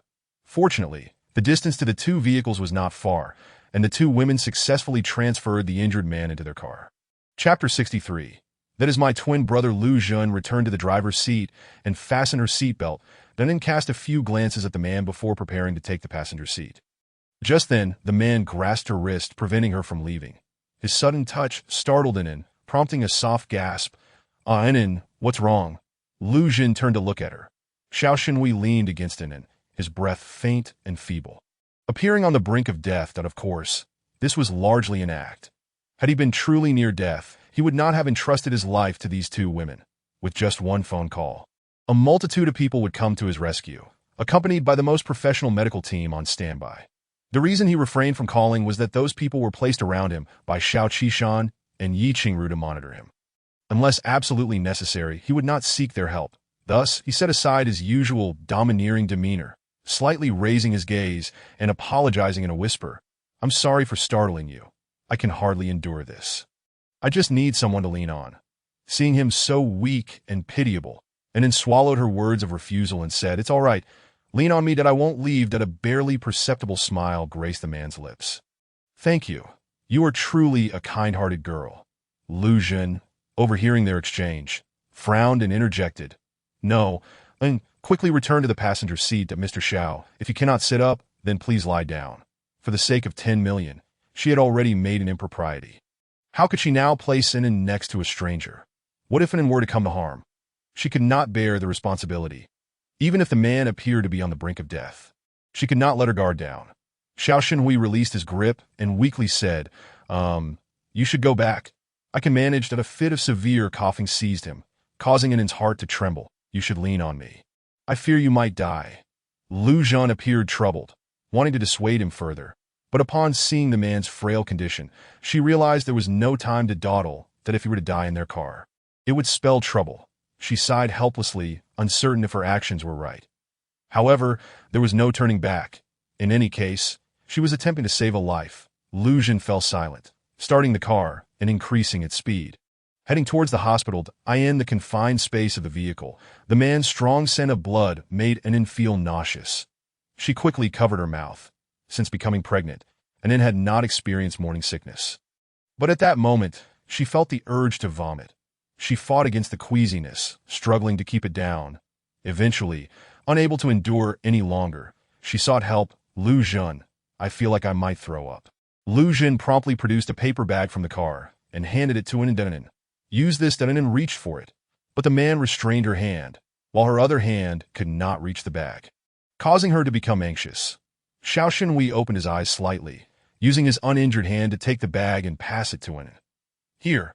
Thank you. As soon as she opened the bag, Anin could no longer hold back and began to vomit.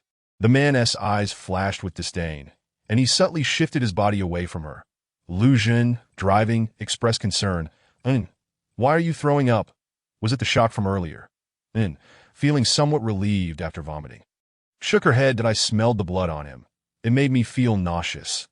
The man's expression darkened, his brows furrowing slightly in frustration. He felt stifled, yet could not express his displeasure. Lu Jun opened all the car windows. Cool air rushing in, disregarding the injured man entirely. Are you feeling better now? The flowing air dispersed some of the scent of blood. Yes, it's better now, but that's good, and please bear with it a little longer. I'll take a shortcut, and we'll reach the hospital soon. Dunnan nodded and reminded her. All right, just drive slowly and be careful. Listening to their conversation, the man's temples throbbed with irritation that it seemed no one cared about his life or death. The car fell silent as Lu Jun drove faster than she ever had before. Fortunately, she was intimately familiar with the area. By taking a shortcut, she reduced the 40-minute journey to merely 20 minutes, successfully delivering the man to the hospital.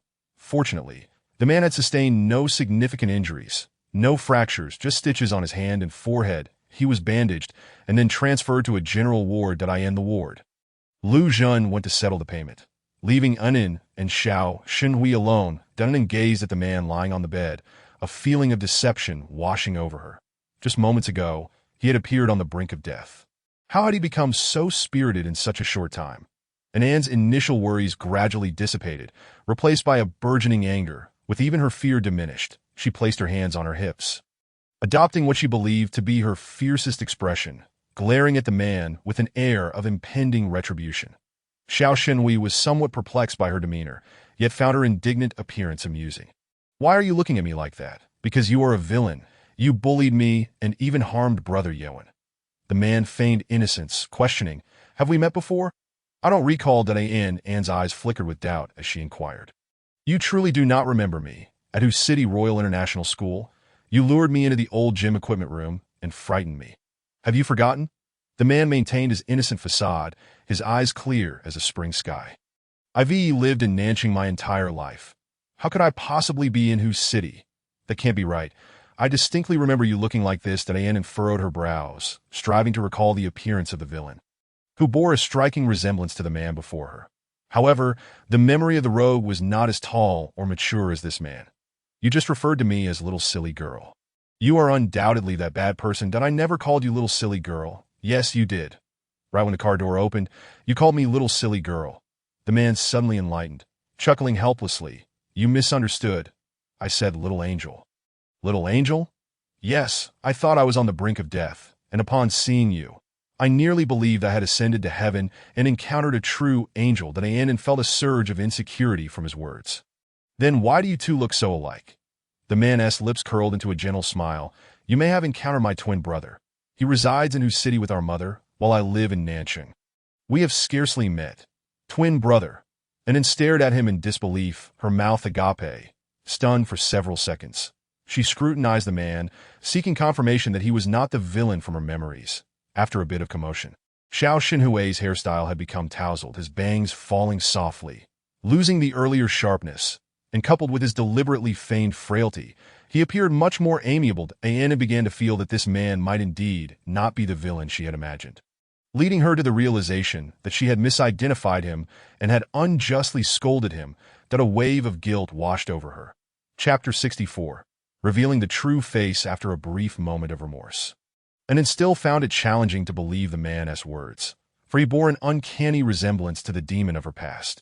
His mere proximity sent her trembling uncontrollably. Could it truly be that her fear stemmed solely from his appearance? Anne, possessing keen hearing, recalled that the man had indeed called her little silly girl, not little angel. Sitting at a distance from him, she gazed with confusion in her eyes. Xiao Shenhui, feeling irritated by the distance, inquired, Hey, what is your name? I am Shin Yanan. Ann. Please call me Shin Yanan. The man's expression darkened, that he remembered that this little silly girl used to insist on being called Ann by everyone. So why had she suddenly shifted to her full name in his presence? Since she wouldn't allow him to call her an inn, he decided he would insist. An inn, since you saved me. I must repay you. I can grant you one wish. Would you like a luxury car, jewelry, a mansion, or a thriving shop? There's no limit. Whatever your heart desires, just say the word. Faced with such temptations, Anin felt no excitement and shook her head. It was Sister Lu Jun who saved you, not me. That I do not wish for your repayment. That woman named Lu Jun has already obtained what she desired. Now it's your turn. Stop pretending to be modest. Just say what you want, he then added with a flirtatious smile. If you seek my affection, I could reluctantly oblige that and remained indifferent. I do not want anything. After being rebuffed multiple times, the man's expression darkened. He had always held a superior, condescending demeanor, relishing in the sight of others being grateful for his favors. Yet this little silly girl's coldness irked him greatly. How dare she disregard him? His smile abruptly vanished, replaced by a chilling demeanor as he said, "Hurry and tell me what you want." My patience is limited. Point 3. The man's impatience reminded Anin of the demon who would always count to force her into submission. She hastily questioned, "What is your twin brother's name?" To this day, Anin was unaware of the demon's true name. She only knew that everyone referred to him as Brother Hui. Xiao Xinhui, growing increasingly impatient and dismissive, replied, "His name is Xiao Qingyu." Xiao Qingyu? Why does his name not contain Hui? Xiao Xinhui raised an eyebrow. Why should it contain Hui? The bully who tormented me was called Brother Hui. Thus, his name must surely include Hui. The man furrowed his brow, scrutinizing the woman before him, assessing her from head to toe. He had not misidentified her. She was unmistakably the little silly girl. Her appearance was merely a scaled-up version of her childhood self. The only difference being the transition from a slender frame to a now graceful figure, her features more refined than in her youth. Contemplating this, the man felt a strange sense of intrigue. The little silly girl had grown up and become cleverer, and, noticing the man's prolonged scrutiny without a response, felt fear creep in and instinctively took a step back. "What is your name?" Seeing her retreat, the man chuckled lightly. "I am Xiao Shen." Ann's pupils dilated slightly, her voice rising. "Your name contains Hui, so you are that demon. You just deceived me by claiming to be your twin brother. It was clearly you. I knew I hadn't misidentified you." And then glared at the man in indignation. In light of this revelation, Xiao Shenhui found no reason to maintain his pretense, raising his chin slightly, his gaze regaining its former arrogance. "Yes, it's me, little silly girl. Are you surprised?" His laughter was boisterous and mocking, and glared at him with fury, her body trembling, fists clenched, half of her anger stemming from rage and the other half from fear. "You are a demon, a villain. You are utterly despicable. You only know how to bully others, a cowardly liar." She unleashed every insult she could muster, still feeling unsatisfied. These feeble tirades were utterly trivial to Xiao Shenhui. He even found her indignant demeanor quite endearing. A mischievous smile crept across his lips as he teased. "Tut tut, little silly girl. Why do you look so much like a little dolphin when you're angry? Would you like your brother to comfort you?" And then, infuriated by the man's shamelessness, took off a small bear from her bag and hurled it at him. "You big bad guy. You bullied me and hurt Brother Yoan." Xiao Shenhui brushed aside the flying bear with one hand. Though it was merely a crocheted toy, it did not hurt, yet he felt a surge of anger. The playful smirk vanished from his face, replaced by an expression devoid of emotion, his gaze icy as he fixed his eyes on Inen.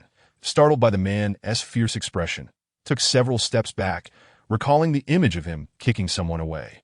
Instinctively, she covered her abdomen and turned to flee. Xiao Shenhui, however, would not allow her to escape so easily. With long strides, he quickly caught up to her. In the next moment, he seized her wrist and yanked her back with considerable force, causing her to lose her balance and fall backward. Believing she was about to crash onto the floor, she closed her eyes in anticipation of the impact. However, the man did not allow her to fall. Instead, he pulled her back. Due to the sudden motion, she nearly collided with him, and swiftly extended her hands to maintain some distance, but upon catching a whiff of the metallic scent of blood emanating from him, a wave of nausea surged within her. Without warning, she vomited, splattering onto the man's clothing. In mere seconds, Xiao Shenhui's eyes widened in shock, his expression contorting into one of disbelief as he beheld the woman before him retching. Without his support, and then collapsed onto the floor, clutching her chest as she continued to vomit. Having already emptied her stomach in the car, there was little left, leaving only bile to spew forth. Xiao Shenhui stood frozen, his face darkening ominously, his teeth grinding in agitation. Shen, are you seeking death? He yearned to grasp the woman and teach her a lesson, but upon witnessing her discomfort, his hand hovered in midair. For the first time, he felt the sting of humiliation. Considering that this woman had, in some measure, saved him, he decided to spare her this time. Regaining his composure, he softened his tone, asking, "Why are you vomiting so severely? Do you need me to call a doctor?" Tears streamed down in an S face uncontrollably as she whimpered, "I want to go home." She yearned to rise, yet her limbs felt weak, rendering her unable to stand.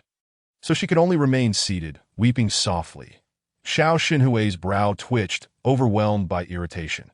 Unable to tolerate the filth on his clothing, he swiftly discarded his shirt, revealing his muscular torso.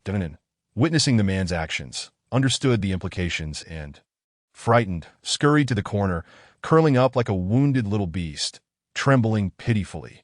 The man, observing her reaction, furrowed his brow even more, finding himself in a state of vexation. "Little fool, do you honestly think I would remove my shirt to bully you? As the third young master of the Xiao family, what woman do I lack? How could I possibly stoop to such a level with a simpleton?" He was almost amused by her response. Chapter 65. The pinnacle of rascality. Suddenly, he felt a sense of déjà vu at the scene before him. 9 years prior, this little fool had also cried and begged to go home, trembling in fear while pleading with him. Recollecting that day, a flicker of guilt arose in his heart, though it was merely a fleeting thought. Having committed so many wrongs, how could he possess any compassion? Moreover, he believed he had treated the little fool quite favorably. He had even assigned 2 guards, only to have them flee in terror, leaving her alone in the abandoned sports equipment room while he had urgent matters to attend to. Only remembering her presence the following day, later, he learned that the little fool had been so frightened she became mute, suffering from severe post-traumatic stress, causing her family to create a ruckus at the school. What had he been thinking at that time? To be honest, he could not recall. Perhaps he simply did not care. After all, every time he got into trouble, Yi Qingru would handle the situation, allowing him to continue his misdeeds without worry. He had assumed this time would be no different. Unbeknownst to him, a traitor had leaked his whereabouts, leading to a surprise ambush by the little fool's brother in the restroom. In all his years, he had never been struck by anyone. Yet that day, he was blindsided and thoroughly beaten, a blatant provocation to his authority, leaving him humiliated before others, an utter disgrace. Even after he retaliated, the resentment in his heart remained unresolved. Meanwhile, the little fool had the audacity to insist on avenging herself against her brother. He had struck her, and she retaliated. The score was settled. What vengeance was there to speak of? As for the bullying he had inflicted upon the little fool, was he not now compensating her as well? He simply could not comprehend why she wept. The hospital room fell silent, save for Ann's quiet sobs. Xiao Shenhui found himself increasingly irritated by her crying. Experiencing the helplessness of being unable to scold or strike her, he softened his tone. "Please stop crying. That I haven't harmed you. On the contrary, I intend to fulfill one of your wishes. You may ask for anything you desire. Were it not for you saving me, I would not be so patient in conversing with you. That if you keep dwelling on that trivial matter from 9 years ago, what is the point? One must look forward. After all, you seem to be living quite well now, don't you? You appear considerably smarter than before. Perhaps that night opened your eyes. That shouldn't you thank me for that?" Listening to the man's skewed reasoning, Annan lifted her head in indignation, her eyes glistening with unshed tears. "You big bad guy, you're spouting nonsense. Hey, 9 years have indeed given you quite the backbone. You seem much more lively now, were it not for me. Would you be so angry? Can you even fathom what it feels like to be enraged?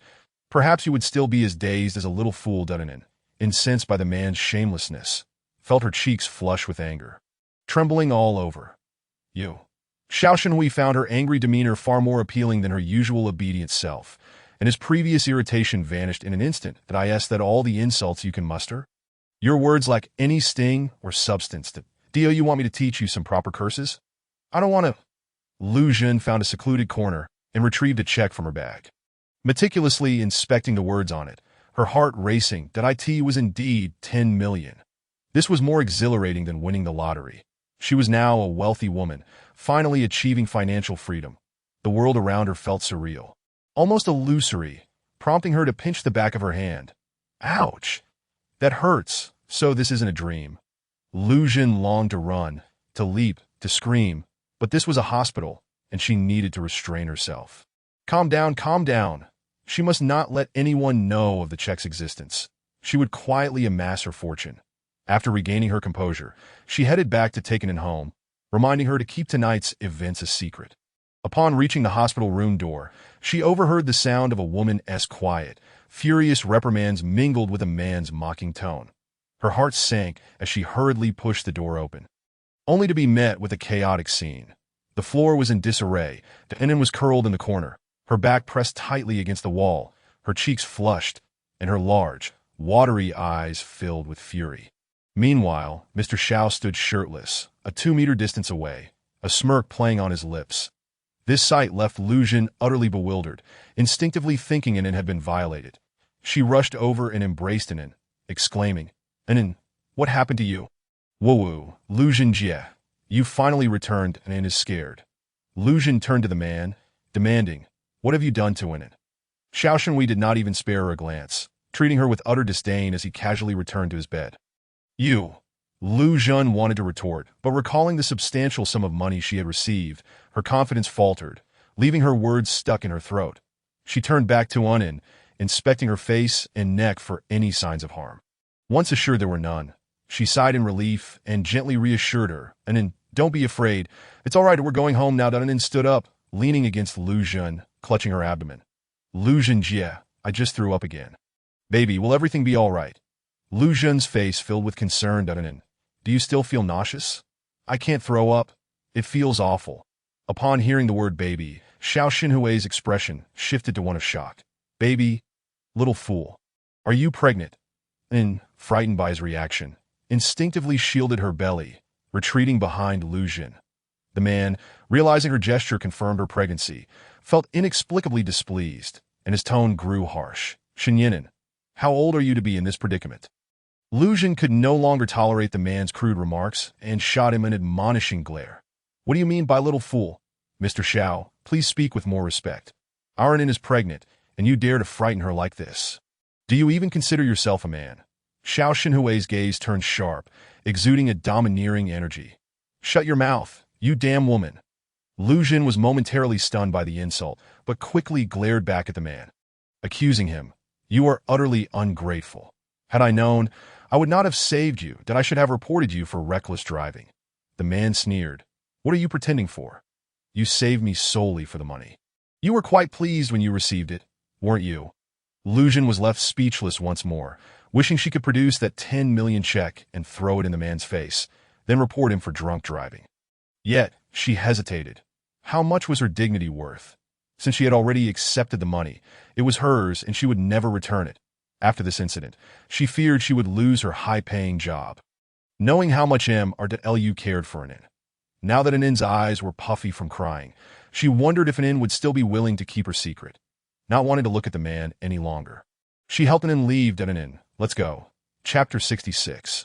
Lu Jun's thoughts. Lu Jun led Anin back to the car. Anin, do you still feel nauseous? Anin appeared weary, reluctant to speak, merely shaking her head. Lu Jun sighed in relief, offering comfort. Anin, don't be afraid. You just experienced morning sickness. As long as it doesn't persist, everything will be fine. Almost every pregnant woman goes through this. The doctor can't do much to help, so we should head home. If you still feel unwell tomorrow, you can tell Mr. Lu, all right? Anin nodded obediently. Okay, I want to go home. Lu Jun observed Anin's slightly swollen eyes and sighed that Anin's delicate skin made even the slightest mark exceedingly noticeable.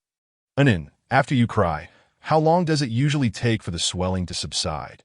It should be fine by tomorrow morning. In truth, Anin had never calculated the recovery time. She often cried herself to sleep. And by the next day, her eyes felt a bit sore, but were no longer puffy. Is it really that long?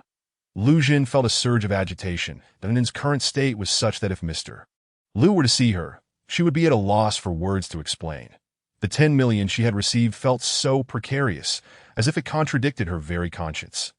Yet, she yearned to be like a lazy fish, free from the burdens of work, roaming about without a care.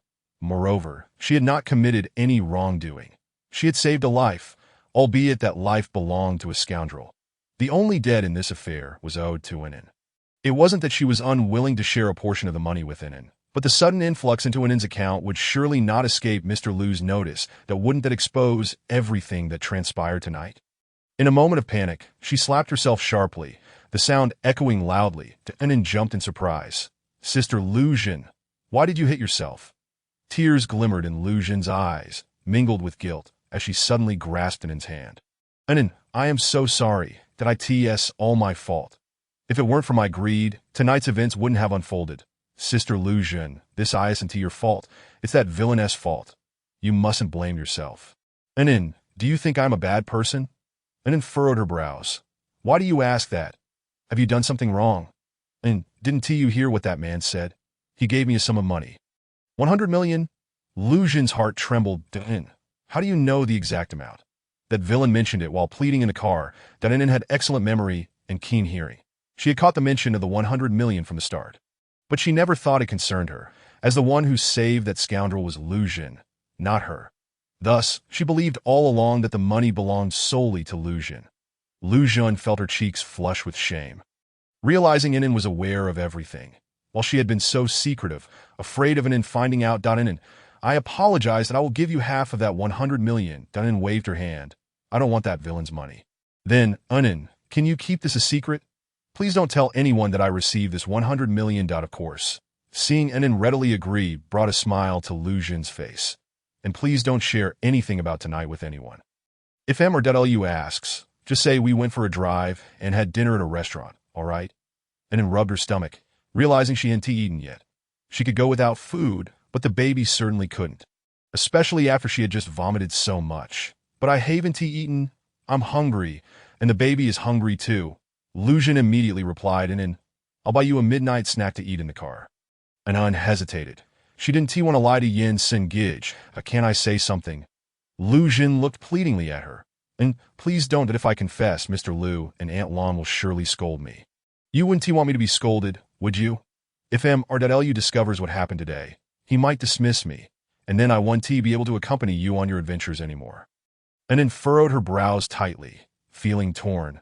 She didn't want to lie, but she also didn't want Lucian to be upset, nor did she want Lucian to leave. "Sister Lucian, this isn't your fault. Don't worry. I will explain everything to Yin Sengij and Aunt Lon. I won't let them scold you, and I won't let you leave. As time ticked away and Lucian struggled to persuade Inen. She felt an increasing urgency. "Inen, I don't need you to plead for me. Just promise to keep it a secret, all right?" Inen fidgeted, twisting her fingers. Lucian hadn't anticipated that the usually obedient Inen would be so difficult to communicate with, and she wished to continue persuading her. Just then, a call from Liu Yinsun came through. Lucian quickly took Inen's phone, shaking her head at Inen, placing a finger on her lips to signal for silence before answering. "Mr. Liu, why are you answering the phone? Where is Inen?" "Inen is asleep." "Asleep? Where are you now? Why haven't you returned home so late?" Lucian's heart raced. Had M.Lu already returned home? But it was only 9 o'clock. He usually didn't come back this early. She had no choice but to continue lying. "I took Inen for a drive, and we ended up in the suburbs. We're on our way back now." Liu Yinsun detected the unease in her voice, his gaze darkening with displeasure. "Hand the phone to Inen. Inen is asleep." "Immediately hand it to her. Don't make me repeat myself." Lucian felt an ominous sense of dread. Well, if the worst came to it, she would just be dismissed. After all, she had money now. Resolutely, she handed the phone to Inen. "You take it." Inen took the phone and softly called out, "Yin Sengij." Her voice trembled with unshed tears. Liu Yinsun felt a tightening in his chest. "Huh? Are you crying? What happened?" She had intended to hold back her tears, but upon hearing Liu Yinsun's voice, she completely broke down. "Woo-woo, Yin Sengij, I miss you so much." Liu Yinsun's heart clenched. "Inen, why are you crying? Are you hurt?" "I'm not hurt, Inen. Where are you now?" Inen glanced outside the window. "I'm in the hospital parking lot." "The hospital?" "Yes, the one where I was admitted last time I fainted." "Inen, I'm coming to get you." "Stay put." Inen nodded obediently. "Okay, I'll wait here." After Liu Yinsun hung up the phone, he grabbed his car keys and hurried to the garage. Initially, he had planned to end work early today to spend more time with Inen. Yet upon returning home, he found her missing. Although he didn't yet know what had transpired, he was sure Lu Jun had lied. How dare she conceal the truth about Anin from him? Such a person could no longer remain by Anin's side, that he had picked Lu Jun for her straightforwardness and kindness, believing that a sharp mind could prevent deceit and protect Anin. Little did he expect Lu Jun would use her cleverness against Anin. Lu Yinsen felt a wave of regret wash over him for having placed Anin in the care of someone like her. If anything were to happen, his expression darkened, and his eyes glinted with cold fury as he tightened his grip on the steering wheel. Chapter 67. Mr. Lu's fury. Lu Yinsen drove to the hospital parking lot and immediately spotted Anin's car. He strode swiftly towards them. The moment Anin saw him, her eyes lit up, excitedly unbuckling her seatbelt and throwing open the car door, rushing into his embrace. Yinsen Gij. Her voice was filled with joy and longing. Lu Yinsen opened his arms wide, enveloping Anin tightly. Anin nuzzled against him like a little kitten, and they held each other for a long time, akin to a couple reunited after a long separation. Lu Jun emerged from the car, standing at a distance, her heart racing with anxiety. Though she had prepared a response, facing him, Lu made her feel fearful and guilty. Her interactions with him had been minimal, mostly limited to phone calls focused on Anin, where she went, whether she encountered any strange people or incidents, and when she would return home. Each time, Lu Jun reported Anin's situation, and Lu had always been quite easygoing, never reprimanding her. However, that didn't alleviate her fear of him. When Lu fell silent, he exuded an aura that kept others at bay, not at all resembling his usual amiable demeanor as he approached. His tall frame and stern expression radiated an undeniable dominance and pressure that left her feeling small. Fortunately, Anin's descent from the car tempered his intensity, but Lu Jun still dared not approach. Instead, watching from afar, Anin wrapped her arms around Mr. Lu's neck, her watery eyes fixed on him, pouting in a pitiful manner. Yinsen Gij, you finally came. Lu Yinsen's gaze fell upon her slightly swollen eyes, and he gently cupped her face, stroking her damp lashes with his thumb, his brow furrowing in concern. Have you been crying? Yes, I encountered that, as the reminder of Lu Jun's admonition surfaced in her mind. Her words faltered. She didn't wish to hide anything from Yinsen Gij, yet she also couldn't betray Lu Jun. Most importantly, she didn't want Yinsen Gij to know about that scoundrel's existence. She feared he might seek revenge, and she didn't want him to be hurt because of her. What happened? Who did you meet? Anin pressed her lips tightly together, lowering her gaze as she nestled into his embrace. Remaining silent, Lu Yinsen didn't want to force her. Instead, he spoke softly to reassure her. You've been out all day. You must be tired. Why don't you rest in my car for a while? I need to talk to Lu Jun about something, and I'll bring you home later. Anin clung tightly to him, her body pressed against his chest. No, Yinsen Gij, I don't want to stay in the car alone. I want you to be with me. Lu Yinsen felt a sense of helplessness as he gently caressed her back, soothingly murmuring, Do not be afraid that I am right here very close to you. Your little bear is also in the car. Hold on to it, and you won't be scared anymore, all right? No, I don't want to hold the bear. I want you to hold me, Anin insisted, tightening her embrace.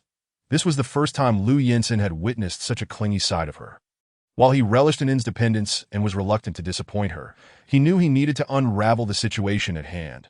With Anin present, he had to rein in his temper. However, given the events of the evening, he could no longer maintain a polite demeanor with Lu Jun. In order to avoid frightening Anin, he continued to comfort her. Stay right here. Don't go into the car. I will go speak with Lu Jun for a moment, and then take you home. Okay.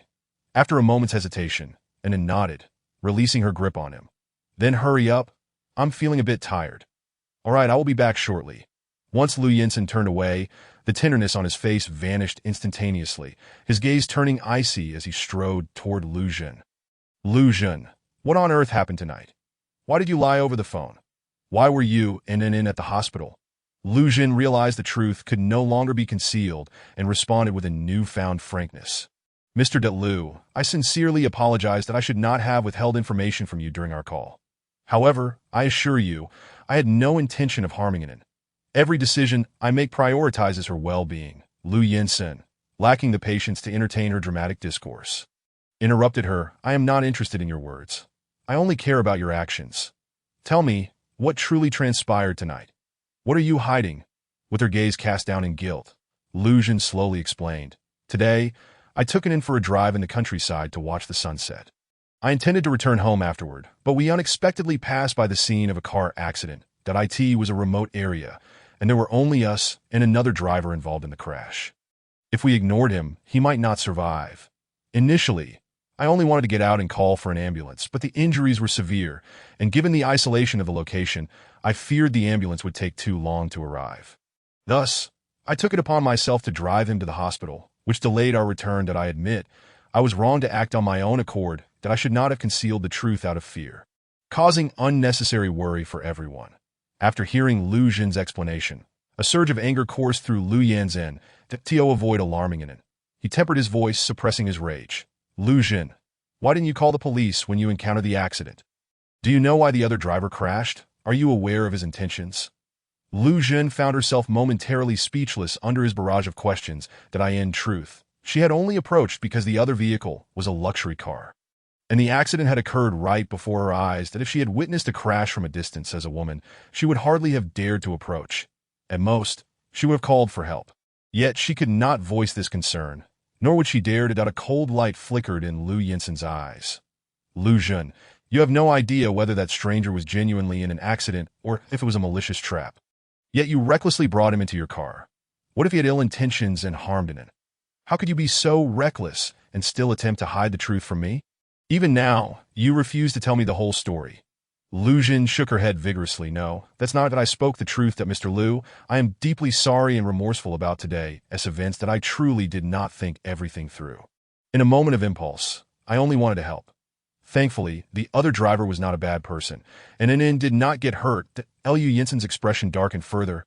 If Anin was unharmed, then why are her eyes red and swollen from crying? Lu Jin, frightened by his fierce gaze, found herself retreating. Anin had been watching them from a distance. Although she could not hear their words, she could see Lu Yinsen's back and Lu Jin's expressions and gestures. When she noticed Lu Jin retreating in fear, she mistakenly thought Lu Yinsen was about to reprimand her. In a moment of panic, she rushed over and hugged Lu Yinsen from behind, clasping her hands tightly around his waist, pressing her body against his back. Yinsen Gij, please don't be impulsive. Feeling the softness behind him, Lu Yinsen's oppressive demeanor dissipated instantly. That he turned and embraced Anin, letting out a soft sigh. Anin was far too kind-hearted. Her understanding of the situation too simplistic, completely unaware of the dangers they faced that night, that he realized he needed to clarify things with her. Otherwise, he would become the unfeeling villain in her eyes.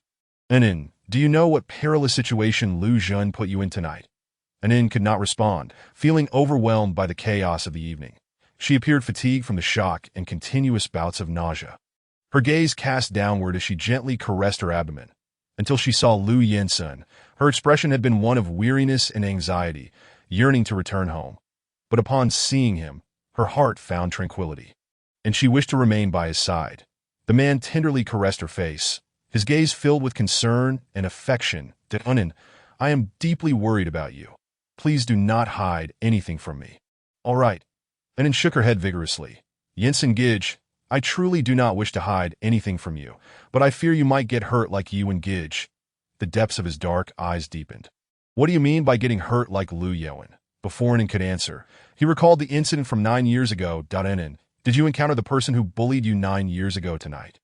Was the driver of the car accident him? Anin nodded without hesitation. Yes, he is that big bad guy. The man inquired with concern. Anin, did that person bully you? You must tell me the truth. You cannot hide anything. Do you understand? Anin pouted, and like a dam bursting, she poured out her feelings. Yinsen Gij, do not worry. I was not bullied. That bad guy was injured in the car accident, so he couldn't bully me. I just detest the smell of blood on him. It makes me feel nauseous, and I threw up twice because of it. His words were infuriating. He kept speaking nonsense, which made me angry, but I couldn't argue back. So I ended up crying. He was so scary. He would suddenly yell at me, and I was afraid he would hit me, so I curled up in the corner to protect the baby in my belly. Thankfully, he did not hit me. Essenen spoke. Her voice grew increasingly aggrieved, her nose reddening, and her eyes glistening with unshed tears as she looked up at Lu Yinsen, seeking comfort. Lu Yinsen gazed at her, a wave of indescribable heartache surging within him. Leaving him flustered, he had allowed an end to face that man alone once more. 9 years ago, he had failed to be there for her in her most vulnerable moment. And now, despite being so close, he still could not protect her. He could not bear to imagine how terrified and helpless Anin must have felt in that man's presence, that a sharp pang of guilt and self-reproach pierced his heart. Leaving him speechless, only able to cup Anin's face in his hands, his eyes filled with remorse and tender concern. Noticing the man's distress, Anin placed her hand over his that cradled her face. "Jensen Gidge, please do not be sad. I truly am fine. Let me tell you something satisfying. Because I cannot stand the smell of that bad guy's blood, I ended up throwing up on him the second time." Recalling this incident brought a slight smile to Anin's lips, her pride evident. "Actually, I didn't mean to throw up on him. It was because he wouldn't let me leave the hospital room that I was scared and couldn't dodge in time. So it ended up on him. But he deserved it." Lu Jensen furrowed his brow deeply, scrutinizing her from head to toe to ensure she was unharmed before he could finally breathe a sigh of relief. Indeed, he deserved it. Anin was not at fault. While he echoed her sentiment, a sense of dread lingered in his heart. What if throwing up on that man provoked him? "Anin, did he really not harm you?" "No, he said I was a savior. So he wouldn't hit me and would grant me a wish, but I don't want anything from him, and I am not his savior." "Anin, do you still feel nauseous? Is there anything else bothering you?" After a moment of silence, Anin replied, "I don't feel nauseous anymore, but I'm a bit hungry. The baby and I haven't eaten anything all night, and I only threw up water afterward." Lu Jensen felt a sudden tightening in his chest, followed by a surge of anger. He clenched his fists tightly. Lu Jun, that woman, not only brought that scoundrel close to Anin, but also lied and concealed the truth afterward. Even neglecting to mention An's vomiting incident and allowing her to go hungry, he turned to Lu Jun, who stood not far away, his gaze fierce enough to seem as if he might tear her apart. Even in front of Anin, he did not hide his emotions. "Lu Jun, what benefits has that guy given you that you would treat Anin this way?" Lu Jun was taken aback, as it was the first time she had heard Anin speak of the details in the ward that, of course, she had not intended to inquire herself, fearing that the more she knew, the more guilt she would feel. After hearing An's words, a wave of regret washed over her. She clasped her hands together, her eyes glistening with moisture, her voice laden with remorse. "That I'm sorry." And then she turned to Lu Jensen. "Mr. Lu, I know I was indeed wrong this time, that it was my greed that led me to accept that money. But I truly did not know that I was acquainted with that man. Nor did I realize how dangerous he was. Had I known, I would never have brought him into the car, nor would I have allowed Anin to be alone with him." Anin followed up with an explanation. "Brother Jensen, Sister Lu Jun really didn't know that I recognized that bad guy at the time, but I didn't tell Sister Lu Jun he was gravely injured, covered in blood, and I was afraid he would die. He begged us to save him, which is why Sister Lu Jun and I helped him. Brother Jensen, please don't blame Sister Lu Jun anymore. I share some responsibility in this matter too." Lu Jun, as if grasping at a lifeline, nodded vigorously, tears streaming down her face. "Yes, I truly didn't know any of this at the time, that I deeply regret taking that money. I thought it was just a matter of dropping someone off at the hospital before taking Anin home." Lu Jensen remained unyielding, his expression cold. "That if you knew nothing, why didn't you report it to the police?" Lu Jun continued to defend herself. "I was in a daze, just like Anin, frightened by the sight of that bloodied man. He was pleading pitifully, and I didn't think of much else." Chapter 69. Stop. The man suddenly sneered. "Lu Jun, you accepted money. How could you possibly claim ignorance?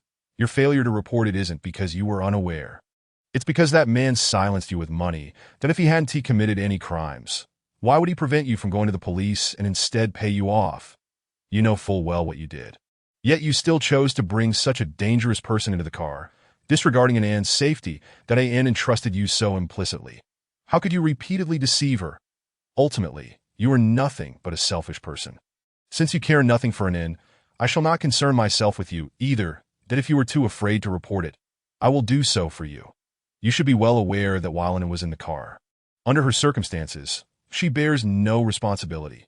Yet you, as someone of civil liability, must bear the consequences of aiding his escape, that if that man has other crimes, you are complicit."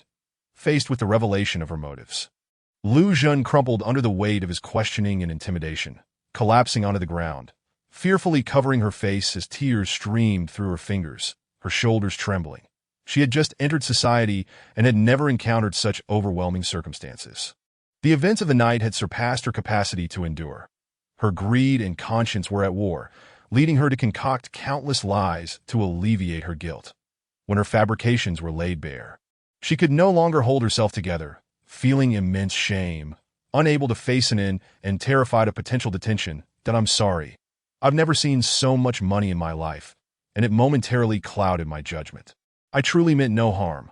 Please don't report me, that I thought that man was on the brink of death, that he posed no threat to an in me, which is why I took that risk. I never anticipated the subsequent events that I genuinely regretted. Thankfully, and it is unharmed that if anything had happened to her, I could never forgive myself that I and could not bear to witness this scene, and began to cry. Sister Lu Jin, please don't cry, I don't blame you. She shook the man's arm. Brother Yinsen, Sister Lu Jin knows she was wrong. Let us forgive her, shall we? Lu Yinsen looked at her and said, and then I understand your compassion, but you must realize that being too soft-hearted can lead to your own harm. There are many wicked individuals in this world, and they will not hesitate to hurt you simply because of your kindness. On the contrary, the more you yield, the more they will take advantage and hurt you without restraint. That and found herself at a loss for words, having never experienced such harsh realities before. Lu Yinsen gently caressed Anne's soft hair. Everything he was doing was deliberately for an to witness that he laid bare the ugliness of human nature for her to hear, though it was cruel. It was necessary that he did not wish for an to trust others so easily again. This lesson was one she needed to learn that as for Lu Jin, still young and newly entering society. Punishing her with police involvement would be rather harsh. Since An had not suffered any substantial harm, and Lu Jin had been constantly apologizing, considering Anne's pleas, he was willing to grant Lu Jin one chance. This time, I will refrain from reporting you, but you can no longer remain by Anne's side. That Anne lowered her gaze, choosing not to speak further, tacitly accepting the man's words. Although she was reluctant to see Sister Lu Jin leave, having heard those words and understood Lu Jin's intentions, her heart felt cold and sorrowful. Lu Yinsen looked down at Lu Jin, who sat on the ground, and coldly remarked, Lu Jin, I don't care how much you accepted from that scoundrel, but tonight you placed An in a perilous situation, repeatedly lied to conceal the truth, and failed to care for An, allowing her to be hungry and distressed. You have violated the agreement between us, so today I am officially terminating your position. You are no longer Anne's driver, nor may you contact her privately. Seeing that he would no longer pursue her responsibilities, Lu Jin immediately interjected, Mr. Lu, I acknowledge my mistakes. I do not want my salary, that I also want to give half of the 10 million I received to An. For half of it indeed belongs to her. At the time, I feared the matter would be exposed, which is why I didn't dare to give it to An now that everyone is aware of it. I must give An her share.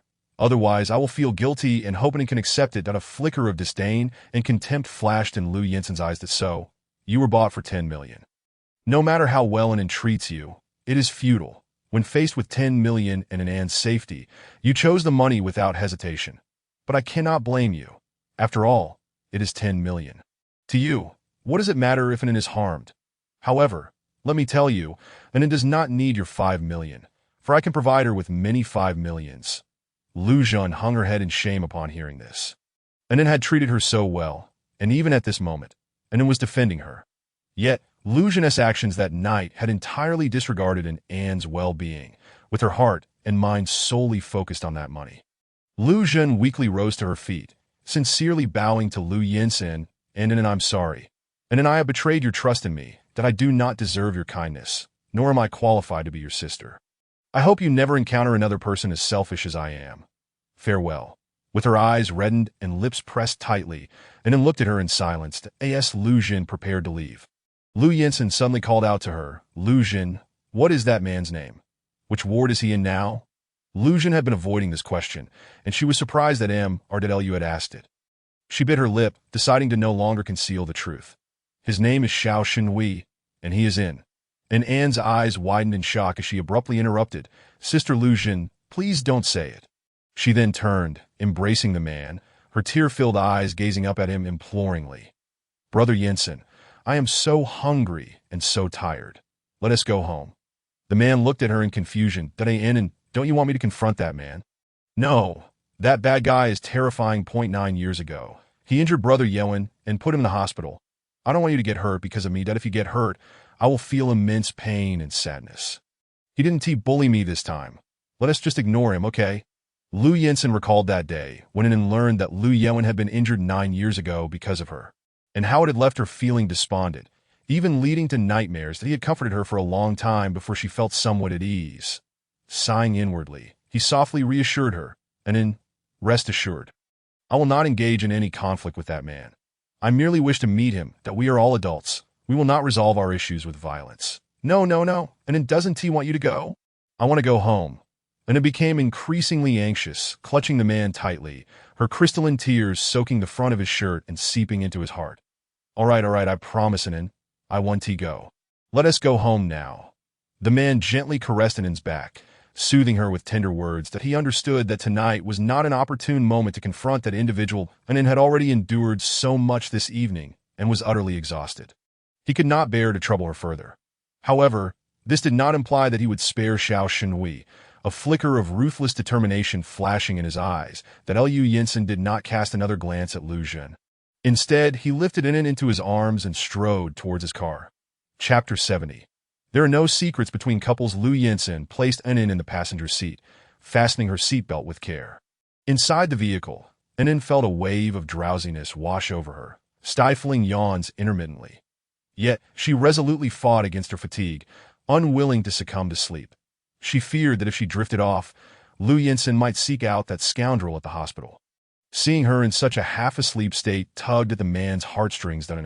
He reassured gently, since I promised you I wouldn't seek out that man. Rest assured I will not sneak away. You can sleep peacefully. My dear, Dunan shook her head, insisting, I'm not sleepy.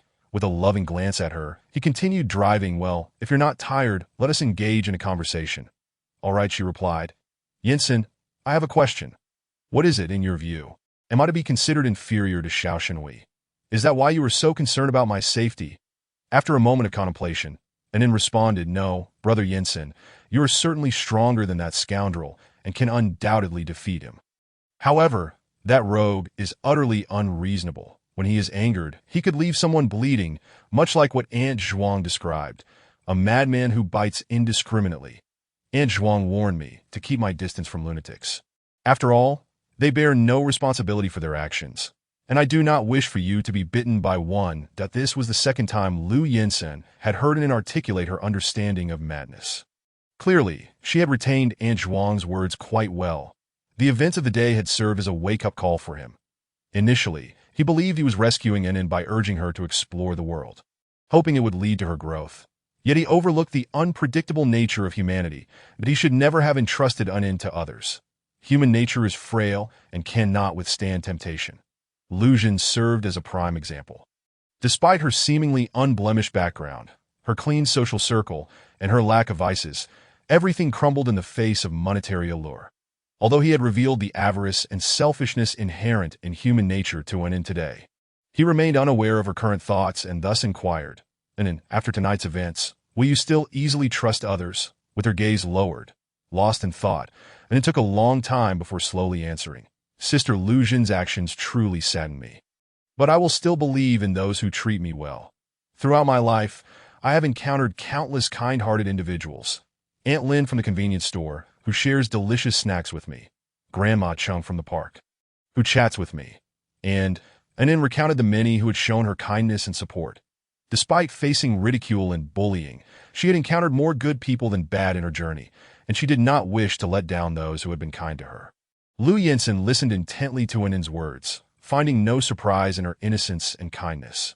However, he recognized that Anin possessed a somewhat people-pleasing personality, struggling to refuse others, and even hesitating to blame those who harmed her. Whether this was due to the influence of her upbringing or the insecurities born from childhood ridicule, he could not say. Regardless, Lu Yinsen resolved to take this opportunity to clarify matters within Anin. Thus, he spoke earnestly, and in being cautious with others does not equate to betraying their goodwill. The individuals you just mentioned treat you kindly because there is no conflict of interest between you that if someone were to offer them $1 million to harm you. Do you honestly believe you would hold more value to them than that sum? In the past, Anin would have replied without hesitation, good people wouldn't harm or deceive others for money. However, after tonight's ordeal, She understood that Sister Lu Jun would indeed put her and the baby's safety at risk for a million, that not receiving an immediate response from Anin. Lu Yinsen continued. Anin, every relationship has its degrees of closeness. The people you mentioned are mere acquaintances. They share no deep ties with you. Their feelings for you are shallow, and when confronted with self-interest, they would not hesitate to abandon you. Of course, there are some righteous individuals who would not betray or harm others for monetary gain. But such people are rare, and you cannot gamble your safety on them. Daonin gazed at him. Wide-eyed, her lips pursed as she covered her face with her hands. That it's so difficult and complex. I don't understand. How am I to discern these things? Lu Yinsen recognized that his previous words might be challenging for her to grasp. So he patiently elaborated. And you need not discern these matters alone. Simply remember that aside from me, you must maintain a level of caution with everyone else. Do not trust them entirely that if you sense something amiss. You must contact me immediately and seek my assistance. For instance, tonight, Lu Jun repeatedly urged you to lie to me, which was clearly inappropriate. You know that lying is wrong, yet she wanted you to do so. In such moments, do not let others please soften your heart. You should call me without delay, understood? And bitter lip, appearing contemplative. But didn't you say there could be benevolent lies? This time, my decision to conceal the truth was not solely due to Sister Lu Jun's pleas. I also did not want you to meet that scoundrel. I feared for your safety. Daonin, I am different from everyone else. You may tell white lies to others, but not to me. As your husband. There should be no secrets or concealment between us. We must be honest with each other and resolve issues together. Do you understand? After expressing these sentiments, Lu Yinsen felt he had reached an extreme level of double standards. Anin did not dwell on the man as contradictions, but nodded obediently. All right, I understand. I will no longer keep secrets from Brother Yinsen. The man sighed in relief, a smile playing at the corners of his mouth. It's good that you understand. With that topic concluded, Anin unknowingly drifted off to sleep. Seizing the opportunity, Lu Yinsen parked the car and quietly retrieved his phone, sending a few messages to a friend at the hospital. Before long, he received a response. Xiao Shenhui was on the 5th floor of the inpatient department. His injuries were not severe, and his blood alcohol level exceeded 0.08, undoubtedly driving under the influence. As Lu Yinsen read his friend's message, a cold glint flickered in his eyes, a smirk curving his lips. Chapter 71. Retribution unfailing upon returning home. Lu Yinsen instructed Aunt Lu to prepare a nutritious meal suitable for pregnant women and to bring it to the room later. Aunt Lu nodded eagerly, her expression filled with concern as she glanced at the woman in Lu Yinsen's arms. What happened to her? She is fine. She is just asleep. That's a relief. I'll go prepare the nutritious meal right away. With that, she hurried into the kitchen. That moment, another caregiver emerged from the kitchen, peering curiously at Lu Yinsen and Anin, who had already ascended the stairs. Aunt Lu cast a glance back at her. Qiuwan, why are you peeking around? Lu Jie, is it true that the master and mistress have such a strong bond? The question came from the newly hired caregiver, Wang Qiuwan, with Aunt Lu set to return to her hometown next week to care for her daughter-in-law. Wang Qiuwan had been arranged by the housekeeping agency to take her place a week ago.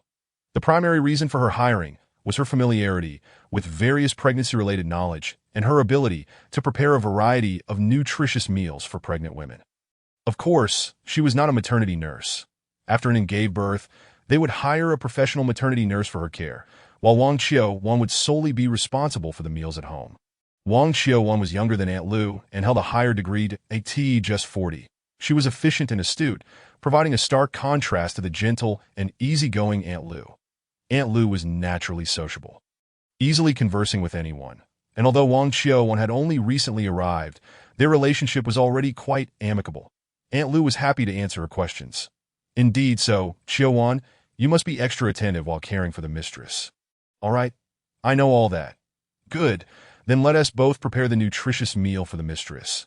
It will be faster with two of us. Sure, carrying in, Lu Yinsen entered the room and approached the sofa, preparing to set her down.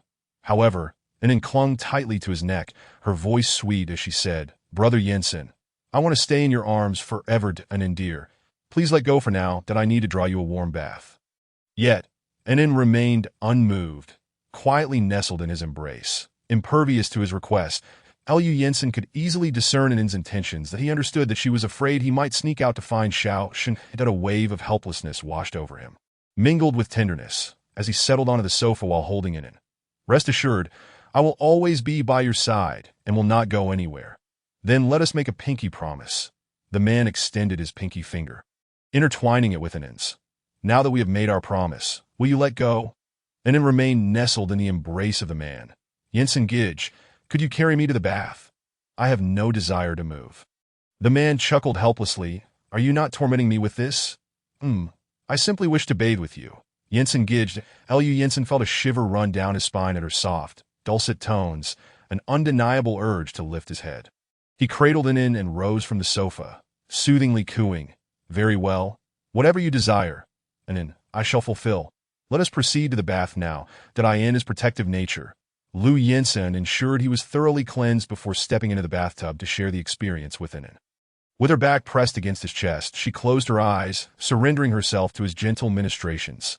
Not a single finger did she lift, lost in pure enjoyment, emitting soft hums of comfort, while the young girl luxuriated in the warmth. He found himself in an uncomfortable predicament. The bath seemed to stretch on interminably. Once the man emerged from the bathroom, carrying In, the meal laid out on the table had long since turned lukewarm. In nestled in his arms, allowing him to feed her bite by bite. When the meal concluded, she continued to curl into him, resembling a living charm. Wherever Lu Yensen went, she was carried with him. After completing their bedtime preparations, In finally drifted into a deep slumber in his embrace that Lu Yensen gently placed her on the bed, tucking her in, then sat at the bedside, gazing down at her serene, sleeping visage, reluctant to turn his gaze away for an extended time. Thankfully, In was unharmed. Xiao Shenhui found it intolerable to stay in a standard hospital room, so he called his assistant to arrange a transfer to a prestigious private hospital for recovery. However, instead of the assistant, he was greeted by a contingent of police officers surrounding his hospital bed, who calmly addressed him. Mr. Xiao, we received a call from the hospital indicating that your blood alcohol concentration is significantly elevated, and your injuries appear consistent with those from a car accident. Thus, we suspect you were involved in a DUI incident and fled the scene, though we hope you will cooperate with our investigation. Xiao Xinhui's expression turned ashen, and he coldly inquired, Suspect, do you officers rely solely on suspicion to conduct your duties? What if I refuse to cooperate? The officers, well versed in such situations, responded unhurriedly. We discovered a wrecked Bugatti on Xiao Mountain Road, and based on its registration details, it has been confirmed as your vehicle. Mr. Xiao, do you have any further questions? Xiao Xinhui's gaze darkened, cursing inwardly. Those incompetent fools, they still haven't dealt with the car. After being hospitalized, he had instructed someone to dispose of it. He had assumed those hired hands would handle the matter efficiently, given their lack of any vested interest in him. Little did he know they were utterly incompetent. Had he been in Hu City, he wouldn't have found himself in such a predicament, lacking even a reliable ally. Xiao Shenhui ceased to resist and resignedly accompanied the police to the station for questioning. It was merely a trip to the precinct. He had been there before. With the Xiao family negotiating on his behalf, detention was out of the question. True to form, he spent less than an hour in the station, paid a fine, and was released on bail. The individual who came to collect him was Chun Jifeng, a high-ranking aide to Xiao Qishan. This man had been by Xiao Qishan's side for over 20 years and had essentially watched Xiao Shenhui grow up. Even someone as unruly as Xiao Shenhui would respectfully address him as Uncle Chun, that he never anticipated encountering Uncle Chun in South City, nor did he expect Xiao Qishan to send him for this purpose. Uncle Chun, what brings you to South City? Chen Jifeng glanced at him and replied, Third young master, you just arrived in South City and already severely injured a member of the Yen family. This incident has enraged the chairman. Thus he sent me to keep an eye on you. Xiao Shenhui laughed derisively. Watch over me. Does the old man think there aren't enough people monitoring me? Aren't there already spies from him and Yi Qingru surrounding me? I had no idea the old man held me in such high regard, sending someone of your caliber just to keep tabs on me. Should I also install surveillance in the bathroom to satisfy your voyeuristic tendencies? Chen Jifeng regarded the agitated third young master with a hint of disdain in his eyes. Third young master. The chairman is indeed concerned for you. However, your reckless behavior over the years has deeply disappointed him, which is why he is so strict with you. Due to your recent actions, the board members are calling for your impeachment. wishing to prevent you from taking charge of any group affairs. Yet, the chairman has insisted on placing you in South City to oversee operations here. Should you achieve success, the board will have no grounds to object, and you may return to the headquarters to manage the core operations. Third young master, this is the chairman's well-meaning intent, and I hope you comprehend it. Xiao Shenhui found it amusing, retorting with a sneer. Ah, such well-meaning intentions. When I was being coddled by Yi Qingru, what was he doing? Now that I have been rendered useless, he pretends to be a caring father, dictating this and that. Utterly hypocritical. Chun Jifeng remained unfazed. His demeanor cold that he understood that Xiao Shenhui had squandered his potential, and no amount of words would suffice. However, he was there on the chairman's orders, and he had to convey the necessary messages. Third young master, not only did you injure a member of the Yin family, but now you have also been caught driving under the influence, which has greatly disappointed the chairman. Consequently, he has decided to freeze all assets under your name. Effective immediately. What? Xiao Shenhui's eyes widened in disbelief as he stared at Chen Jifeng. Uncle Chen, you must be jesting. If this continues, the old man clearly intends to ruin me. Chen Jifeng replied, Third young master. I never joke. However, rest assured, your position as the general manager of the Jinkei Hotel still guarantees you an annual income exceeding 1 million, so you won't find yourself destitute. Xiao Shenhui was enraged to the point of laughter. Hands on his hips as he looked skyward. 1 million. Yearly? I can spend that in a single day, and you dare to claim this is my salary. You want me to manage the hotel industry in South City while simultaneously freezing my assets? This is akin to letting the horse run without providing any fodder. Uncle Chun, business requires social engagements, and how can I entertain without funds? Chun Jifeng responded, Third young master, do not be hasty. While social engagements do require expenditure, you can seek reimbursement from the finance department, so you will not find yourself lacking funds for such matters. Seeing that Chen Jifeng was unyielding, Xiao Shenhui grew tired of the conversation and promptly dialed his father. Perhaps it was too late, or perhaps the old man had blocked him. All he heard was a busy signal. Furious, he smashed his phone onto the ground, entirely forgetting his demeanor as a scion of a wealthy family. Chun Jifeng frowned, observing the rampaging third young master, and stated coldly, the chairman has been unwell recently and is currently abroad recuperating, that he will not be returning to the country in the near future. Before leaving, he made it clear that during his recovery, he would not accept any calls from you. Therefore, third young master, I advise you to accept this reality that, as the saying goes, one must endure hardship to elevate oneself. I hope you understand this principle. Bang! Xiao Shenhui slammed his fist onto the car hood, creating a significant dent. Chen Jifeng's temples throbbed as his expression darkened. With bloodshot eyes and a grim demeanor, Xiao Shenhui spoke ominously. Uncle Chun, I refuse to accept your unilateral arrangements. Please convey to the old man that I will not endure this hardship, that if they insist on proceeding, do not blame me for making my way back to Hu City, that if I cannot survive, then neither shall anyone else. Chen Jifeng closed his eyes briefly, and when he reopened them, a steely resolve filled his gaze. Third young master, do you still not grasp your situation? How long do you intend to act recklessly? Do you truly believe that if you throw a tantrum as you did in the past, someone will relent? Xiao Shenhui fell silent, yet his expression remained one of indignation that he still felt a measure of trepidation before Chen Jifeng and refrained from further outbursts. His earlier antics had merely been an attempt to advocate for himself, that in the past, whenever he acted out, his mother would step in to defend him, and even if his father was angry, he would ultimately relent. However, times had changed. Yi Qingru was no longer his mother, and he no longer had the support of the Yi family, that in fact, the Yi family viewed him as an obstacle, wishing to eliminate him entirely. Though he was loath to admit it, these were immutable facts, present. His only ally was the father who scolded him and had become thoroughly disappointed in him. With a mind swirling with thoughts, he was not genuinely foolish, but rather had grown accustomed to acting with impunity, finding it difficult to accept the reality. After contemplating the pros and cons, he softened his tone, pleading, Uncle Chun, I realize my mistakes, that I promise I will not act recklessly again. Please, could you intercede with my father on my behalf? I never anticipated that the hospital would alert the authorities. Had I known, I would have avoided the hospital altogether. Chen Jifeng shot him a sidelong glance. Is this a matter of whether the hospital should report it? Of course, if the hospital had not reported the incident, My father would not have been so harsh with me. Chen Jifeng wished to disengage from this conversation. Third young master, this is your only opportunity.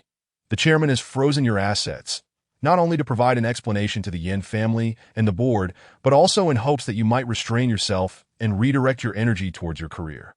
I have said all that needs to be said. Whether you heed this advice is entirely up to you. With that, he returned to the car, instructing the driver to depart, leaving Xiao Xinhui alone in the chaotic winds of the night. The following morning, Anin awoke in Lu Yinsen's embrace. With bleary eyes and a dazed expression, she lifted her gaze to meet the man's bright, clear eyes that Lu Yinsen had been awake for some time. Simply gazing at the young lady nestled in his arms, a gentle smile playing on his lips, Dadayin, you're awake, Dadayin nestled closer to him, her voice soft and languid. Brother Yinsen, what time is it? It's 9 in the morning, Dado. Is it really that late? Yet I still feel so drowsy, and no worries. If you're tired, just continue to sleep. I will stay here with you, Dad. Aren't you supposed to be at work? The man raised the corners of his lips, replying, I don't need to adhere to a strict schedule, so there's no need for you to worry. And Dadayin sighed in relief, her eyelids fluttering shut as she rested her head against his chest. Murmuring, Brother Yinsen, why do I feel so sleepy now that I'm pregnant? The man teased, it's because you're carrying a little lazy bug. The baby has passed on their drowsiness to you. Startled, and Anne's eyes widened. And she propped herself up, sitting on the bed in astonishment. Her sleepiness vanished instantly, and her lips curled into a quivering pout. Then am I carrying a little bug? Lu Yinsen was momentarily taken aback by her sudden movement, but quickly recovered. Sitting up and pulling Anin into his embrace, Anin, I was just teasing you. Our baby cannot possibly be a little bug. You are so beautiful. Our child will surely be exceptionally lovely as well. But what if the baby isn't good looking? Would you still like them? Lu Yinsen was aware that such a scenario was unlikely. After all, he himself was not unattractive, and Anin was stunningly beautiful. Even if their child inherited all their flaws, it was improbable that they would be unattractive. Nonetheless, to reassure Anin, he firmly stated, regardless of how the baby looks, I will love them wholeheartedly. Content, Anin nodded and then gently caressed her small belly, asking Brother Yinsen, why can't I feel the baby's presence? My belly is still so small. The man placed his hand over hers, explaining, the baby is only 14 weeks along, and their size is still smaller than your fist. So it's natural that you cannot perceive their presence. Why? ET'd, Anin recalled the 4D images Aunt Lu had shown her. Brother Yinsen, I want to see the baby, but Aunt Lu said we have to wait until the baby is bigger to take pictures. Pictures? Yes, the ones where you can see the baby's face, like a little bronze baby.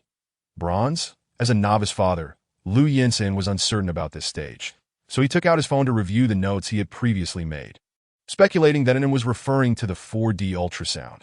Those images can only be captured after 20 weeks of pregnancy, ideally at 22 weeks, which means we will have to wait another 2 months. Anin pouted, disappointment etched on her face. Must we wait that long to see the baby? The man consoled her, if you want to see the baby, you won't have to wait 2 months. In 2 weeks, we will need to go for another prenatal checkup to conduct a non-invasive DNA test at that time. We can do AB ultrasound and see the baby. An had seen the baby's B ultrasound before and had been unable to discern anything. But that picture doesn't show the baby. That's because the baby is still small. You can't see anything. In 2 weeks, the baby will have grown, and we will be able to see their outline on the B ultrasound. And Anne's eyes sparkled with delight. Really? Will we be able to see the baby's face? Not the face, but we will be able to see their tiny hands and feet, upon hearing his words. And Anne's face lit up with a honeyed smile, her eyes dancing with joy. Chapter 73. The dream of a wealthy woman shattered. Lu Jin approached the bank to withdraw the money from her check. Her heart filled with trepidation. Initially intending to wait a few days, her concern over potential complications led her to the bank sooner than planned. The teller offered a perfunctory smile, saying, I'm sorry, but this check cannot be cashed at our bank at this time. Why not?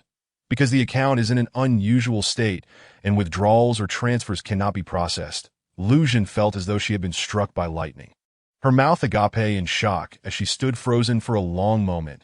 It was only when the teller urged her that she finally reacted. Unwilling to accept this outcome, she pressed the teller with questions. Regardless of her inquiries, the answer remained the same. The check could not be cashed. This meant that due to issues with the account, it was a worthless check.